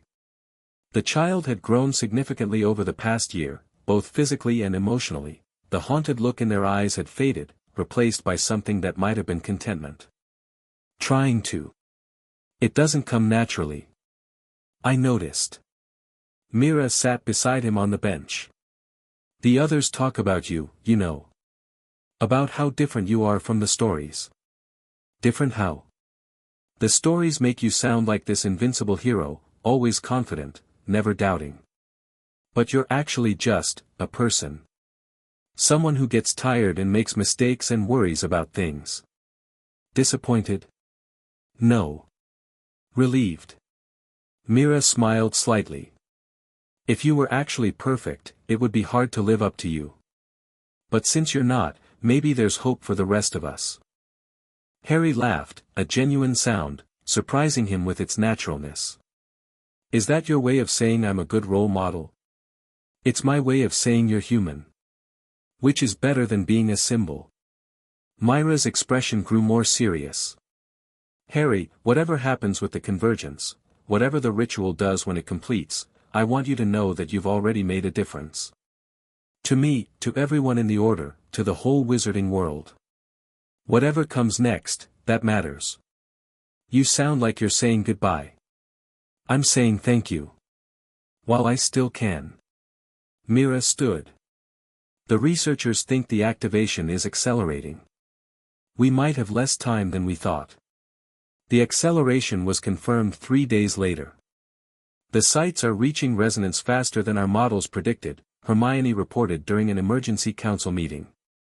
At the current rate, the ritual will complete within 2 months. Maybe less. What happens when it completes? Neville asked. We still don't know for certain. The historical records are contradictory, some describe transcendence, others describe annihilation. The unspeakables believe the outcome may depend on factors we haven't identified yet. Factors like what? Intent, possibly. The ritual was designed by beings with purposes we don't understand. If those purposes can be influenced, if there's a way to guide the transformation toward a positive outcome, then we need to find it. Harry looked around the room at his council, the people who trusted him, followed him, fought beside him through impossible odds. What do we know about the ritual's focal point? It's mobile. The energy is being collected and channeled toward a location that shifts based on magical conditions. But as the activation approaches completion, it should stabilize. Hermione pulled up a complex magical diagram. Our best estimate is somewhere in the British Isles, possibly Hogwarts itself. Because of the Founder's connection to the convergence? Exactly. They built the castle to monitor the ritual, it makes sense that the focal point would be drawn there. The magical infrastructure they created would serve as a natural channel. Harry studied the diagram, his mind working through implications. If Hogwarts is the focal point, we can prepare. Set up defenses, position our people, be ready to act when the moment comes. Assuming we know what action to take. That's what we have 2 months to figure out. Harry stood. Full mobilization. Every resource we have, focused on understanding this ritual and preparing to influence its outcome. If there's a way to guide this towards something positive, we're going to find it. The council dispersed to their assignments, leaving Harry alone with Dumbledore. You've grown, the old man observed. The boy I met in this castle would have tried to handle this alone. You're asking for help, trusting others, leading rather than just fighting. I had good teachers. Several of them. Perhaps. But the change came from within you. Dumbledore's eyes were warm with something that might have been pride. Whatever happens next, Harry, know that you've already accomplished something remarkable. You've built an organization that will outlive us both, that will continue the work of protecting the magical world long after we're gone. That's assuming the world survives the convergence. I have faith that it will. Not blind faith, faith based on evidence. On the quality of the people who will face this challenge, and the choices they've made to prepare for it. Dumbledore smiled. You've faced darkness before and emerged victorious. I see no reason to believe this time will be different. The final weeks of preparation passed in a blur. Teams of researchers worked through nights, piecing together fragments of ancient knowledge. Field operatives monitored the activation sites, tracking the energy as it flowed toward its eventual focal point. The Order's allies across Europe stood ready to provide support, their resources marshaled for whatever was coming. And at Hogwarts, defenses were erected. The castle had been evacuated weeks ago, students sent home, professors reassigned to other locations. Only Order members remained, turning the ancient fortress into a staging ground for the final confrontation. It's strange, being here without the students, Neville said as they walked through the empty corridors. Hogwarts always felt so alive. Now it's just, waiting. For us to succeed or fail. That's one way to put it. Neville paused at a window overlooking the grounds. Do you think we're ready? I think we've done everything we can. Whether that's enough, Harry shrugged.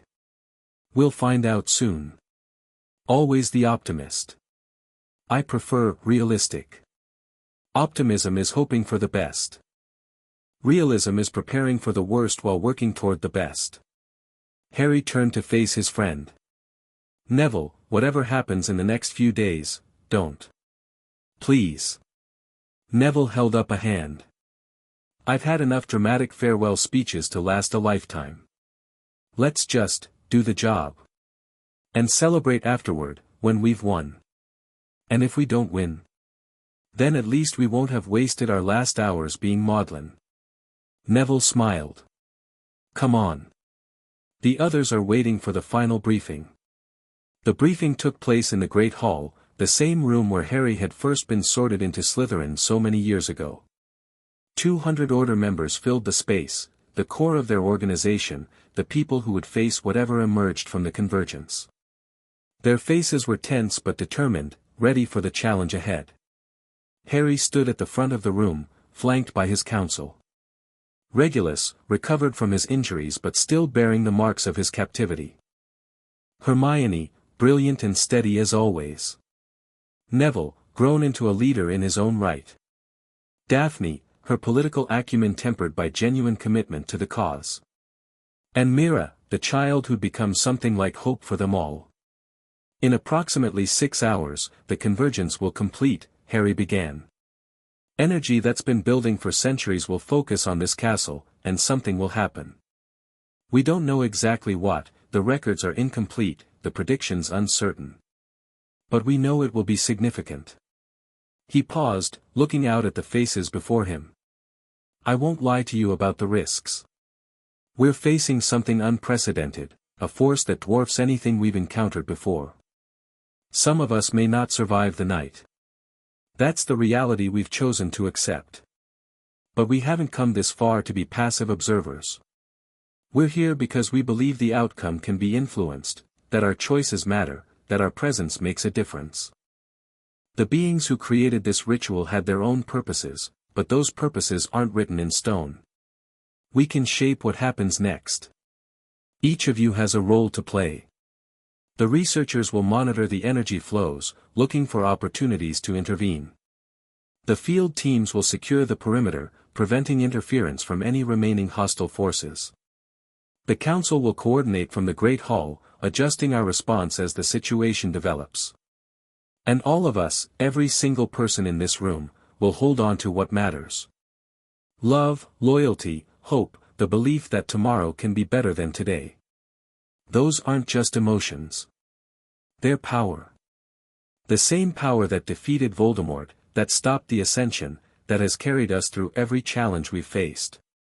Harry raised his wand, and the others followed suit. Whatever comes tonight, we face it together. Not as individuals, but as an order, bound by shared purpose, strengthened by shared conviction. The darkness is coming, but so is the dawn. And we will be there to greet it. The room erupted in cheers, the sound echoing off ancient stones that had witnessed countless pivotal moments throughout magical history. Tonight would add another to that list. The hours passed slowly, then all at once. Harry stationed himself in the astronomy tower, where the energy flows could be observed most clearly. From this vantage point, he watched the sky darken not with night but with power, visible only to magical senses, but unmistakable in its intensity. The convergence was completing. Energy levels are off the charts, Hermione reported through their communication link. The focal point is stabilizing directly over the castle, just as we predicted. Any sign of hostiles? Negative. The perimeter is clear. Keep monitoring. And let me know the moment anything changes. Harry watched the gathering storm, feeling the magic build toward a crescendo that would reshape everything. Centuries of accumulated power, channeled through ancient frameworks, aimed at a purpose that no one living fully understood. It was terrifying. It was magnificent. Harry. Myra's voice came from behind him. The child had climbed the tower despite being assigned to a safer location, their expression determined. I need to be here. I know. Harry didn't argue. He'd learned enough about Mira to recognize when debate was pointless. Stay close. I intend to. Mira moved to stand beside him at the tower's edge. The shadow inside me, it's resonating with the ritual. I can feel what it's doing, at least partially. What is it doing? Gathering. Sorting. It's like a great intelligence, sifting through everything the magical world has become, trying to decide what happens next. Myra's voice was hushed with wonder. We're being judged, Harry. All of us. And the verdict will determine our future. Can you influence it? Guide the judgment? I don't know. But I think I have to try. Mira met Harry's eyes. The shadow in my soul, it's not just darkness. It's potential. The same potential that Aurelius tried to corrupt, that the Covenant tried to weaponize. Maybe, if I use it right, Mira, I know the risks. But this is what I was born for, isn't it? What I've been running from my whole life. The child's expression was peaceful, accepting. Let me do this, Harry. Let me finally become something good. The sky split open. Light poured from the heavens, not sunlight, not magical light, something older and stranger. It cascaded over Hogwarts like a waterfall, flooding the grounds with radiance that seemed to penetrate everything it touched. Harry felt it wash through him, through his body, his mind, his soul. It was searching, examining, learning everything he was. Every choice he'd made, every sacrifice, every moment of love and hate and hope and despair. And it was doing the same to everyone else. Every Order member, every person in the magical world, everyone who'd ever touched the currents of magic that flowed through reality. The judgment, Mira whispered. It's happening. The child raised their hands, and darkness rose to meet the light, not opposing it, but merging with it, shadow and radiance intertwining in patterns that hurt to observe. Mira was channeling the potential that had always lived inside them, adding their voice to the cosmic conversation that would determine humanity's fate. Harry felt pulled toward them, toward the maelstrom of power that Mira was becoming part of. He resisted the urge to intervene, to protect, to control. This wasn't his battle to fight. This was Myra's moment, the culmination of everything they'd survived. Show it, Harry said quietly. Show it what we can be. Myra's eyes closed, their expression serene. And the ritual answered. What followed was beyond description. Harry experienced it as fragments, glimpses of possibility, visions of what might be. He saw the magical world transformed, barriers between communities dissolving, ancient prejudices finally overcome. He saw children born with gifts they'd never have to hide, magic integrated into human society rather than lurking in shadows. He saw darkness too, futures where the convergence went wrong, where humanity failed its test, where everything they'd built was swept away by forces they couldn't comprehend. And through it all, he felt the choice being made. Not by any single person, but by the collective weight of countless decisions, countless acts of love and courage and hope. The ritual was reading humanity's soul, determining whether they deserved the gift it offered. The light began to fade. The darkness receded. And when Harry could see again, Mira was lying on the tower floor, unconscious but breathing. What happened? Harry gathered the child in his arms, checking for injuries. Mira, can you hear me? I hear you. Myra's eyes fluttered open, their expression dazed but triumphant. We passed, Harry. The judgment, we passed. What does that mean? I don't know exactly. But I felt it, the ritual's decision. It chose to help rather than harm. To elevate rather than destroy. Mira smiled weakly. Whatever comes next, it won't be annihilation. It'll be change. Good change. Harry helped the child sit up, looking out over the grounds. The storm had passed, the sky returning to its normal state. But something was different, something he could feel in the air, in the magic that flowed through everything. The world had shifted. Not dramatically, not catastrophically, but fundamentally. The convergence had completed, and humanity had emerged on the other side. It's over, Harry breathed. No. Myra's voice was gentle. It's just beginning. Chapter 13 End.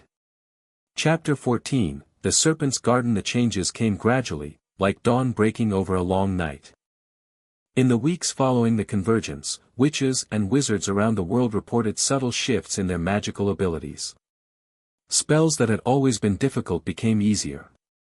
Connections between magical beings, humans, creatures, even the natural world itself, grew stronger and more intuitive. The barriers that had separated magical communities for centuries began to thin. The Order of the Phoenix found itself at the center of this transformation, guiding confused populations through changes they didn't understand. Harry spent long days in meetings, consultations, and diplomatic missions, helping to shape a new magical society from the foundations of the old. But not everyone welcomed the change. The old guard is mobilizing, Daphne reported during a council meeting 3 months after the convergence. Families who built their power on blood purity and magical exclusivity, they're terrified of what's happening. The convergence has made it harder to maintain the old hierarchies. Harder how? The enhanced magical connections. People can sense each other's intentions more clearly now, lies and manipulation are harder to sustain. The political games that pureblood families have played for centuries don't work as well when everyone can feel what you're really thinking. Harry considered this. The convergence had been presented as a gift, an elevation of human magical potential.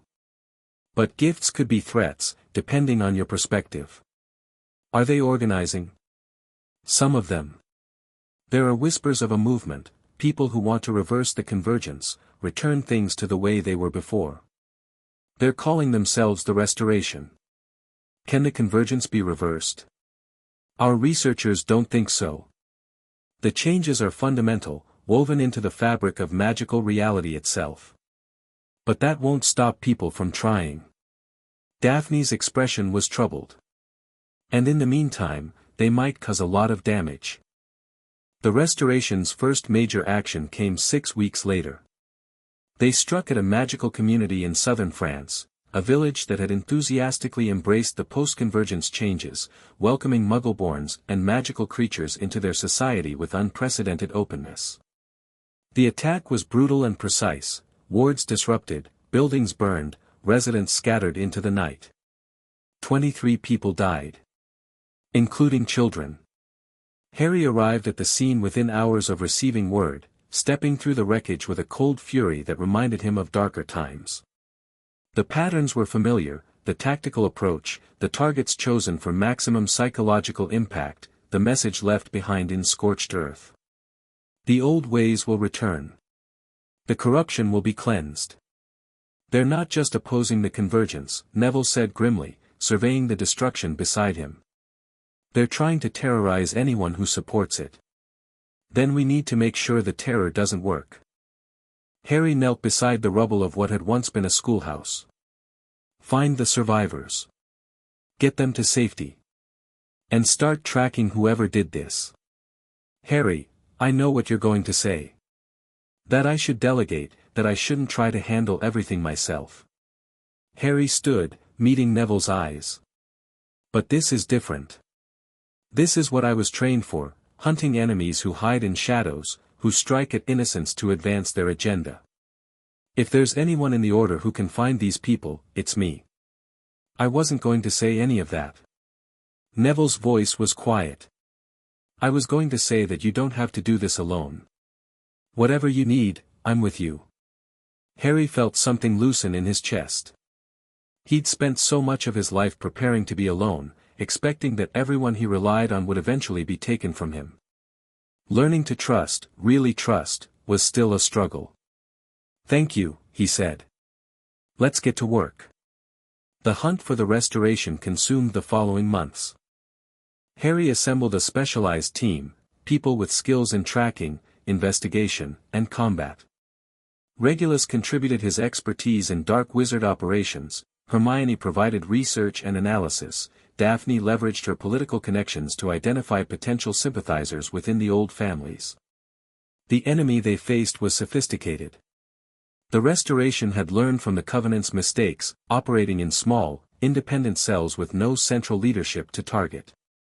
They struck without warning, disappeared without trace, and communicated through channels that the Order couldn't penetrate.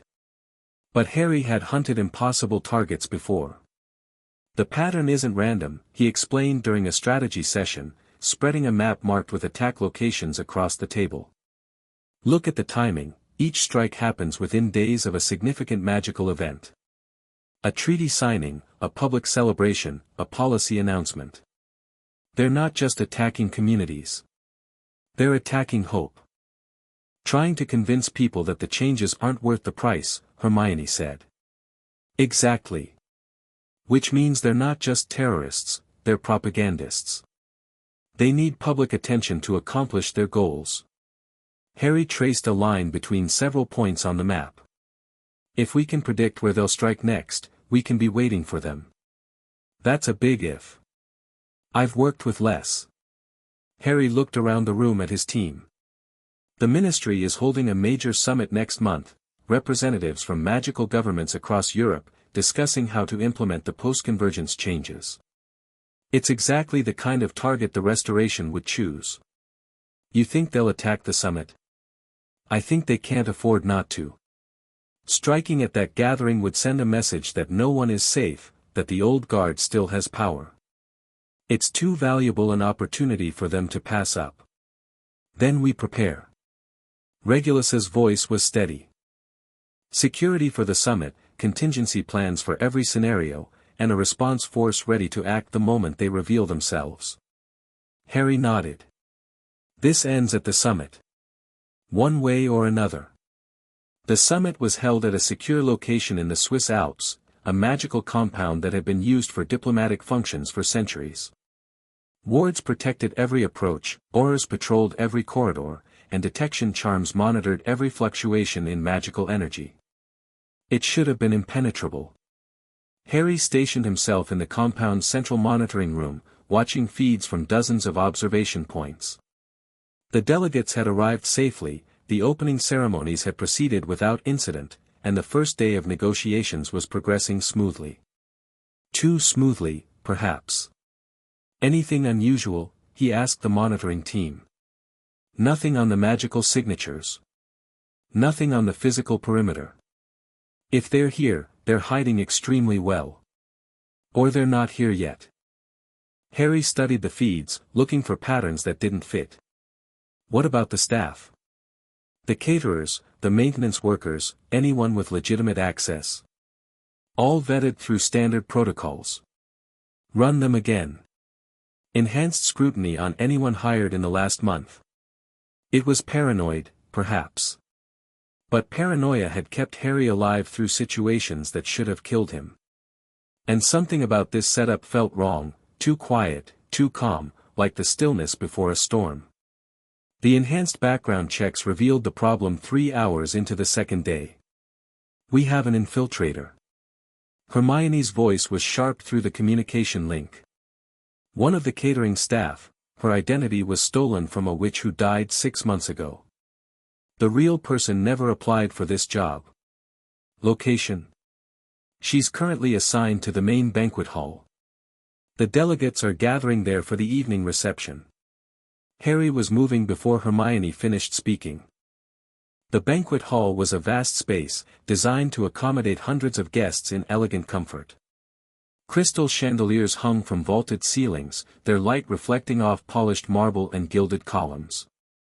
At the center of the room, the magical world's most powerful leaders gathered in clusters, discussing the future of their society. Harry entered through a service door, scanning the crowd for the infiltrator. The enhanced magical connections from the convergence helped. He could sense intentions now, the subtle flavors of thought and emotion that everyone radiated. Most of the people in the room felt exactly as expected: diplomatic wariness, political calculation, the usual mixture of ambition and caution. But somewhere in the crowd, there was something darker. Something that tasted of hatred and desperation. There. The woman was positioned near the central refreshment table, apparently adjusting the arrangement of glasses. But Harry could feel the magic coiling around her, building towards something, preparing for release. He moved through the crowd, trying to reach her without causing a panic. The delegates were oblivious, absorbed in their conversations, unaware that disaster was seconds away. The woman looked up, and her eyes met Harry's. She smiled. And the world exploded. The blast was magical rather than physical, a wave of corrupted energy that swept through the banquet hall like a tsunami. Harry threw up shields instinctively, protecting the delegates nearest to him, but he couldn't cover everyone. People screamed. Bodies fell. The elegant reception devolved into chaos. Through the smoke and confusion, Harry saw the infiltrator standing untouched, her expression triumphant. She wasn't alone anymore, other figures were emerging from the destruction, wands raised, casting curses at anyone who moved. The restoration had brought their full force to bear. All teams, converge on the banquet hall, Harry shouted into his communication link. Delegates down, multiple hostiles, need immediate support. He engaged the nearest attacker, his wand blazing with spells that Regulus had drilled into him over years of training. The enemy was skilled, but Harry was better, driven by fury at the carnage around him, channeling everything he'd learned into each devastating strike. The fight that followed was chaotic and brutal. Restoration operatives emerged from every direction, having infiltrated the compound through methods that had bypassed all their security measures. Order members responded, flooding the hall with reinforcements, but the enemy had achieved tactical surprise. Harry fought his way toward the woman who triggered the attack, the leader, he suspected, of this particular cell. She met his advance with magic that was far more powerful than anything a simple infiltrator should possess. "Harry Potter," she said, her voice carrying easily over the chaos. "The so-called hero of the magical world. You think you've won, don't you? Think the convergence has changed everything for the better? I think you're murdering innocent people to preserve your own power. We're preserving our world. The real magical world, not the corrupted version you and your order are building." She launched a curse that Harry barely deflected. The convergence was a violation, a forced evolution that stripped away everything that made us special. We're simply correcting the mistake. By killing children. By terrorizing communities. By doing what's necessary.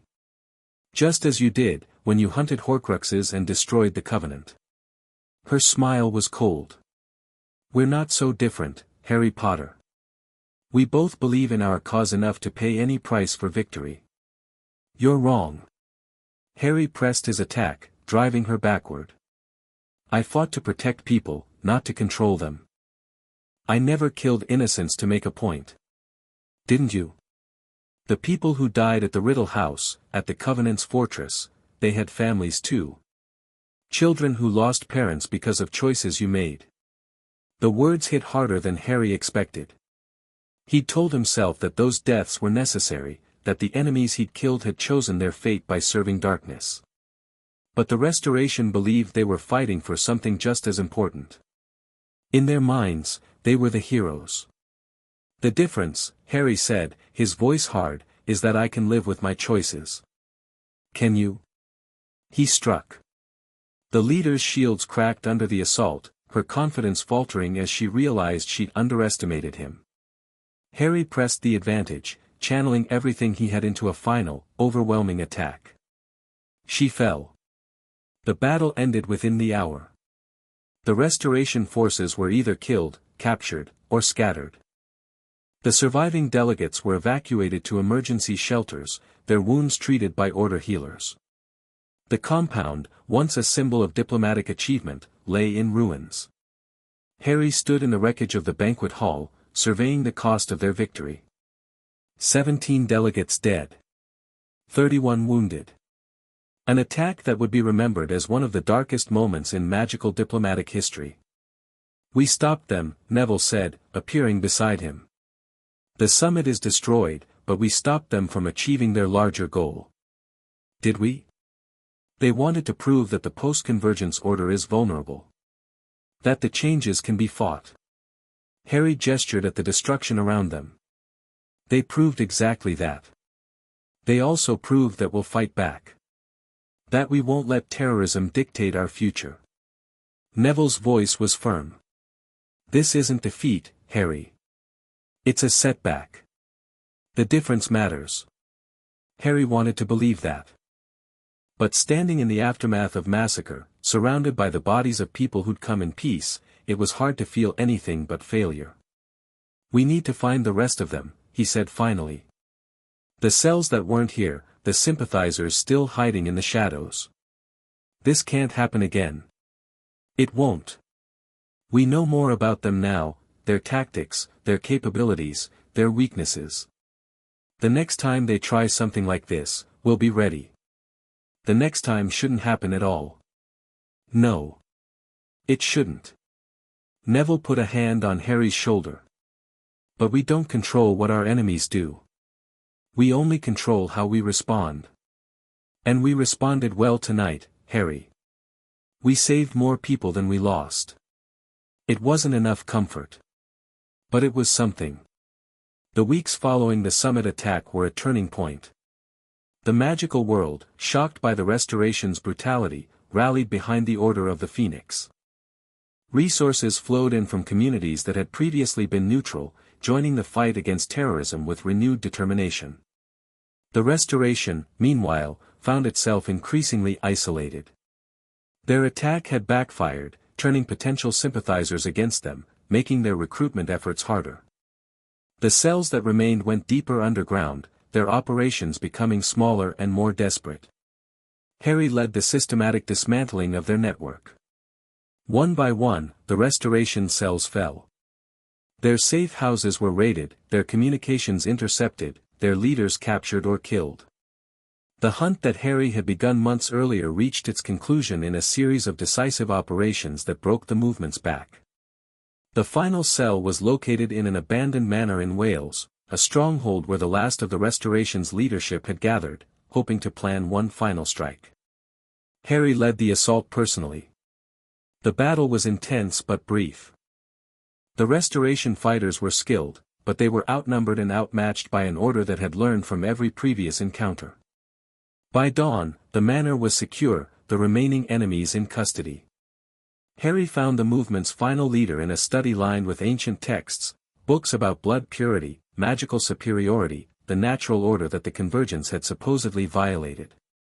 The man was old, dressed in robes that spoke of generational wealth, his expression defiant even in defeat. "You've won nothing," the old man said. "The changes you've embraced, they'll destroy everything that matters about our world.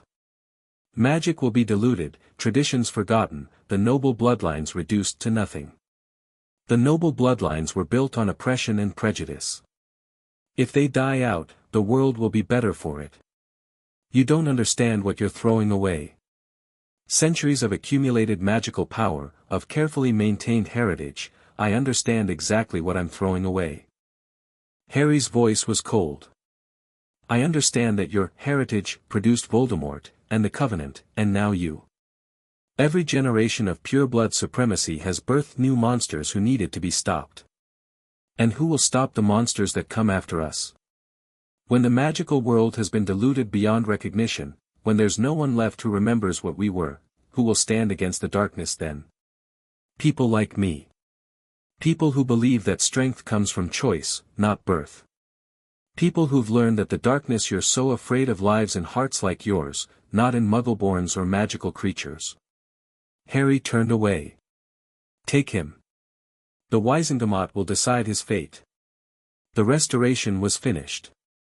The trials that followed exposed the full extent of their operations, the funding, the planning, the network of sympathizers who'd enabled their terrorism. Some were convicted and imprisoned, others cooperated with authorities, providing information that helped ensure no successor movement could rise from the ashes. And Harry, for the first time in years, found himself without an enemy to fight. "What now?" Mira asked one evening, as they sat together in the Order's garden. The child had grown significantly, no longer a frightened refugee, but a young person with confidence and purpose. "The Restoration is gone. The Convergence has stabilized. What do you do when there's nothing left to fight?" "I've been asking myself the same question." Harry watched the sun set over the Scottish hills, painting the sky in shades of gold and crimson. "My whole life has been about preparing for the next battle. I don't know how to exist without one." "Maybe you learn." Like I learned, after the ritual. After Aurelius. Myra's voice was gentle. You taught me that survival isn't enough, that we have to build something worth surviving for. Maybe it's time you took your own advice. And build what? Whatever you want. That's the point of peace, isn't it? The freedom to choose your own path, instead of having it chosen by enemies. Harry considered this. For so long, his choices had been constrained by necessity, by the Horcruxes, by the Covenant, by the Restoration. Every decision had been shaped by the demands of war, the imperatives of survival. But the war was over now. Really, truly over. I think, he said slowly, I'd like to teach. Pass on what I've learned to the next generation, so they don't have to figure it out alone like I did. That sounds like a good start. It's not enough to fill a lifetime. No. But it's something. Mira smiled. And something is better than nothing. Harry smiled back, feeling something he'd almost forgotten how to recognize. Hope.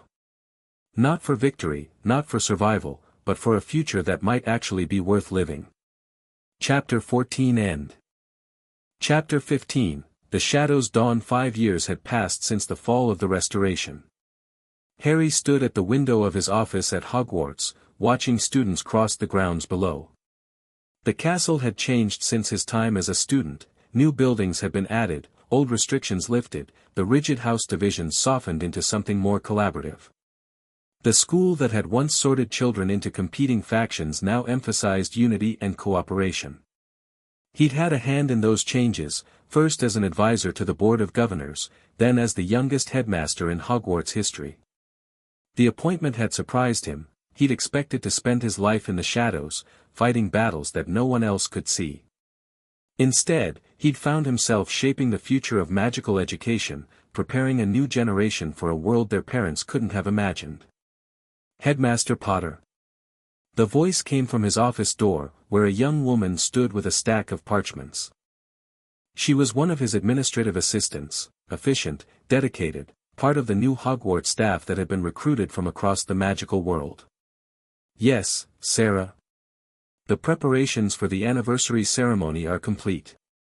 The guests have begun arriving, and Professor Longbottom wanted me to remind you that your speech is scheduled for sunset. Thank you. I'll be down shortly. The assistant withdrew, and Harry returned his attention to the grounds. Today marked the 5th anniversary of the Convergence, the transformation that had reshaped magical society, the culmination of everything he'd fought for. The ceremony would bring together people from across the world, celebrating what they'd built and honoring those who hadn't lived to see it.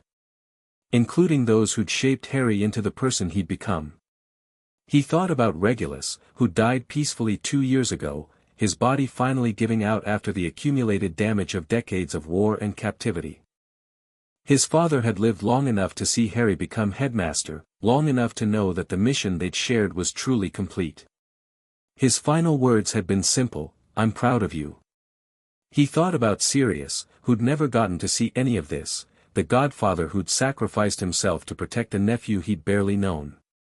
Harry had named a scholarship fund in his honor, supporting students from disadvantaged backgrounds who might otherwise never have had the chance to develop their magical gifts. He thought about his parents, James and Lily, whose love had protected him even beyond their deaths. He'd never gotten to know them, not really, only echoes and memories and the stories others told.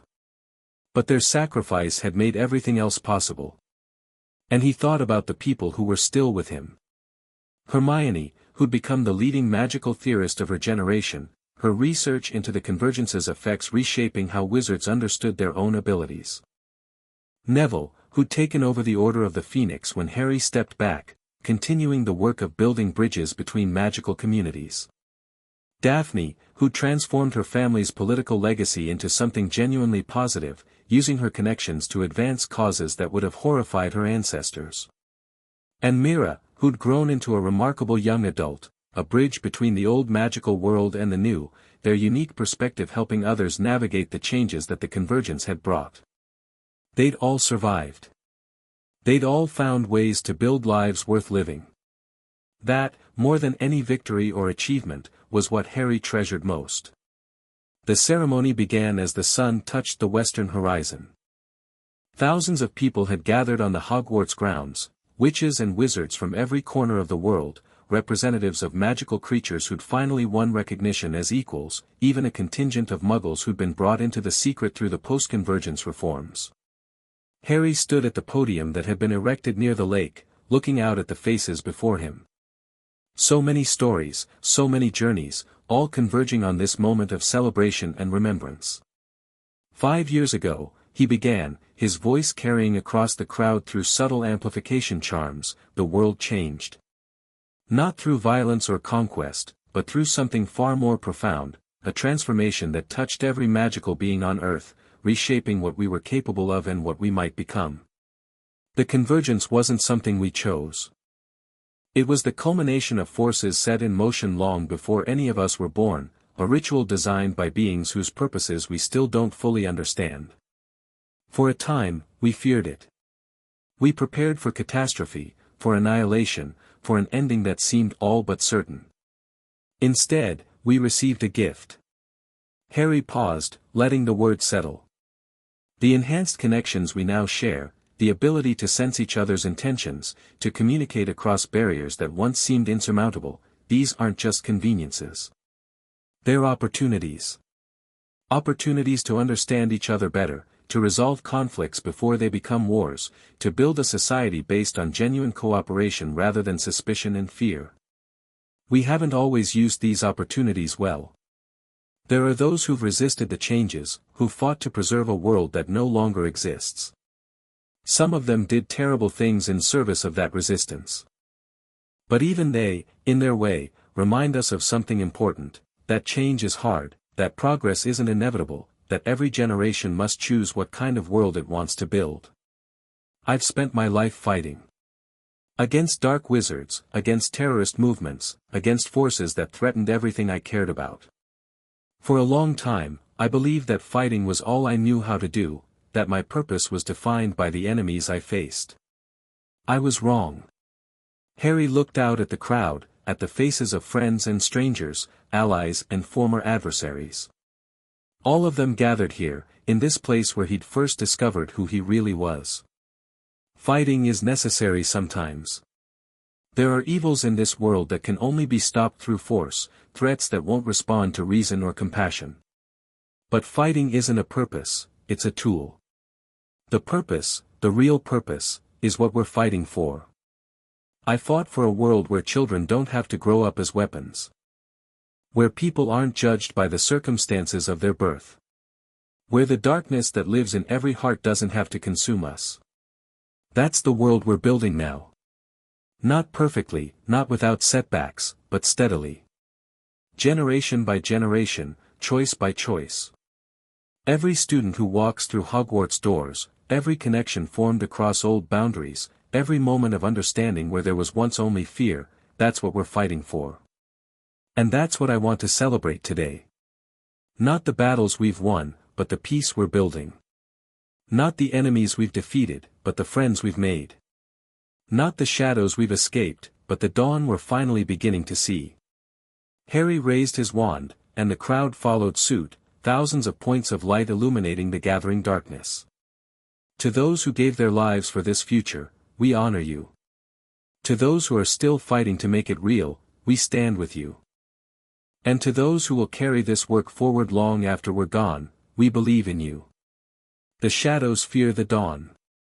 I learned that from someone who meant everything to me, who sacrificed everything so that I could stand here today. He was right. The darkness that has haunted our world for so long, it's retreating. Not gone, never completely gone, but weakened. Diminished. Faced with something it can't defeat. Hope. The crowd cheered, the sound washing over Harry like a wave. He let it wash through him, feeling the connection to every person present, the enhanced empathy that the convergence had granted, allowing him to sense their joy, their grief, their determination to keep building. It was overwhelming. It was beautiful. It was everything he'd been fighting for. The celebration continued long into the night. Harry moved through the crowd, accepting congratulations and condolences, sharing memories and making plans. He spent time with Hermione, discussing her latest research. He caught up with Neville, hearing about the Order's ongoing work. He found Daphne by the lake, watching the lights reflect on the water. "Quite a speech," she said as he joined her. "I had good material to work with." "You always were better at the inspirational stuff than you gave yourself credit for." Daphne turned to face him, her expression soft in the moonlight. "Do you remember when we first met? On the Hogwarts Express, all those years ago? I remember thinking you were going to be a problem. I was thinking the same thing about you." She smiled. "I suppose we were both right. In the best possible way." They stood together in comfortable silence, watching the celebration continue around them. After everything they'd been through, the wars, the losses, the long years of rebuilding, moments like this felt precious. Hard won. Worth savoring. "I never thanked you properly," Harry said finally. "For everything. For believing in me when I was just a scared kid with a fake identity. For sticking with me through all of it. You never had to thank me. I believed in what you were fighting for." Daphne's hand found his. "I still do. Even now. When the fighting's over. Especially now. The fighting was always the easy part, Harry. Building something that lasts, that's the real challenge." She squeezed his hand. "And you're doing it. Every day, with every decision you make. The Hogwarts you've created, the world you've helped shape, that's your legacy. Not the battles you won, but the future you're building." Harry felt tears prick at his eyes, something that happened more often now, as he'd learned to let himself feel things he'd spent years suppressing. "I couldn't have done any of it without you," he said. "Without all of you.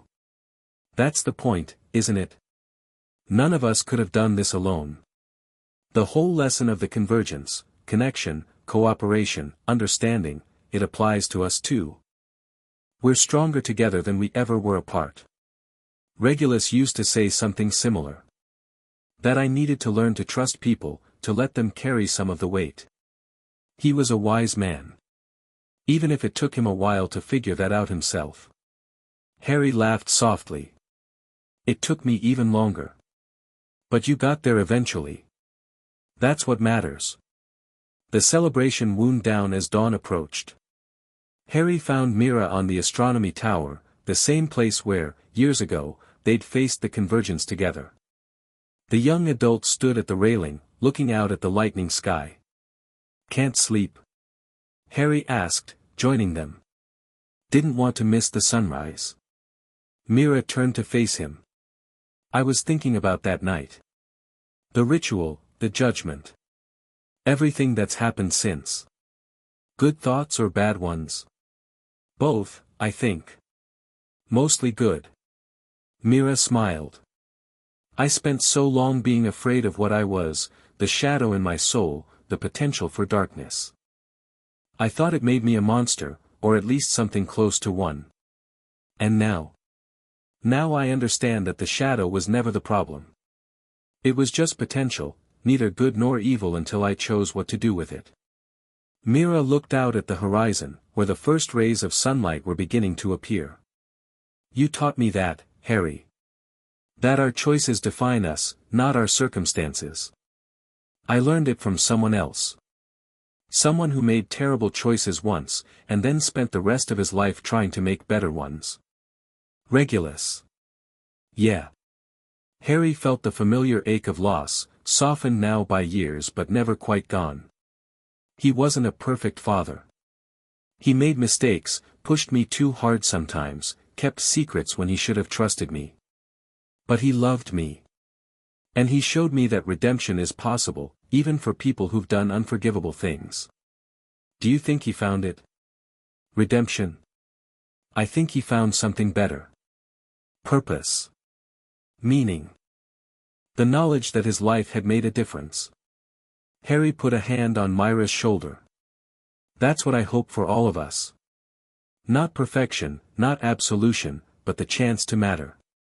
To leave the world a little better than we found it. I think you've done that. More than a little. We've done it. All of us, together. The sun crested the horizon, flooding the grounds with golden light. Harry watched it rise, feeling the warmth on his face, thinking about everything that had led to this moment. He thought about the night Regulus had taken him from Godric's Hollow, the beginning of a journey that had shaped his entire existence. He thought about the years of training, the battles fought, the enemies defeated. He thought about the friends he'd made, the family he'd built, the love he'd found in unexpected places. And he thought about the future, the students sleeping in the castle behind him, the children who would grow up in a world he'd helped create, the generations yet to come who would never know what it had cost to give them this peace. Regulus once told me that shadows fear the dawn, Harry said quietly. I never understood until now. We were the shadows, Mira. All of us who lived in darkness, who fought in secret, who carried burdens no one else could see. And this is our dawn. This is our dawn. Harry turned to face the young person who'd become something like a child to him, not related by blood, but bound by something deeper. Whatever comes next, whatever challenges the future holds, remember this moment. Remember what's possible when people choose hope over fear, connection over isolation, love over hate. I will. Myra's eyes were bright with tears. I promise. They stood together on the tower, father and child in spirit if not in fact, watching the sun rise over a world transformed. Below them, Hogwarts was waking up. Students would soon emerge from their dormitories, heading to breakfast and classes, continuing the ordinary business of education and growth.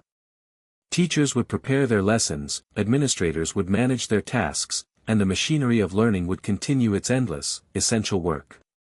It was mundane, in its way. Unremarkable. Just another day in the life of a school. But Harry saw it for what it was, a miracle. A future that had been earned through sacrifice and struggle, preserved through vigilance and hope. Every student who walked those halls was a testament to what they'd fought for, a living reminder that the darkness could be defeated, that the dawn would always come. He thought about the years ahead, the challenges that would inevitably arise, the conflicts that would need to be resolved, the endless work of maintaining peace in a world that had known so much war. It wouldn't be easy. It never was. But it would be worth it. Come on, Harry said, turning toward the tower stairs. Breakfast is starting soon, and I believe you have a class to teach. Mira had joined the Hogwarts faculty the previous year, teaching a new course on magical ethics and history, subjects that had become increasingly important in the post-convergence world. The students loved them, drawn to their unique perspective and their willingness to discuss difficult topics honestly. You're right. Mira fell into step beside him. But Harry? Yes. Thank you. For everything. For saving me when I was lost, for believing in me when I couldn't believe in myself, for giving me a chance to become something other than what I was born to be. Harry stopped, turning to face the young teacher. You saved yourself, Mira. I just showed you that it was possible. That's more than anyone else ever did. Then make sure you do the same for your students. Show them what's possible. Help them become who they're meant to be. Harry smiled. That's how we keep the dawn going. One person at a time, one choice at a time, one day at a time. I will.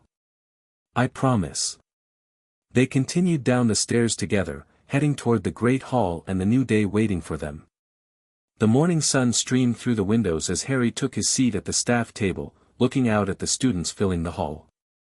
Laughter and conversation filled the air, the ordinary sounds of young people starting their day. He thought about Regulus, who had given him everything. About Sirius, who had given his life. About his parents, whose sacrifice had made all of this possible. He thought about the shadows they'd escaped, the darkness of Voldemort, the corruption of the Covenant, the hatred of the Restoration. All of it defeated, all of it overcome.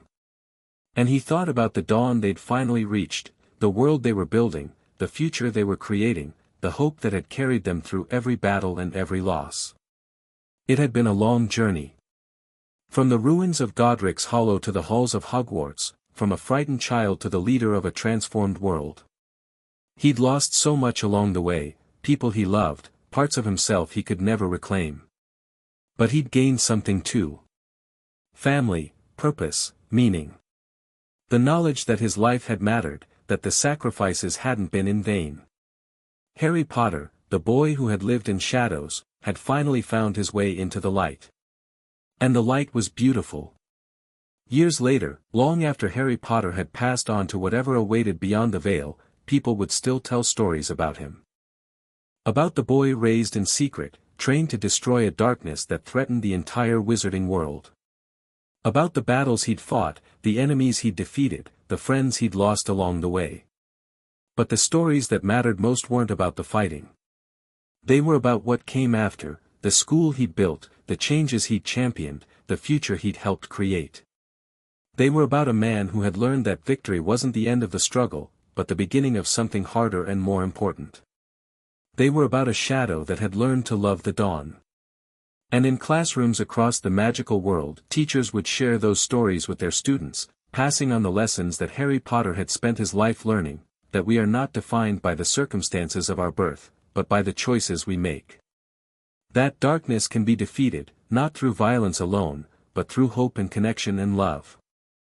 That the past does not determine the future, that every generation has the chance to build something better than what came before. And that shadows, however deep, will always fear the dawn. The End. Chapter 15 End.